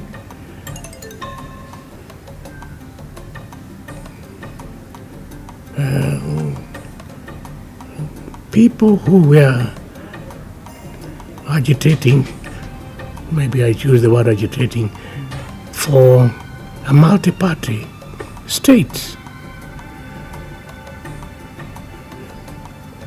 which at that time spearheaded by church leaders. One of them, Timothy Njoya, and Bishop Kanu, and Archbishop Manasseh Kuria. The permanent secretary at that time, Mr. Oyugi, rushed to my office and asked me if I could go and talk to the president. Because if we detain Matiba and Rubia, the day they are released, we will have 1 million Kikuyus outside the prison's gate. You see, what we'll do, we are ballooning them. They'll be martyrs. They'll be heroes of the Kikuyu tribe. Police came to my office. They searched my office for about 1 hour. They got nothing except Njoya's summon. And they said, "What is this?" So they picked me up. That's when I was taken to Nyayo House. And they alleged that I was working with the church people to import guns for overthrowing government. Rubia and Matiba were promptly picked up by state agents and locked up at the committee prison under the detention laws. But the detention did not help matters for Kanu, as the agitation for reforms drew in more names and more activities, including the decisive riots that took place on the 7th of July 1990, a day that is today remembered simply as Saba Saba, Swahili 477. They did not know. The more you expel from people from the party, they go and gang up and they become a force. And that's what happened. And then we say we will go to Kamkunji with or without a permit. Matiba was using his connections within the Matatu movement to mobilize. And I was using my connections in the football field to mobilize people to go to Kamkunji. On the 4th of July, Matiba and Rubia are arrested. The following day, on the 5th, I'm arrested. Then on the Sabasaba itself, they arrest Imanyara, they arrest Kaminwa, they arrest Mohammed Ibrahim, several others escaped like Kamau Kuria, Kiraitu Murungi. That triggered another wave of resistance because people went to Kamkunji. A number of them were killed.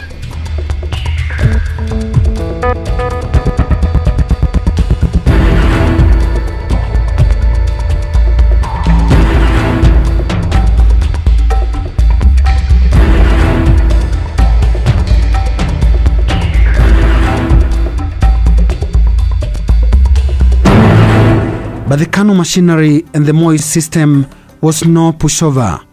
As part of its political strategy, Moi and Kanu had perfected the art of intelligence gathering and application of force.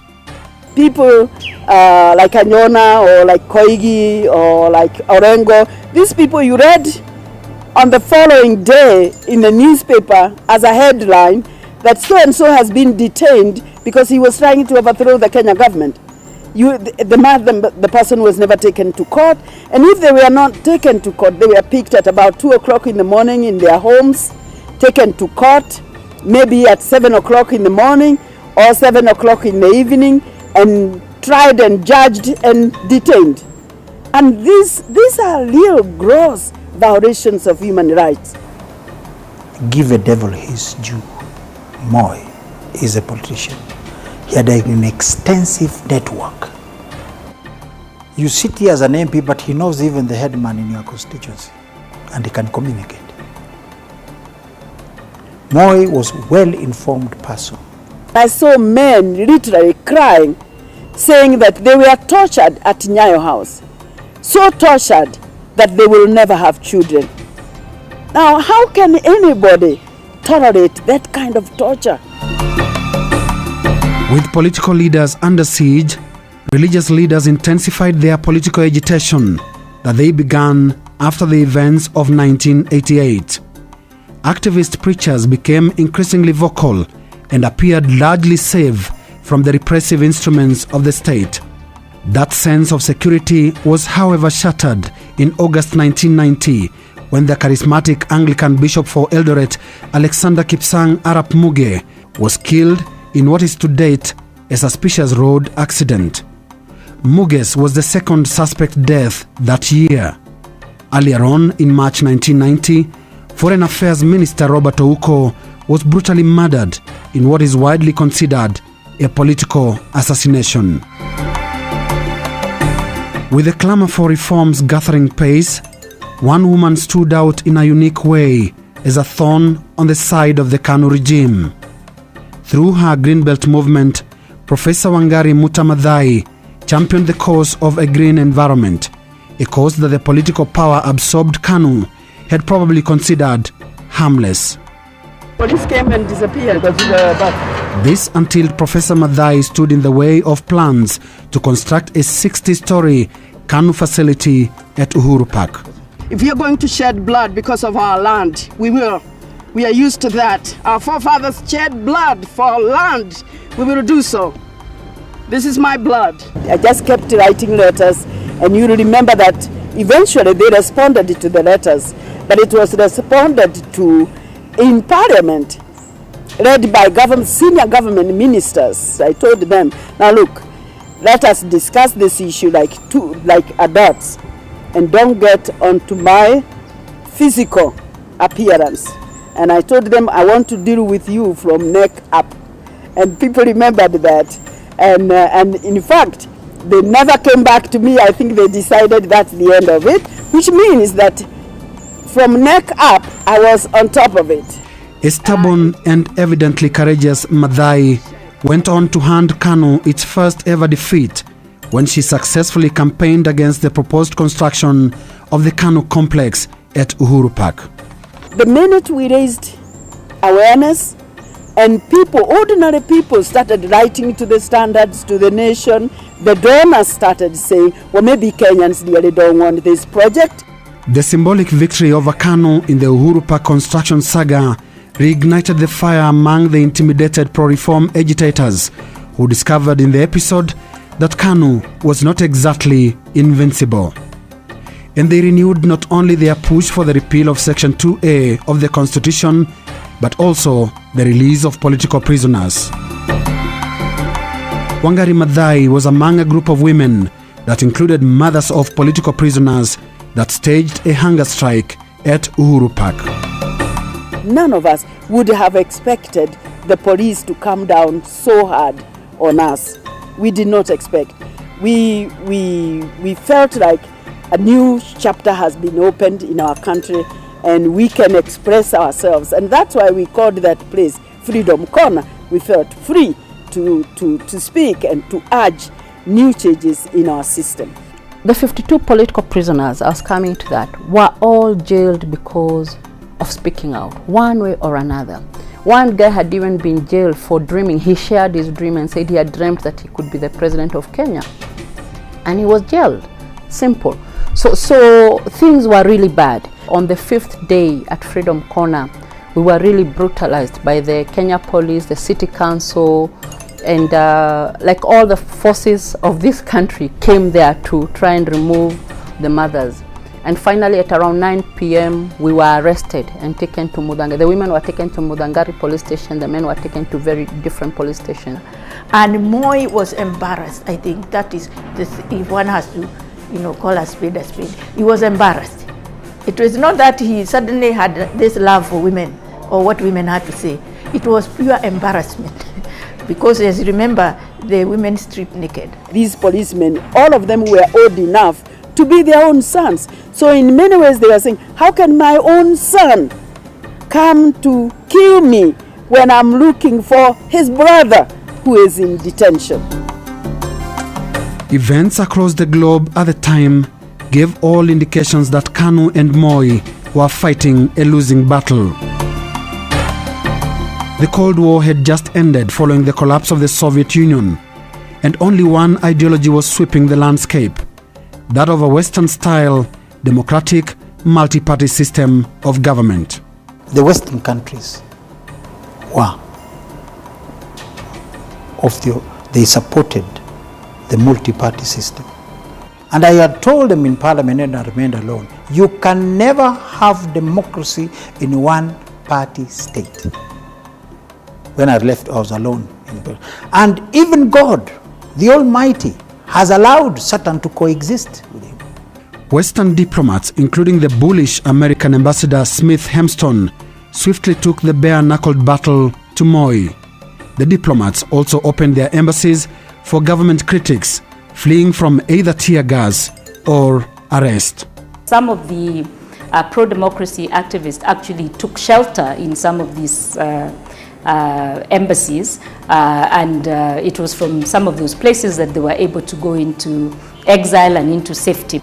He was breathing hot on Moi's shoulder. Smith from Hempston, the American ambassador? Yeah, whom they call Yamachoma ambassador.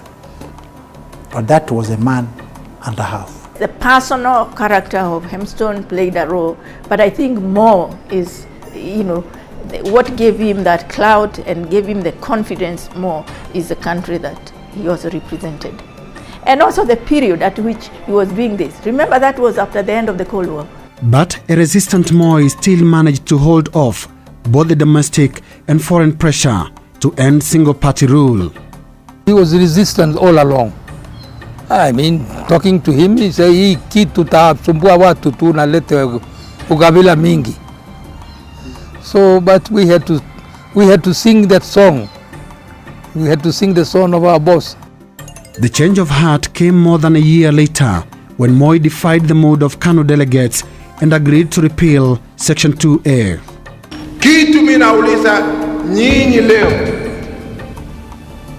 ili tuone hawa walio katika siasa, wale walio watumishi wa serikali, sisi tuseme kwamba tuondoe ile section ya katiba ya Kenya ya 2A. I think he knew that his time was up. I think he knew that there is no way he could continue to swim against the tide. And I think those delegates were shouting no, no, because they thought that's what he wanted to hear. Clearly, nobody had shared the plot with them. And I do remember telling Mzee, manage change before changes manage you. But he allowed changes to manage him. I don't think it was really political instinct. Moi just showed that he had no choice. He had these sycophants of his who wanted to, you can call it a chest thump, to say that, look, we are not cowards. And I think that was orchestrated.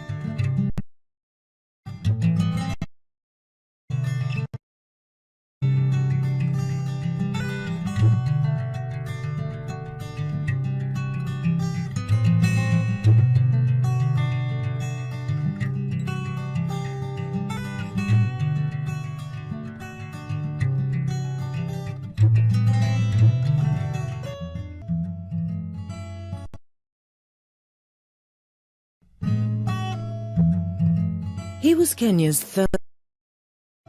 During his rule, Kenya's economy grew tremendously compared to the difficult times the country went through under his predecessor, Daniel Arap Moi. But it was also during his presidency that Kenya went through one of its darkest hours following the disputed presidential election in 2007 that gave him.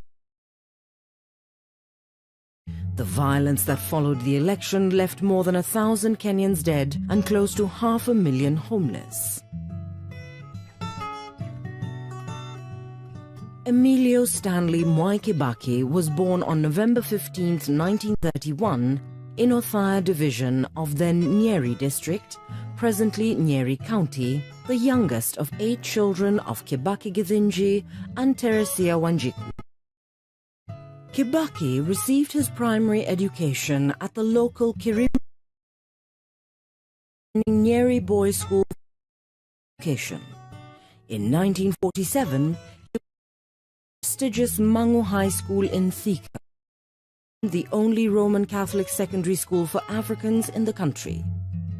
With him at Mangu were a number of students who would later make a mark on their country's history, among them Lawrence Sagini, who would become a member of Kenya when Kenya became independent of British colonial rule.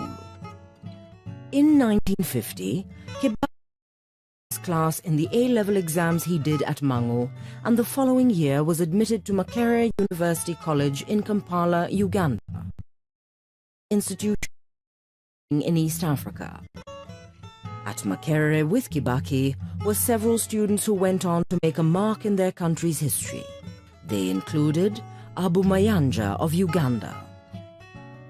Kibaki left Makerere in 1954 with a bachelor's degree in economics, political science and history. After graduation, he worked for a while for Shell Oil Company in Uganda, becoming one of the first Africans to be employed in an executive position by the company. But in 1955, England on a Commonwealth Fellowship to study public finance at the Lamu. At the LSE, Kibaki was secretary of both the Kenya Students Association and the Committee of African Organizations that brought together political and welfare organizations of African expatriates in Britain. After leaving the LSE, Kibaki went back to Makerere in 1959 as an economics lecturer. In December that year, he returned to Kenya and was one of politicians like Tom Mboya, James Gishuru and Oginga Odinga to set up the Kenya African National Union, Kanu. In 1960, when 150 delegates met in Kiambu and chose Jomo Kenyatta as the president of the party. But the colonial governor, Sir Patrick Renison, would have none of it. Kenyatta and other freedom fighters, Achieng Oneko, Paul Ngei, Kungu Karumba, Fred Kubai and Bildad Kagia were still in detention, having been found guilty by the colonial government of supporting the Mau Mau rebellion. And so Gishuru was confirmed as president on the understanding that he was standing in for Kenyatta. Odinga was president, Ronald Ngala, Daniel Arap Moi vice treasurer. Ngala and Moi were out of the meeting. The position of Secretary General went to Mboya, party's executive officer. Returning home, Moi declined. They complained that the new party was dominated by the two major Kenyan tribes, the Kikuyu and the Luo. Kanu was formed, they and other leaders representing parties from smaller tribes of the Rift Valley, Western, up the Kenya Democratic Union, Muliro vice president, and Moi chairman. The battle lines were now drawn to be conducted in February 1961, Kenya to self-government. Kibaki did not stand for any seat in those elections, but Kanu was victorious. It won 19 seats, garnering 67% of the vote, compared to Kadu's 11 seats and 16% of the vote. Kanu's side, Mboya, Gishuru and Odinga were all elected. So were Ngala, Muliro and Moi on the Kadu side. Kanu, though victorious, refused to form a government until Kenyatta had been released. Governor Renison managed to persuade Kadu to enter into a coalition with the Asian and European elected members, government with Ngala as chief minister. In August 1961, Kenyatta was released from detention. After failing to reconcile Kanu and Kadu leaders, Kanu's leadership from jail. Because of his position as Kanu's executive officer, Kibaki would become very close to Kenyatta. In 1962, he married Lucy Muthoni, a pastor's daughter, with whom he would have 4 children. One daughter, Judy, Jimmy, David, and that year, Kibaki was among the Kanu delegation that Kenyatta led to the Constitutional Conference, chaired by the Colonial Secretary Reginald Maudling at Lancaster House, London, to chart out the final steps towards Kenya's independence from British colonial rule. The conference agreed that there would be a lower House of Representatives and an upper house. There will be 6 regional assemblies with entrenched rights but no financial powers. A few months after the conference, Maudling's successor Duncan Sands scheduled a final general election to take place in May. Independence itself would come by the end of the year. In the meantime, there would be an interim coalition government. In April 1962, Kenyatta and Ngala jointly took on the leadership of the interim government. It was while Kenyatta was joint leader of the interim government that Kibaki was nominated to represent Kenya in the then East African Legislative Assembly. In the May 1963 general election, Kibaki won Nairobi's Donholm Road House of Representatives seat, now called Bahati. He was one of 83 Kanu candidates who were elected to the 124-seat House. Kanu also ended up with a majority of seats in the Senate. On June 1st, or what came to be known as Mother, Kenya's first Prime Minister. Independence itself would come on December 12th. Exactly a year later, the Republic with Kenyatta as its first president. Time, KADU had dissolved. All its members had joined KANU. So had the African APP, which Ngei had set up before the May. Kenya had become a de facto one-party state, with KANU as the sole party. The new announced on December 11th, 19 had only 2 members in it. KADU's Daniel Arap Moi, who got the Home Affairs portfolio, and Ngei, and marketing. Ngala. In the new government, Mboya was made Minister for Economic Planning and Development, and Gishuru retained his finance portfolio in independence. Kibaki would, the following year, Assistant Minister for Finance, thus bringing to the ministry the expertise he had garnered in matters of finance at the London School of Economics. It was supposed to be a unified political system under one-party KANU.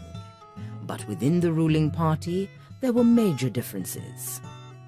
Kibaki would find himself in Kenyatta's ideologically conservative camp, whose most eloquent spokesman was the western-leaning Mboya. The other camp was led by left-leaning Odinga. At the height of the rivalry between the two camps, Kibaki helped draft sessional paper number 10, titled African Socialism and its Application to Planning in Kenya, that Mboya presented to Parliament in April 1965 as a rebuttal of the Odinga socialist program. Soon after Parliament adopted the sessional paper, Kenyatta made Kibaki Minister for Commerce and Industry. And in January the following year, he would send him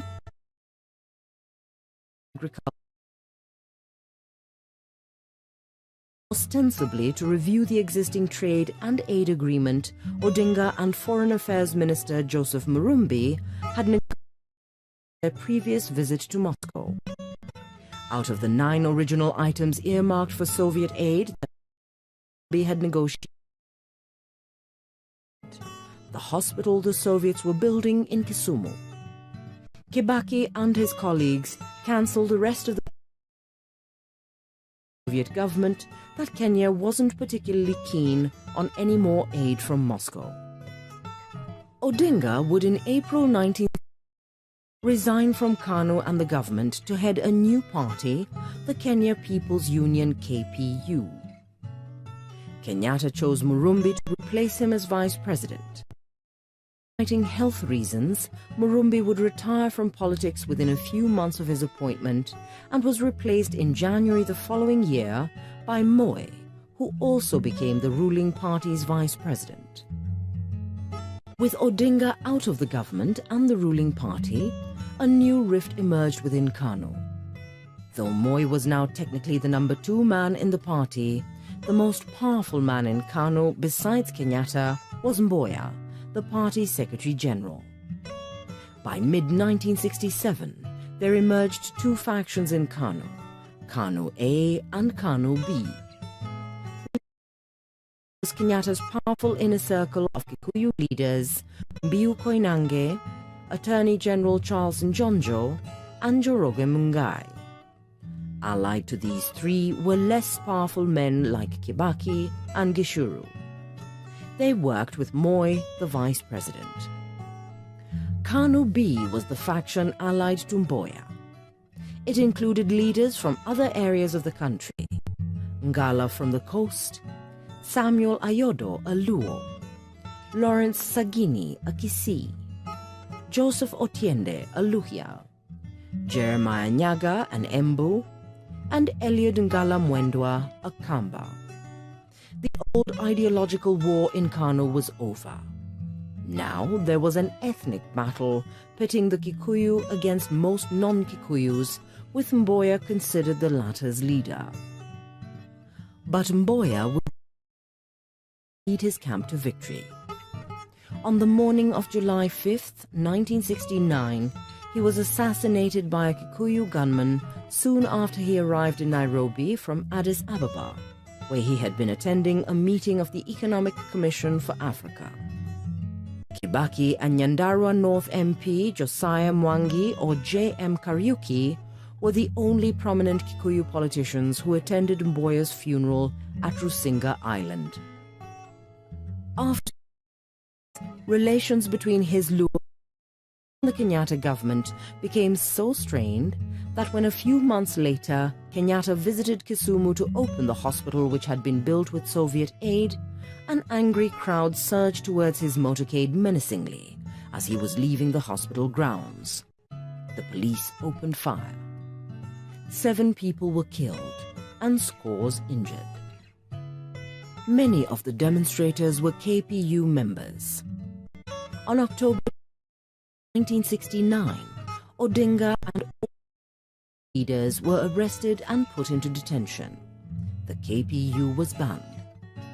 Once again, Kenya had become a de facto one-party state. And it was in a one-party state that the election that December that year. In that election, Kibaki was re-elected as Bahati MP after narrowly defeating Jael Mbogo by garnering 5,488 votes to Mbogo's 4,989 votes. Though Mbogo challenged the outcome in court, her case was ultimately dismissed. Formed after the 1969 election, Kenyatta elevated Kibaki to the crucial and expanded Ministry and Planning. He succeeded Gishuru, who had been moved to the defense docket.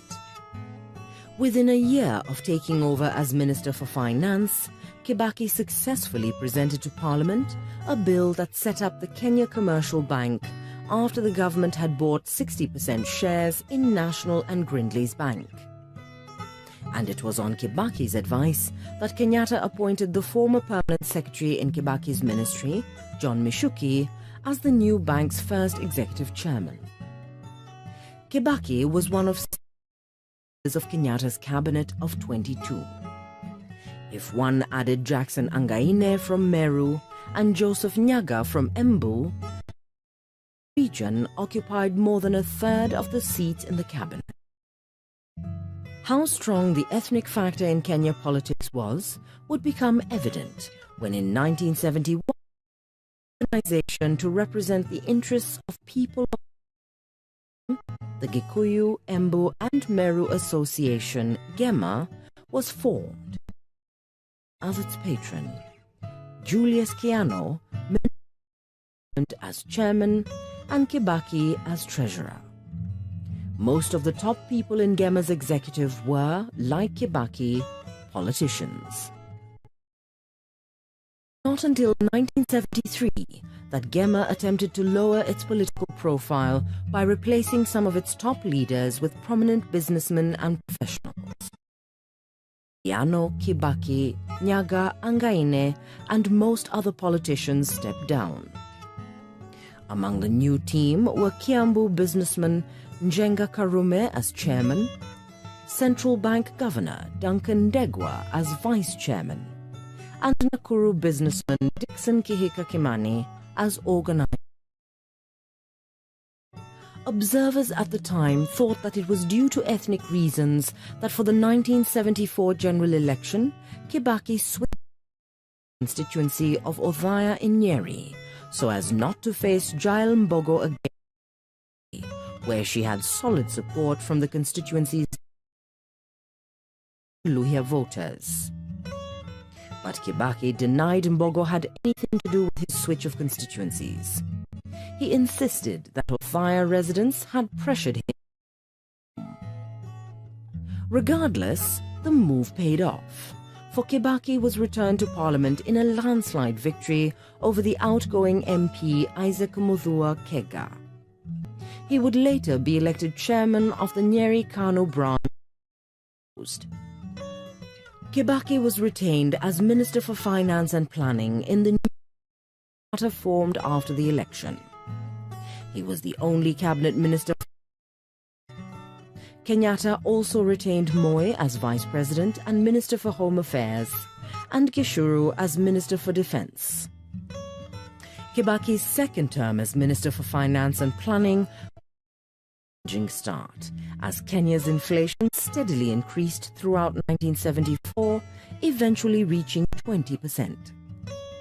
The runaway inflation was blamed on a global oil crisis and severe drought in the country that resulted in substantial hiking of basic commodity prices that started into recession by the end of the 1974-75 financial year. Front, one of the challenges Kibaki faced came from the murder in March 1970 of the flamboyant Nyandara North MP.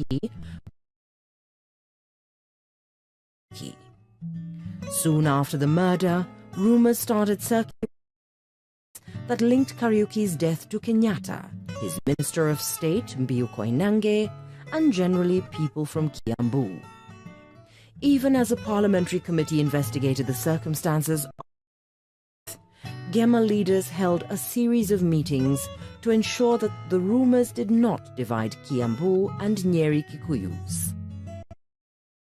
Who had been the only cabinet minister to attend Kariuki's funeral, attacked the rumors and pledged his loyalty to Nyeri, to Kenyatta and to the government.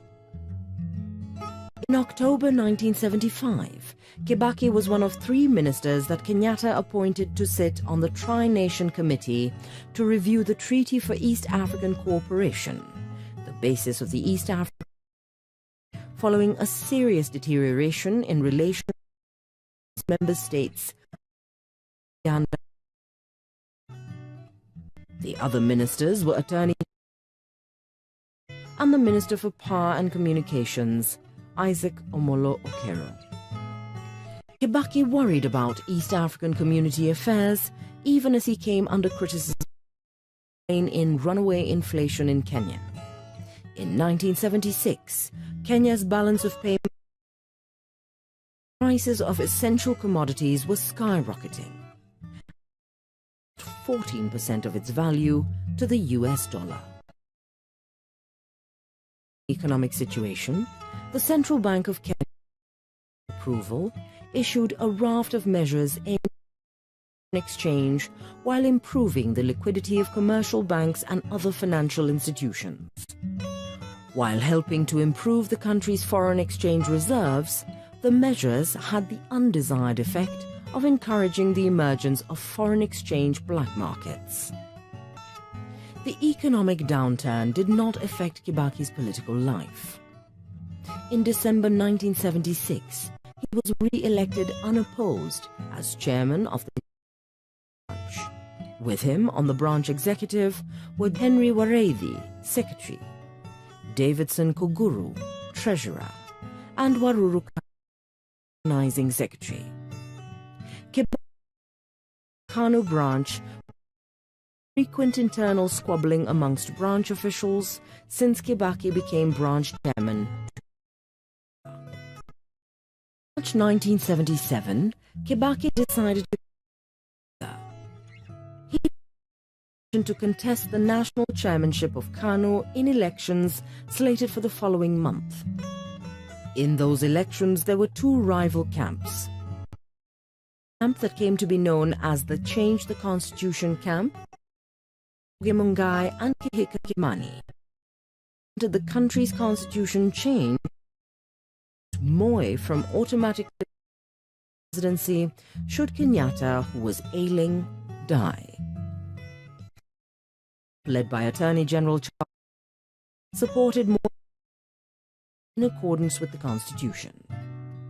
The man that changed the Constitution camp chose for the Kanu National none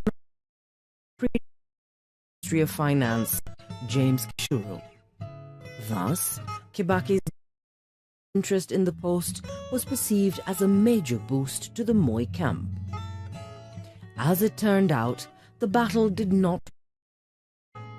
On April 2nd, the eve of the party elections, and with thousands of delegates already converged in Nairobi from all quarters of the country, Acting Kanu Secretary General Robert Matano made the surprise announcement that due to what he called unavoidable circumstances, there would be no Kanu elections.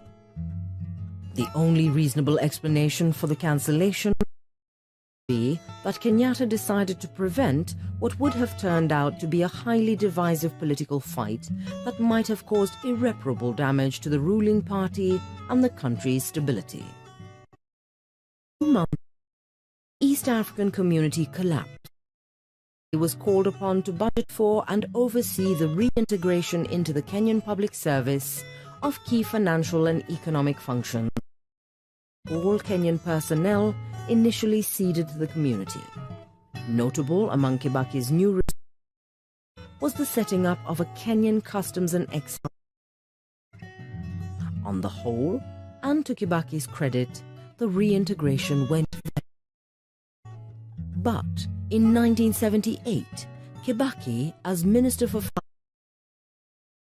signing a deal with the American company NREN to set up a fertilizer manufacturing called Kenren Limited.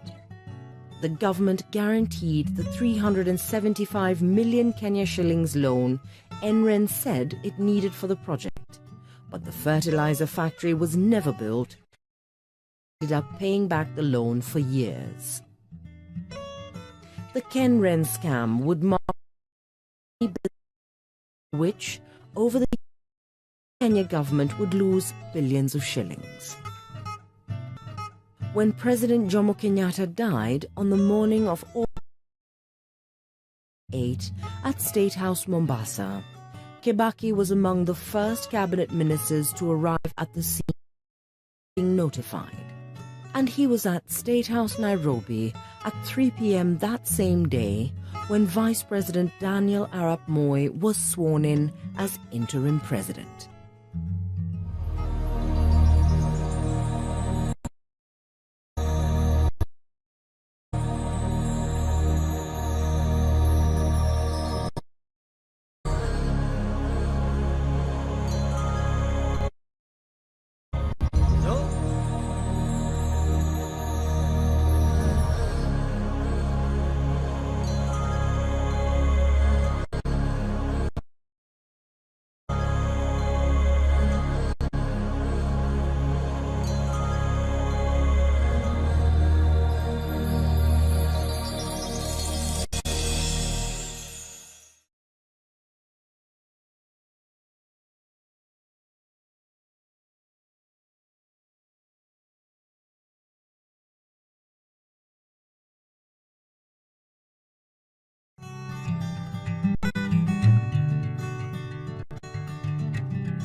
He was Kenya's third. During his rule, Kenya's economy grew tremendously compared to the difficult times the country went through under his predecessor, Daniel Arap Moi. But it was also during his presidency that Kenya went through one of its darkest hours following the disputed presidential election in 2007 that gave him. The violence that followed the election left more than 1,000 Kenyans dead and close to 500,000 homeless.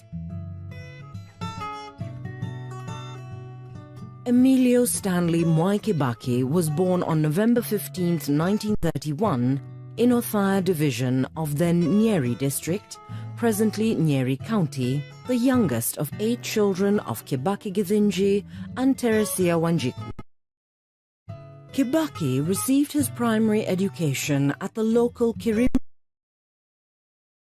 Nyeri Boys' School education. In 1947, prestigious Mangu High School in Thika, the only Roman Catholic secondary school for Africans in the country. With him at Mangu were a number of students who would later make a mark on their country's history, among them Lawrence Sagini, who would become a member of Kenya when Kenya became independent of British colonial rule.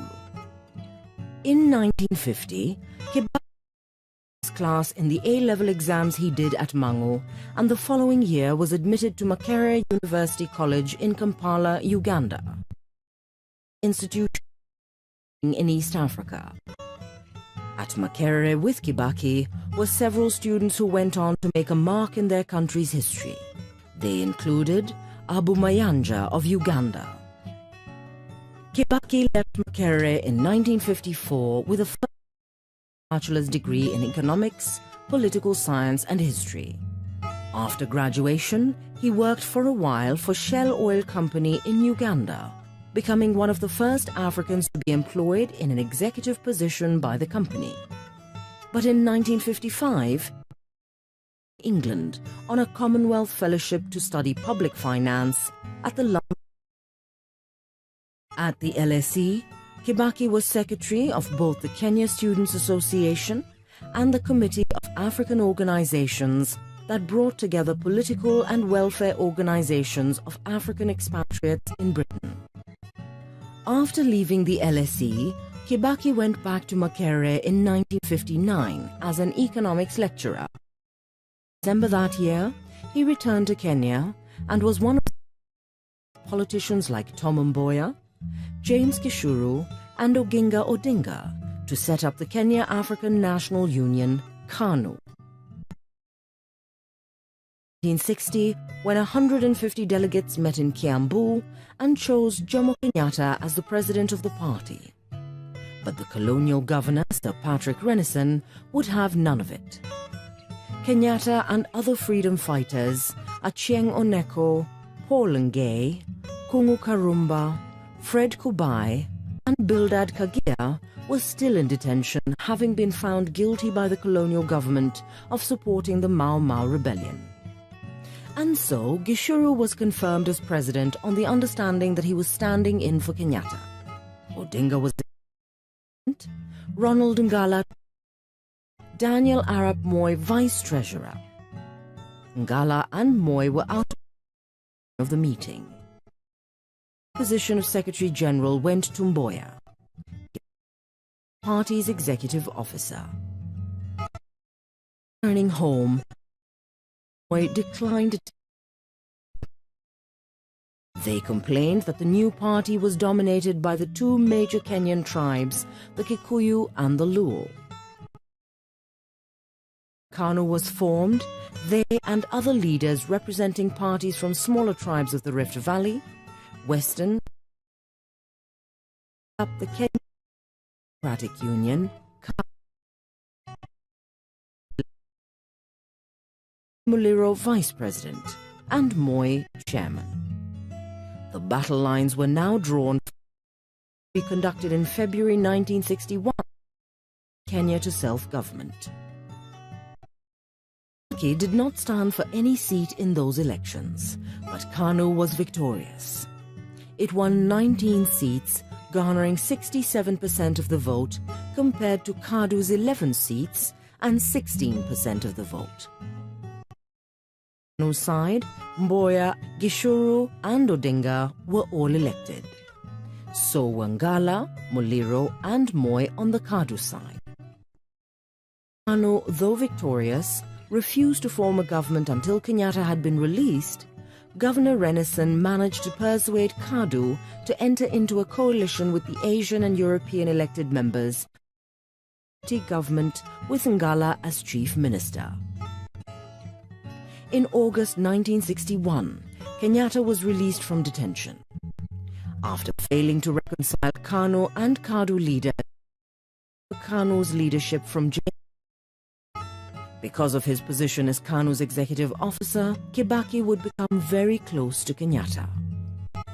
In 1962, he married Lucy Muthoni, a pastor's daughter, with whom he would have 4 children. One daughter, Judy, Jimmy, David, and that year, Kibaki was among the Kanu delegation that Kenyatta led to the Constitutional Conference, chaired by the Colonial Secretary Reginald Maudling at Lancaster House, London, to chart out the final steps towards Kenya's independence from British colonial rule. The conference agreed that there would be a lower House of Representatives and an upper house. There will be 6 regional assemblies with entrenched rights but no financial powers. A few months after the conference, Maudling's successor Duncan Sands scheduled a final general election to take place in May. Independence itself would come by the end of the year. In the meantime, there would be an interim coalition government. In April 1962, Kenyatta and Ngala jointly took on the leadership of the interim government. It was while Kenyatta was joint leader of the interim government that Kibaki was nominated to represent Kenya in the then East African Legislative Assembly. In the May 1963 general election, Kibaki won Nairobi's Donholm Road House of Representatives seat, now called Bahati. He was one of 83 Kanu candidates who were elected to the 124-seat House. Kanu also ended up with a majority of seats in the Senate. On June 1st, or what came to be known as Mother, Kenya's first Prime Minister. Independence itself would come on December 12th. Exactly a year later, the Republic with Kenyatta as its first president. Time, Kanu had dissolved. All its members had joined Kanu. So had the African APP, which Ngei had set up before the May. Kenya had become a de facto one-party state, with Kanu as the sole party. The new announced on December 11th, 19 had only 2 members in it. Kanu's Daniel Arap Moi, who got the Home Affairs portfolio, and Ngei and marketing. Ngala. In the new government,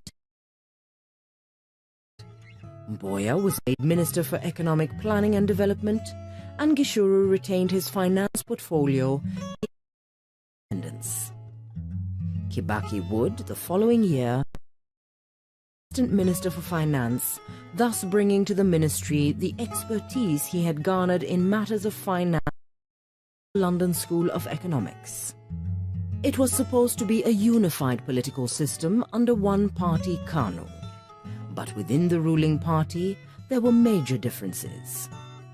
Kibaki would find himself in Kenyatta's ideologically conservative camp, whose most eloquent spokesman was the western-leaning Mboya.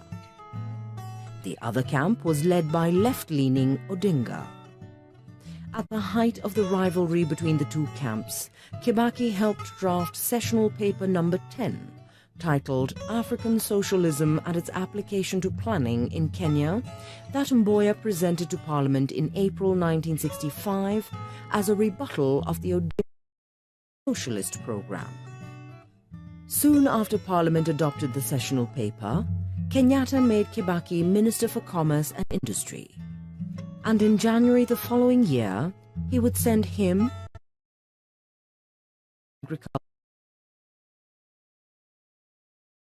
ostensibly to review the existing trade and aid agreement Odinga and Foreign Affairs Minister Joseph Murumbi had negotiated their previous visit to Moscow. Out of the 9 original items earmarked for Soviet aid that Murumbi had negotiated, the hospital the Soviets were building in Kisumu. Kibaki and his colleagues cancelled the rest of the Soviet government that Kenya wasn't particularly keen on any more aid from Moscow. Odinga would in April 19 resign from Kanu and the government to head a new party, the Kenya People's Union KPU. Kenyatta chose Murumbi to replace him as vice president. Citing health reasons, Murumbi would retire from politics within a few months of his appointment and was replaced in January the following year by Moi, who also became the ruling party's vice president. With Odinga out of the government and the ruling party, a new rift emerged within Kanu. Though Moi was now technically the number 2 man in the party, the most powerful man in Kanu besides Kenyatta was Mboya, the party's Secretary General. By mid-1967, there emerged 2 factions in Kanu, Kanu A and Kanu B. Was Kenyatta's powerful inner circle of Kikuyu leaders, Mbiu Koinange, Attorney General Charles Njonjo, and Njoroge Mungai. Allied to these 3 were less powerful men like Kibaki and Gishuru. They worked with Moi, the vice president. Kanu B was the faction allied to Mboya. It included leaders from other areas of the country. Ngala from the coast, Samuel Ayodo, a Luo, Lawrence Sagini, a Kisii, Joseph Otiende, a Luhya, Jeremiah Nyaga, an Embu, and Eliud Ngala Mwendwa, a Kamba. The old ideological war in Kanu was over. Now there was an ethnic battle pitting the Kikuyu against most non-Kikuyus, with Mboya considered the latter's leader. But Mboya would lead his camp to victory. On the morning of July 5th, 1969, he was assassinated by a Kikuyu gunman soon after he arrived in Nairobi from Addis Ababa, where he had been attending a meeting of the Economic Commission for Africa. Kibaki and Nyandarua North MP Josiah Mwangi, or J.M. Kariuki, were the only prominent Kikuyu politicians who attended Mboya's funeral at Rusinga Island. After relations between his Luo and the Kenyatta government became so strained that when a few months later Kenyatta visited Kisumu to open the hospital which had been built with Soviet aid, an angry crowd surged towards his motorcade menacingly as he was leaving the hospital grounds. The police opened fire. 7 people were killed and scores injured. Many of the demonstrators were KPU members. On October 1969, Odinga and all leaders were arrested and put into detention. The KPU was banned. Once again, Kenya had become a de facto one-party state.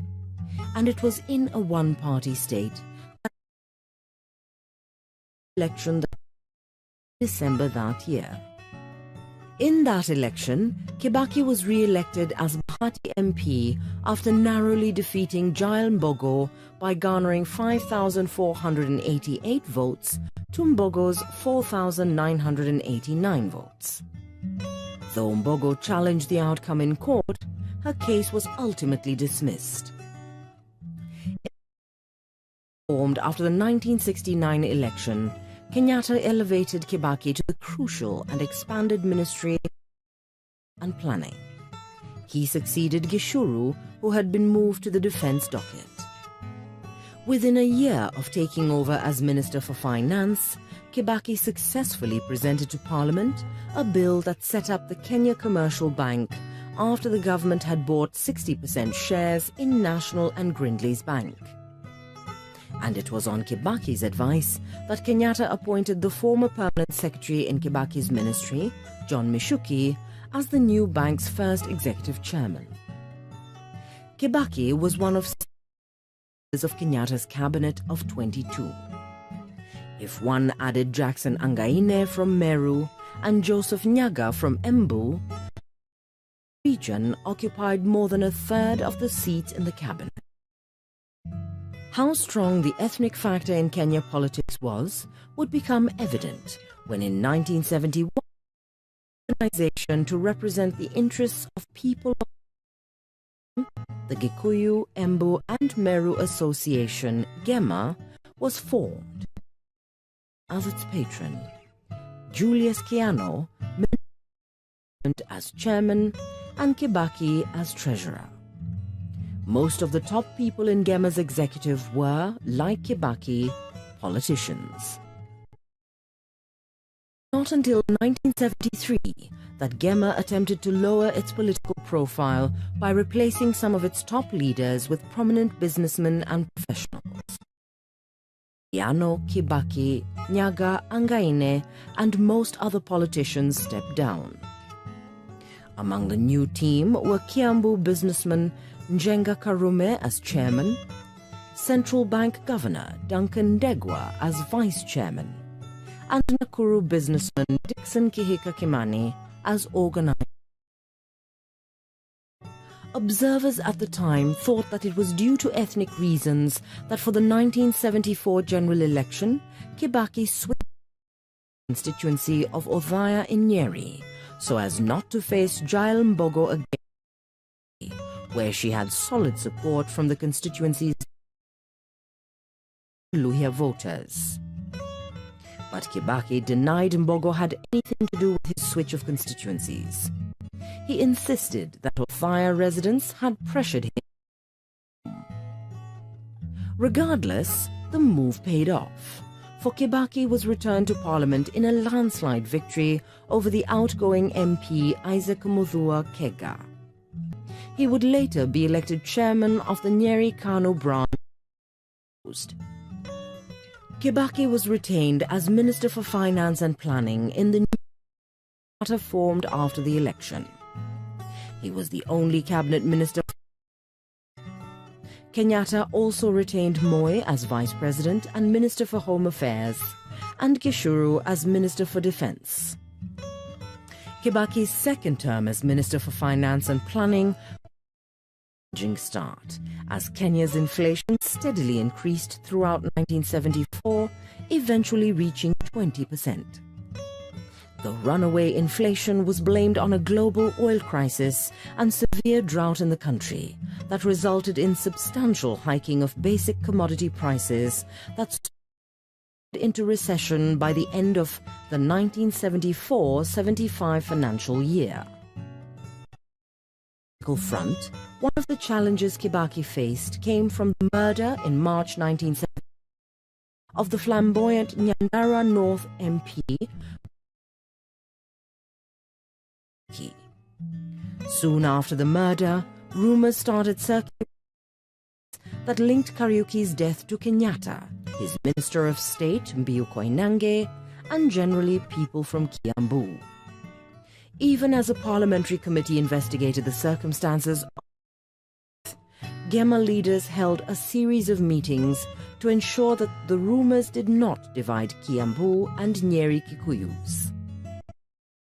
Who had been the only cabinet minister to attend Kariuki's funeral, attacked the rumors and pledged his loyalty to Nyeri, to Kenyatta and to the government. In October 1975, Kibaki was one of 3 ministers that Kenyatta appointed to sit on the Tri-Nation Committee to review the Treaty for East African Cooperation, the basis of the East African, following a serious deterioration in relations with member states.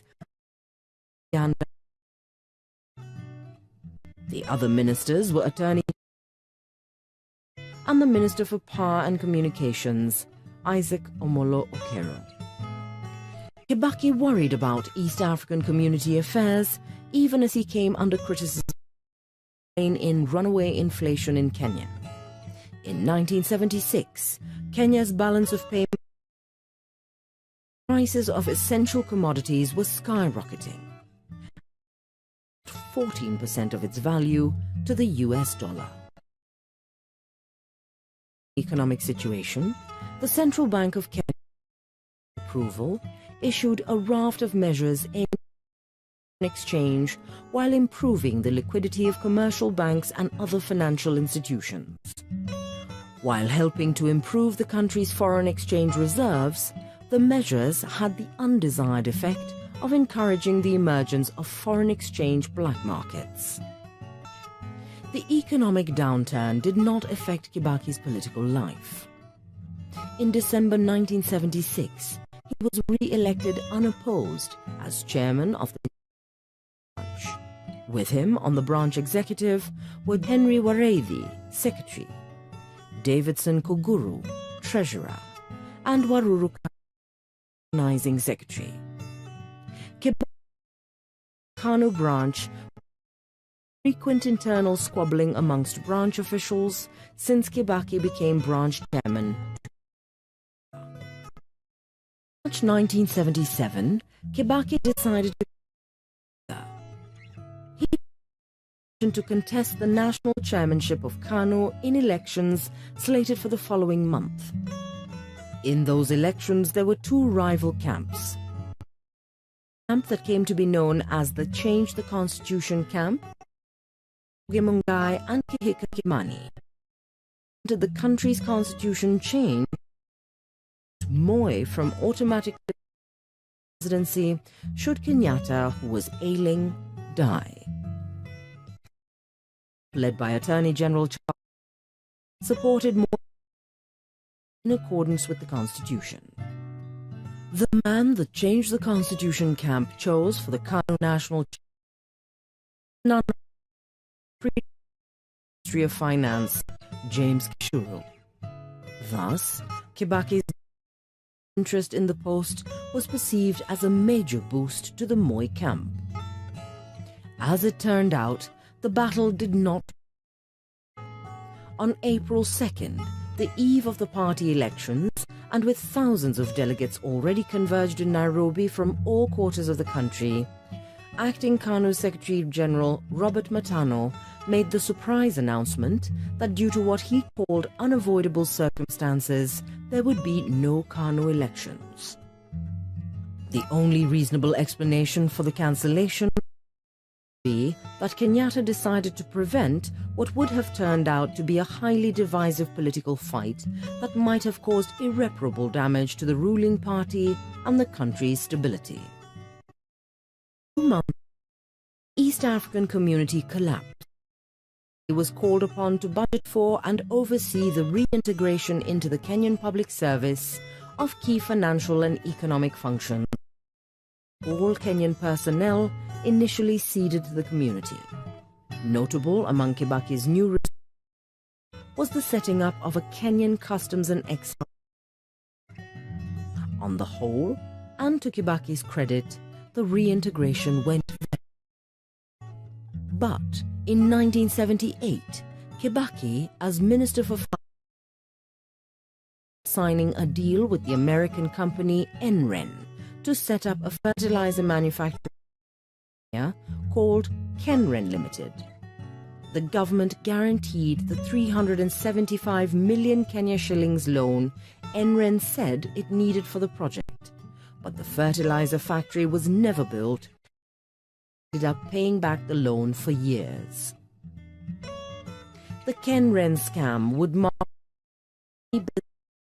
which, over the Kenya government would lose billions of shillings. When President Jomo Kenyatta died on the morning of August 8 at State House Mombasa, Kibaki was among the first cabinet ministers to arrive at the scene being notified. And he was at State House Nairobi at 3 p.m. that same day when Vice President Daniel Arap Moi was sworn in as interim president.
On the evening of December 30th, 2007, Mwai Kibaki of the Party of National Unity, PNU, was hired at State House, Nairobi, as president of the term. That was hardly an hour after Electoral Commission of Kenya Chairman Samuel Kivutu declared him the winner, amid protests and demonstrations from supporters of his Democratic Party, ODM, who thought the presidential election and the swearing-in was before a small gathering of guests, a far cry from Mr. Kibaki's first swearing-in at Uhuru Park, Nairobi, exactly 5 years earlier. The ODM demonstrations against Kibaki's re-election would turn out to be but a prelude to violence elsewhere. January, insecurity was high, especially in Nairobi, Mombasa, Kisumu, and several parts of Rift Valley province. One of the most horrifying incidents in the violence was the torching by Kalenjin gangs of a church in the Kiambaa village of Burnt Forest in Rift Valley province, killing more than 30 people, mostly Kikuyus, who had taken refuge. There would follow Kikuyu acts of Russia, targeting Kalenjin, Luo, and Luhya workers.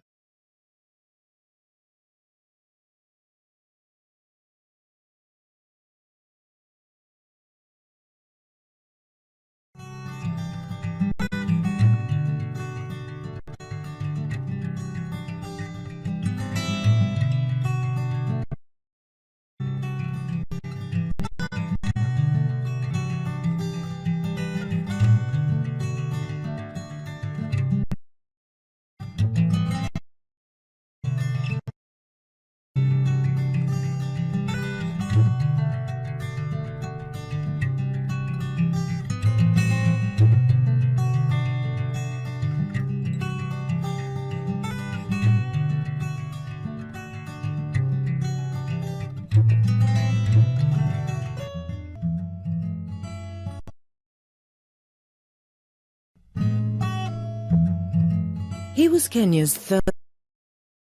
During his rule, Kenya's economy grew tremendously compared to the difficult times the country went through under his predecessor, Daniel Arap Moi. But it was also during his presidency that Kenya went through one of its darkest hours following the disputed presidential election in 2007 that gave him.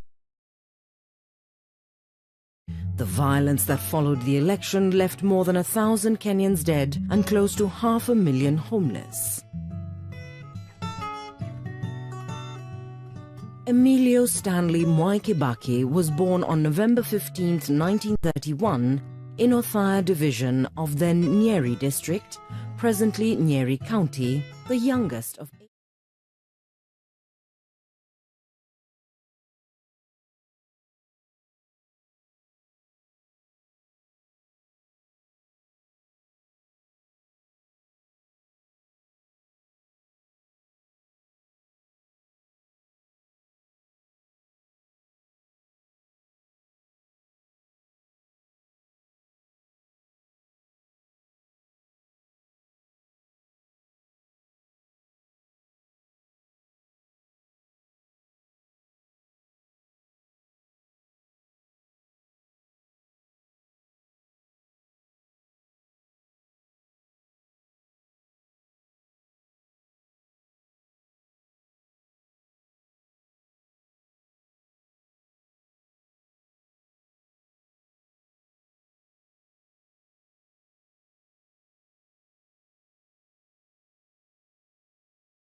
that you will say you don't want it, but I will come and say I want it. So that was play acting. Daniel Arap Moi once described himself as a giraffe whose long neck enables it to see far. It was a metaphor that he was to provide food.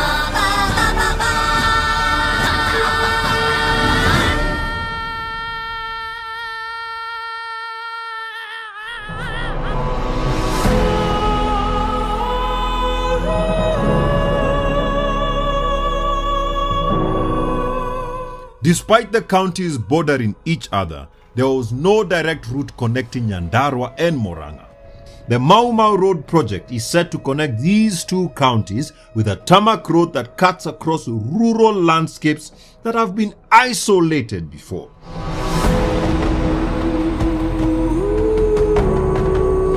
The Nyahururu area is always recording low temperatures. It can get so low that it snows. Nyandarua district never ceases to amaze, and what once stood as a unique weather occurrence is slowly becoming commonplace, albeit happening in the tropics. And even 12 hours after the storm, the forested hillside of Gabanji was still white. Even the animals seemed a bit disoriented. You would think this is Europe, but then again you see the boda boda and this car overlapping and voila! Kumbe ni hapa tu. Nyandarua can get very cold. Okay, this isn't exactly snow. It is hailstones.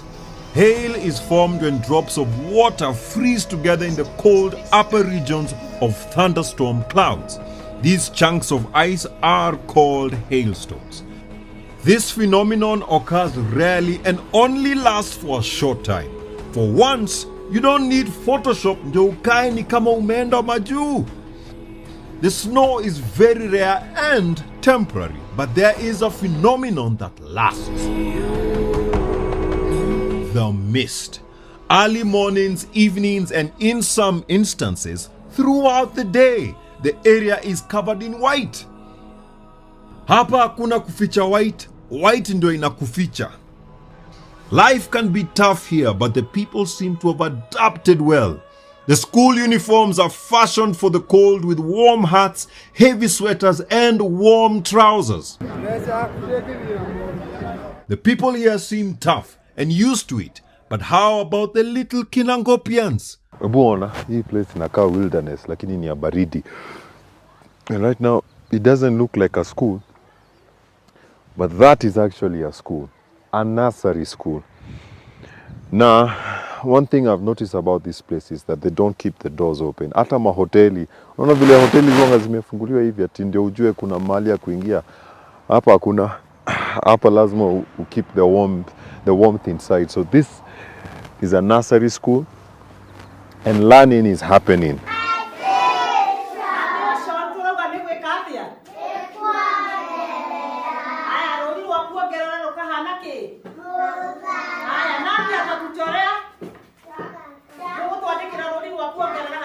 Many public schools in other parts of rural Kenya don't usually have glass windows, but in Nyandarua, they must have to let the light in and the cold out.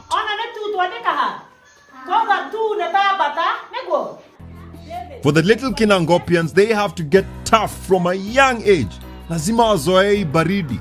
Hapa kuna soft life, ati it is cold outside, siendi shule. It is always cold outside. Nyinyi mna manage aje na hii baridi?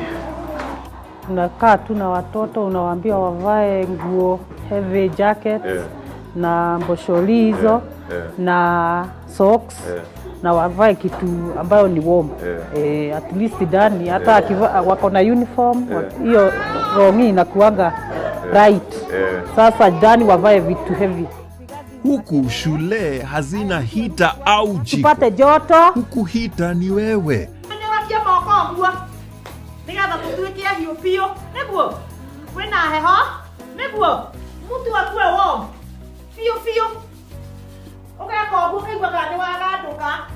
Sometimes unakuta kama leo watoto wengi wamechelewa, wengine hawajakuja shule, wanakaa nyumbani. Wengine juu ya baridi, wengine wamegojeka juu ya hiyo baridi.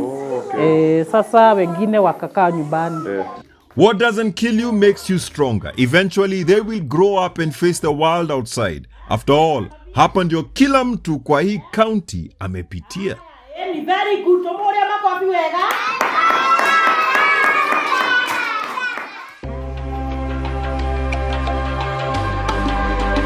I attend an outdoor public meeting held on one of the farms. The residents are learning on better farming methods. Mimi hapa naona hiyo tent ni formality tu ya kuonyesha kuna mkutano. Juu hapa hata jua haichomi.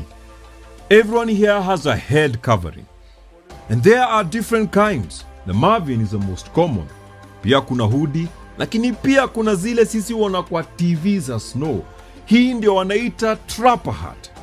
Hapa kuna wale wa kofia bora na wale wa bora kofia. Hapa ukikaakaa bila kofia unakaa utero. And I don't want to draw too much attention to myself, so I decide to cover my head. Yani hapa, kama hujajifunika kichwa unajisikia ni kama wewe ni kaka rebel, si ndio? I can understand why most people here have head coverings. Tangu totoni watu huku huwa wanajua lazima ufunikwe kichwa. It is almost like a religion and it takes faith for their hats to come off.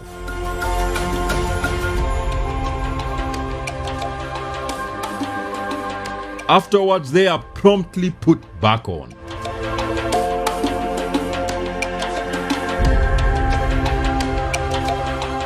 Nyandarua is very green with large meadows, which would be the envy of many a livestock keeper. But before you bring your livestock here, you need to know that not just any animal will thrive here. Sasa hapa kuna baridi na naona kuna wanyama na naona ni kondoo, lakini ni kondoo aina gani hapa? Hawa kondoo anaitwa Coldel. Na ni aina kondoo wote wanaweza kaa huko hapa? Si wote. Ukitaka kuleta alafu hiyo ya nyama, kwa sababu kuna unyevu. Wanagojeka kwa miguu, wanakuwa na vinoda. Ng'ombe hana shida. Ng'ombe akitoka pahali ya ukame, pahali iko joto, anashindwa hapa. Atashindwa? Juu ya hiyo baridi. Kwa hivyo si pia si ng'ombe tu yoyote? Si yoyote. Ng'ombe gani ndio anawezana na hapa? Hapa ni Frisian. Frisian. Okay. Hata Jesse. Okay. Kwa hivyo hizo hao wawili tu na Frisian, Jesse na Asha. So na ni nini wamevaa? Naona wamevalishwa kitu hapa inakaa kama hii ni mti wamewekwa kwa sababu anasubua mtu. Unaona kama hapa imetengenezwa hivi, wasipenye waende kwa shamba.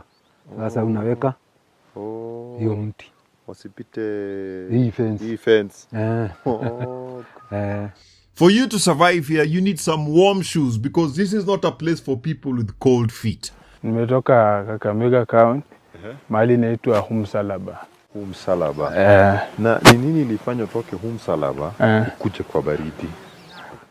Si hali ya kutafuta, hasa unaona huku kulingana na kazi ya huku na huko, pesa huku iko mingi kuliko ya huko Western. Na ulikuja kutoka Humsalaba, ulipata huku kwaje? Nilikuja kukiwa na baridi, nilikuja hiyo mwezi wa 7 na hiyo wakati ulikuwa na baridi sana. Na ulipata aje?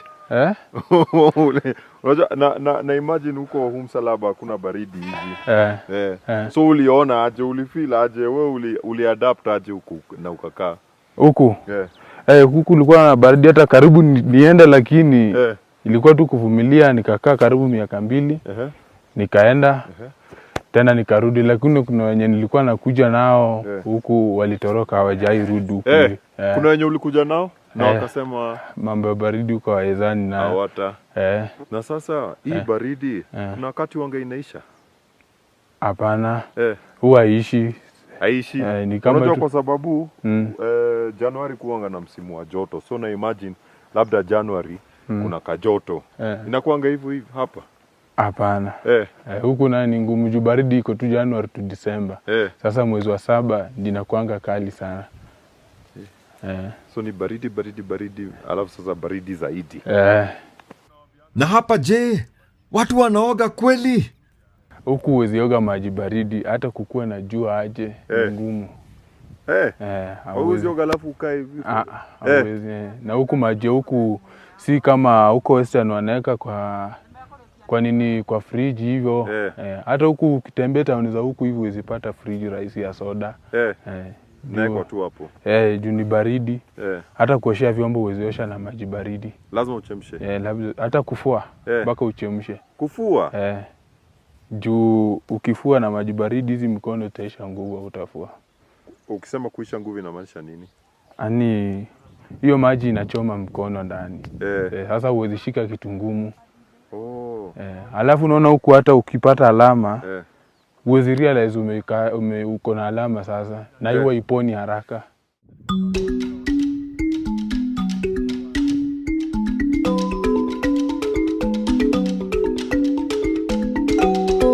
Tangu dunia ianze kuwa na baridi, there had never been a swimming pool in Nyandarua County until 2018.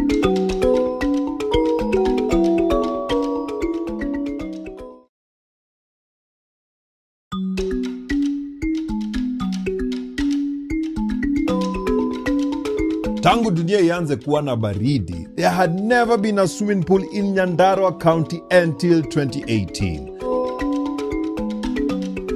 In that year, Andrew Ngoro decided to take the county of the cold and build what is claimed to be the county's first swimming pool in Donyonjero. So tumetoka hapa tu, tumeongea na jamaa fulani ametuambia hata kuoga na maji baridi huko haiwezi. Ikakuaje sasa ukaona utatengeneza swimming pool? Ni kwa sababu nilionelea kwa biashara lazima ukue na kitu moja ambayo itakuwa itafutia watu. Hapa kwa area yote Kinangop ama Nyandarua County hakuna swimming pool. Ile iko Nyahururu na hiyo iko Laikipia County. Kwa hivyo nilikuwa najua nikiweka swimming pool hiyo ni kitu itakuwa ya kipekee, itakuwa ya kipekee na kila mtu atakuwa anafutiwa kuja kuona hiyo swimming pool. Wengi hawakuji kwa sababu wanataka kuswim. Wengi wanakuja kwa sababu wanataka kuiona.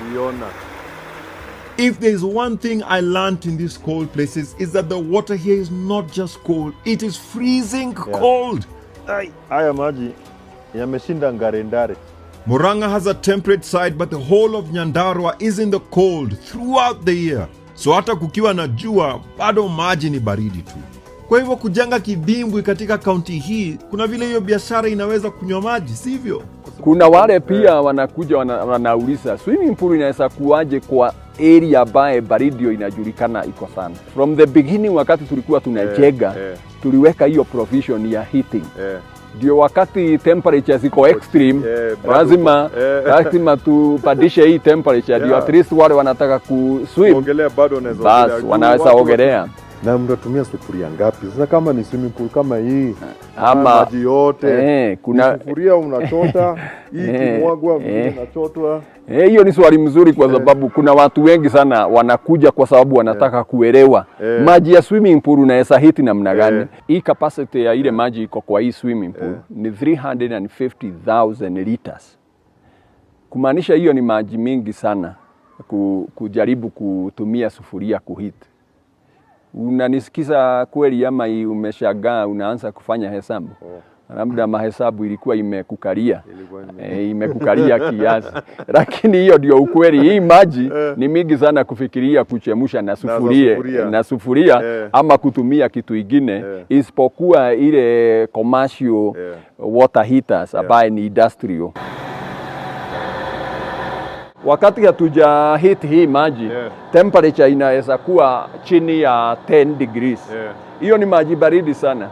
Kwa hivyo hii ikifikia 20 inaonyeshana at least hiyo maji iko sawa. Iko friendly kabisa, unaweza ruka ndani na ufurahie hiyo maji.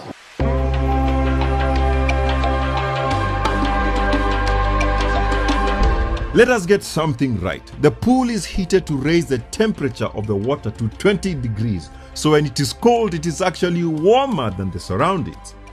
Today, schools in this region now can also participate in swimming competitions. Shule zinakuja kufanya swimming practice hapa, kuna individuals wanakuwa hapa, na vile tumeopen our doors to our neighborhood community hapa, kuna vijana wengi sana wamesaidika na hii swimming pool. Lakini pia kuna vile imani ya wengi inaweza kuwa imeshuka juu sasa watu wanabatizwa kwa heated pool. Kuna vile ndio mtu wa Kinangop angekubali kubatizwa kwa maji baridi, lazima angekuwa na imani kiasi ya Abadeas. Siku hizi hata size ya Ngong Hills will do. It is not every day that you get to swim in 100% of all the swimming pools in a county. Uko serious wewe?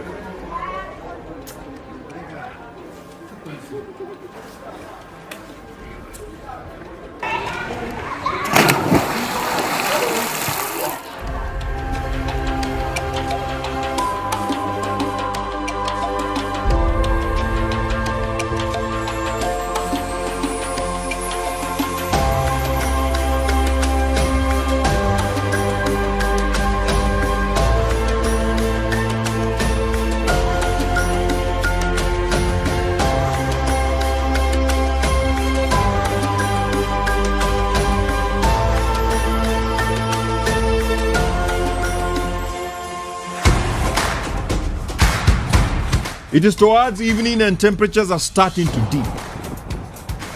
At Engineer, one of the main towns in the county, it is still bustling with activity as people here rock their winter clothes. Just to prove to you how cold this place is. Ukiangalia vizuri around, hakuna mtu anatembea na tisho isipokuwa mtu wa crew wetu mwenye nafikiria yeye ni makomende, lakini tutaona tu. Unajua watu hujifanya. Hii place ya kucheza.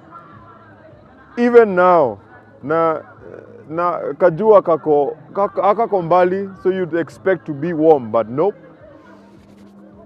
it is cold. So umesema shuka, jampa, trongi, boshori, kofia. Zote. Mbili ama moja? Moja. Okay. Na trouser ndani. Usikae bila mtakufa. Na socks ama socks. Zote. Si unaona kila mtu anavalia kila kitu. Uone mpaka viatu ni manyoya. Viatu ni manyoya kabisa. So kuja hapa kama mnyama kabisa. Ujivalishe kabisa. Ukae kama kondoo. Ukae kama kondoo. Si unajua hata hapo wanasemaka kondoo inakuaga mzuri. Sasa tunajaribu kukaa kama kondoo. Kama kondoo. Basi. Aka kanaitwa aje? Kanaitwa Kanoge. Kanoge? Kanoge. Naka kanasaidia na baridi? Kabisa. Ukikaa hapa katikati ya miguu, huwezi toka hapo. So kama hapa ni alafu kae chini. Unajua sasa umekaa chini. Nakaweka hapo. Hata nikikaa hivi. Okay. Na nifanye hivi. For some of these ladies, the cold has a great disadvantage for them. Sasa tunajaribu kukaa smart, nywele imeshukwa. Uwezi ukatoa. Hawezi toa. Aki maisha imezidi. Na uko smart, umeenda salon. Unaenda salon unatumia pesa mingi lakini unaificha. Boshori sasa.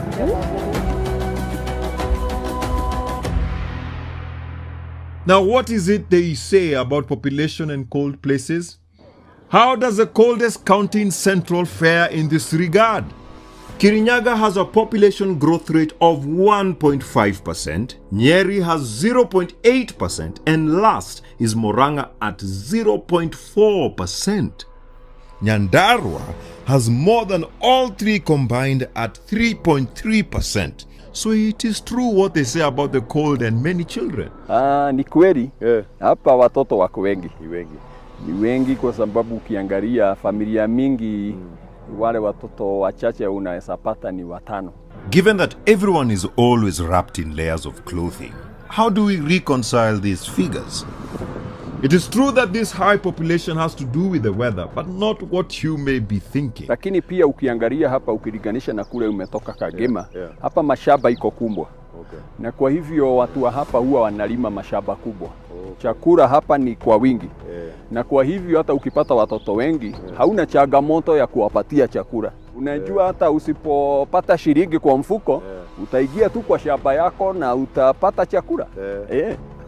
This county still has vast tracts of fertile arable land which provides enough food for the locals and a surplus to feed other parts of the country, making it one of Kenya's important bread baskets. Like Murang'a, this side of the Aberdares is also green even in the face of a historic drought affecting many parts of the country. For the Kinangopians, this is hope. They have learned not to just survive the cold, but to thrive. For some, they wouldn't want to live anywhere else.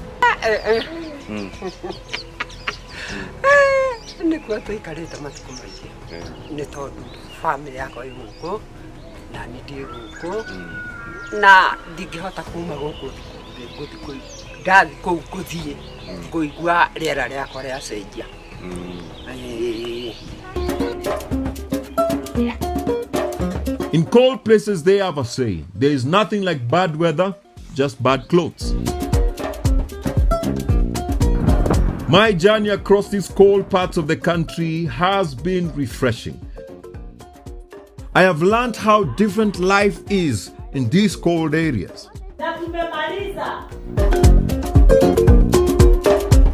Naona hata ukiwa najua watu watoi jacket. Hii werewe ni kinagop. Na baridi ya hapa imetufanya mpaka hii kuwe ndio suti yetu. January to December. Kabuti hii umeona nimefaa hata jua ikue tumezoea kukaa namna hiyo.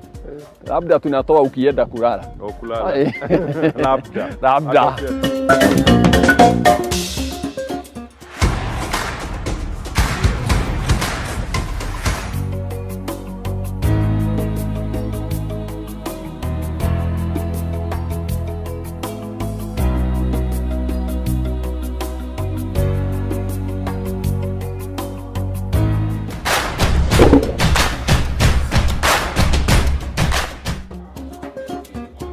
Today we have a long journey ahead of us and we need to fill it up with food. So for breakfast we are going for something solid. Githeri, a common food for breakfast here. Sasa ni maji tu tutakuwa tukikunywa siku mzima. We then go down the Tugen escarpment using the winding road from Kabarnet. We make a brief stop at Marigat town. Papa Marigat, moto na ng'ombe wenzangu. Mimi metosheka. We're headed to Kapedo and we need to get bread and water. Not the most practical way of carrying this, but this will do.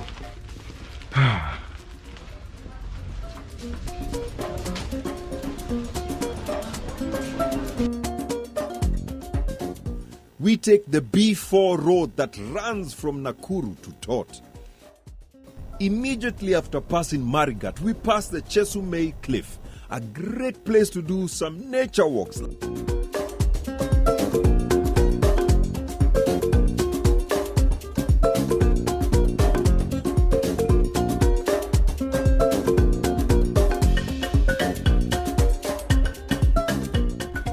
lakini leo we are heading straight to Kapedo.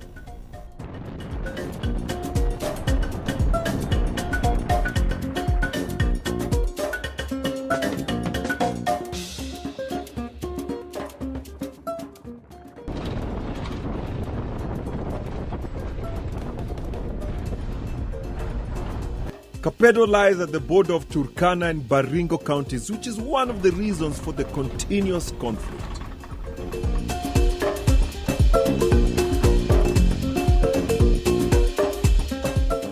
Most of the times that Kapedo has been in the news, it has been the ugly side of it. Tucked between Baringo and Turkana counties, the small sleepy town hits the headlines every year with cases of insecurity which follow the same pattern. Well, the killing of 9 people over the last few days in Kapedo was returning from a food distribution exercise in Kapedo when it was ambushed by armed bandits. Today's banditry attack that left 3 police officers and an education officer dead in Kapedo. However, leo kizuri kitajiuza.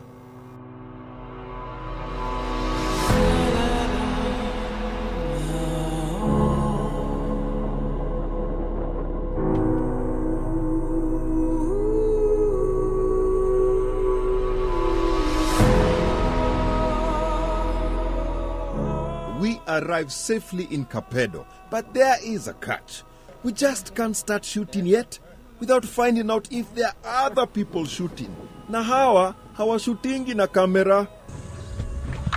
So we've just arrived at Kapedo. A few things that you have to do kama unakuja hapa kushoot. Kwanza lazima ujulishe chief.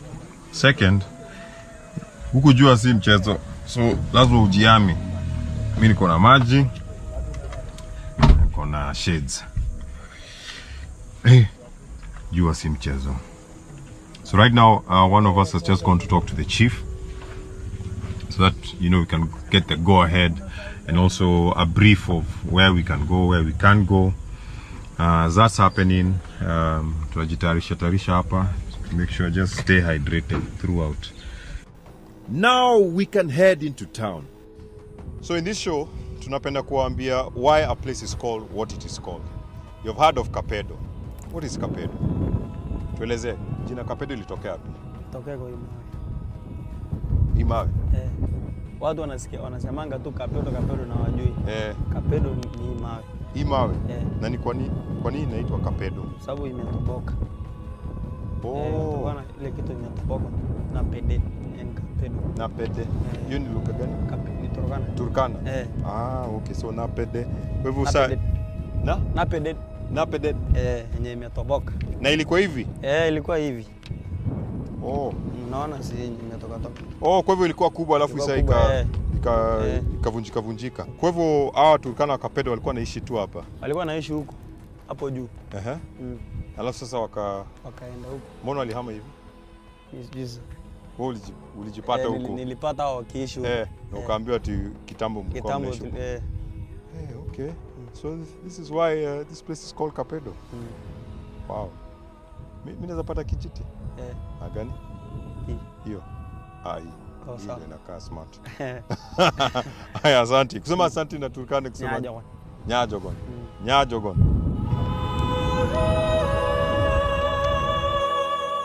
There isn't much going on in this town, lakini behind the town we have the hot stuff.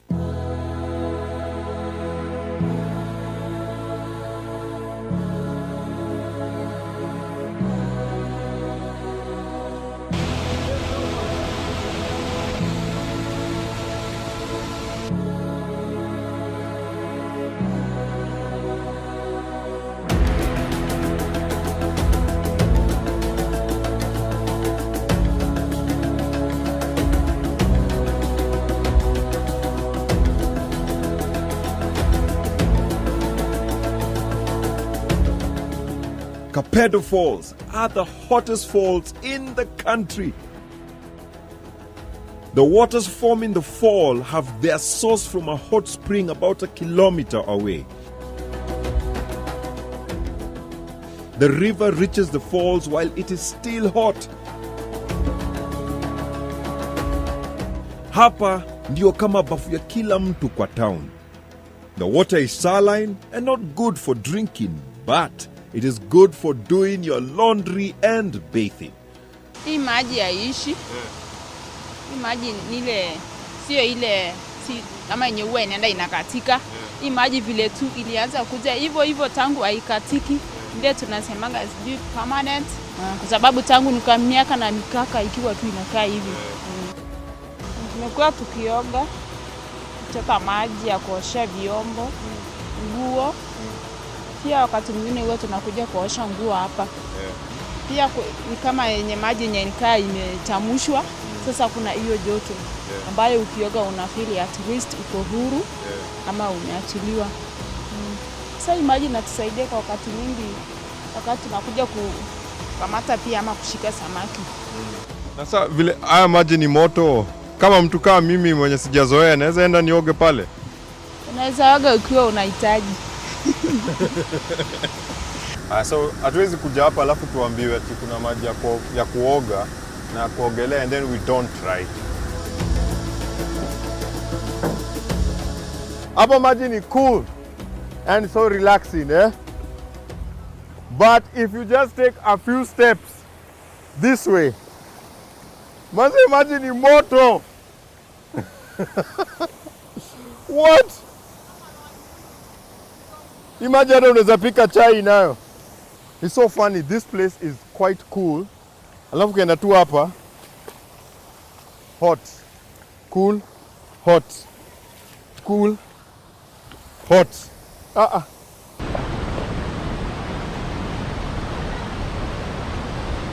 All those times nilikuwa naambiwa kama mtoto nisicheze na maji ya matope. Look at me now. Hii pia ni bafu ya Kapedo. And both men and women use it. You have to wait your turn. Saizi, the women have gone in, so I have to wait my turn. Yeah. Na ndio maana nilikuwa nacheza na maji moto baridi. Yeah, so we'll just wait. And then I'll take you in. Muone.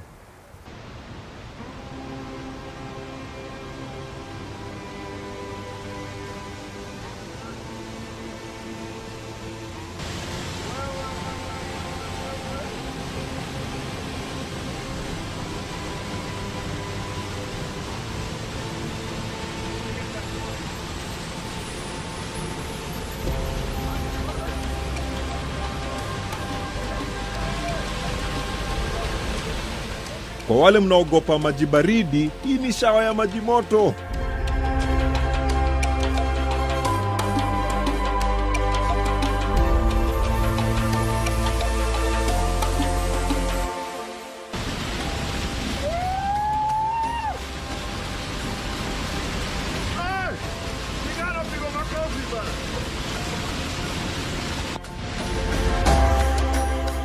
The water feels very hot at first, but after a while, mwili unazoea na uchafu unaogelea.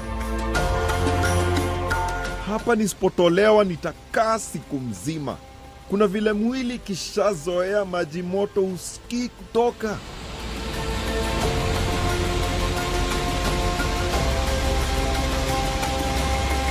A few meters from the main falls is a smaller one which used to supply the town with hydroelectric power.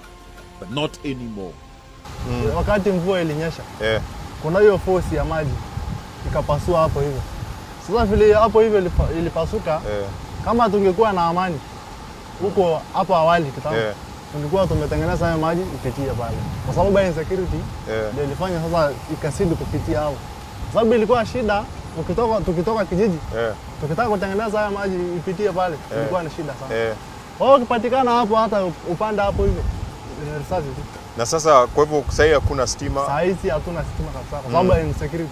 Hata sasa hizi kenye nafanya sisi tukua hapa ni vile amani iko kidogo.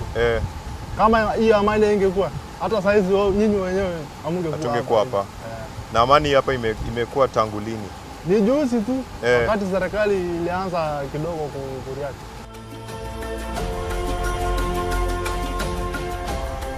Now that there is peace, the children can freely play in the river.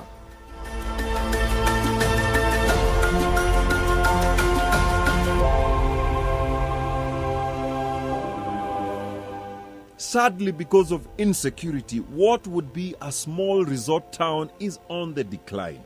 At one time, Kapedo even had a swimming pool. So hapa was a pool. So wazungu walikuwa wametengeneza pool. They wanajua starehe, because now I'm imagining you're just swimming over here and you're seeing this wall, the beauty of nature. There's a toilet here, there's a house over there. Obviously there's no pool now. The natural one is much better. But hii ilikuwa starehe. So kumaanisha Kapedo iko na potential mingi sana. Mingi. Wacha nitoke pool. Towel iko? Wewe towel yangu iko wapi? Naingia town. Siwezi enda hivi. Kashot kadogo, so wacha nivae.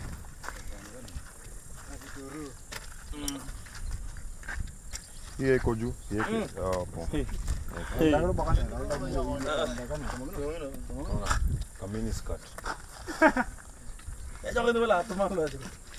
Na fimbo. Haya, sawa. Hey, kupoa. Huku mwanaume kuvaa mini skirt ni normal. Ninafaa nitembee hivi.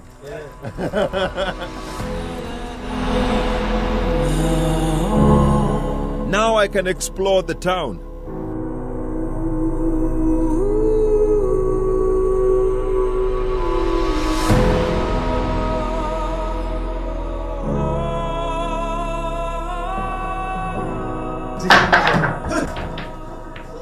Despite being a stranger, I don't stand out at the pool game. Our Turkana boys are tall. I feel like a grasshopper in their eyes. It is like I'm not even there. The peace means that business in the town can go on as normal, but you always get the sense that it is not business as usual.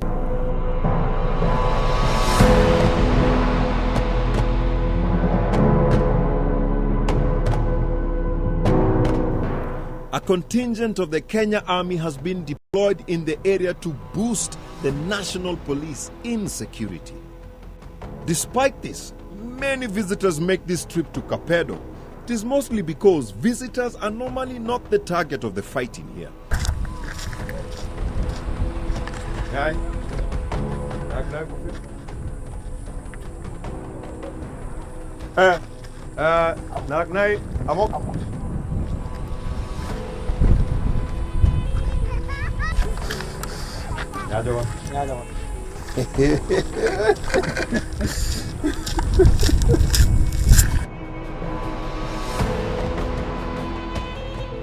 With a kopia on my head and a mock on my feet, I now feel like a real Turu.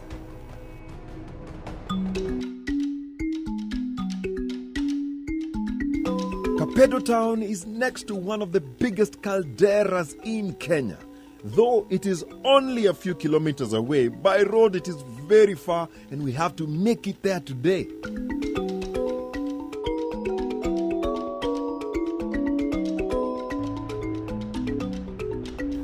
This is one place where only a raised vehicle can cut through this terrain.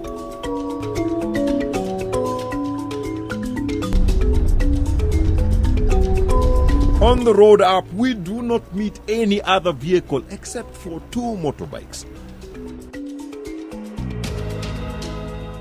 Before, there was no road leading to the caldera, but today there are geothermal wells being dug in the area, hence this road being made all the way to the top.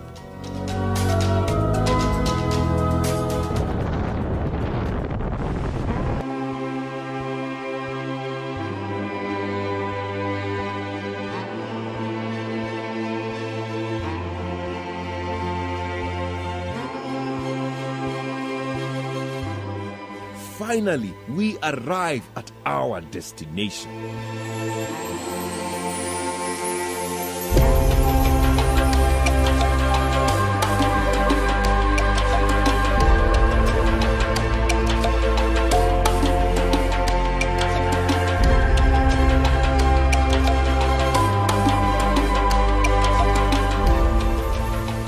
Silale is the largest caldera in the Gregory Rift Valley. If you didn't know, Rift Valley are different. What's a caldera? What's a crater? So a crater is when things explode out of volcano. Rocks and other materials forms a crater. But a caldera is when the volcano collapses. Now it's a dormant volcano. It's a dormant volcano, so usiogope. But a caldera is when the volcano collapses. And it's safe. There are actually people living here. Kuna wanyama, kuna ma homesteads, kuna vitu mob. Unaweza kuja tena pia. We ni mtalii, kuja, utakula nyama huku chini. This place looks deserted, but after a short time we have company. Friendly company. Ni watu wa Chelsea. Hawatishii maisha. Wangekuwa watu wa Arsenal kungekuwa kubaya. Hapa utaki kukutana na Gunners. Jersey si ya Pokot, ni ya Chelsea.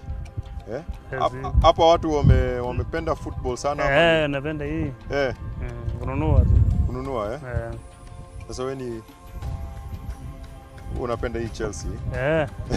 Tunapenda yake. Tunapenda yake. Mtu anapenda yake. Na yako? Hata yangu. Wewe ni wa? Hii. Shati. Uko ndani. Wewe ni wa hiyo shati Hapa sasa tunaita keteng ya silale. Keteng ya silale. Keteng ya silale. Keteng ya silale. Keteng ya silale. Na keteng ni nini? Keteng ni shimo. Shimo. Shimo. Keteng ni shimo. Keteng ni bali iko shimo. Na hiyo jina silale inamaanisha nini? Silale? Silale? Kwa maana yake yani silale hapo sijui sasa. Nilipata tu jina kama hivyo. Nilipata jina. Sasa hiyo jina silale. Silale inamaanisha nini? Silale. Unajua hiyo miti. Miti. Kwa miti zamani yuko miti inaitwa silale. Aribu sisi tuko na kablanga hiyo majina Maasai. Na Bokot ana nini na hizo miti na hizo silale. Miti tu. Before the road was cleared, the best way to visit the caldera was by air. Okay. Silale is a beautiful place and the development of geothermal power is getting to open up this remote area of Baringo. Hapa maji ndio shida. Si unaona sasa hata ukikaa hivi unaona mapunda, ngamia, mang'ombe, lakini maji ni shida. Sasa kutoka hapa mpaka wapi? Mpaka kwa lake. Lakini lake Baringo. Lakini sasa hii kitu ndio wamesaidia jaribu kutusaidia. Si unaona hii kitu sasa kinakuja. Hiyo kitu hapo. Hiyo pipe nimeona. Hiyo sasa ndio amesaidia kiasi. The caldera does get a lot of visitors and we have just missed those last tourists by a few hours. Kuja leo. Walikuja. Akasimama ile mbegu ile mawe ile. Hata sasa hivi kuenda kwa huko naona maji ndege hadi. Ilikaa. So lakini hao hapo wana shida. Hapo. So wanakuja wanakaa, anaenda anakunywa chai hapo. Kwa sababu hao wanakujanga asubuhi saa 12. Na wanashuka ndani. Ndege iweza kuingia ndani. Anaingia ile mlima anasimama ile mlima ile. Ile pale Yake.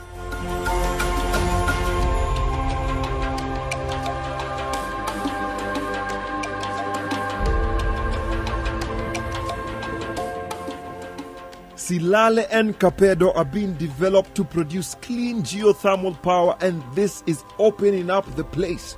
Lakini sasa kama mimi nimekuja na nataka kuingia huko ndani, sasa mtu atafanya vipi? Hakuna. Unakuja tu? Unaenda tu na watu. Unaenda na watu tu. Hata wa GDC anaenda mpaka chini. Anatembea, analala huko, anakula mbuzi. Hivyo tu. So kama mimi nikiingia huko naweza kula mbuzi? Kabisa.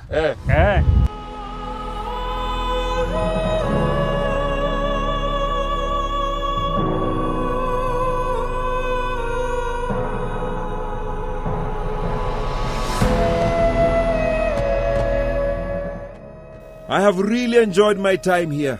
I got to take a hot shower in Kapedo. Nikavaa nguo kama mturu. I then visited the biggest caldera in the area, Silale. Met some die-hard Chelsea supporters deep in the bush. Kapedo and Silale are not that different. Kapedo means something hollow and Silale is a large hole in the ground. Okay. Sasa wewe kama mzee mimi nitakusalimia vipi? La Sapai. Mimi nasema hapo. Mimi niseme? Sapai. Sapai. Oh, okay. Nasema epo. Epo. Haya, sawa. Na kusema asanti? Na kusema asanti? Nasema asanti. Yeah. Sir. Sir.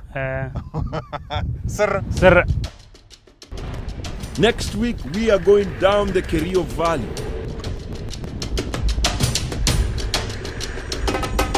The place of many rivers.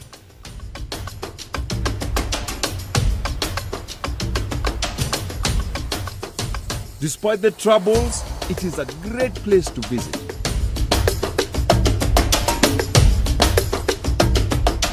And I've learned something, how to say thank you. Sirra. So mwache kusema asante. Siku hizi mnasema tu mtu akikupatia kitu unasema sirra.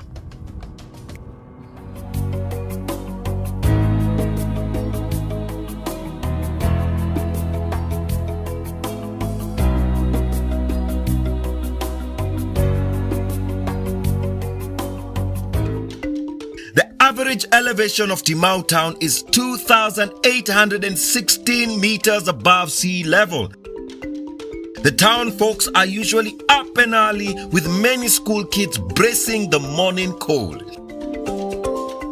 Mornings are particularly cold but very special if you manage to wake up at sunrise. Tumelala poa hapa Timau. It's the coldest town we've ever slept in, but I'm not complaining. Manze nimechoka na jua na dust. I'm so happy to be here. And the cherry on top. Monai. Mount Kenya. Talk about carrying the world on your shoulders. Hey. Supu sindio? At this time, the mighty giant of Kenya is well visible in its majesty. Now I see why communities here believe God lived there. I mean, look at that. Si hata we unaona. Mornings offer the best sighting of the mountain as the peaks are clear with no cloud cover. During the colonial rule, these lands had so much appeal that the British decided to resettle World War I ex-servicemen here as a widespread response to the problems of reconstruction after the war. The schemes were undertaken as a debt of honor owed to British ex-soldiers. Timau was part of the land distributed to the ex-soldiers, and they did not come alone. Where there is a war, they are prisoners of war, ama? Sasa hapo ndipo Waitaliano waliingia WhatsApp group. These prisoners would later be involved in farm and construction work as well as road building. The land was subdivided into schemes. The settler soldiers could afford to live lavishly right at the edge of the mountain, as was seen by the living standards and the houses and hotels they built in these schemes. And that is how the British colonial architecture spread all over Timau. To get to these houses, you have to drive this forest in Kiambogo, named so because there used to be very many buffaloes, mbogos, here. The old roads here remain the same, yet they were made about 100 years ago.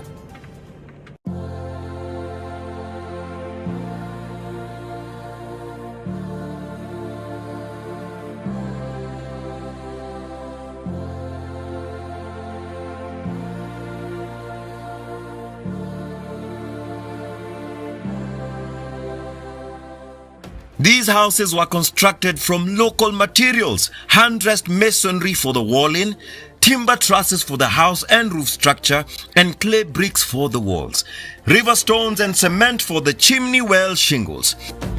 Also something that was very popular, for the roof they used motarakwa or red cedar, a tree that was declared endangered as we learnt in Garindari. Huu mti unaitwa mtarakwa ama African pencil cedar. African pencil cedar. Yeah, I'm a red cedar. Yeah, I'm a red cedar. Yeah. Yeah. So it's one of the endangered species now. Yeah. Species. Ambayo tuko kwa hii forest. Yeah. Na actually they are in demand. So samani kitambo, samani watu walikuwa wanakuja na wanakata hizi miti kutumia kama building materials, pressing post. Lakini sasa Gandari wakati wao wamepata hiyo usukani ya kuhifadhi mazingira. Yeah. Sai no more logging. Yeah. They are now very well conserved. Okay. Yeah. So this is it's quite protected. illegal. Yeah, it's Yeah. now it's illegal now To cut this. Yeah, if you're found chopping them, Yeah. you must face the law. Yeah. Yeah. So hizi ndio maana unakuta there are a lot of logs lying down. Yeah. From the brown olive, so from the brown from the red cedar. Red cedar. Yeah. Oh, so au zazi zinaanguka zenyewe. Yeah, naturally. Na kuna mtu anazishika. Yeah. Okay. And they are termite resistance. So it can last for many years on the ground. Okay. The forest back then was filled with these trees, but today that has changed. The workmanship was so thorough and exact. A quick look at the masonry stones of the house still shows the razor-thin stone edges that had been shaped by hand. To achieve this, thousands of man-hours were needed so as to get the fine piece of art.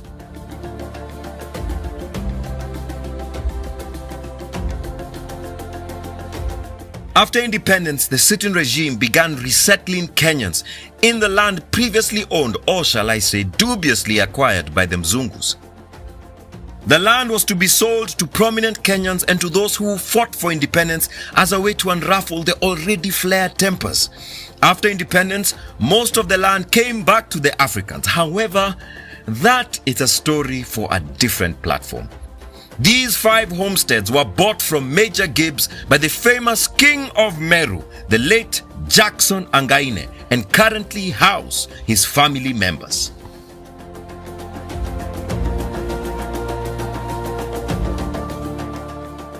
Paria mama. Mzuri sana. Sasa hapa panaitwa vipi? Kiambogo. Kiambogo. Timau. Timau Kiambogo. Kiambogo. Na Kiambogo ni kwa sababu ya mbogo.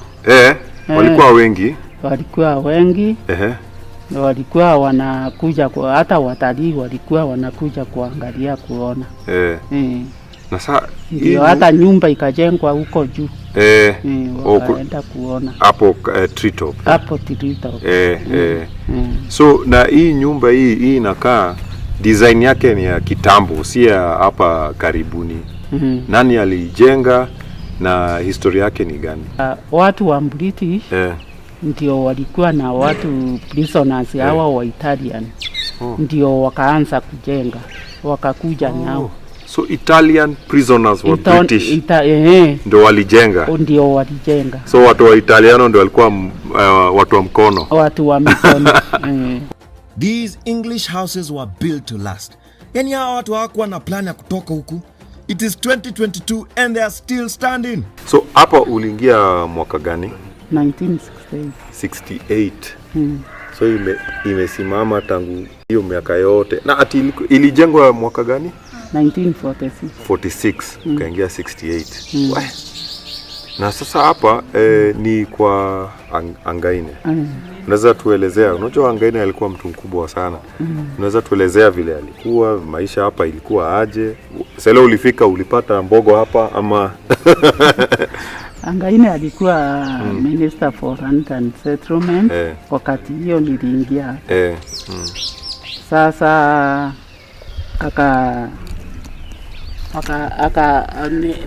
akakuja hapa na ndiye alikuwa amepeana mashamba. Mashamba hii ya pande hii kutoka hapa mpaka juu ni ya watu wa Maumau. Wale walikuwa wamepewa wa Maumau. Sababu Maumau walitoka huko kwa msitu 1963. Sasa hawa ndio walichukuliwa wakakuja kupewa mashamba pande hii. Wote wakapewa. Naye alikuwa Minister for Land and Settlement. Sasa wakipewa mtu alikuwa anapatiwa sheep na ng'ombe. Na ng'ombe, okay. Nazo ni za kulipa. Ni za kulipa serikali. Hizo. Ukipatiwa shamba na hata ng'ombe unalipa ukahesabiwa pamoja na shamba. Okay. Ukapatiwa sasa ukalipa na pole. Okay.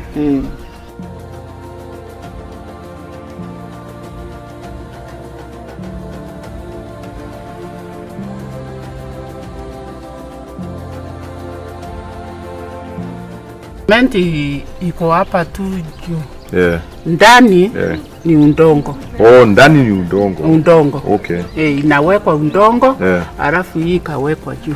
So alafu wanaweka mawe, alafu cement sasa ya kushikilia tu ya mwisho. Kushikilia ya mwisho. Oh, kwa si vile si ufanya kila kitu ni cement, mawe. Ni cement. hata hii wanaweka ndani. Wanaweka hiyo undongo.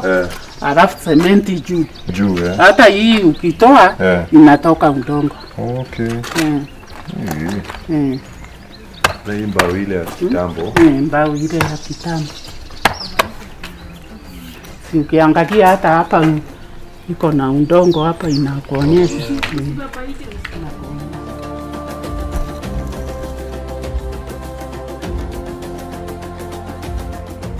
Hapa ndio kulikuwa na counter ya kuweka pombe sao na kila kitu hapo. Pale ni moto walikuwa wanaweka ya ku ndio chimney. Chimney. Hiyo ndio chimney. So kuna pombe zao. Chimney hapo. Ya baridi. Wanakaa huko. Wanakaa pande hii. Alafu sitting room nayo iko pande hii. Walikuwa wanakaa pande hiyo. Na kuna space nzuri. Sasa ndio ile mbao. Sasa nikaa nyumba yote ni mbao. Hiyo ni mbao ya hii mtarakwa. Na ukitaka kukata ile imebaki. Ni lazima uende uchukue barua kwa ndisi huko. Huwezi kata huwezi kata hivyo hivyo. Huwezi kata hivyo hivyo. Hiyo inaitwa mtarakwa. Mtarakwa. Makwako tena umesema ni kama zile zimebaki. Kwa hivyo si mingi. Si mingi sasa sababu ilikatwa yote. Ni kidogo tu imebaki. The houses would last long as the main structure of the house was from timber, the mutarakwa or the red cedar. But the walls were made from bricks, made from mud. Yani mzungu alikuja kujenga nyumba ya matope hapa. The locks in this house were somewhat special. Inajua wengi hawajaona. Manze, kuna hiyo. So sophisticated. That's all you need. Ni tu lever. But then vile amejenga all these years it has still survived and then bas. Now I'm happy.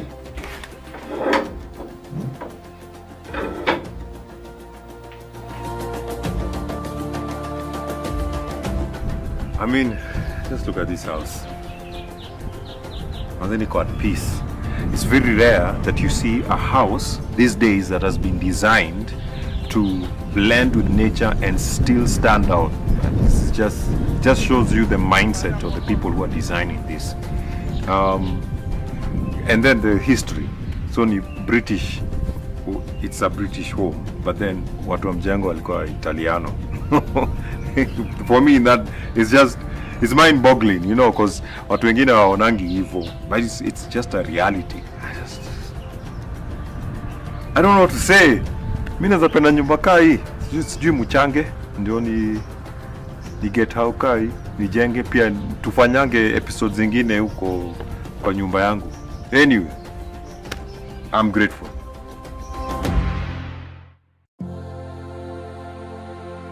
A few kilometers from these English homes is a special homestead that not many would tell hold a special gem. This is one of the oldest hotels in Kenya. It is older than your grandfather. Aje unauliza?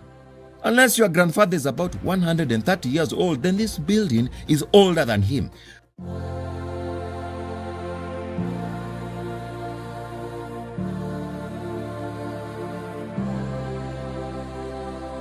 This piece of history used to house the British elites when they wanted to observe wildlife, because behind the house is a stream, and at the time was a major watering hole for animals in the Mount Kenya forest. The deck behind was used as an observatory and was also used for hunting. From here, the peak of the mountain is still clear and visible and majestic. Now we know why they chose to build here. Many of you are familiar with the Treetops Hotel in Nyeri County. Well, hapa Timau kuna Treetops Mwitu, so to speak. Gibbs is said to be the one who put up this building near the foot of the mountain. The setting was very good as the area was teeming with wildlife. This one was one of the properties that were bought by the Africans after independence. It is said to have been built in 1890s and still stands to date.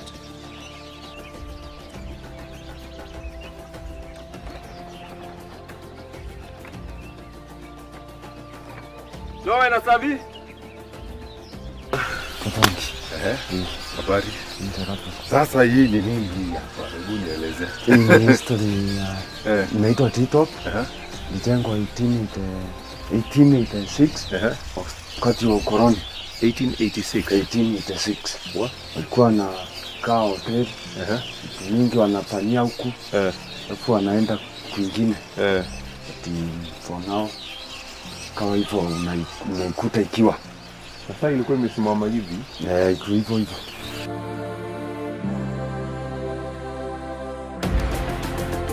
Mti bado inapatikana huyu? Iko tu. Inaitwa aje? Ni red cedar.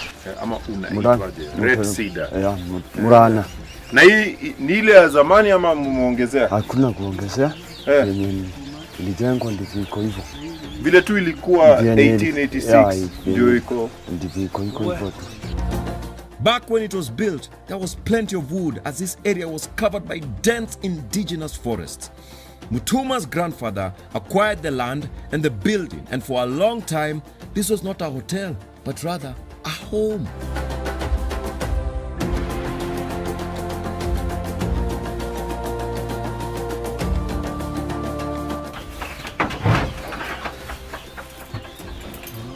So, iko hivyo.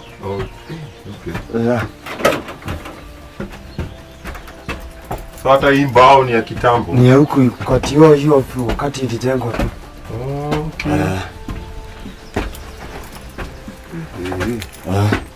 Na hakuwa na nyumba ingine ya ghorofa huku? Hakuna. So sasa nyinyi mlikuwa yani sasa huko.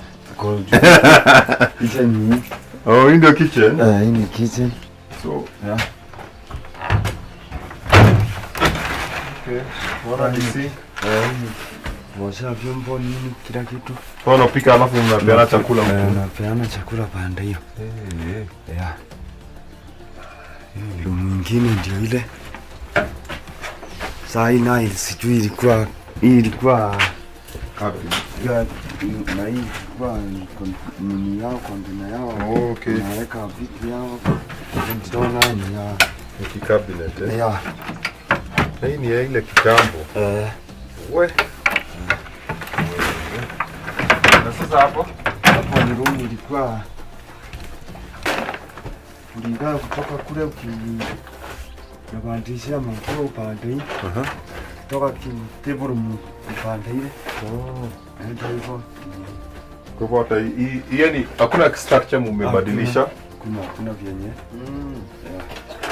So hata hii bolt kwanza ni mzee kushinda 1886 juu nyumba ndio ilijengwa 1886. Na hii naona hata umetoka chini walijua ku design. Hata kuna design hapa. Haya.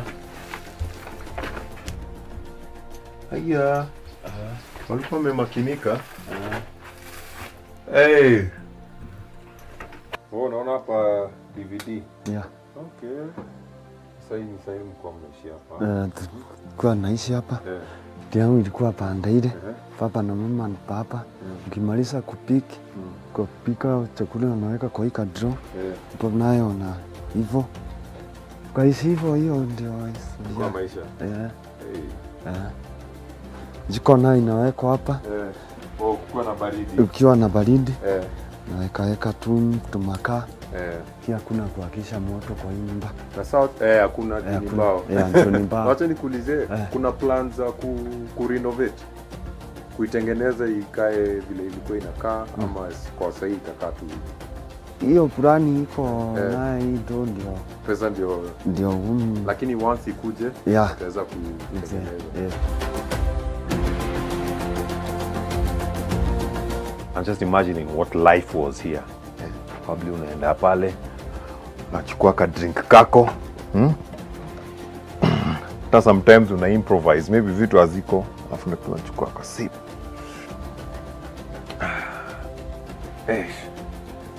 Fresh air.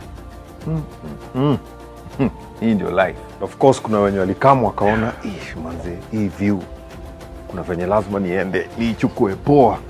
Hii view lazima tu. Hakuwa na simu. You know those days you just took it into your mind. Una tu focus, una make sure unaikumbuka. And of course kuna wale walikuwa nataka kuona TV, but hizo siku hakuwa na TV. So nini walikuwa na watch? Ilikuwa tu ka book. Unaenda hapo kwa kakona na kachai. I have learned a lot of history in Kiambogo. I got to visit an old English house and one of the oldest hotels in Kenya.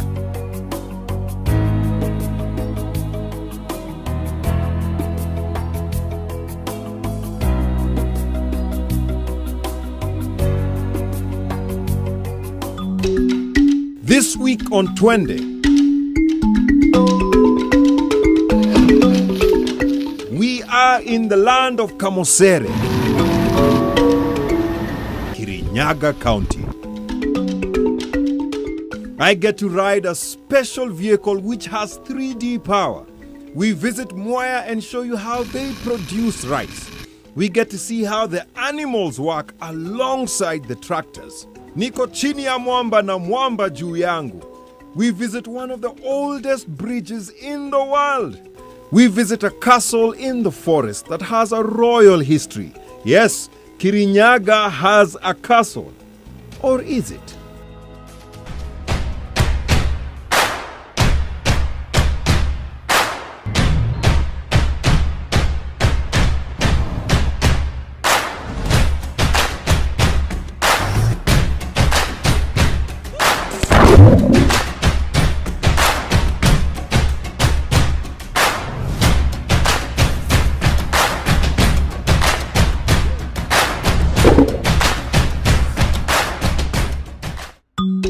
Our journey begins quite early.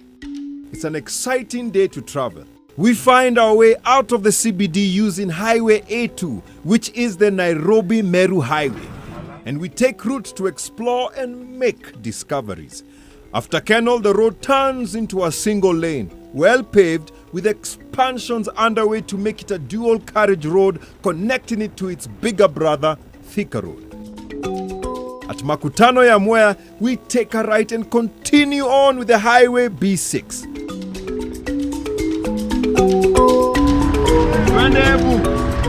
Yes, I know I said Embu.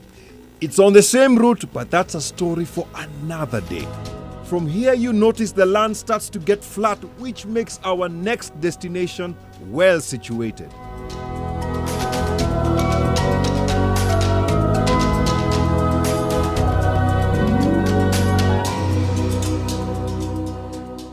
The Mwea Tebere Irrigation Scheme.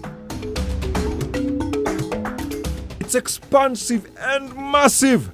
It's 30,035 acres of land starting from Kirinyaga County, touching Embu County in the south. This massive project supplies the rice sector in Kenya with over 60% of its domestic rice.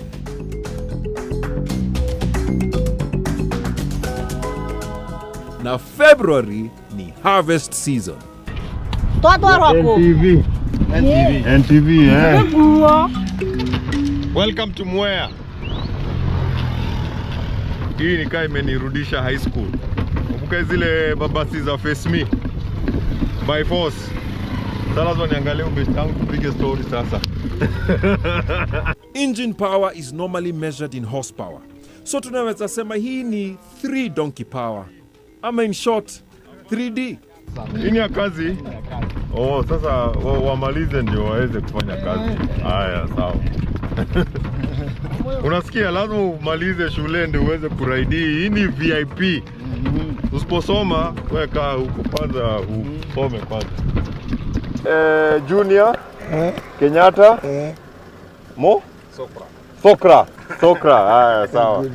Of course, hapa tuende tukiona kazi ama activity, we must join in.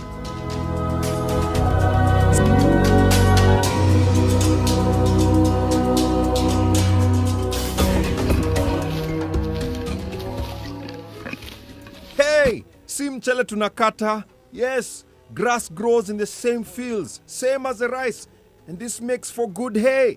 Na msema kukata hii nisitumie nguvu. Hapana, Oh, you kata mtu?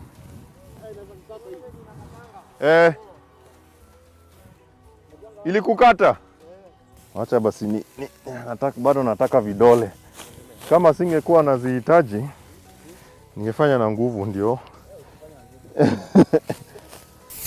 Hii ni kwanga pure vizuri. Hii ndio pure vizuri. Naitangwa latun crop. Ile mshoka. Tun crop. Latun crop. Yani harvest ya kimera. Sasa hii ya imemea tena sasa. Imemea tena. Okay, so ya kwanza imepita. Sasa ya pili.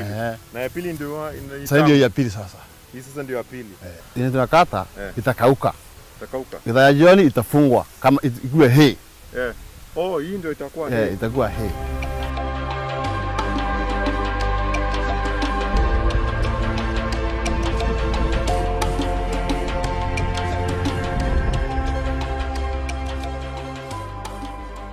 The scheme was established in 1956 by the colonial government on 30,350 acres in Mwea constituency, which is the present-day Kirinyaga County.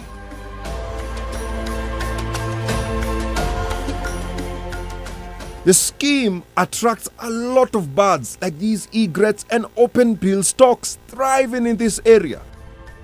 But where do they get the water to grow all of this rice? Sasa hapa maji utoka wapi? Maji utoka kanal. Kanal? Kanal, kwa pande gani sasa? Maritrikua. Huko? Hapo kwa Jackson. Hapo kuna kanal. Kuna kanal. Na kuna ingine ambayo imepitia huku juu, inaweza maji huku chini sasa. Hivi. Sasa hivi ndio juu. Hivi ndio juu. Alafu sasa maji sasa kuna mifereji sasa inapita. Mtaro.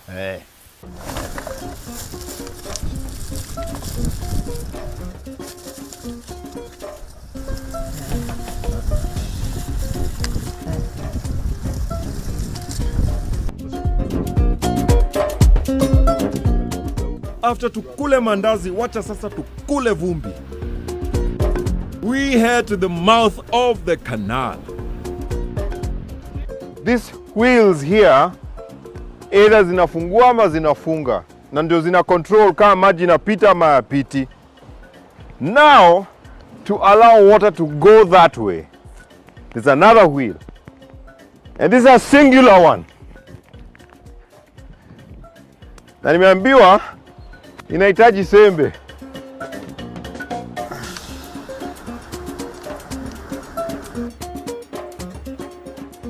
Manza sijaifika hapa, mimi usoma tu kuhusu hii scheme. It's quite elaborate and I'm quite impressed. The irrigation scheme gets its water from the Thiba and Nyamindi rivers that flow from Mount Kenya. It is the dry season and the Thiba levels are low, but it is still flowing. Sometimes the levels are so low that there isn't enough water to feed the irrigation scheme. While water is diverted for the scheme, we still need to leave some water for the people downstream, na watu wanaendelea tu kuongezeka. If the trend continues, the Mwea irrigation scheme may disappear because of the adverse effects of climate change. That problem is set to be addressed by the construction of the Thiba Dam upstream, which will help secure the year-round water supply for the country's rice production. The 40-meter tall and 1 kilometer long dam being built in Geshogo will create a reservoir that will allow a second harvest every year in Mwea. For now, the irrigation scheme has enough water and land preparation is going on. A lot of things have changed since the British left, but some things remain the same. It's not just donkeys that get used here. Yes, bulls are still used in Mwea when preparing the land before planting. That doesn't mean that people here haven't embraced modern tools. Tractors are also used to plow the land. So is this a competition between the old and the new? No, they actually complement each other. The tractor plows and the bulls level. Hapa kuna harmony as the more powerful and faster tractors turn the earth, the bulls follow to level the ground.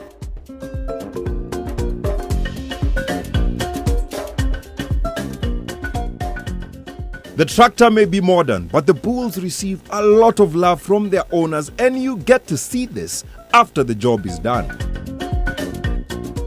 Hey, they get a good scrub. Our rice story is not over yet. Hatuwezi maliza na ng'ombe hata kama wanazipenda hivyo sana. When rice is harvested, it has to be processed in a mill. I head to one of the mills in town and meet up with Joseph. Hii sasa ndio hii tunaita paddy rice. I have the samples with me. Sasa hii ndio? Yeah, the paddy rice. Ile imetoka kwa shamba. Sasa hiyo mliona huko kwa shamba. Ndio hii sasa. Hii pia ndio inaitwa mpunga. Ndio hiyo sasa mpunga sasa. Ile haijafanywa kitu yote. Imetolewa tu kwa shamba. Ni mbegu yenyewe ile unaenda kupanda inamea. Alafu sasa after hiyo nini inafanyika? After hiyo tunaletewa hiyo mchele kwa machine, lakini first of all kwanza inafanywa drying. Sasa ikifikisha ile mwisho ya kusiaga ndio tunaletewa kwa machine. Inapelekwa to different processes. First of all inasiagwa, ikisiagwa inatolewa hiyo ngozi ya juu inakuwa brown rice. I have the sample here. This is now the brown rice. Kutoka hapa inakuja hapa. Sasa inakuja hapa ikiwa kwa machine. Hii sasa ndio brown. Hiyo ndio sasa ndio brown. Sasa kwa ngozi kanatolewa kwa juu, bado ni by product of rice inaitangwa rice husk ndio hii sasa. Sasa hii sasa ndio husk. Yeah, that is rice husk. Hiyo kwa ngozi ya juu inatolewa kwa mchele. So inatoka mpunga, inatolewa hii husk. Hii sasa ndio mchele. Sasa hii ndio brown rice. Brown rice. Bado haijafika white. Hiyo ni brown rice. Okay. Sasa kuifanya white sababu wangi wamezoea white rice. Unaipeleka to another process inaitangwa polishing. Polish hiyo mchele. Sasa ndio inakuwa white rice. Yes, najua you didn't know that fact. Mpunga unakuzwa. Ukivuna unapata mchele na ukipika unapata wali. Sasa hii watu wa Coast najua wanasema even ndo tumekuwa tukisema. Travel 100 kilometers from Nairobi and visit this beautiful place in Kirinyaga where they grow grass for humans. The people are friendly and you can learn a lot. Kirinyaga has been good, but the adventure is not yet over. We divert to Morori off from the Mwea-Embu highway. Here, we head in search of a spectacle.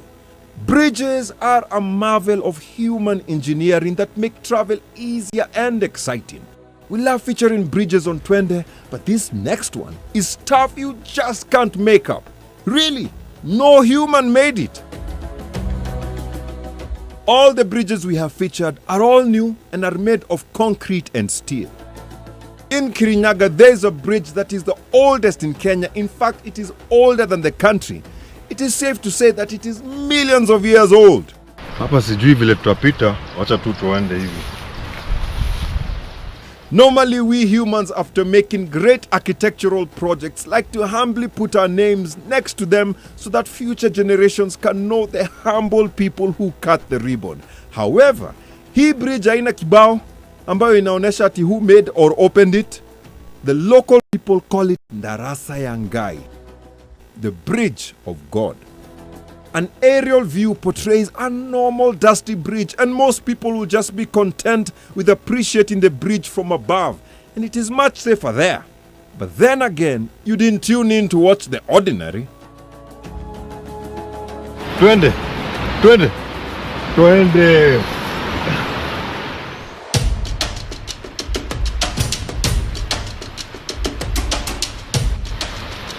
From above, it is a bit hard to appreciate the beauty of this natural structure. Lakini ukiwa chini ya mwamba na mwamba juu yako, vitu ni spectacular. Some people see a bridge, I see a hollow cave with a light at the end of the tunnel.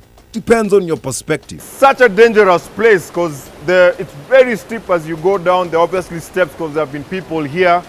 But it's dangerous, so be very careful. But once you get here, you're going to be facing River Nyamindi, which is a dangerous river. It's been known for many things. It's one of the rivers that feeds Mwea. The human bridges are normally built by the lowest bidder. So hii mambo ya kurembesha sijui patterns, sijui colors, ama concrete atmosphere, hapana tambua. You get what you pay for. It's very interesting, the ceiling pattern. Because inakaa nika imedesigniwa. Not any design that I've ever seen, like naturally, you know, because I'm usually in the city. I guess you can get an idea for what your ceiling can look like. I know, hii color inaitwa turquoise. You know what? Let me try see if I can go to the other side.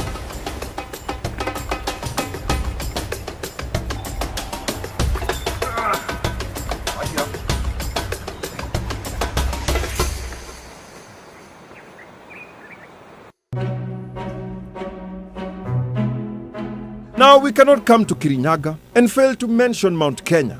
The mountain gives the name to the county.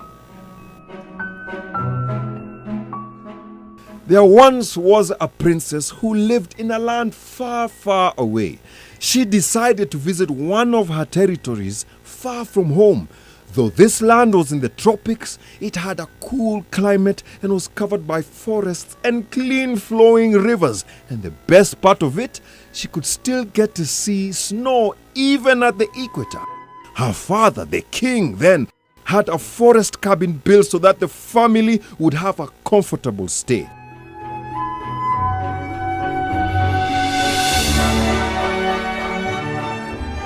Today, I'm tracking the princess journey to what was then a remote area in Gishugu.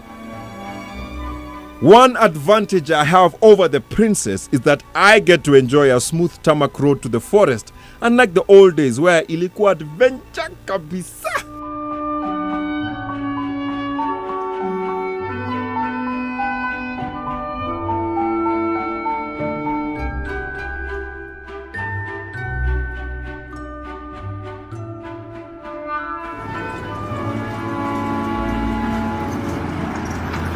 So we're here at Castle Forest.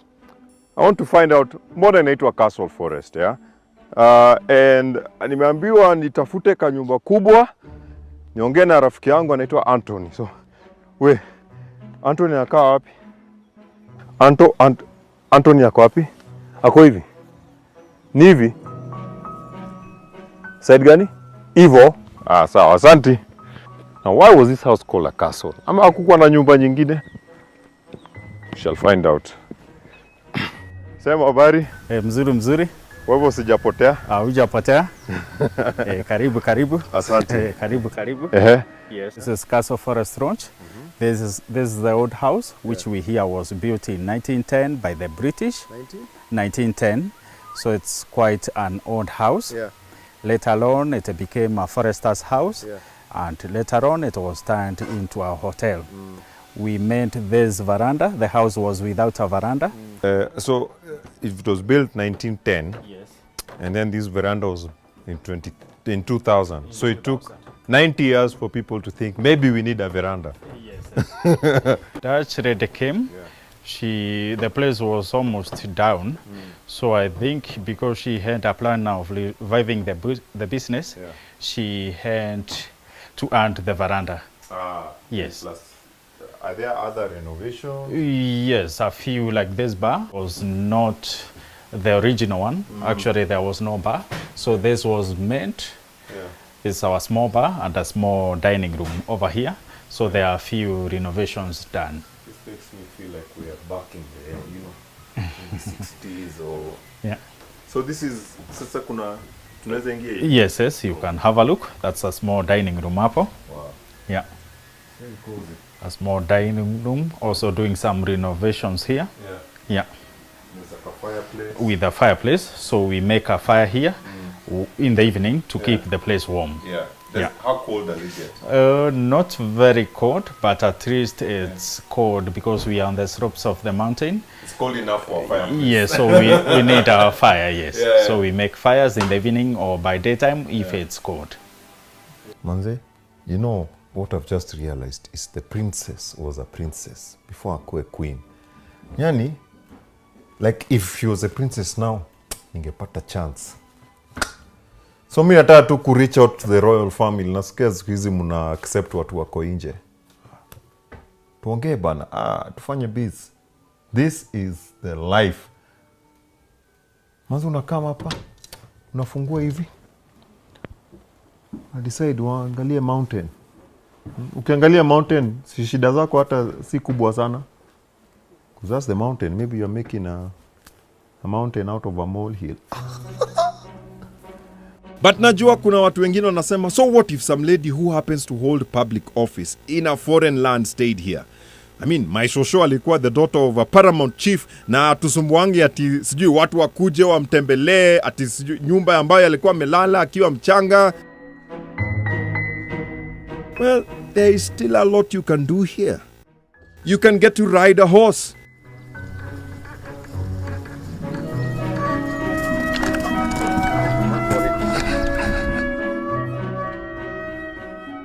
Or you can visit the river.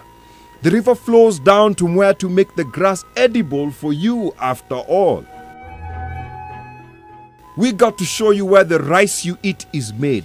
Now we get to show you where the water that is used to make the rice is made.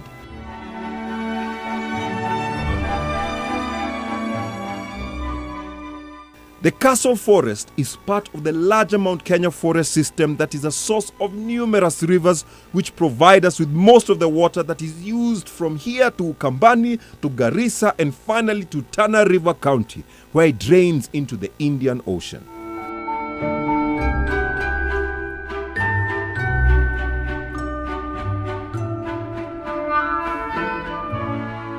Hapa we get to see the river when it is still a princess. It is very clean. Nobody lives upstream and thus there are no human activities to pollute the water. There are several falls and this last one is a great place to fish. The perfect place to catch the healthiest fish. I can hear the waters. Nasikia tu maji. So finally sijaifanya fishing na ako kakitu. So I'll also be told what it is called so that I don't say ako kakitu. I meet Morioki trying to catch the healthiest fish in Kenya. River rainbow trout. Morioki, sema niko sawa tu, niendelee hivi. Haya.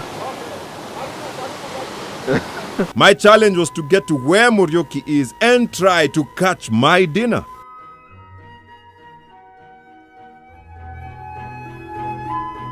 First, I had to get a few lessons before trying out my luck. Hebu nionyeshe. Haya, kasi iko hapa ni dakika moja. Niweke hapa kidogo. Alafu ndio ushika hii. Okay. Haya, kamata mti yako kidogo. Shika hapa. Hapo. Kidogo weka hapo. Kona moja shika hii kamba hii. Vuta kamba ikuje juu. Okay. Haya. Ndio hapo. Tunafanya mara moja. Pili. Tatu achilia kamba. Sasa jaribu ukiwa peke yako. Acha nijaribu. Labda utatoa samaki. Labda itatoa. Yangu. Jaribu. Maybe niko na bahati. Labda uko na bahati. Haya. 1 2 Tupa. Sojo hapo kabisa. Iko sawa kabisa hiyo. Sasa unangoja tu. Naachilia tu, nangoja tu utasikia samaki. Kama inapiga ikipiga piga tu. Hopefully I'll get something. Yeah. So Morioki is a very good teacher. What you haven't seen is that there have been 1,000 takes of me trying to get this.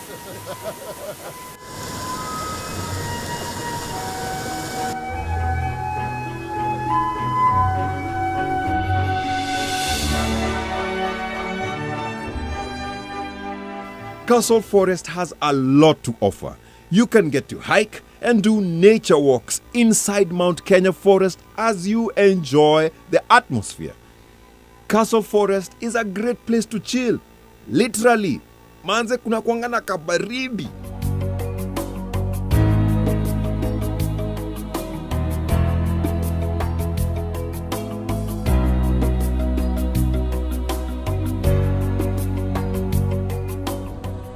For this episode, we start on a high. This landmark presents a visual pause to a viewer before the meandering eye proceeds to experience the rest of the landscape. Karua Hill is such a landmark. So hakuna venye tunaweza kuja Embu na tukose kufanya hike. So here there's a 15-minute hike hapa. It's a very visible landmark on your way to Renyenjes, just before tufike Ena town. Yeah? So we took a left turn na ndo sisi hapa tunaenda.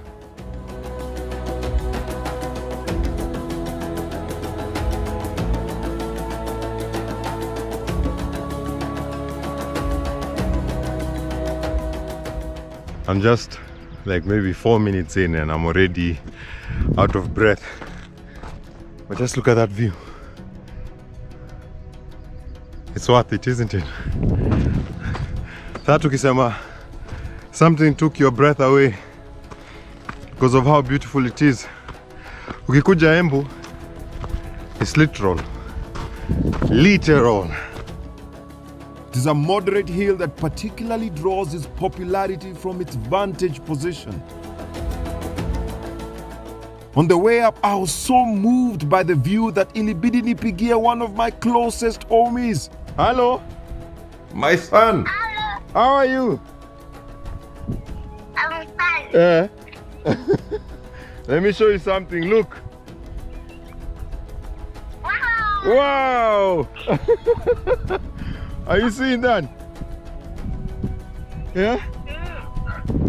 Wow. There's just something about hills, altitude that just gives me so much energy.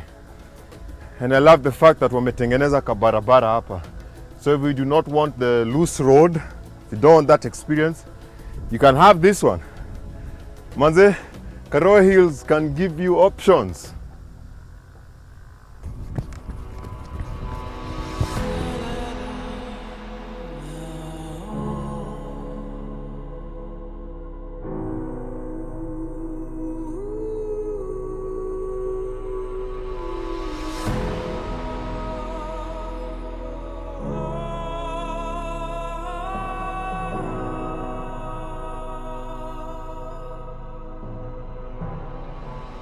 It has very unique rock formations.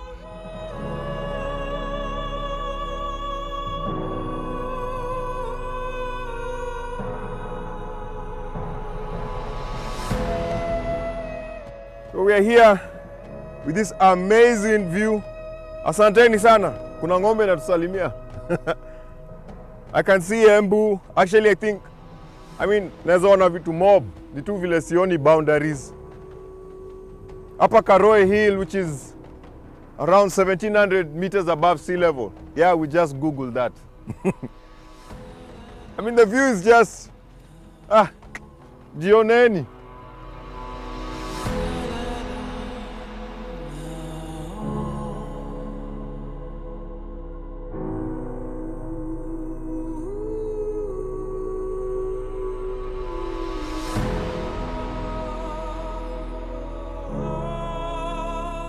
Being up here makes me appreciate life in its totality.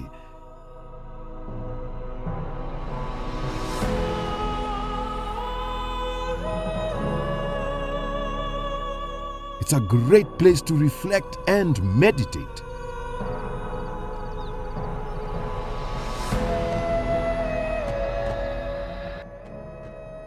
Today, the hill is popular for romantic picnics due to its serenity, but it is also used for prayers by different religious groups.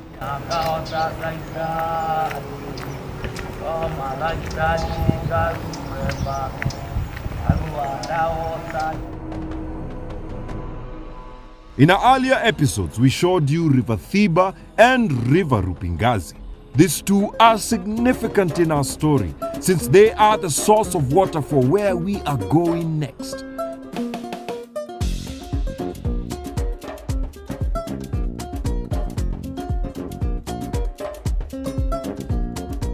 This is Highway B7, Embu-Siakago Road. This road offers you the perfect drive. In the morning, we enter a misty eye of the mountain below. This place is really hot, so when you do come here, make sure unakunywa maji mob sana. Barabara iko sawa. Hata kama you're one of those guys who you just want to take a bicycle ride as a couple, as a group of people, iko sawa. The road is good. This is Embu sub-county on the south, known as Mbere South. Here we find the Seven Forks Dam. In short, hapa ndio stima yenu inatoka. Najua mnajua from your GHC kuna 5 dams. That's Kamburu, Gitaru, Kiambere, Kindaruma and Masinga. Sembuse ya hayo, most of us toured these hydro plants tukiwa high school. Now we probably don't remember much, right?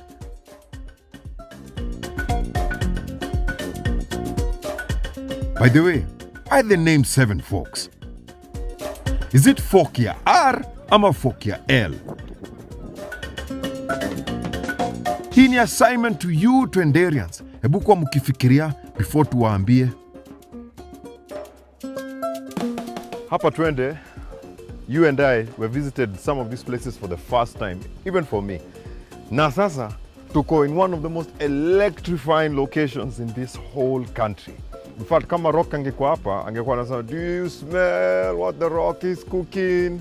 Angekuwa anapika na stima, na hiyo stima ingekuwa inatoka hapa. Hello. Hello, welcome El Safwan. Thank you very much.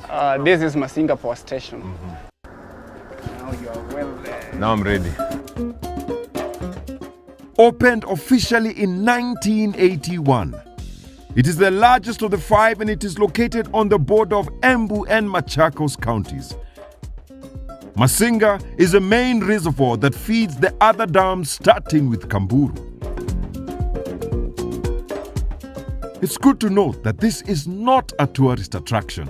One has to have proper documentation and approvals to access this facility. So musiende hapo mukidai ati tuliambia muende. Haya basi, tuingie kwa power. Yes. The generating unit has 4 main parts. Okay. There is the exciter part. Exciter. Yes, the excitation part. Okay. There is the generator, you'll not see it because it's covered. Okay. Then there is the turbine. Yeah. And there is the governor. Ukweli wa mambo, I knew power is complex, but I had no idea that power generation was this elaborate. So this is our turbine flow. Yeah. We'll not be able to see the turbine itself. Yeah. Because the turbine is assembly of the runner, the guide vents, and the control system that is there. Yeah. But it is down here. What happens is water from upstream, from the dam level, comes and rotates this way, rotates the turbine that way. Okay. Then the water falls down in what we call drop tube. But for your purposes, just be aware the tail race. Okay. Then it exits and proceeds back to the river. Yeah. You saw water outside our powerhouse. Yeah. To proceed now to the next station in the cascade. From the different machines to the processes, to me being able to charge my phone in the house.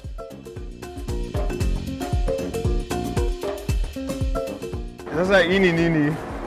So this is our tail race. Tail? Tail race. Tail race. Yeah. Okay. So water after being used to spin the machine, it is conveyed through this route to the other dam. Okay. Yeah. Oh, so now this one is going to the next other dam, which is Kamburu. Hao wanawasumbua ama pia hao wanakuja kucharge simu? These are part of us. Oh, they are part of you. Yeah, it is nature. Fishing is not allowed here, but there are some bird individuals who do not follow the rules. The egrets have mastered picking the fish.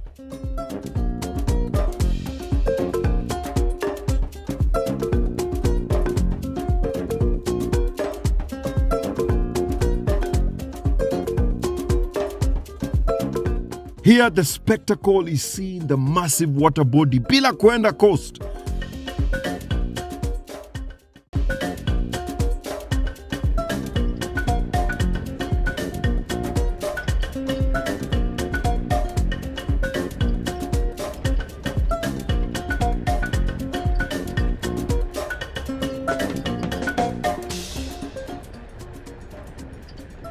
So tuliwapatia assignment ya kujua origin ya jina Seven Forks. Sasa ni wakati wa kuexchange vitabu na kumark assignment. It's called Seven Fork. Yes, Dam. yes. Yeah? Yeah. Sa ni fork ya kama fork ama ni fork ya F-A-L-K ama F-O-L-K ama, and then also is it seven because of the 7 dams and then now the 2 are silent? Unajua vile kuna jina iko na letter but then it is silent. Yes, yes. So what is it? Interesting question. Yeah. Actually, it is fork, F-O-R-K. Some people write F-O-L-K. Yeah. The name comes from the shape of the river between Gitaru Outfall and Kindaruma Dam. The river forks out into fingers. Oh, okay. Yeah. And those fingers are 7, Oh, especially 7. during the rainy season. When it has rained, you'll see all the small streams that collect again into Kindaruma Dam. Wangapi mulipata? Haya, ongeza sukari kwa chai. You earned it. Among the 7 dams is Kiambere, that boasts of being the deepest and has a tunnel down to the turbines. At first, tudhania ni kagaraj tu, only to realize that we are going down 150 meters below sea level. Yes, so saizi we are with Engineer Kethaka, and this is the access tunnel to the Kiambere station. Kona hivyo vile tunaishia Kiambere Power Plant. Yeah. Haya. Twende. This is amazing. I always thought the Ngara tunnel was long, but in this one we get to drive for a full minute. Hapa kuna kuchukua lift down, we drive the cruiser right down to the station. And how is this for driving right into your office? Make sure don't go beyond this. Kiambere Power Station, not only Power Station, Kiambere Power Station. Kiambere Power Station. Yes, 168 megawatt plant. 168 megawatts. Megawatt plant. So Masinga is 40. Masinga is 40. 40 megawatts. Yes. And how many? Tumeingia, how deep are we? From the surface, the surface of the water. Yeah. Where Kiambere is 150 meters deep. So kama saizi tuko 150 meters from the surface. Acha nione kama nitapata signal. You cannot, my friend, you cannot get any signal. Hakuna signal. I will tell you for free. Yeah. Even the bank of Saddam Hussein was not this much deep. It wasn't this deep. Yeah. You know, I don't think they understand what being under 150 meters is, yeah? Let me just show you. Come. Just come, let me show you. Kuja. Come, let me show you what this looks like. This is what it means. No, Uko juu. Obviously, this is a very smooth, it's a much smoother gradient than kuenda tu hivi 150 meters. But this is granite rock, zile zenye mnatumianga kwa kitchen counter. They needed to make sure that it's structurally strong enough to hold. Hii sasa ndio engineering. Well, to get a good demonstration of how much power water has, you have to wait for the once-in-a-decade swelling of the Tana. When this happens, the spillway that is usually dry becomes a raging river. In 2019, after more than 10 years since the last flooding, the waters came with such a force it was a spectacle.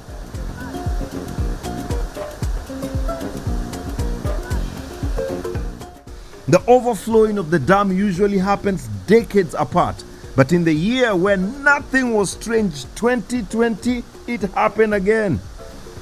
But if you're amazed by the Masinga overflow, wait till you see the Kiambere one.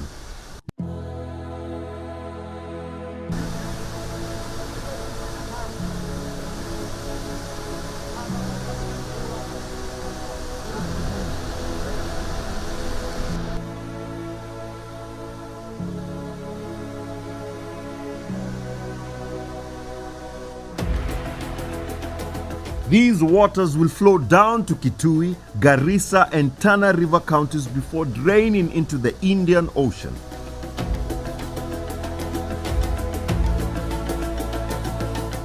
There are plans to build the biggest dam ever in Tharaka Nithi and Kitui counties. This dam will be called the Grand Falls Dam, which will supply more power and water for commercial purposes for counties downstream. It will also help in controlling the raging waters of the Tana.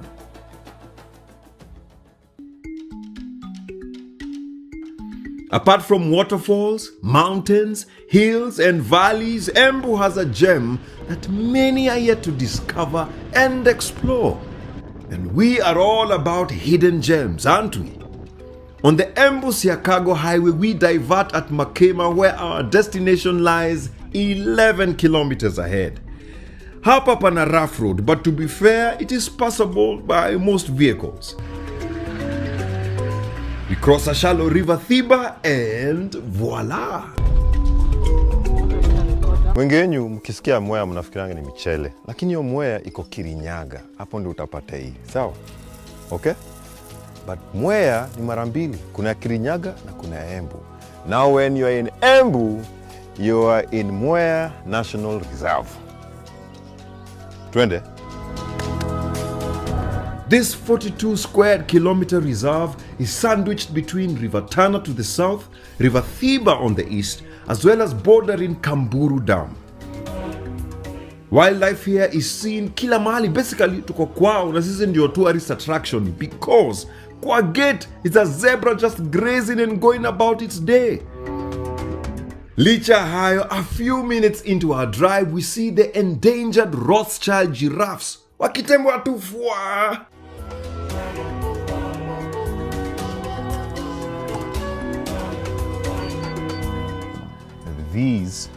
These giraffes are endangered. These particular ones, wanaitwa the Rothschild giraffes. Huku bana, yani hauko ni wengi.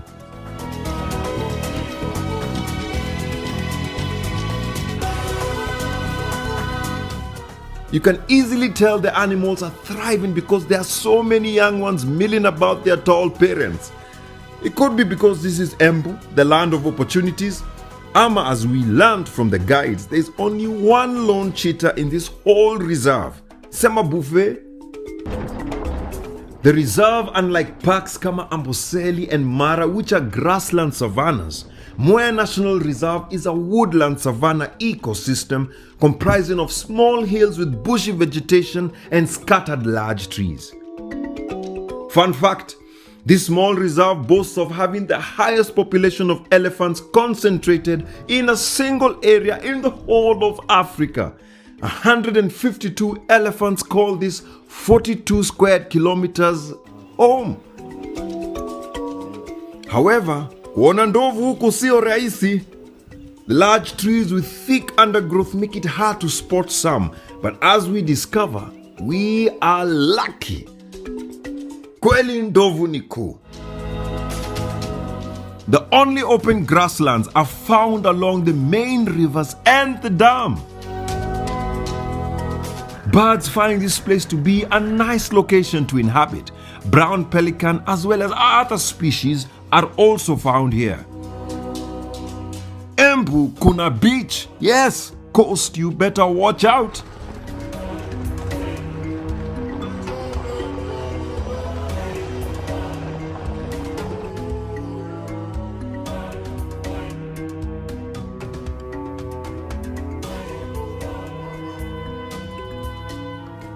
Hippos and crocodiles are also found in the dams and rivers.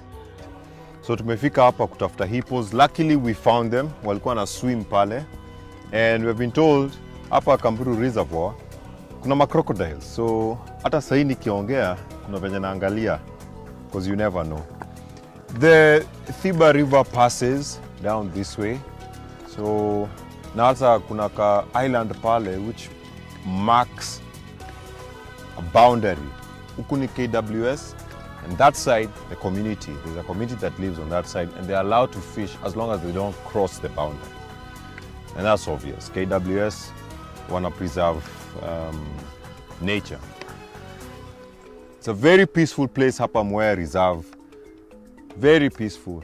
And we have been so lucky, hata tunikuambia tumeambiwa ati tumedrive in na tukapata tu ma giraffe. It's because of you guys. Or it's not, but let's say it's because of you guys, because ilibidi muone ma giraffe. And also we've seen elephants, we've seen warthogs. So guys, come see this place. It's undiscovered.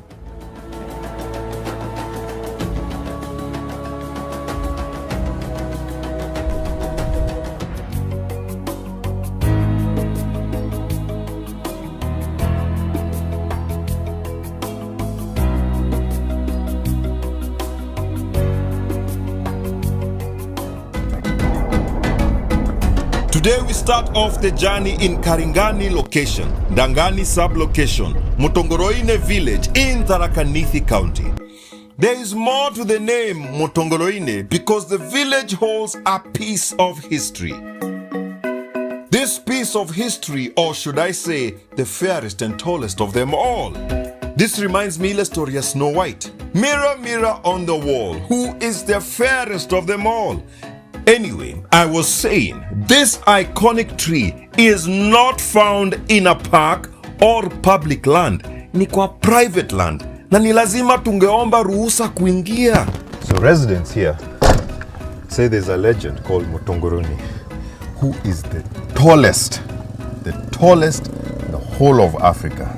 When I say he's the tallest or she's the tallest, let's go find out. Karibu. Habari. Nzuri sana. Yes, karibu sana. Asante sana. Yeah. Jina ni Njora. Okay. Na mimi naitwa Moses Gitari. Sasa nimesikia kuna mtu hapa mrefu sana. Yes. Na ningependa kumuona. Okay. Iko mti kubwa. Yeah, na mko karibu. Naweza karibu hata naona uko na marafiki wako. Niko na. Yeah. You are welcome. Ndio kwa hivyo naweza ingia? Ingie tu. Tuseme imekaribia kutoshana na Nyayo House which is 84.9 meters high. Ili tukuje kujua ni mrefu, kulikuwa na miti mingi sana within the area. So tulikuwa tunaona tu kawaida. Kuna nyingine ilikuwa huku Meru inaitwa King Mouru. Hiyo Meru County. So kulikuwa na fununu ya kwamba hii ni miti ndogo kushinda hiyo iko huko. So wakati measurements zilifanywa, waligundua hii ndio mrefu Kenya mzima.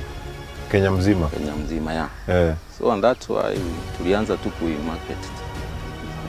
Na sasa nani hao walikuja wakapima? Hawa Kenya Forest. Kenya Forest. Yes. Na walipima saa ni urefu wake ni how many meters ama wanapima na nini? Walikuja wakatumia drone. Tena kuna mashini ambayo wanatumianga kupima the height. Sasa walipima hiyo kitu 2018. So 2018. And it was 87 meters. 87 meters. 7 meters high. 87 meters high. Yes. And diameter 3.5 meters. So I think it is growing. Na inakuwa mtu juu mimi naona tu inaendelea kukua. Inaendelea tu kwa. So it might be even 100. Yes.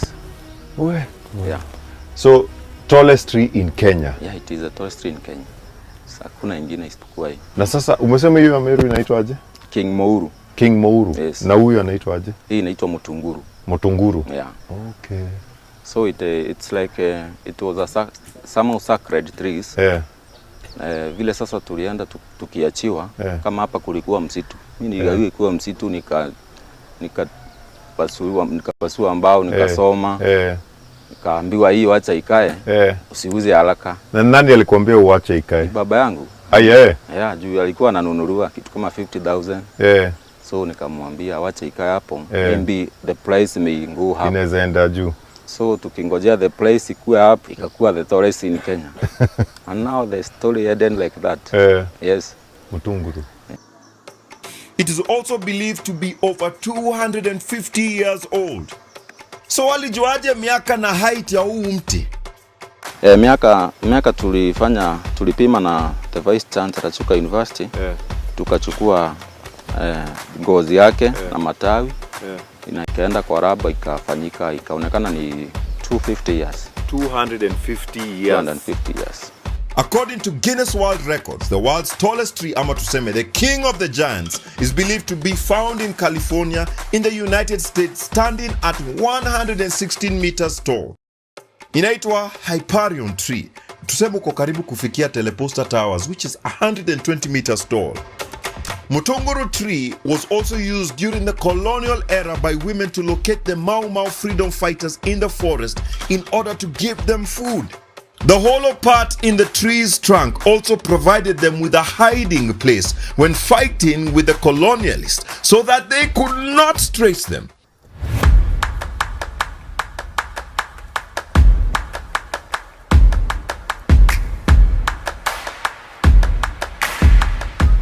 Hapa ni kanyumba, hata unaweza jifunika hapa.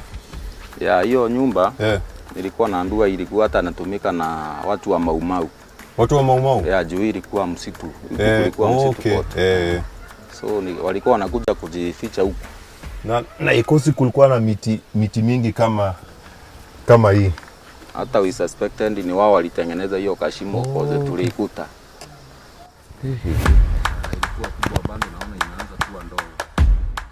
The tree was also used as a shrine by elders and also as a place of sacrifice to please the spirits, especially when there was no rain.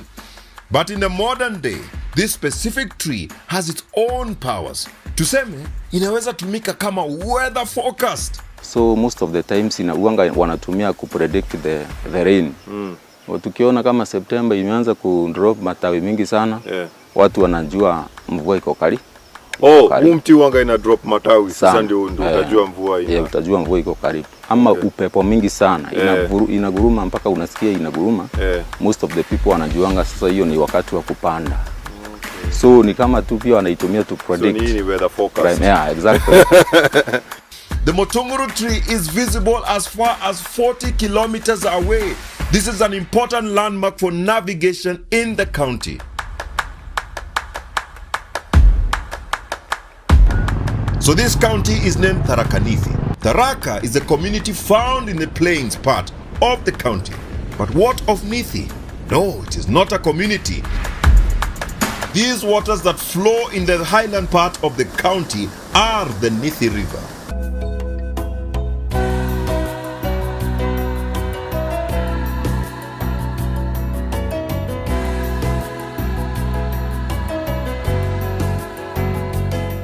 This is Nithi Bridge along B6 Meru Nairobi Highway. A view to behold. Mto unaitwa Mto Nithi. Mto Nithi. Nithi, Na Nithi inamaanisha?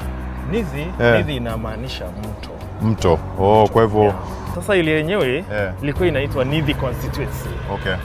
Sasa hii Nithi constituency ikakatwa mara mbili. Moja ikakuwa Chuka Igamba Ng'ombe na ingine ikaitwa Mara constituency. Mahali sasa tulipo hapa, mahali tunasimama hapa sasa, Mto Nithi uko katika Mara constituency. Mara constituency. Now we are in Mara constituency. There is the breathtaking landscape you get to enjoy as you take a drive ama ukiwa tu umesimama kando ya Nithi Bridge. In the past though, Nithi Bridge has been referred to as a killer bridge. Beleni ilikuwa black spot. Lakini wakati Rais Kibaki aliingia, kulikuwa na lane, akatengeneza lane mbili ya kupanda kuelekea Meru na lane moja ya kutelemka kama unaelekea Nairobi. Sasa ni kwa nini lane moja kushuka, mbili za kupanda? Lane moja kushuka, sasa hiyo magari wezi overtake kama unaelekea Palm Bridge, sababu accident zilikuwa zinaokaa wakati magari ilikuwa na overspeed ya overtaking. Has there been a change? Imereduce sana, lakini kuna imereduce, lakini beleni ilikuwa every month tulikuwa tunatarajia mambo baya ya hii bridge.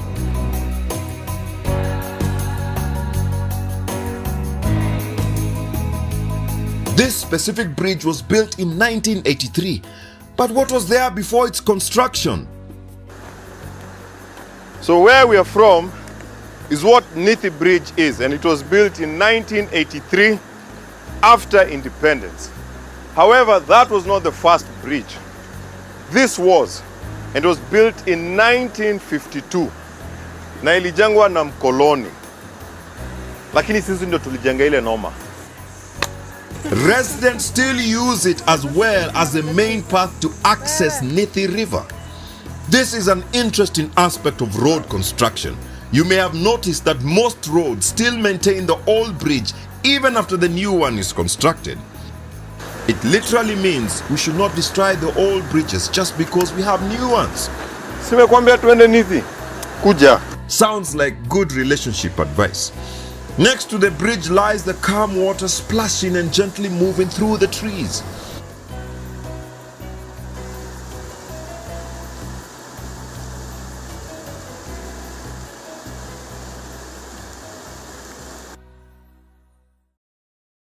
Danganyike, this is not just an ordinary place. But before nikwambie why it's not an ordinary place, I noticed before you access the forest gate, there is a tea plantation belt separating the forest and communities. Kuna vile tu binadamu hupenda kuchovya chovya pole pole, and that is how communities living next to the forest would extend their boundaries.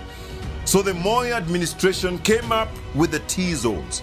Since tea takes a long time to mature, hakuna vile unaweza amka tu and extend your land. Back to this place being extraordinary. So, Mitheru is part of the larger Mount Kenya forest that surrounds the mountain and is one of the most beautiful places I have visited so far.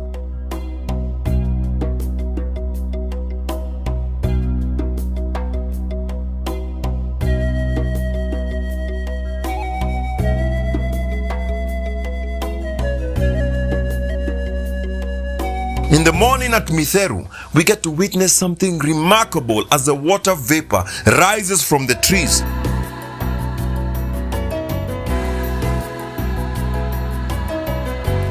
Kwa wale mnaulizanga miti huleta mvua aje, tafadhali nenda kwa misitu asubuhi. It is a remarkable sight to behold. All that water vapor rising from the forest feeds moisture-laden clouds while also causing convection. Together, these effects accelerate the formation of rain, which falls to the soil and gets taken up all over again. This cycle of absorption, evaporation, and rain happens everywhere there are plants. And this, ladies and gentlemen, is how trees bring rain.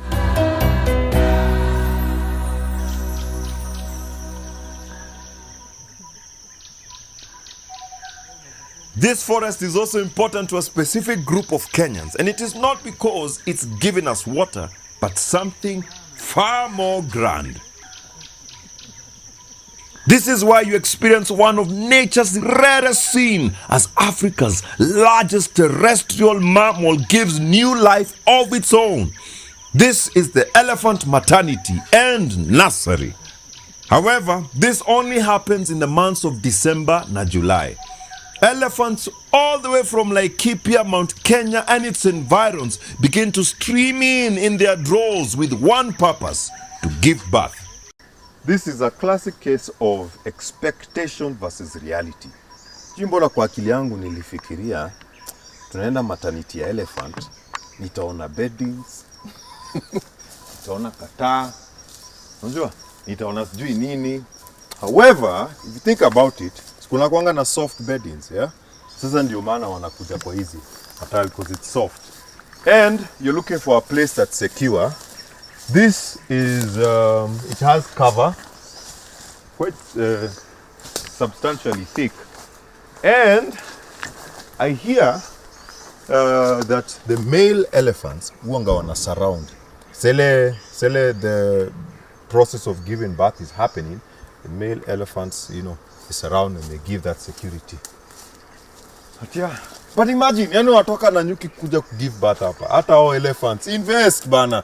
Nyi mabulls yenye muna protect, si mu invest. Mfungueni sako ama kitu kaa hiyo. But there's enough space. And for elephants, I can only imagine that this is, we are human beings, and probably this is just for space here, one mother and her calf. At this particular time, Mitheru Forest is no longer an ordinary place. Lakini juu hatukupata ndovu, I was tempted to sing kale kawimbo. Ndovu ni kuu. Ndovu, yeah. We get to hear testimonies and stories of how it happens from residents in Mitheru. So hii ndio maternity? Hii ndio maternity ya ndovu. Inaitwa Kaketha Elephant Maternity. Kisha wakipata watoto, wanateremka kwa mto iko karibu. Wanaweka hao watoto wao matope ili wajuie kuumwa na mbu, then wanawarudisha hapa tena. Na sasa nani, kwa nini wanakuja hapa? Area hii ukiangalia hapa hakuna miti. Ni mahali pazuri ambapo miti haimei. Chenye kiko hapa ni majani. So wanapenda mahali hapa nju kuna majani na hawatasumbuliwa na miti wakizaa watoto mahali ingine. Kwani miti inawazuia? Inawazuia. Kwa nini? Kwa nini inawazuia? Inawazuia kama kitambo kuna wakati walienda wakawafungulia kwa miti huko juu. Alafu tuliona ama wenyeji waliona mtoto wa ndovu alikuama kwa mti akakaa hapo mpaka akakufa. So they prefer hii saidi juu hakuna miti mahali hapa. Kuna kabush ndio, lakini bado kuna space. Kuna space kuna mtu wewe umaiona hivi ikizaa, na hata unaweza kuwa juu ndovu pia unaweza imagine inastua vile iko. Si ati utaona watakuza ndovu alafu uone ndovu wakubwa. Alafu wakikaakaa kama siku 2-3 utaona watoto wa ndovu. Na ni wangapi wamezaliwa sasa hapa? Vile iko hapa uwezi ukasema idadi ya wenye ndovu wamezaa hapa, sababu anakuza in large numbers. Then unapata watoto wengi wako area hii kama mwezi wa June na July. Then mimi sijui kama kuna maternity ingine juu wanakuza hapa, lakini wakitoka hapa wanatoka na watoto.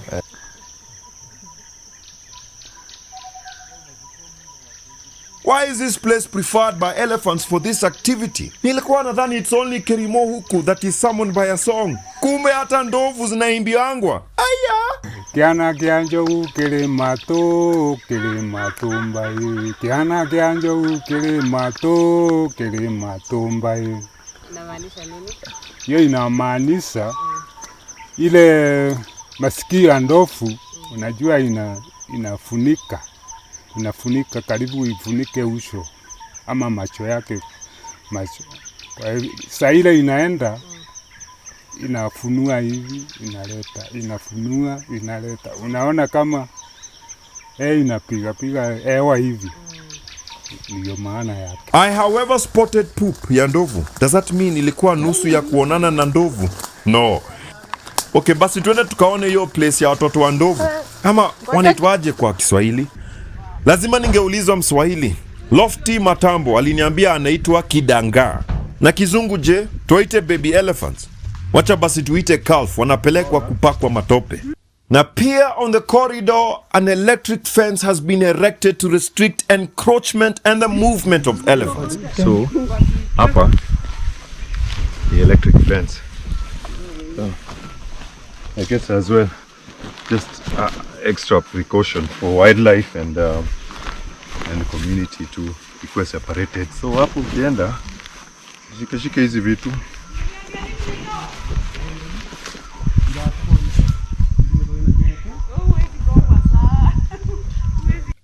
Also, I didn't see the cobwebs. We didn't see the cobwebs. I didn't see the cobwebs. Hey.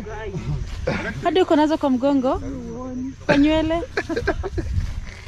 The elephants smear themselves and their young ones with this mud to keep off sesaflies and other biting insects. Ni ndovu? Wow. Kwa hivyo ni ya juzi ama ni ya... Hii si ya kitambo sana.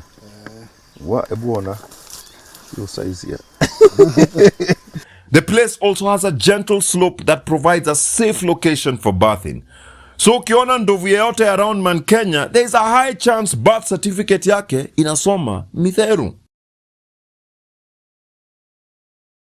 I also got to enjoy some wild fruits. The locals here call them gaganyo. The forest also provides the locals with a natural sweetener, honey. Before the introduction of sugar, our people used to get their sweetener from the forest made naturally by the bees. And it is for this and many other reasons that our ancestors...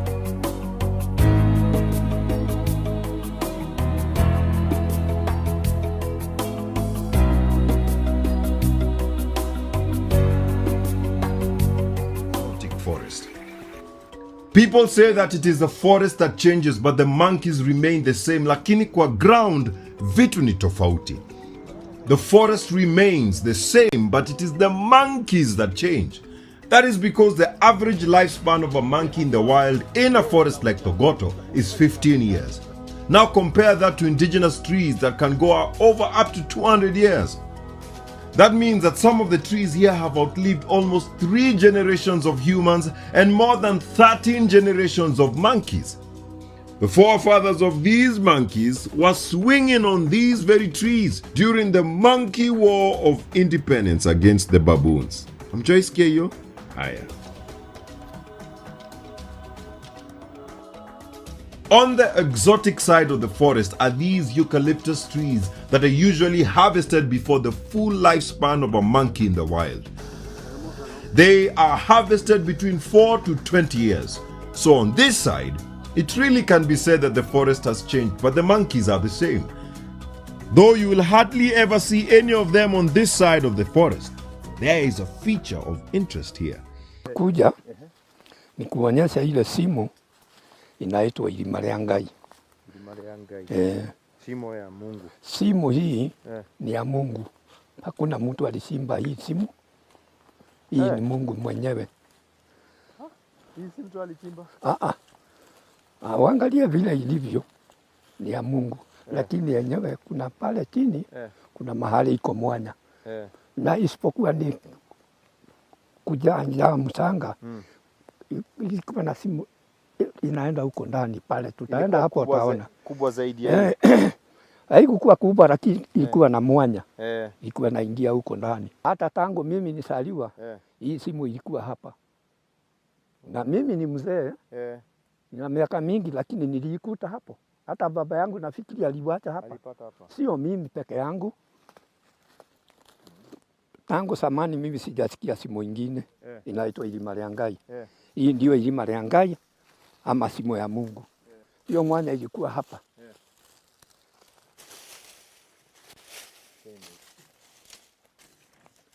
Ilikuwa naenda huko chini, si unaona?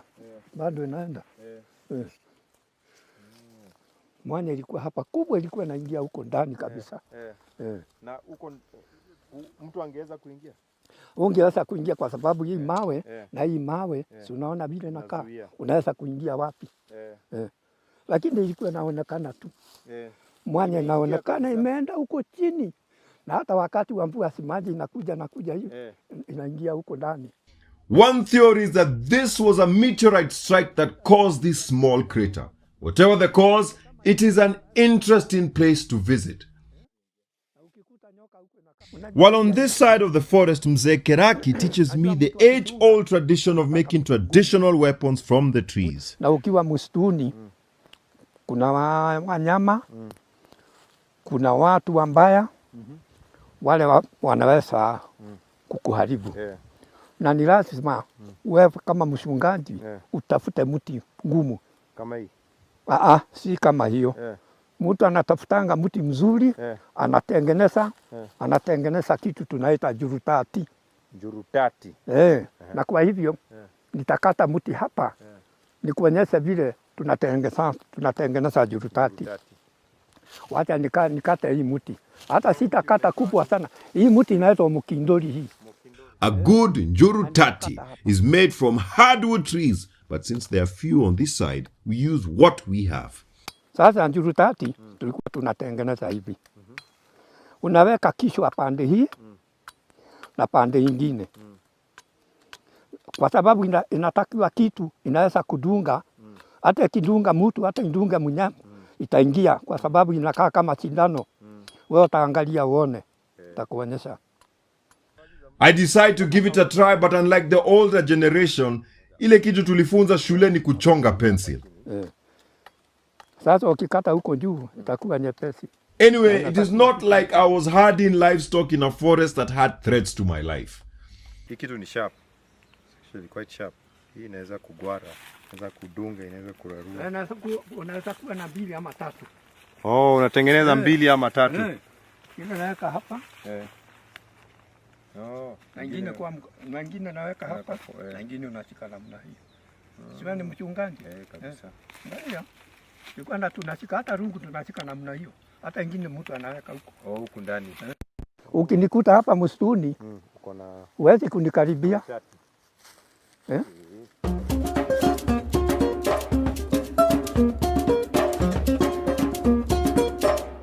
The forest headquarters are located near the Dagoretti interchange, and it is a good place to stop by if you plan to visit the forest.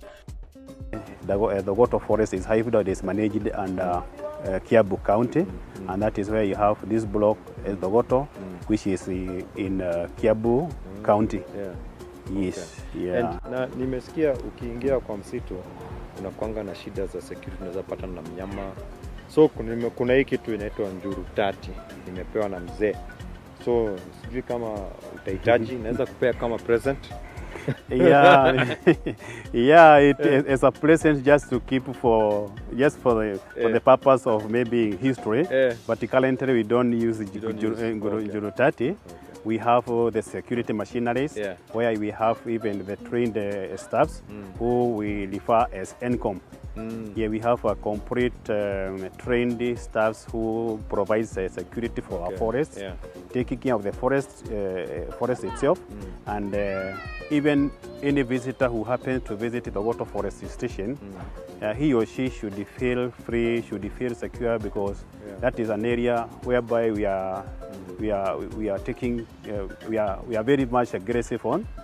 We have even trained the scouts, a good number of them, who has, and we have tried as much to balance the gender, because we know our visitors are from different gender.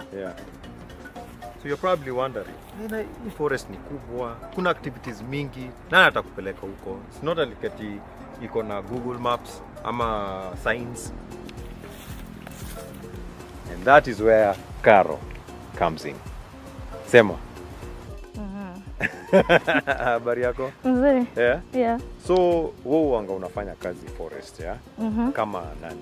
Kama scout. Kama scout. Yeah. Everybody before akuje place kahi anataka kujua is my security guaranteed. And so I, being a girl, you know, or being a man, you know, it doesn't matter. We are here, we have been trained.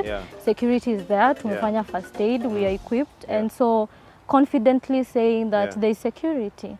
Like for instance, like, you know, kama kijitika umebeba, like it kind of shows maybe, you know, you are out to protect yourself, but people like us, we are just here to protect you because we have been trained. You're not trained. No, no, I'm not trained. Yeah, exactly. And if in case, and in case of anything, sasa ni wewe utanisave. Exactly. So sitaji. Usinione hivi. Toke tuko kando. What do you love about being in the forest? It must be Gitwe because, of course, because of the water catchment area. You know, it's a good place to just go relax.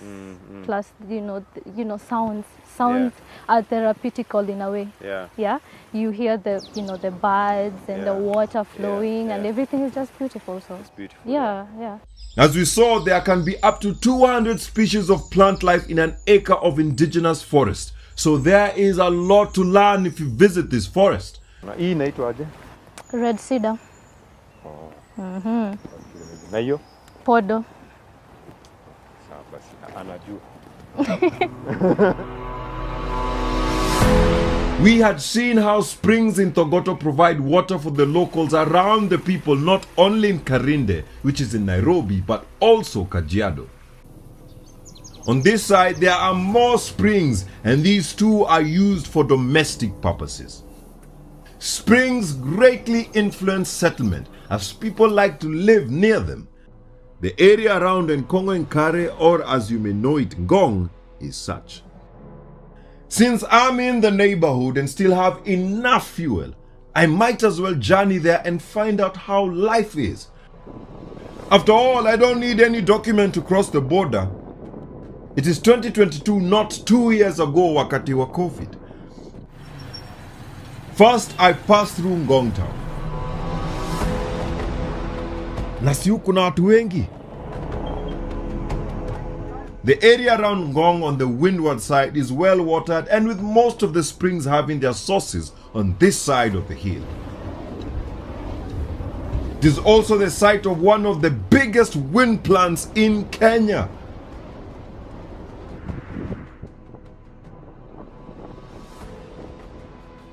Look at that view. This is the leeward side of Ngong Hills, and it's dry. Leeward side ni ile place dry. And they did not have water for a very long time. And something changed. So that's what we want to find out here. This is Kemuka area of Ngong, a place that is mostly dry. Life is very different on the leeward side. There are fewer people living here. It is dry, and most residents rely on water harvesting after the rainy season. For years now, the rains have not been good. The thing about cycling is, you get to where you are going and you keep fit. And especially with a view like this, manze, it's not just physical fitness, hata huku juu uko sawa. Look at that. Noma sana. This is a great road to cycle on as it has fewer vehicles. Lakini ni poa kama unateremka juu ukipanda towards Ngong. Wacha tu tuseme ni ngumu.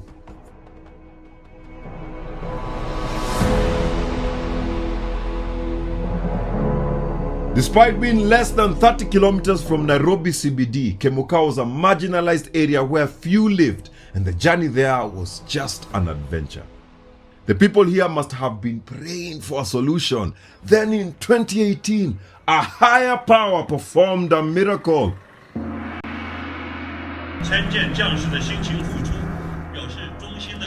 The Chinese were constructing the stretch of the railway line from Ngong to Kemuka and ended up drilling the longest tunnel in East Africa. But then, kama vile watu sema, hauwezi kula record. And anyway, it is not like the residents would use the train anyway. While working on the tunnel, something remarkable happened. A clear fluid with no smell or taste started flowing out of the walls. The locals call it Nkare. Very soft. After we test it, it's good. A new spring emerged and formed a river of water that flowed for kilometers. It even formed a small reservoir. Now, that was a great blessing. Kama vile unajua, ukiwa na maji, naweza kukula.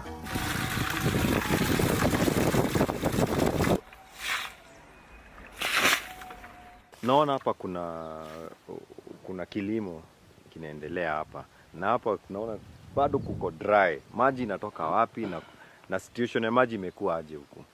Huku maji tunapataka yenye inatoka pale juu kwa tunnel. Mahali mchina alilima, maji ikatopoka. Halafu hiyo maji sasa tukakonektiwa kukuja ndani ya mashamba. Sasa ndo tunatumia kupanda huku. Hapa nimelima sukuma.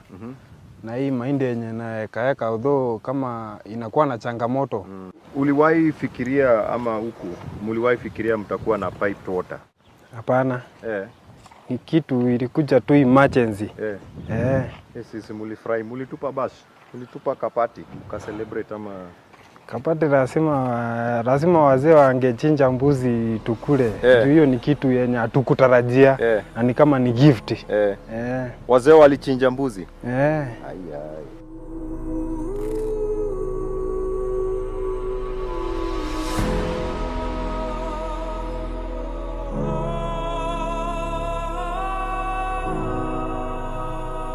the river that once flowed here is dry.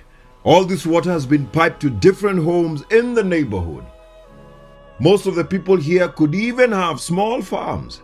That has changed because the number of users has greatly increased. Even Mokua has had to reduce the amount of land he cultivates. This side may be more remote and drier than the Ngong side, but the views are still stunning. Lakini kile kinavutia Waafrika zaidi sio mandhari ila ni maji. After the discovery of the spring water, another miracle happened.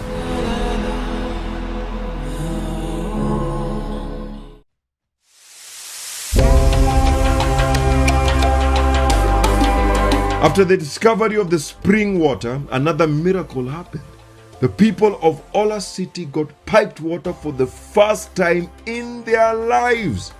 Familia yangu, watoto wangu, grandmother wangu, ndio hawa sasa. Ndio ule mzee wangu. Tunakaa pamoja. Hawa ni mapacha hawa? Hawa ni mapacha, wawili, ni mapacha. Ni mapacha. Hata wakati hiyo maji ya tane nilikuwa nimefurahia sana. Kwa sababu hao walikuwa wadogo. Wakati hii maji ilikuja, mimi nilifurahi kwa sababu sikuwa na nafasi ya kwenda kuchota maji. Kwa sababu sikuna mtu wa kuachia hawa mapacha. Kwa maana nywele yao inakaa maji. Inakaa maji kama Peris Naserian and her family were some of the people who benefited from this water. Hiyo maji ya tunnel, wakati tulisikia hiyo maji itakuja, ama wakati tuliona mapipe inawekwa, tulikuwa tunafikiria ni ndoto. Lakini wakati hiyo maji ilifika, tulishangaa sana. Hata majirani hawakuwa wanakubali. Sasa watu wakiona hii maji, tunashangaa sana. Kwa sababu hata mtu anakuja tu anakunywa, hii kweli ni maji ya tunnel. Kwa hivyo hiyo maji ilikuwa miracle.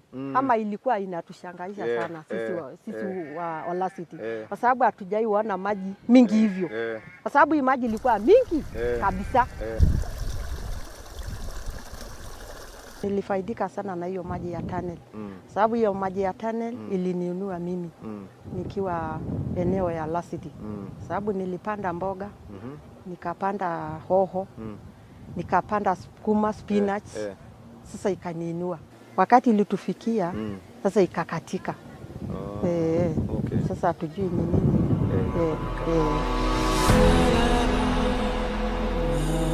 This is the last homestead to have been reached by the tunnel spring water, but now sadly the taps are dry. Na vile hapa kuna ukame, mbona msihame? Hatuhami hapa kwa sababu hapa ni mahali yangu. Sasa hapa nimeipenda sana kwa sababu ni mahali nimeishi, ni mahali ambaye nimepata familia, ni mahali ambaye kuna baraka kwa sababu hiyo maji ni baraka. Kwa sababu kupata maji hivi si rahisi. Kwa hivyo nimeipenda sana hapa kwa sababu ni kwangu. Hakuna mahali ingine nitaenda. Naweza enda mahali ingine uhamie, maisha itakuwa ngumu kuliko mahali ulitoka. Kwa hivyo hapa ninaipenda sana. The pipes have been damaged, but they still hold on to the hope that one day the miracle water will flow once again. Tunatarajia hata mtu akiamka unaweza sikia upepo useme ni maji imekuja.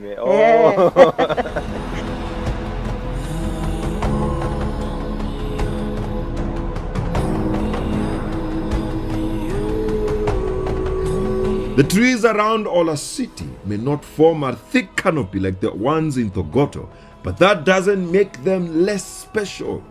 Ola City, hilo jina linamaanisha nini? Sasa hiyo ni mti ndio inaitwa Ola City. Ola City.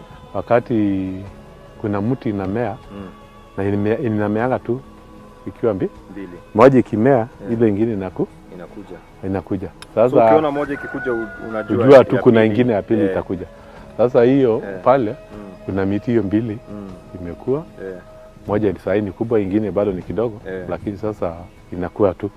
Hapo iwezi kuwa moja, lazima iwe mbili. In Kenya there are 3 places that are named after this special tree. Kuna ingine iko Suswa. Bande ile.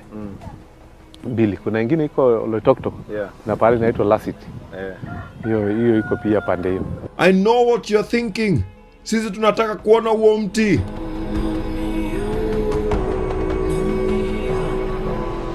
the reason we are on this path has nothing to do with our plan, and that's how Twende is. Juu tumekuja tukauliza panaitwa vipi, tukaambiwa Olasiti. And as we do here in Twende, we asked, okay, sir, Olasiti imetoka wapi? Is it something to do with elasticity? You know, we were told it's a special tree, and they usually grow in twos. Na ni mzee Tobiko alikuwa anatuambia, and he told us it's not too far from where we are. In fact, I can see his house from where I am. Na sasa ndio tunaitafuta. Travel inakuanga hivyo. Kuna plan, alafu kuna travel.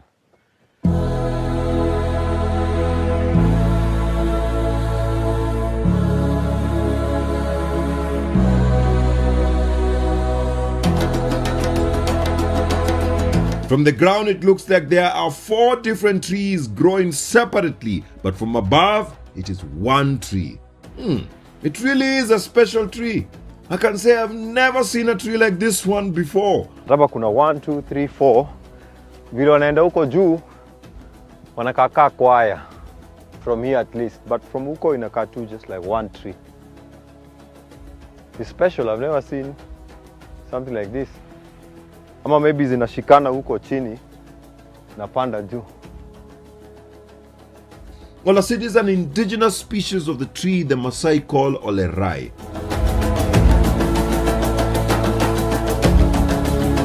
And as you can tell, or I don't know if you can tell, the leaves are thin. Nakumbuka ilikuwa GHC. Yani ni GHC tulikuwa naambiwa in the arid areas the leaves are thin. Ndio wasipoteze inaitwaje moisture. Of the many Olerai species that are found in Kenya, this is one of the few that you can safely climb without getting hurt by the thorns. Lakini shida kama barabara ya Sambalat, shida si kupanda, shida ni kushuka. Olerai is a Maasai name for the acacia species, by the way. Na vile tumeambiwa kuna chui wengi.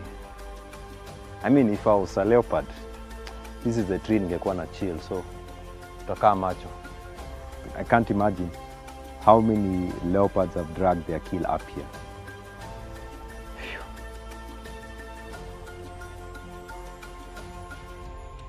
So the ride here, we noticed something.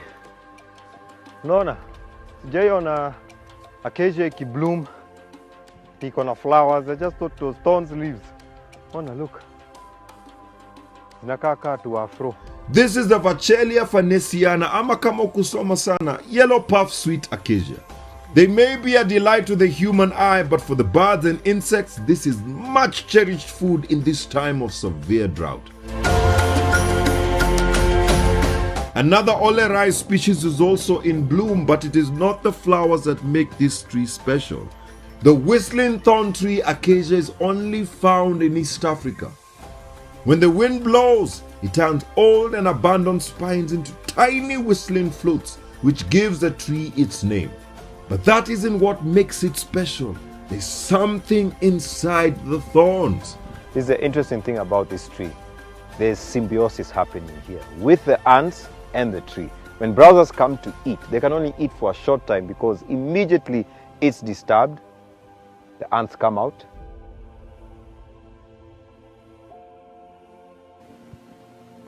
Na ukiona wanainua nyuma yao, there's a sting or something. And they ensure that the browsers don't take too much. Security and shelter, that's the exchange. These tiny soldiers get all their basic needs except clothing. This is nature's way of ensuring there is equal distribution of resources. Usikule sana, bakishia wengine.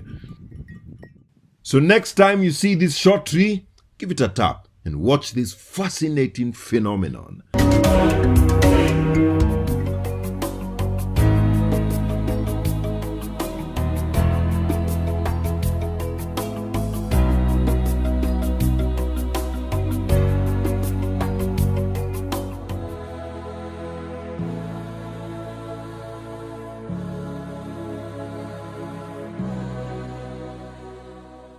Here at Twende, we love special places. Last week we showed you the 7 Forks.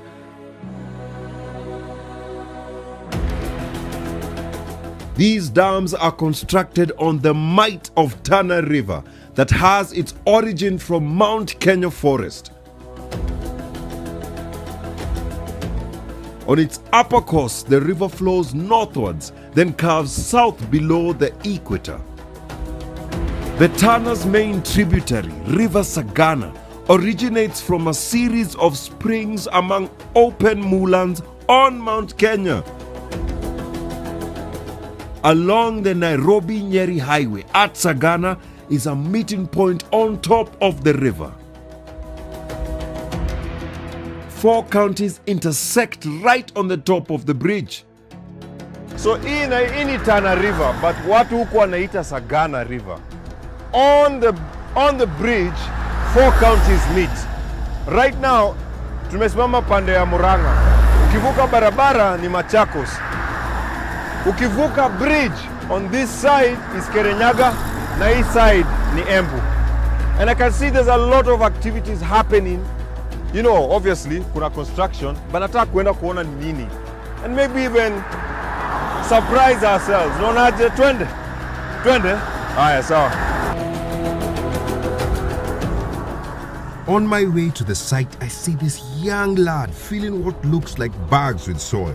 I sought to find out ni nini inaendelea hapa. Yaje majama? Sema.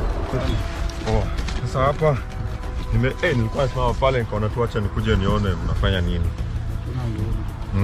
Hii saa ndio kazi yetu. Kuweka mchanga. Hii ni ya kupanda nini?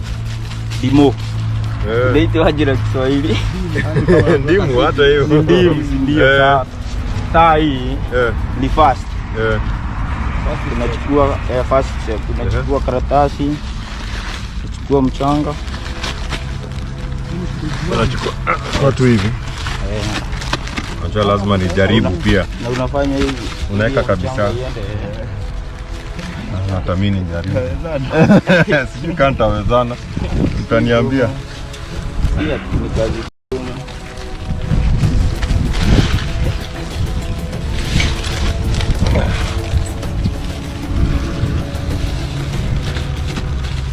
Alafu so umesema hii ni step 1. Unajua mimi sijaiona mchanga ikipakiwa. Nimeona vitu vingine vikipakiwa, sijaiona mchanga imepakiwa. So when you come, jaribu ku experience what people at the place do, you know. Pia tu unakuja kama umepita. I mean also that's also cool. Lakini you miss out on so much.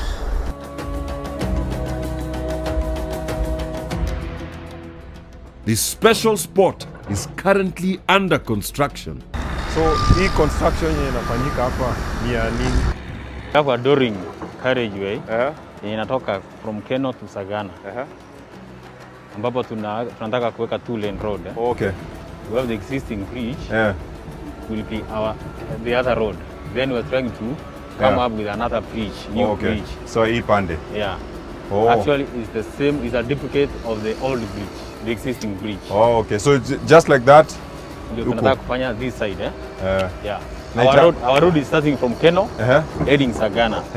So as we facing Sagana, this is our left hand side of our road. Okay. This is our right hand side. So hao watakuwa wakienda hivi na hii pande itakuwa ikienda hivi. Ikienda hii side. Oh, okay, sawa. Na at least itasaidia hata traffic. So travel itakuwa easier ama travel itakuwa easier. As you can see, especially kama umefanya statistics of this road, unapata magari mingi ziko hii barabara. Hii barabara is ever busy. It's ever busy,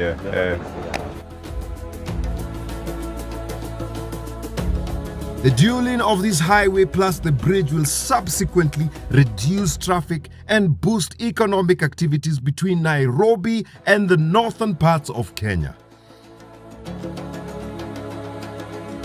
Locals and travelers have hailed the project, saying it will reduce their travel time by easing traffic jams witnessed between Sagana and Keno. Kwanza nyinyi watu wa Marurasho. At the construction site, we find this young bunch of lads who have taken advantage of the low water levels at the river to do some sand harvesting. The river goes down to Masinga Reservoir. That's where the damming starts. Not only is Masinga producing electricity, ina feed watu na fish. Nile perch, tilapia, mudfish, catfish are some of the species that are found in this reservoir. At Sagana before the bridge, we saw a fish market where they sell their catch from Masinga Dam by the roadside. They get their fish in Machakos and sell it in Moranga. Huu samaki anaitwa mudfish. Na ndiye tunawekanga kwa maji sababu anakanga muda mrefu sana akufe. Hata anaweza kaa hata masaa 12 ndiye awe amekufa. Uhai wake nakuanga bali sana.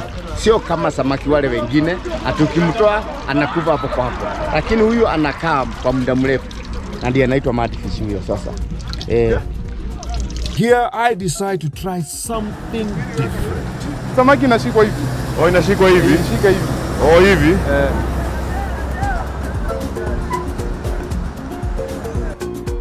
Unatingisha. Unaifanya hivi ili ngali ione.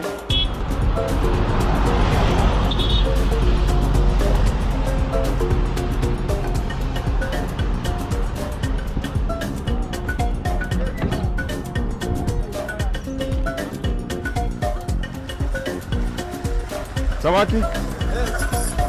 Samaki? Samaki?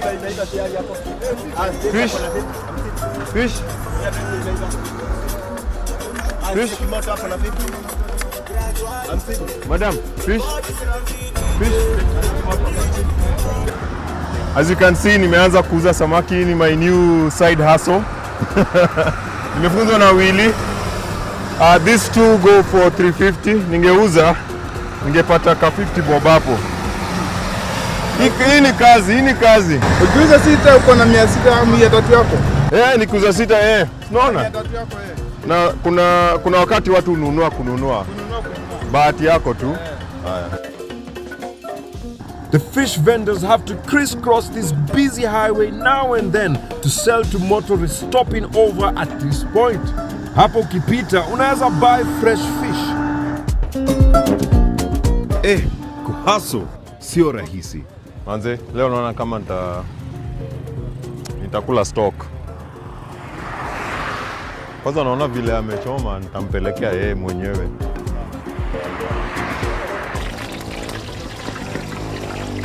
Jemaima? Yes. Mimi sioni ni kama nikiuza leo. Nimeshindwa kabisa. Nikufanya kumekauka ama? Kumekauka bana. Wewe nataka unipikie. Sawa. Sawa? Nitakupikia. Acha niingie hapa hata nihepe jua. Sawa. Hapa the fish is prepared Kirinyaga style. Hakuna cha 5 star. The experience is what you get. So clearly, mimi I'm not very good na kuuza samaki. Hata nikule.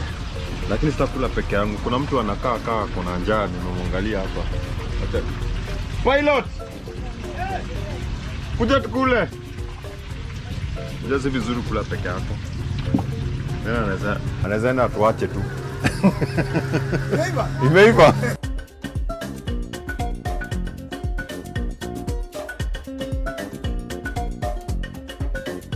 Unajua kwa hisho nimekula aina samaki. Sana tilapia. But every place iko na flavor yake. Victoria, different counties huko. Kuna of course the salty water, ocean. So kipita hapa, unajua, simama. What can you like about you? Iko na freshness sana.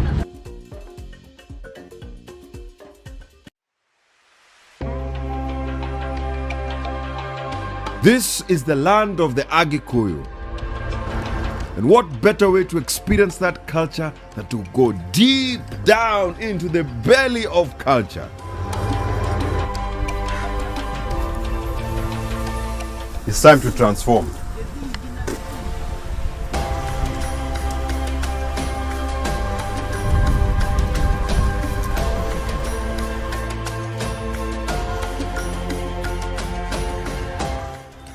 Yeye ndio tiendo wake tuka mundu mbere tutigega gukaribishire tonduma mundu wa guku akache yake kuyo but sasa umekuwa umebadilika Sasa imekuwa kabisa. Haya. Sasa tunaweza kuambia karibu Thingira. Asante sana. Sasa hii inaitwa nini? Hiyo etagwo go. Ndio etagwo itimo. Itimo? Na hii? Jongwa. So hii ni ya kukalia. Hii ni ya kukalia. Kwa hivyo nikae sasa. Leo no igwe musi ndio ikale thi. So okay. This is a multicultural center, home of living memories.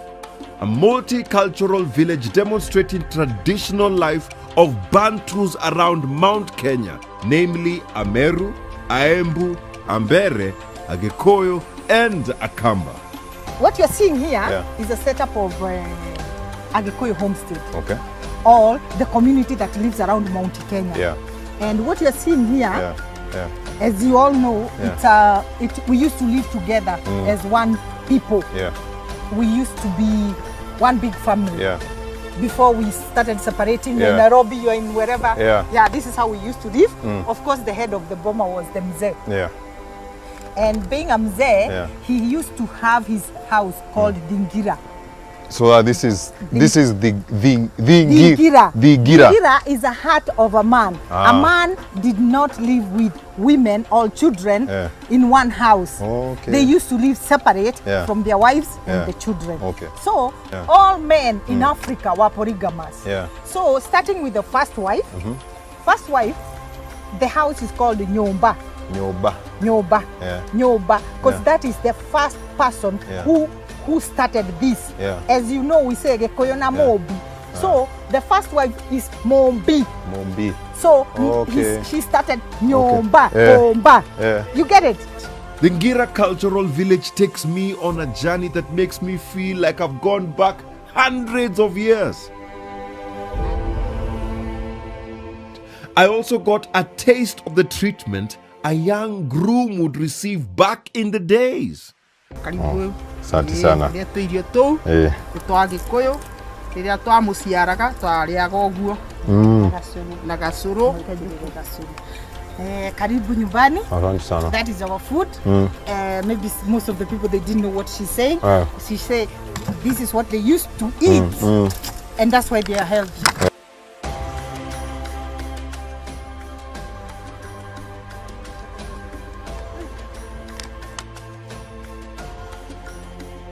On the north of the Thingira Cultural Village is Kiambisho Hill.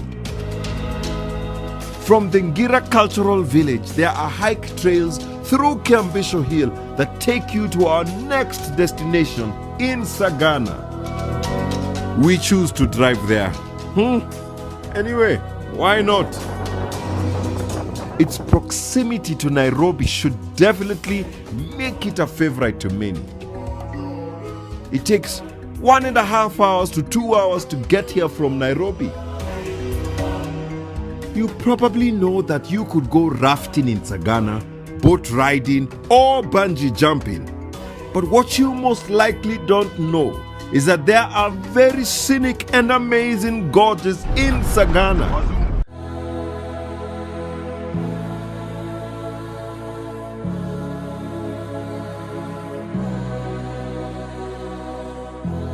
The Sagana Gorges. Locals call it the Kenyan Baby Grand Canyon. Siniliwambia we are going to visit a baby. Well, here you go.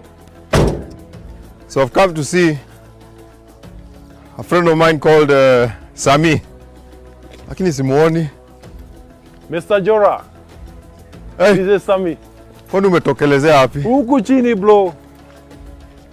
This is Kenyan Baby Grand Canyon. Come I show you. Yeah, long time no see. Kenyan Baby Grand Canyon. Kenyan Baby Grand Canyon. Yes. So canyon kadogo. Yes. Ka Kenya. Kabisa. Karibu sana. This is the way down. Hey. Yes. Kweli ni baby. Ni kama mini cha. Baby steps when you're going down, please. Yes. A Hell's Gate type of attraction with interesting sights and amazing scenery.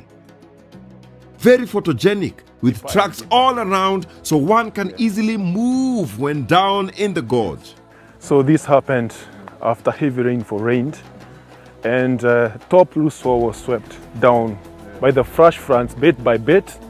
That's why you see the hard bits were left standing like this one, that one, like that, until it's reached this level now. As you can see now, the hard bits are left standing. Yeah, that's why we have now Kenyan Baby Grand Canyon.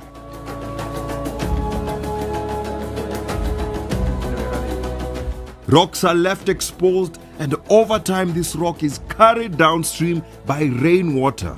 This erosion will eventually form the steep walls of the gorge.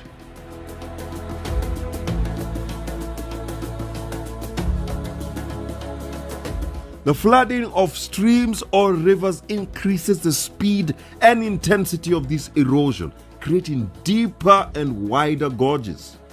You said soil erosion. So yes. How long has it been? Just 15 years. 15 years? Just 15 years, and you can see all this now.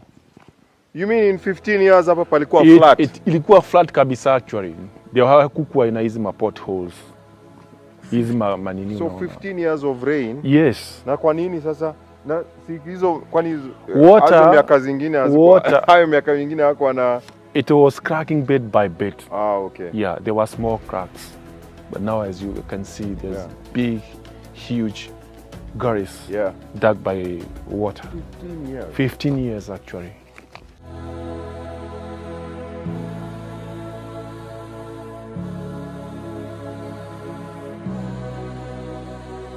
It's not a baby, because in 5 acres after all. But if you compare to the Grand Canyon, of course, this is a baby. But it's amazing, it's beautiful. Tuko Sagana, Murang'a County. Now, just what nature is capable of doing, if you're just patient with it, is amazing. Of course, ukikuja hapa lazima utumie viatu poa juu unaweza teleza rahisi sana. Another thing is that they're trying to stop people from harvesting sand. Ndio isiendelee tu kwa deep. They're also building gabions. And it's not just on this side of the road, it's both the right and the left side. It's expansive, it's beautiful. People come here to just enjoy themselves and go for adventures.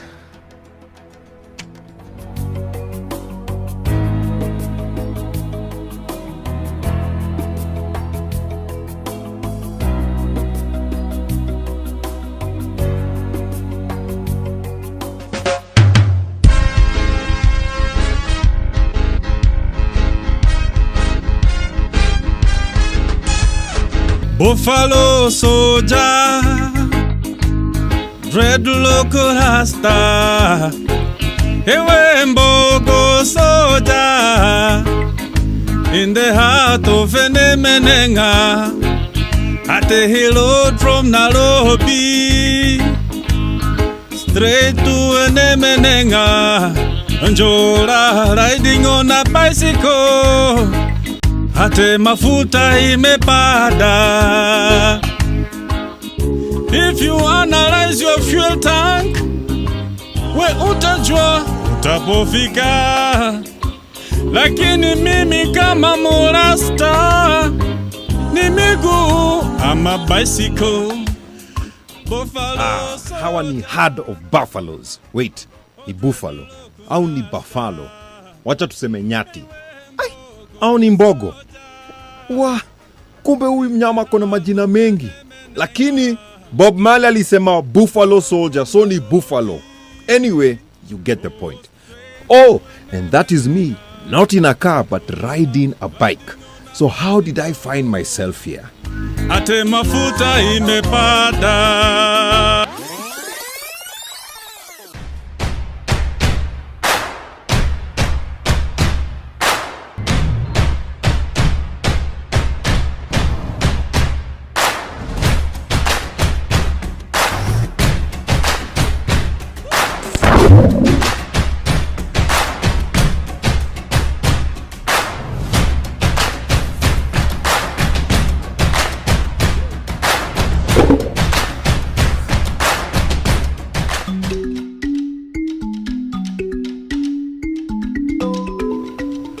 hapa twende we make sure to make a plug on where to visit and why you should consider a certain place. Na leo, juu najua economy imepanda, I want to tell you why you should consider a day trip to the Hell's Gate after hustle ya wiki. The park is located in Naivasha, which is about 2 hours from Nairobi. Lakini watu wa Subaru, mtafikapo na 3 hours juu ya kupanga line ya petroli. Anyway, twende Hell's Gate. Soon we arrived at Elsa Gate, the main entrance to the park. There are these residents, however, who do not wear clothes, but it is okay. Wanaruhusiwa. Wanasema nyani aoni? Oh, okay, so this is a family show. Parks in Kenya have unique names that identify with the area like Old Donyo Sabuk, Amboseli and others. So how did this park in Masai Land end up with an English name? Kwa nini inaitwa Hell's Gate? I thought traditionally Africans don't believe in hell. Kila mtu anaendanga tu kwa my ancestors. Well, the Masai kind of believe in hell, and that is where the name came from. It received the name Hell's Gate by explorers Fisher and Thompson in 1883. Gustav would do more than rename the area from the Masai word Enemenenga. He left a permanent marker which lives to date.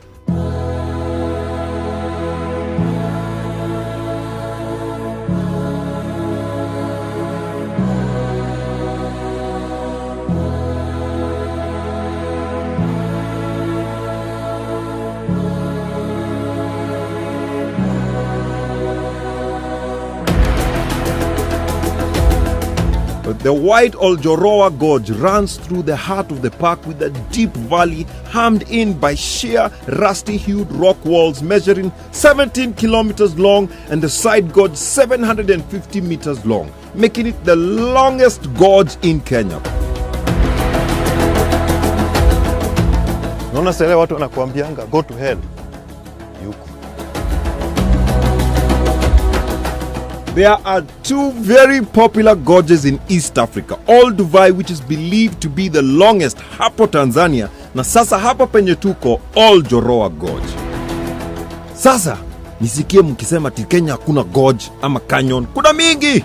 The rest such as Kerio, Valley na Ewaso are referred to as valley.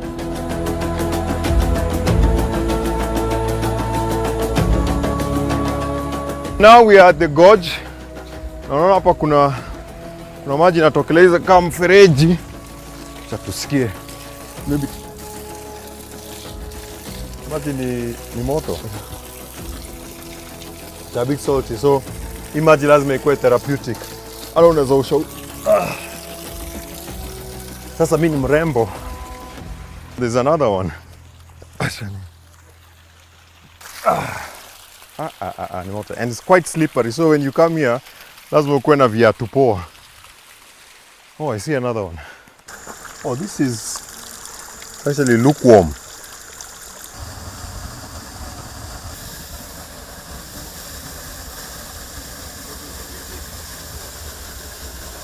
So hapa kuna maji, where does the water come from? Of course, twende kuna mtu atatuelezea. Let's go meet Francis. Sema. Salama sana. Mzuri? Sawa. Naitwa Francis. Francis. Mimi ni tour guide. This water comes from underground, many miles below. This has a connection with the geothermal steam that is normally tapped for electricity generation. And this water is hot. Yes, I felt it. Okay. It is hot because it suggests that Mount Longonot is only dormant. It is not extinct, not dead. It is capable of erupting. Kuna wakati maji hujaa hapa kama haiwezi jaa. Hapa maji ikijaa itakuwa labda ni gharika. Oljoroa means the valley that is hot, and what makes it unique is the fact that you can walk or hike it. One of the most interesting parts of the gorge is the side gorge, which is adjacent to the main one. It is 700 meters long. As you head deeper and deeper into the gorge, it gets narrower. Eons of water flowing have cut this rock and has formed this remarkable 30-meter trench. The path ends here at a place they call the Devil's Bedroom. This is the most scenic, but the most dangerous part. When water comes from this side, because much of the waters will be coming from this side, we'll have a spiral movement of the water inside here for 3 to 4 times. This is the Devil's Bedroom, and all these names will be there to rhyme with the bigger name of the park, which is Hell's Gate. So Hell's Gate has a story to the naming, which is relied on the Maasai people. It was initially referred to as Nol Menenga. Nol Menenga. Yes, Nol Menenga is a Maasai terminology that refers to hell. To hell. Yes. Why was this hell? This was hell because after the last eruption that took place of Mount Longonot and Mount Suswa, there were lots of Maasais that were buried alive by the volcanic eruption. So we have a traditional belief that we have heaven and we have hell. If you've heard of the story, Maasais believe that they came from heaven. God stretched a cow skin from heaven down to earth. And so this is where we are. And we are in the middle of a journey. We'll either get back to heaven or proceed down to hell if you don't do what God told us. So Nol Menenga, they were buried down. I see what you mean. So the burying of the people was an extension of the tour or the journey that the Maasais had from heaven. So those who survived, those who were left on earth, believed that these people had sinned to God. And so God punished them through the hellfire. So that is why we have the name Nol Menenga. Yes, but just as other parts of the country, explorers changed the native names to English names. Gustav Fischer from Germany and Thompson from England translated the name Nol Menenga back in 1883 to hell. 1883, yes. 101 years later, in 1984, the government gazetted this park to be a national park. So they borrowed the story from the Maasai and from the explorers, and they had the name Hell's Gate. So normally water comes from this side downstream, and so the gorge deepens and widens in some areas. So whatever you see there is very new and very recent due to soil erosion. Can I go there? Yeah, sure. Yes. So now we are at the new extension of the Devil's Bedroom. Hapa vile tunaangalia hapa ni pahali pa kujisaidia. Naona anyone can fit here. Wewe ukwe mdogo, mkubwa, ni vizuri. Hakuna kuflash hapa, hiyo unaiacha tu hivyo. Hapa shower pia kuna masabuni, tutaka sabuni ya green, ndio hii ya brown nini. Unatu tunajisugua tu hivi mara moja kama umeenda.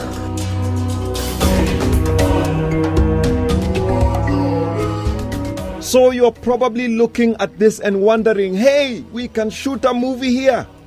Well, umechelewa. Many Hollywood movies have been shot here, like King Solomon's Mine, Sheena, Queen of the Jungle, but one of the most popular one is Tomb Raider 2. Box is there somewhere. The locals call it the Mountain of God. There's a tribe that makes a home on it. Kenyans too have not been left behind, and numerous music videos have been shot here too.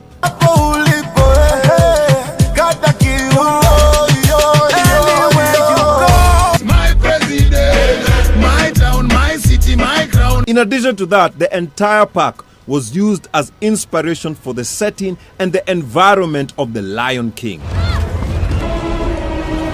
However, this part of the gorge had become a death trap, and that is one of the reasons it has been closed for 2 years now.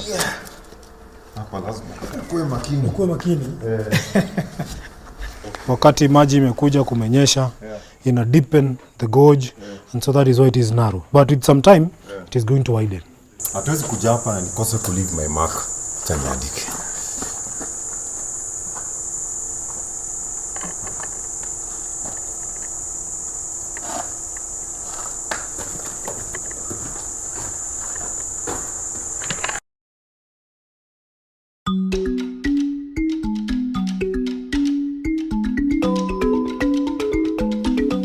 The park has 3 towers, Remember that rock outcrop we saw from within the gorge? Ukiwa nje, you get a good view. The explorers named it Central Tower. But the Maasai have a different name. This rock rises about 75 meters high. According to geographers, it was formed by semi-molten rock forced into a fissure, cooling and solidifying as it extruded the ground. Hiyo ndio version yao. Now, for the more interesting version, according to the Maasai, hawa panatambua sijui Central Towers, sijui fissure, extrusion, nini. This is Enkai Bartani. Enkai Bartani. Enkai Bartani. Yes. Okay. Enkai Bartani is a newlywed lady. Okay. Bride. So huyu ni bride kwa mythology yake Maasai. So walikuwa bride. Walikuwa bride, and these are 3 rocks. Yeah. There is the Fisher's Tower, Central Tower, Paramount Rock. You cannot see it from here. Yeah. It is closer to the end of the gorge. Yeah. It was a wedding procession moving from north south. South, yeah. So the bride turned to look backward. Then she turned into a rock. A rock. Affecting the best man. And she was not supposed to turn back. Exactly. But it is something used. Like a message. To tell ladies, when you get married, don't think about your family, parents, whatever. Go and make your own home, your own nation. Usiangalie nyuma, uolewe na nenda. Central Tower gives us the position of this rock, but Enkai Bartani teaches us on focusing on what is ahead of us and never looking back. Oh, I know you are wondering when the gorge will be open to the public. The park authorities are working on safety measures that could see it open within a month. Nonetheless, there is still a lot to enjoy here.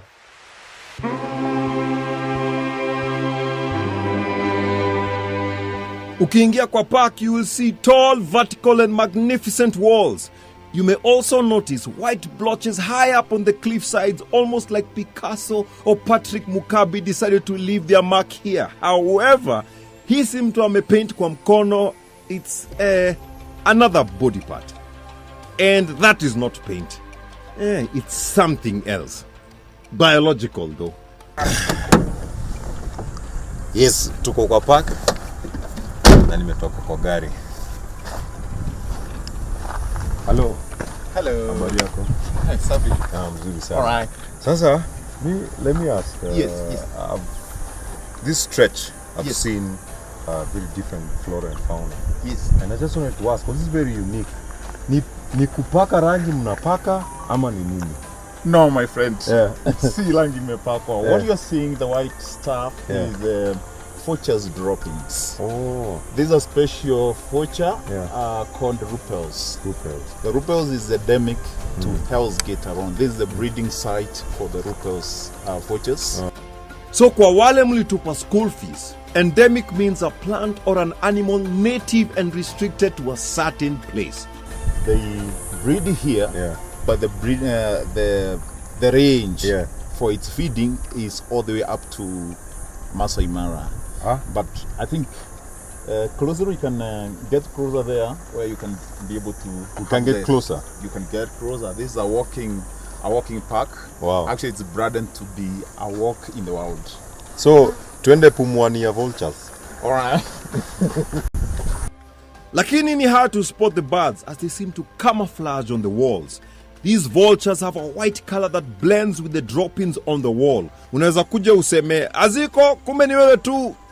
Anyway, wewe kuwa keen. Kama huyu hapa. Ruppel's vultures are named after the 19th century German zoologist and explorer Eduard Ruppel.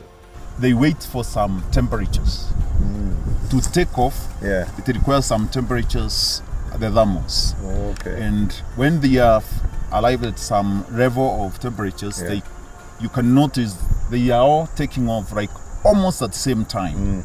So they start to take off, and the way you're seeing them, they go at a certain level. Yes. Then from that level, they circle again, tilting their wings. Yes. Then they take the thermals again. They take another circle until they are up to some height where they can be able now to grind at that level until they are reaching to until Mara. Yeah. They can soar to incredible heights, searching for carrion, holding the record for flying higher than any other bird. In fact, kuna siku nilisikia zili-collide na aircraft at 37,000 feet. And is there another breeding site like this in Kenya? Right now we don't have any other place. So this is the only place. This is the only place that we are having in Kenya. Wow. Yes, that is the uniqueness that we have. There are few individuals. We are conserving it even for research activities. For Kenyans, the Africans, both the local and international.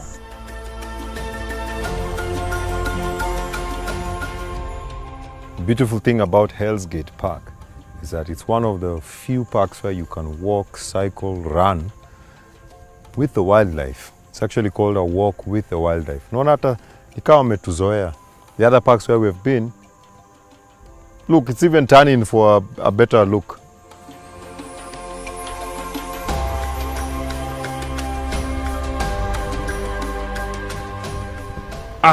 This is heaven. And I mean, look at that view. You can extend your stay at the park like most of the residents here. Some of them came for a visit and decided to stay. Uzuri yao ni kuwa hao hawalipishwi.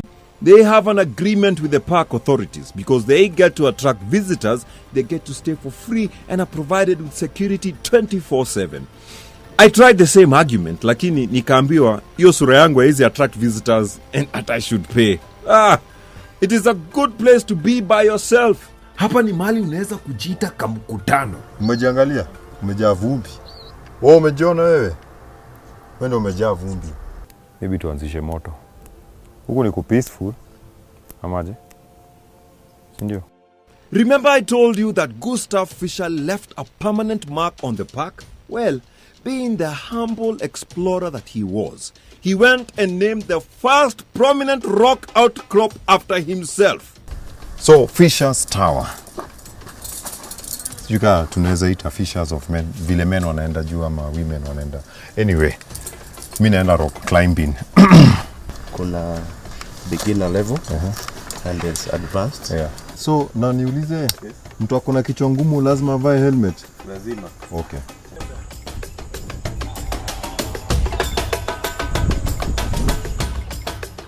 The rock is about 45 meters high, but for a beginner like me, unaweza panda hii ya 23 meters.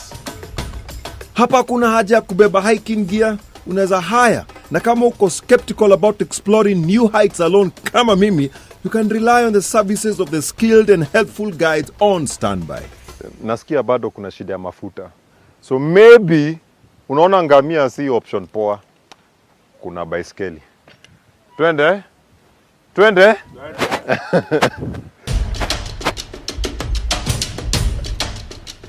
Cycling is the most rewarding way to explore Hell's Gate National Park, and it's the only other park other than... Are you ready?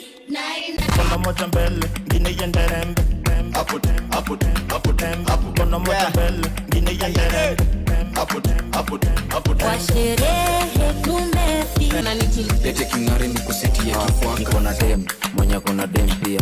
Masa flani ikifika na wachangamkia. After scene kabaridi sezi nkatulia. Tunakubali. Gateka. Kila mtu. Cash pop za Nyandarua ni mawaru.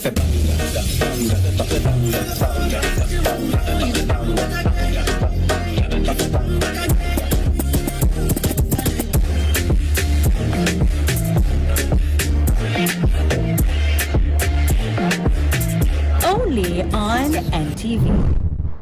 The Trend, brought to you by the Year Account from Cooperative Bank. Get that money, better save that money, alafu. Yeah. Lazima tutafute, tukafunge. Yeah. Life jipe, na sio kesho. I've made up my mind. I am going to divorce Mirta. Under no circumstance am I going to accept that you end your marriage because of me. What I'm trying to tell you is that your husband is in this situation because he meddled with the wrong kind of people. What do you mean? Who are you talking about? Are you sure you're all right? No! You're my husband, Alvaro! You are the one.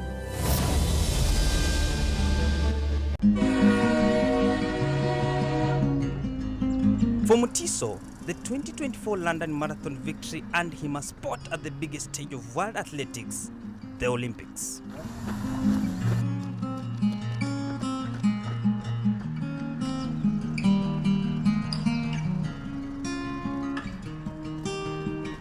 Nilikuwa napenda tu nikienda nikikimbia sana kwa sababu hata wazazi wangu walikuwa wanataka kunituma sana kwa sababu naenda haraka. Maombi yetu ni tulete mendo kwa Kenya.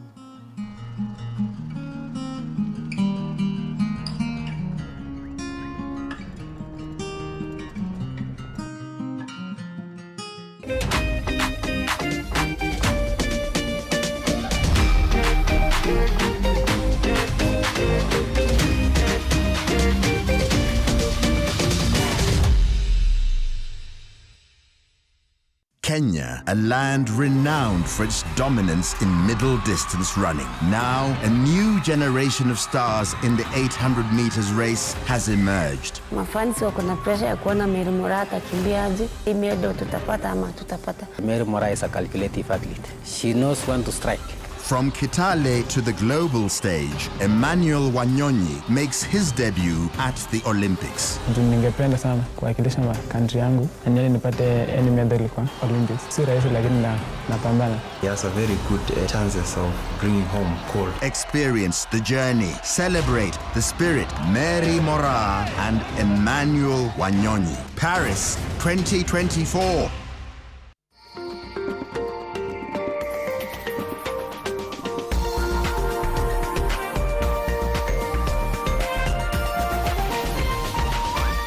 This is NTV.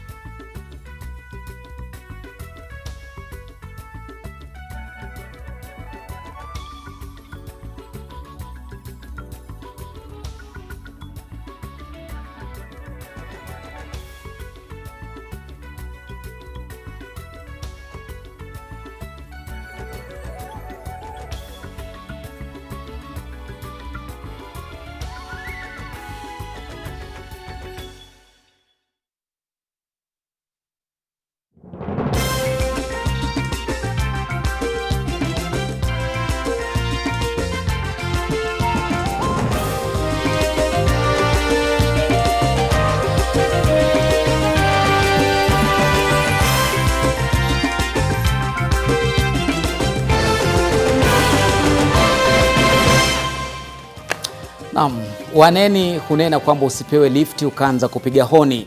Nami nasema nikikualika jongea, maana tuna mengi ambayo tumekuandalia kwenye taarifa zetu kemkem za NTV jioni. Kakitako makinika. Kama kawaida tuanze na vipasho. Somebody cannot come to the party and declare himself or herself an official of the party. Vurugu na tumbo joto makao makuu ya UDA. Wafuasi wa katibu mkuu Cleophas Malala wakimtetea sitimuliwe. I have started the process of forming a new broad-based cabinet. Kithure Kindiki, Alice Wahome na Soipantu ya miongoni mwa waziri watakaotupwa kikaangoni kesho Alhamisi kupigwa msasa. Fidia ya shilingi milioni 490 kwa waathiriwa wa shambulio la kigaidi chuoni Garissa mwaka 2015 yaamuru mahakama. Kila mtu kuanzia kuzaliwa mpaka kifo kuna chance ya kupata utandu maishani mwako. Na katika makala ya kila Jumatano ya afya yako tunaiangazia safari ya Boniface Mwele kuondoa upofu wa ukungu machoni.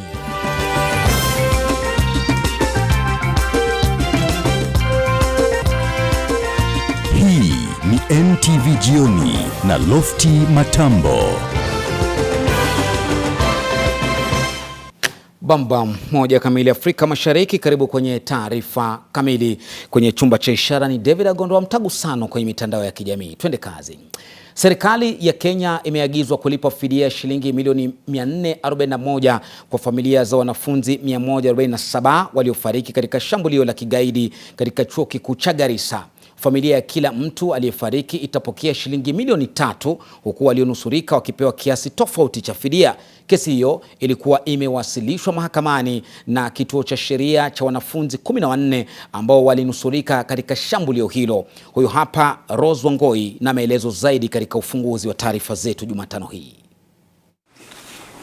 Kikao cha majaji watatu leo kimethibitisha kwa serikali ilikosa kuwalinda wanafunzi wakati wa shambulizi la chuo kikuu cha Garissa, na kutokana na kushindwa kwake wanafunzi walipoteza maisha na haki zao za kikatiba kukiukwa. Mahakama sasa imeamuru serikali kulipa fidia ya shilingi milioni 441 kwa familia za wanafunzi 147 waliofariki katika shambulizi la kigaidi la Aprili tarehe 3 mwaka wa 2015 katika chuo kikuu cha Garissa. Intelligence warnings of an imminent attack on education institutions in Kenya had widely been disseminated, and most universities had gone on high alert. Annette Bogo stated that the police failed to discharge their duties diligently. Katika kuwafidia waathiriwa hao, majaji Mugure Thande, Anthony Ndumu na Daniel Kimei walisema familia ya kila mwathiriwa itapokea shilingi milioni 3. Mahakama Kuu pia imeamuru serikali kulipa fidia shilingi milioni 56.9 kwa manusura ambao walivumilia athari za kimwili na kisaikolojia kutokana na shambulizi hilo. Walionusurika watalipwa kati ya shilingi milioni 1.2 na milioni 6. Reward ambayo si nzuri sana, lakini tunashukuru kwa hiyo kidogo. Hata sioni ni kwa nini government ilidelay kufanya hivyo until today. Ni kitu ambacho hata sisi kama wazazi tungelifikiria that haingekuja hata kortini. Unapoangalia wazazi wote tulioathirika wanafanana, ni kama uniform. Tumeishiwa. Yaani uchungu ikaongeza kwa ingine, lakini kwa siku ya leo nashukuru Mwenyezi Mungu. Rachel Gikonyo kwa mfano alitunukiwa shilingi milioni 10. Alikuwa mwanafunzi wa mwaka wa kwanza wa chuo kikuu wakati wa shambulizi hilo.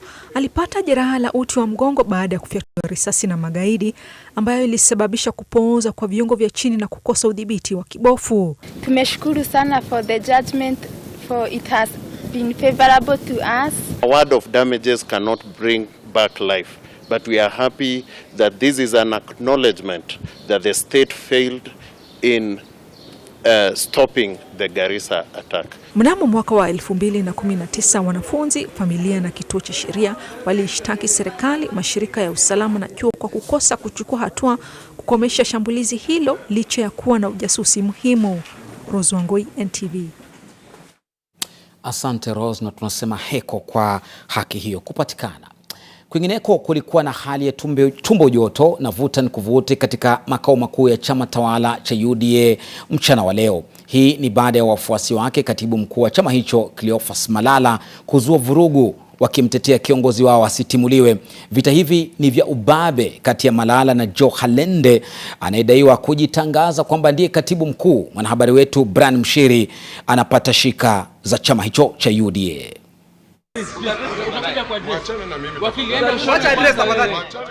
Mtafaruku ulianza Joe Halende alipofika katika makao makuu ya UDA na kujitangaza katibu mpya wa chama hicho hapo jana. Wakati huu wote, maafisa wa polisi wakishika doria kuhakikisha hali ya utulivu imerejeshwa. Zogo hilo lilimwacha Joe Halende na majeraha ya kichwani, wafuasi wake wakimrai kufika hospitalini. Baadaye mwenyekiti wa chama cha UDA ambaye ni gavana wa kaunti ya Embu Cecily Mbarire alijitokeza na kuzungumza na waandishi wa habari. Mbarire alisisitiza kwamba chama hicho kina mkondo ambao huchukuliwa ili kumtimua yoyote katika chama hicho, akidokeza kwamba hakuna yoyote ambaye anaweza kujiteua katika wadhifa wowote chamani. UDA has a constitution, clear party structures and organs within which decisions are made. And therefore somebody cannot come to the party and declare himself or herself an official of the party without following the laid down party procedures. Zaidi, Mbarire alikashifu Halende kwa kujitangaza kama katibu mkuu wa chama. Isitoshe, pia aliwakashifu vijana waliojitokeza katika makao makuu ya chama hicho na kuzua vurugu. We again condemn in the strongest term possible the people who've been mobilized to come to the party to cause mayhem and to hurt others. Siku ya Jumanne, Halende alijitangaza kama katibu mkuu mpya wa chama hicho tawala cha UDA, akisema kwamba amemfurusha Malala. Kwa hoja yake alisema kwamba Malala anaenda kinyume na msimamo wa chama kama kupinga serikali ya umoja ambayo Rais William Ruto anajaribu kuunda. Brian Mushiri, NTV, Nairobi. Asante Brian. Na UDA kukitokota, ODM kunateketea. Chama cha ODM kimeunga mkono hatua ya kuteuliwa kwa mawaziri kutoka chamani humo na Rais William Ruto. Kwa misingi hiyo basi, sasa chama hicho cha ODM kimetangaza baadhi ya majina shikilizi katika nafasi zilizoachwa wazi katika bunge la kitaifa. Kati ya walioondoka kwa kuteuliwa katika nyadhifa za wizara ni pamoja na John Mbadi na Opiyo Wandayi. Sasa katibu mkuu Edwin Sifuna anasema kwamba majina hayo yatawasilishwa mbele ya vyama tanzu vya muungano wa Azimio ili yaweze kuidhinishwa. The party will be proposing to the Azimio PG, that's a parliamentary group of Azimio, that the Honorable Junet Mohammed take up the role of minority leader vacated by the Honorable Opiyo Wandayi, that the Honorable Millie Odhiambo take up the role of minority whip, that the Honorable Caleb Amisi take up the role of chair of PSC, left vacant by Honorable Mbadi, and the Honorable Oundo to take up the seat of vice chair of PIC. 5, that ODM remains committed to the idea of a national conversation to discuss the emerging issues that precipitated the ongoing crisis in the country. Lastly, the ODM fully supports the issues raised by Kenyans, and particularly the Gen Z, and notes that they are neither new nor difficult to understand. Naam, ODM inajaribu kuziba pengo la upinzani, wengine wakasema jino la pembe si dawa ya pengo. Tusonge mbele, ambapo mchakato wa kubaini ufaafu wa mawaziri wateule unaanza rasmi hapo kesho, ambapo wateule 5 wa kwanza kati ya 22 watafika mbele ya jopo la wanachama 20 kupigwa msasa. Jopo hilo litaongozwa na spika wa bunge la kitaifa Moses Wetangula, anayesimamia kikao cha kamati ya uteuzi bungeni. Shaban anaarifu zaidi. Waziri mteule wa usalama wa ndani Kithure Kindiki atakuwa wa kwanza kusailiwa na jopo la msasa kesho saa 2 asubuhi, akifuatwa na Deborah Mulongo wa afya saa 4, kisha waziri mteule wa ardhi Alice Wahome saa 6 adhuhuri. Baadaye saa 9 alasiri itakuwa zamu ya Migos Ogamba, anayesaka nafasi ya kuwa waziri wa elimu kabla ya jopo hilo kufunga kazi ya siku, na Soipan Tuya anayelenga kuwa waziri wa ulinzi.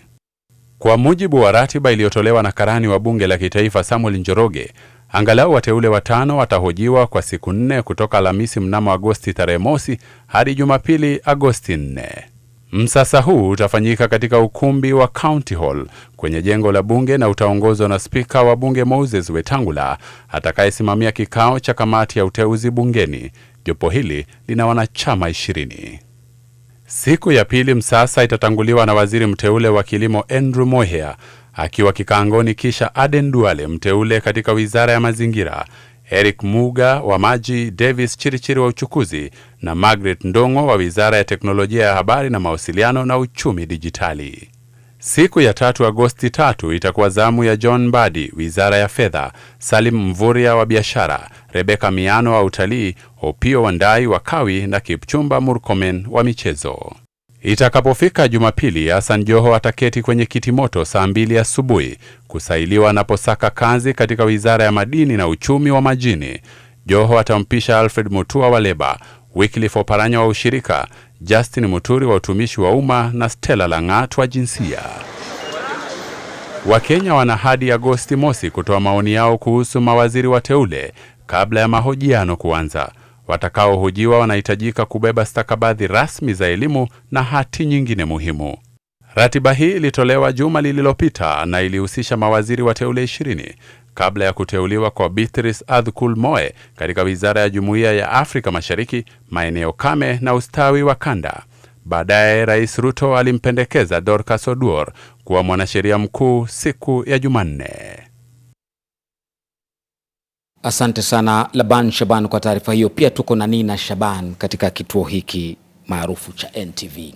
Tusonge mbele. Kwingineko ni kwamba zaidi ya familia 13 zimerekodi taarifa kwa mamlaka huru ya utendakazi wa polisi ukipenda IPOA, huku zikitaka haki itendeke kwa waathiriwa ambao wamepoteza maisha yao kutokana na maandamano ya hivi majuzi dhidi ya serikali. Familia hizo zinasema kwamba zimepoteza kabisa matumaini katika mfumo huu wa haki, anavyoarifu mwanahabari wetu Rukia Bule ambaye alizungumza na wanafamilia hao. Phoebe Maina anakumbuka jinsi alivyompoteza mwanawe Kevin Maina mwenye umri wa miaka 16 ambaye alikuwa akielekea nyumbani kutoka shuleni. Sasa mimi naomba serikali anaambie tu huyo polisi alisuit kijana wangu kwa nini alimusuit. Ama wataki vijana wasome, ataki vijana akae Kenya. Tukae tukijua tukizaa tunaua vijana, isikae Kenya. Juu tabia ya Ruto imenifika mwisho. Nilikuwa na expect huyu kijana wangu atanisaidia na misho ni kifo na kuzika. Mamlaka huru ya uangalizi wa polisi IPOA inasema kwa sasa inachunguza vifo 41 na majeruhi 199 kutokana na matukio mbalimbali wakati wa maandamano ya hivi karibuni. The timelines depend on the availability of witnesses and how quickly we can build up a strong enough case to sustain. We always look at putting a file in court that we can sustain a conviction. Familia za waathiriwa zinapoteza matumaini, huku afisi ya mkurugenzi wa mashtaka ya umma ODPP ikitaka mashahidi zaidi. Ripoti ambazo tulipata kutoka kwa ODPP anasema witnesses are not enough. Now tunajiuliza kama familia, utaenda kutafuta wapi witness na pali tumetoka Kenya, kama Kenya tuko na uoga mingi sana. Uwezi niambie nitoe witness na unaona hii ilikuwa awali watoto walikuwa wengi sana. Sasa na mimi nilikuwa nyumbani. Huyo witness nitamtoa wapi? Charles Winnie alishutiwa kwa kichwa na ikatoka na huku. Tukiwa postmortem tuliona hiyo kitu haikukuwa hapo. Sasa sisi tutauliza witness ni kina nani ama witness ni nani? Mwenye atakuja na asimame na aseme ya kwamba mimi niliona. Familia za waathiriwa zinataka haki tendeke, zikisisitiza kuchukulia hatua za haraka ili kushughulikia majonzi na kupoteza kwao. Imeniuma, imeniumiza, niko mbaya sana. Hata kutembea naona tugiza juu ya huyu mtoto wangu. Sisi tungependa kesi zetu ziharakishwe, tujue watoto wetu pale watakuwa wamelala wakiwa na amani. IPOA inakubali kwamba haki wakati mwingine inaweza kuchukua muda kutokana na utata wa kesi, lakini inawahakikishia Wakenya kwamba haki itapatikana. Rukia Bule, NTV.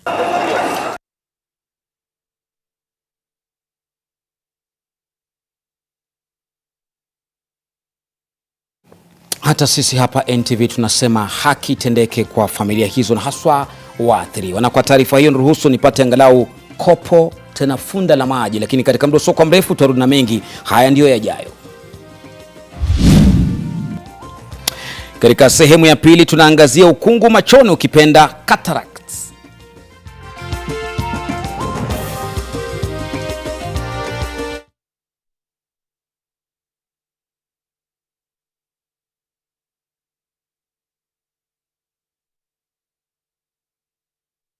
Kwenye joto au manukato ambayo hunifanya niwe maridadi siku nzima, inayodumu kwa nguo zaidi ya manukato ya gharama. Downy mpya Lavender Calm Sunrise Fresh Sweet Elegance, freshness inayochangia kujiamini. Lulu watatu, ndoto zako zimetimia. Jaribu collection mpya iliyo tayari kutumia kwa shilingi 20 tu. 5 questions with Sarah. Hi guys. Wow, Sarah, your skin is glowing. What beauty soap do you use? I use a beauty soap that keeps my skin soft, moisturized, and protected from germs. But Sarah, The beauty soaps I know don't give germ protection. Dettol Skincare does. It combines the trusted protection of Dettol with 2 times moisturizers to protect my skin from germs and keeps my skin soft with a beautiful fragrance. Beautiful skin is germ-free skin. Kenya, a land renowned for its dominance in middle distance running. Now, a new generation of stars in the 800 meters race has emerged. Mafansi wako na pressure ya kuona Mary Moraa atakimbiaje. Imedo tutapata ama tutapata. Mary Moraa is a calculative athlete. She knows when to strike. From Kitale to the global stage, Emmanuel Wanyonyi makes his debut at the Olympics. Ningependa sana kuwakilisha country yangu na nipate any medal kwa Olympics. Si rahisi lakini napambana. He has a very good chances of bringing home gold. Experience the journey, celebrate the spirit. Mary Moraa and Emmanuel Wanyonyi. Paris 2024.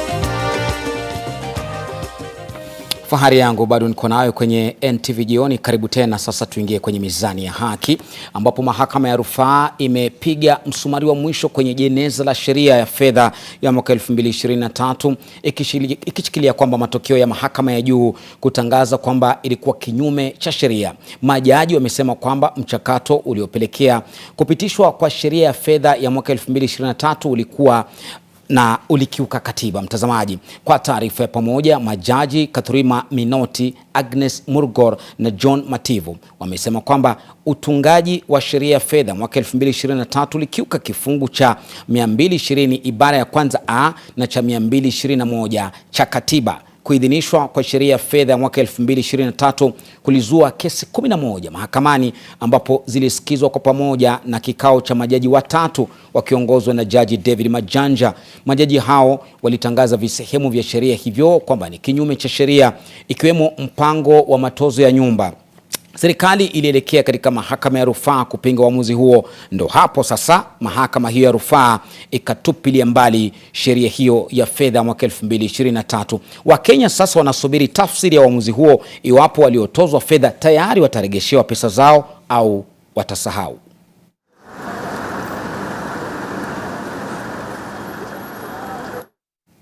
Tusalie huko mahakamani ambapo mahakama jijini Nairobi imeamuru kusafirishwa hadi Marekani kwa mshukiwa mauaji Mkenya Kevin Kang'ethe anayefaa kushtakiwa katika mahakama ya taifa hilo. Mkurugenzi wa mashtaka ya umma alitoa ombi hilo mahakamani baada ya mwanasheria mkuu wa Marekani kuiomba Kenya kufanikisha hatua hiyo. Kang'ethe alishtakiwa kwa mauaji ya mpenzi wake Margaret Mbitu na kisha kutupa mwili wake kwenye gari karibu na uwanja wa ndege wa Boston, Marekani. Alitekeleza unyama huo Januari mwaka huu.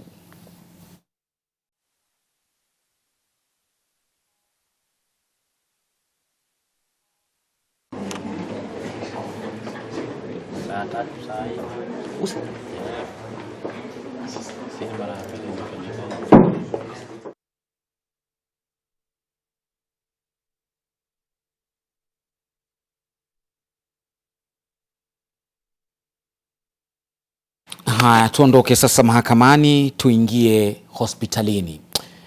Afya yako kama ilivyo ada kila Jumatano ni kwamba miezi miwili iliyopita Boniface Mwele kutoka kaunti ya Machakos aliambiwa kwamba jicho lake la upande wa kulia lingepofuka kabisa. Hii ni baada ya kugunduliwa kwamba alikuwa anaugua ukungu wa macho, yani cataracts. Kabla ya hapo Boniface ambaye alistaafu kama mtumishi wa serikali alikuwa amezunguka huku na kule akitafuta kuaguliwa na madaktari mbalimbali, lakini hakupata ushauri hadi baadaye akaambiwa atafute mbinu hii ambayo utaiona. Simulizi yake hii hapa kwenye makala yetu ya afya yako Jumatano hii, naye Leon Lidigu. Boniface anasema kwamba miaka miwili iliyopita angekumbwa na maumivu makali kila mara jicho lake lingekumbana na mwangaza. Usiku nikiendesha gari nikipigwa mataa nasikia kidogo uzito ni kama nasikia sioni vizuri. So basically hiyo ndio ikaanza kunifanya nianze kufikiria sana kufuatilia shida ya macho. Ilimbidi kuzuru hospitali kupata ushauri wa wataalamu. Nikaambiwa kuna hiyo sehemu moja ya macho yangu ambayo ni mbaya, hiyo cataract imekuwa ndiye inaweza kuwa inaniziba kuona. Ni hapo ndipo alikutana na Daktari George Ohito wa hospitali ya CTI. Cataract kwa Kiswahili kuna tashwishi kidogo. Wengine wanaita utandu, wengine wanaoita mtoto wa jicho. Itategemea pale unatoka, lakini kile kiko ni kile kioo cha ndani cha macho ikigeuka, badala ya kuwa kioo ambao unaweza ona ukaona through, inazuia mwangaza kuingia kwa jicho. Lakini ni nini hasa kinachosababisha maradhi ya ukungu wa macho? Uzee. Utaona wale wagonjwa wetu ambao wako hapa nje, wengi wao ni miaka 50 kuendelea juu. Hapo ndio utandu hutokea, na mtu yeyote anaweza akapata utandu. Cha pili, ukiwa umeumia jicho au kuna magonjwa zingine za macho ambao pia zinaweza zikaleta utandu. Ya tatu, kuna matibabu ambayo unaweza kuwa unapata. Kuna watoto wanazaliwa na utandu. So kila mtu kuna chance ya kupata utandu maishani mwako, lakini sana sana ni wazee wa umri wa makamu. Na je, ni wapi wanakotoa lenzi za macho ya binadamu ili kuchukua nafasi ya ile iliyoharibika? Kuna sehemu ya jicho ambayo tunaweza badilisha. Hiyo lens, hiyo kioo cha ndani inaweza ikatolewa na tukaweka artificial lens. Je, ni lazima kwa mgonjwa anayeugua ukungu wa macho kufanyiwa upasuaji? Kwa sasa dawa ya utandu ni upasuaji.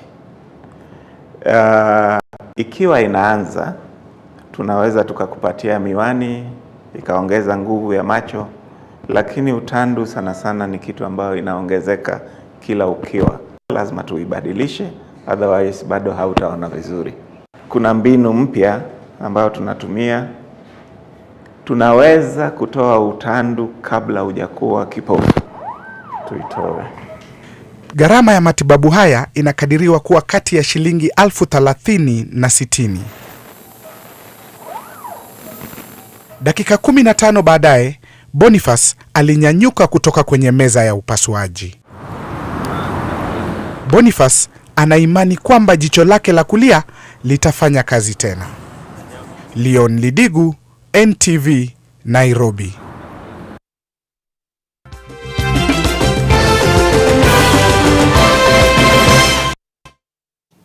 Asante sana Leon kwa taarifa hiyo. Kwenye afya yako wanasema hujafa hujaumbika, usijigambe kwa kuwa mzima, usikate tamaa kwa kuwa mgonjwa. Pumziko fupi, turudi na mengi haswa michezo.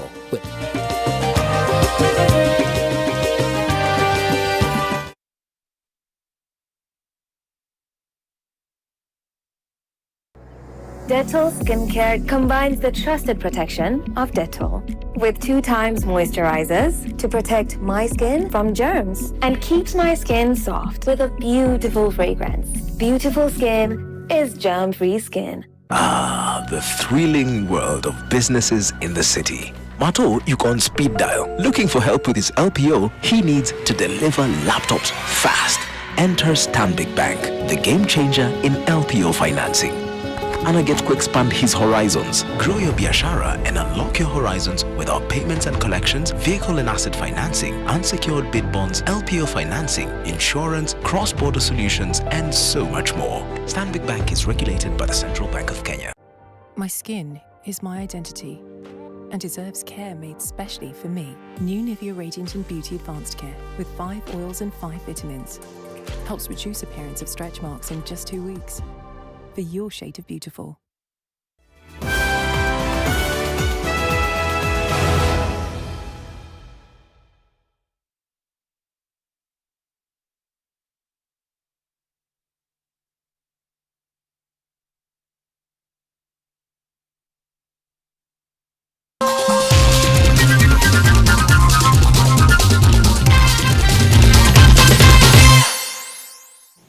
Wapenzi wa michezo, ni zamu yenu sasa. Vada lugha tuangazie hizi, ambapo bingwa wa dunia kwenye mita 800 Mary Moraa ametoa onyo kwa wapinzani wake kwamba ako tayari kupigana nao na kulipigania taji la Olimpiki. Moraa alinyakua nishani ya shaba kwenye mashindano ya dunia ya mwaka 2022, lakini mwaka uliopita alijitahidi na kunyakua nishani ya dhahabu mjini Budapest, na kama bingwa wa dunia ameelekeza sasa macho yake yote kwa taji la Olimpiki. Bingwa huyo ambaye anaelekea kwa Olimpiki yake ya pili aliongezea kwamba iwapo Kenya inafaa kunyakua taji kwenye mashindano hayo, basi lazima wafanye kazi kwa pamoja. Katika mashindano ya Tokyo, Moraa aligwagwa nje kwenye nusu finali. Pamela Jilimo ndiye Mkenya pekee ambaye aliwahi kunyakua taji la Olimpiki. I'm ready to go to Paris. I'm ready for the competition. I've been training for like 3 years.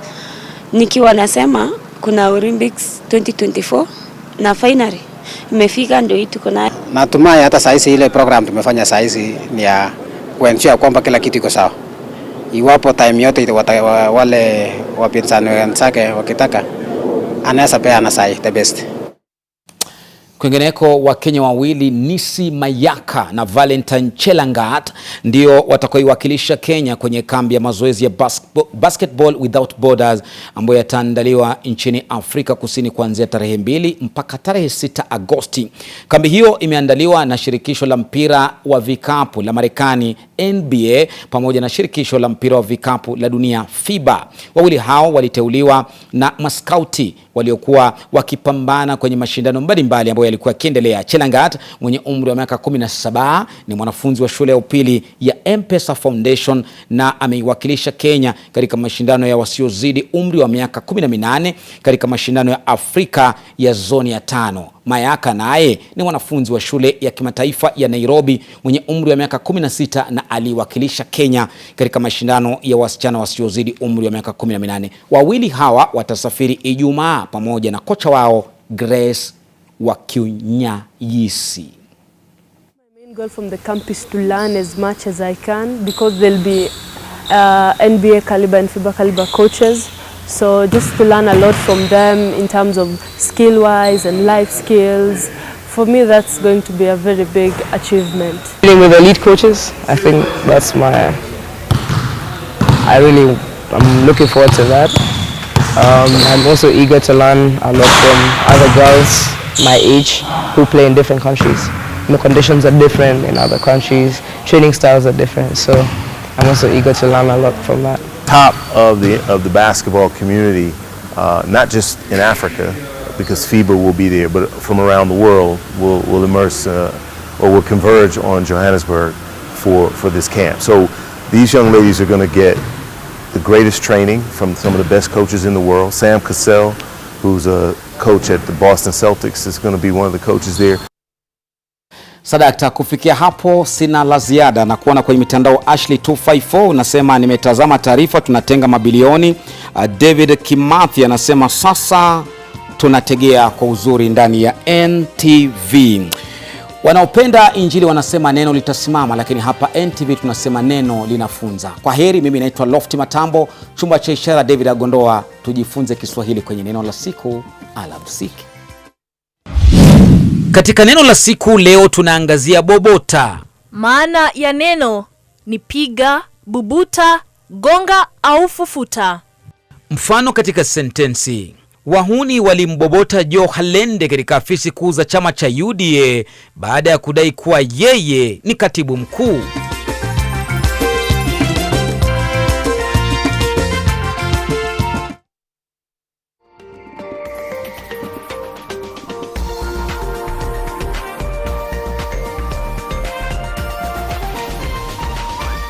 This is NTV.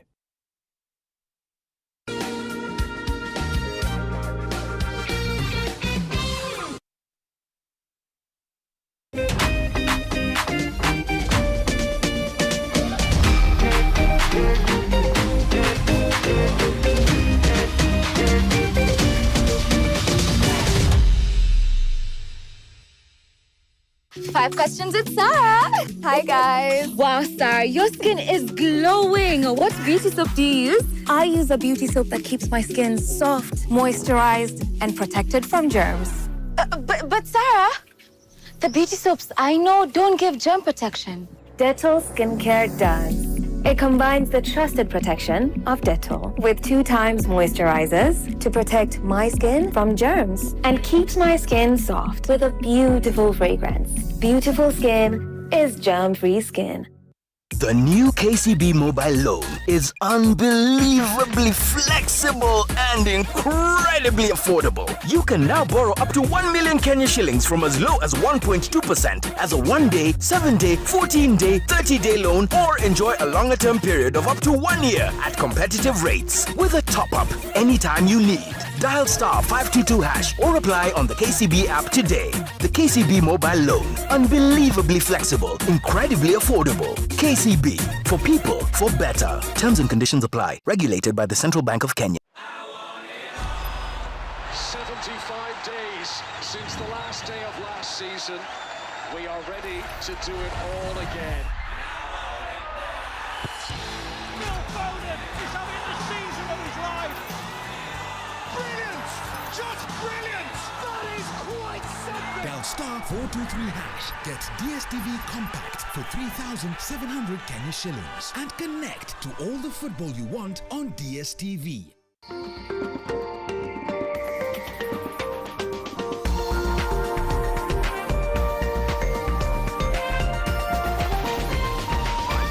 NTV, turning on your world. The following program has been rated GE. It is therefore suitable for general family viewing. The Glam, brought to you by new Nivea Radiant and Beauty Advanced Care Body Lotion.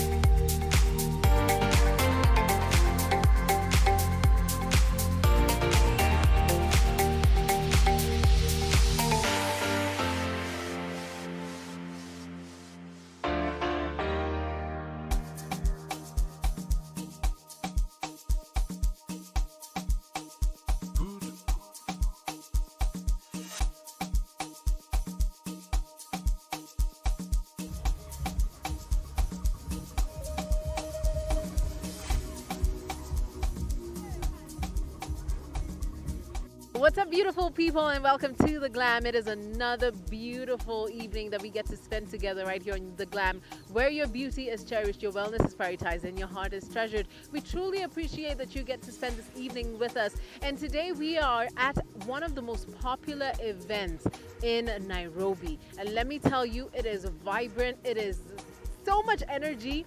I love being in such spaces because you get to see how lively the city is, right? Just in case you forgot, if you've been in the house for too long. Now, at this popular event, I must say that I'm really impressed by how the Kenyan brands are coming out and showing out, right? I've seen so many Kenyan brands here, you know, selling their stuff, exchanging ideas, you know, really showing up, like I said, and showing out. Now, today our focus is on the glam side of events. And today we just want to talk to the people here, get to understand, you know, why concerts are so important to them, how glam also is very important when they're going for such concerts. So it's going to be a very interesting time. And it's also going to be good for you watching, because this is also a breath of fresh air, because we're doing something completely different. Also, lastly, okay, before we get into it, if you've not been following our Instagram page at The Glam NTV, make sure to do that right now. Make sure to also check out the episodes that you might have missed on www.ntvkenya.co.ke. So I know I may have talked too much, so for now, let's get to the event.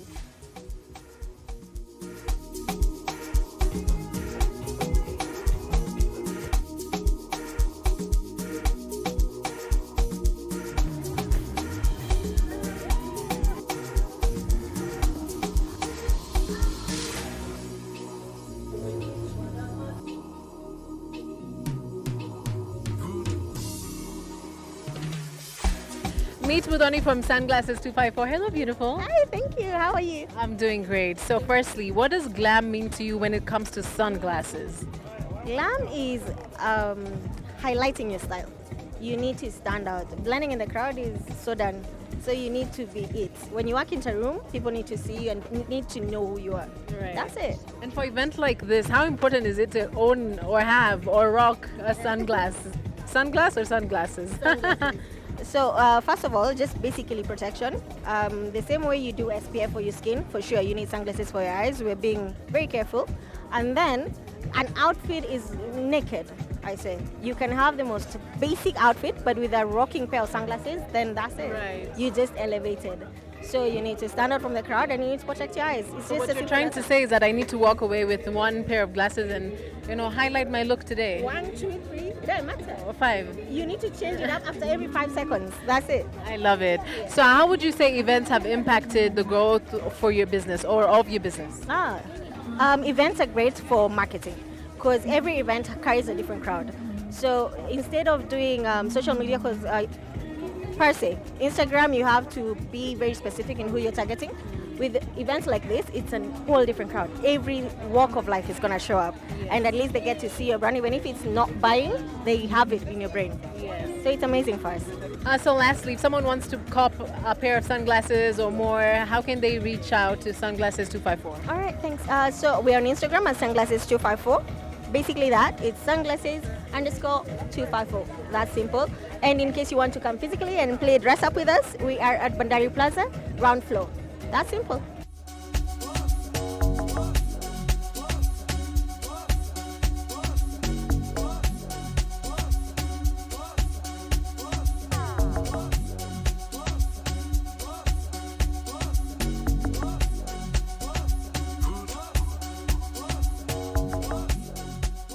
Like I told you, the Kenyan bands here did not come to play. They are definitely showing out and really doing a great job marketing their brands. This is why it's so important for brands to take advantage of events and reach people that they would have prior not thought about. So like me, for example, I never knew of a brand called Regalia. So let's get to meet Regalia.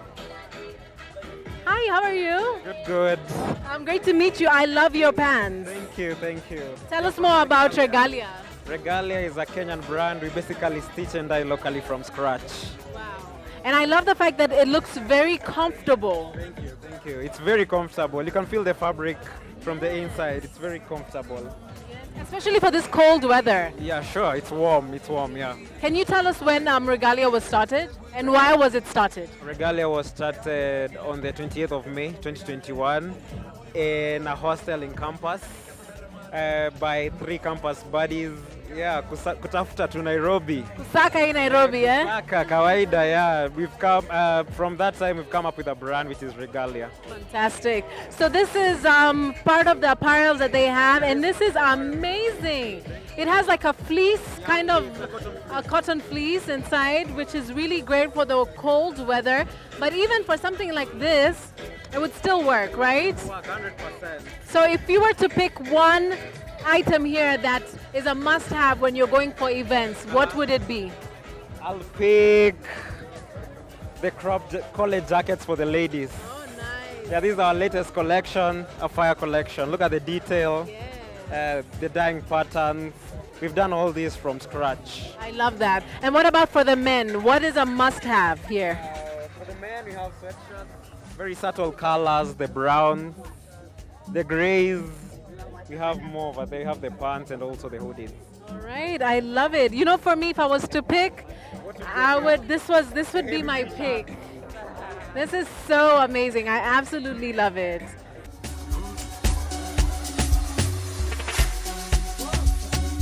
When I saw this gentleman, I had to stop him because he looks amazing. Steve, has anyone told you how great you look? No, you're the first one. I can't be the first one. No, you're the first one, really. Thank you so much. You look amazing. Tell us more about your look.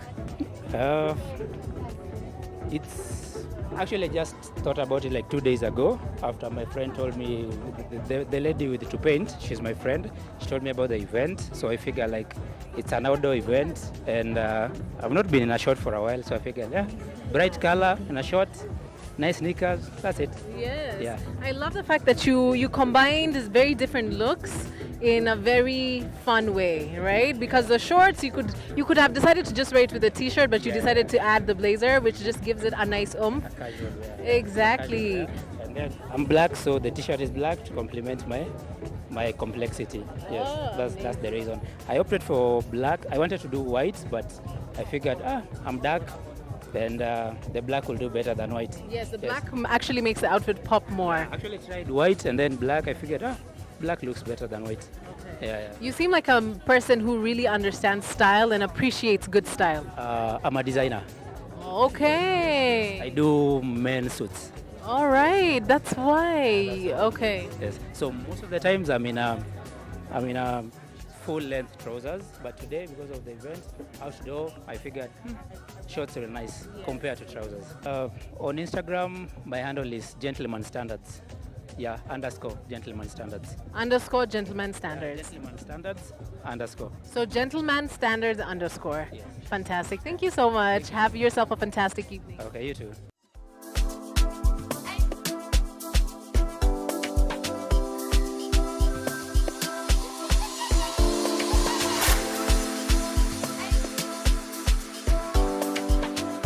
It's so fantastic to see gentlemen come out and just look so fantastic. And one of these gentlemen is Boni. Sasa Boni. Poa sana. Unakaa fiti? Thank you. Alafu umetulia? Yeah. Uko tu sawa? Nimechill. Now, tell us more about your look today. I absolutely love it. This is just actually a personal inspiration. I actually made this. Oh, nice. And I made her outfit. I'm a tailor part-time. Yeah. And it's just my own way of expressing myself and my personality. I love color. I'm very bold. Yeah. Wow. Yeah. I love that. Can you please give us a spin? Let's see. Yes, I absolutely love it. So if I wanted to get some of your pieces, how do I get them? You can reach me through my Instagram. I have a page called Stitches by Chilla. Stitches by Chilla. Yeah, or okay. Chilla Creations. That's where you'll find me. Stitches by Chilla, Chilla _Creations. And as a designer, what does glam mean to you? I think just an expression of beauty and all that it is around it, yeah. Just like you. Thank you.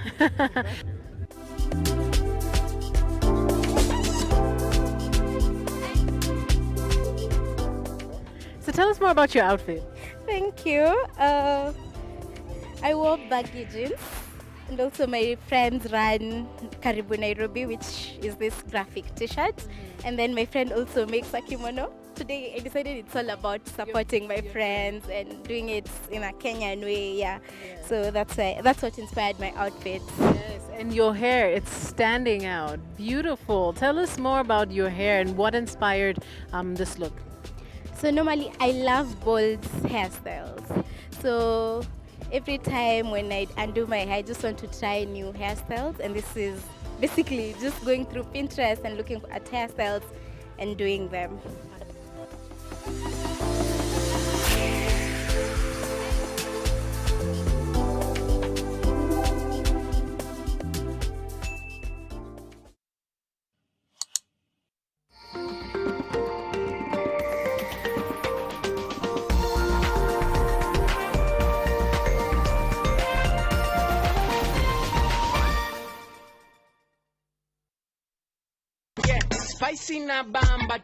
Introducing a new range of Royco spices.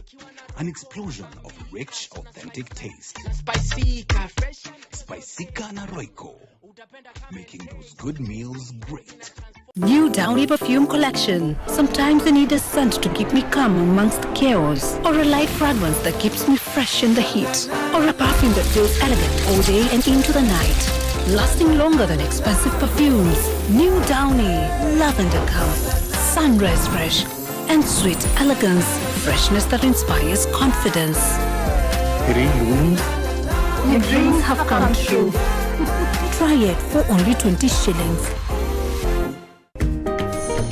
Wateja who prefer stock zangu juu ziko tayari kuvaliwa pap lakini vile hii ekonomi imetufinya, ilinibidi kubadilisha sabuni nikatumia ingine rahisi. Bala, ilibidi nioshe kila kitu mara mbili. Sikuwa na otherwise, nikarudia Ariel. Mi hupata clean and fresh results kwa mwosho mmoja tu. Ariel ndio siri yangu. Sasa story yangu iko popular sana. Ariel, usafi bora kwa mwosho mmoja tu. I've made up my mind. I am going to divorce Mirta. Under no circumstance am I going to accept that you end your marriage because of me. What I'm trying to tell you is that your husband is in this situation because he meddled with the wrong kind of people. What do you mean? Who are you talking about? Are you sure you're all right? No! You're my husband, Alvaro! You are the one. You are watching The Glam, brought to you by new Nivea Radiant and Beauty Advanced Care Body Lotion.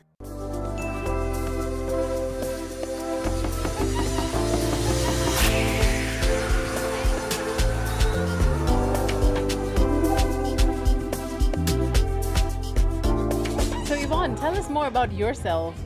Hello, Yvonne Dirango, government names, but I go by Antisocial on social media, especially on Instagram and TikTok. I'm a fashion, lifestyle, and travel content creator. Fantastic. So tell us more about your look. You look very amazing today. I chose this look 2 seconds before I left the house because I have a lot going on. But I really needed to come to paint. I wanted to come to a blanket. I had planned this for months because it was, but my style is I do content to educate girlies with my body type, and so I really try to inspire women to take in their body type and wear and dress their body. So that is my community, my gift to the community, I guess. Yeah. So this is part of it. I like my African style. I'm a Pan-African feminist. So lastly, what does glam mean to you? Glam means comfort, first of all, acceptance of your body, major, like once you accept and agree you can't wear everything, it starts from there, and then you start collecting pieces that are meant for you, and that gives you so much comfort. And once you're comfortable, your outfit is banging because the confidence it just shows. Yes. Please share with us your Instagram handle. Antisocial. So it's a play on words because I'm a genius. So it's not antisocial, like I'm not a social person, but anti for uncle. Yeah? Anti for uncle, so it's a play on words.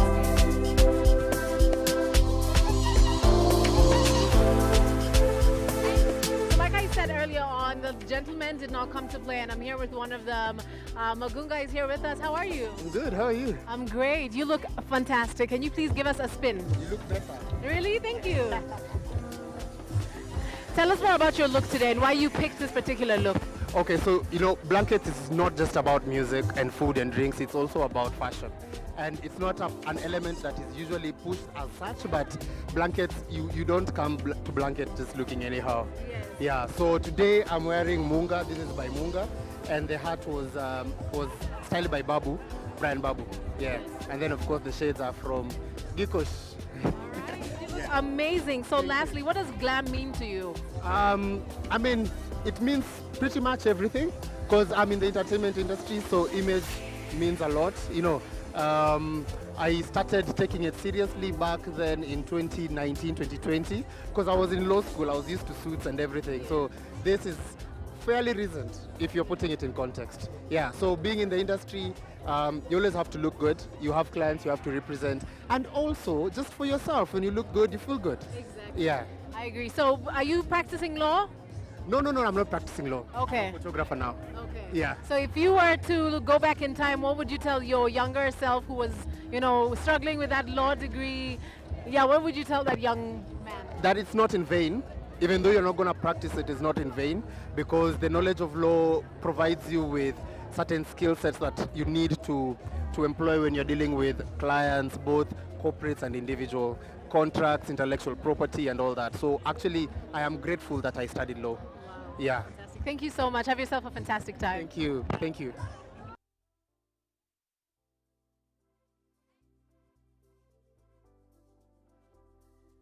So I met someone who we grew up in the same hood. Hi, how are you? Hello, Jesse. Please tell us more about yourself, introduce yourself, and introduce the brand that is Karibu Nairobi. Yes, my name is Zwango. I am an artist. I run a brand called Karibu Nairobi, which ideally is a community inspired by the culture of Nairobi, the art, history, country, and it's a space where people can just freely express within different forms of art. Fantastic. What would you say is your favorite thing about Nairobi? Man, Nairobi is such a beautiful space with a lot that's happening. Look at blankets today, you know, people from different walks of life, people are looking awesome, different languages, different expression. You've got art happening, you've got fashion, you've got music, you've got food. It's amazing. Karibu Nairobi. Yes. Now, tell us more about the brand and what you want your audience or people who don't even know Karibu Nairobi, what do you want them to feel when they cop Karibu Nairobi merchandise? Ideally, the moment you have a piece of Karibu Nairobi, you're carrying a piece of Nairobi, because our pieces ideally are inspired by what Nairobi is all about the art within Nairobi, about the culture in Nairobi, about the history in Nairobi, about the people, the hustle. That's what defines Nairobi. My personal Instagram is at Wango Alfred, where ideally I do a lot of photography work. But for Karibu Nairobi, you'll find Karibu Nairobi, and there's Karibu Nairobi apparel, where you get the Karibu Nairobi apparel, where ideally it's more of the pieces. Karibu Nairobi is more about the culture, the art, the photography, and everything that we talk about Nairobi. Yes. Thank you so much.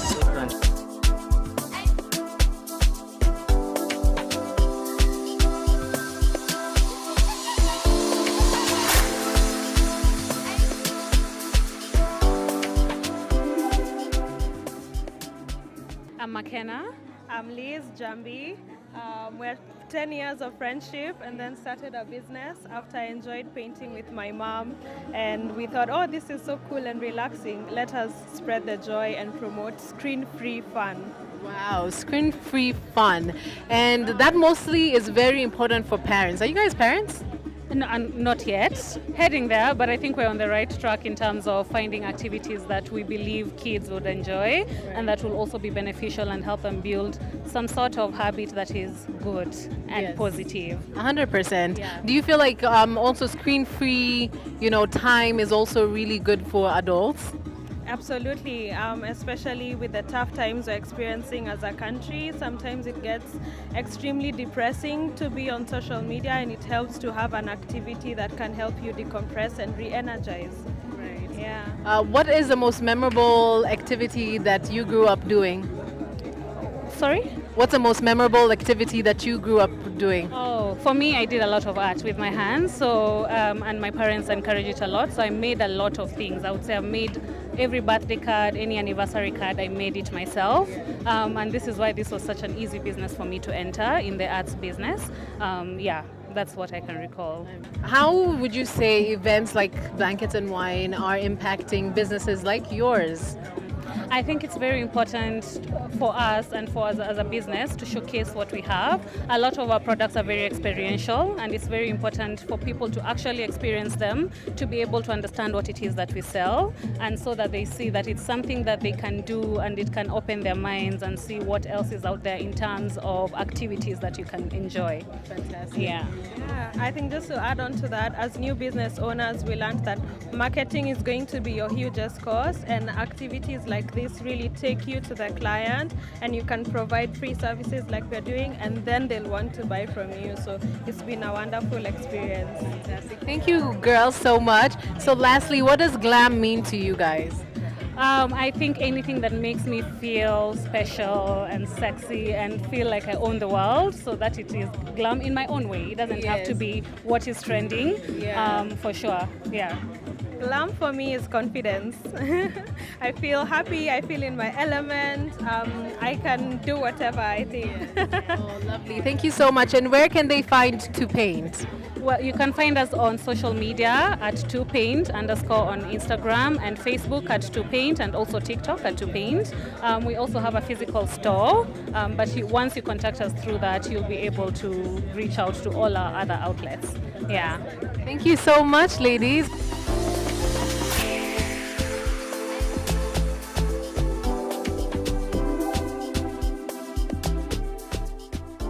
Makeup is a very integral part when it comes to events, and I'm here with Kizia, who's a makeup artist. How are you, Kizia? I'm fine.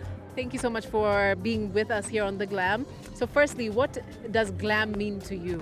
Okay, I work with women so much, and I get the feeling of the women when you look beautiful, their self-esteem is always exploded. They have the courage to do things. So when I do glam, when the women go to perform, or when an artist goes to perform, it means they are in their own self.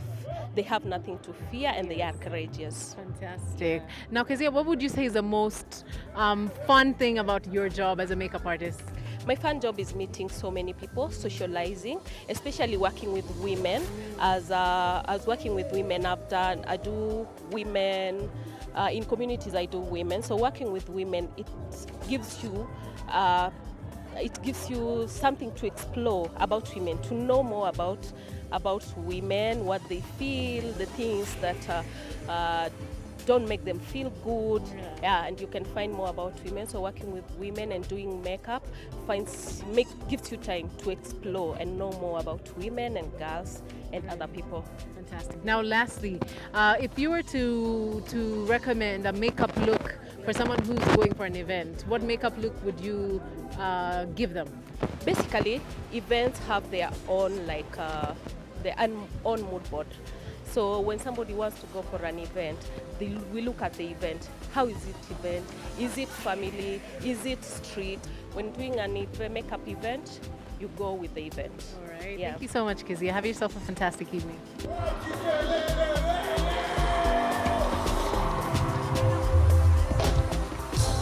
So I'm sandwiched between this very beautiful men. Habari zenyu? Sandwich, yes. Oh my goodness.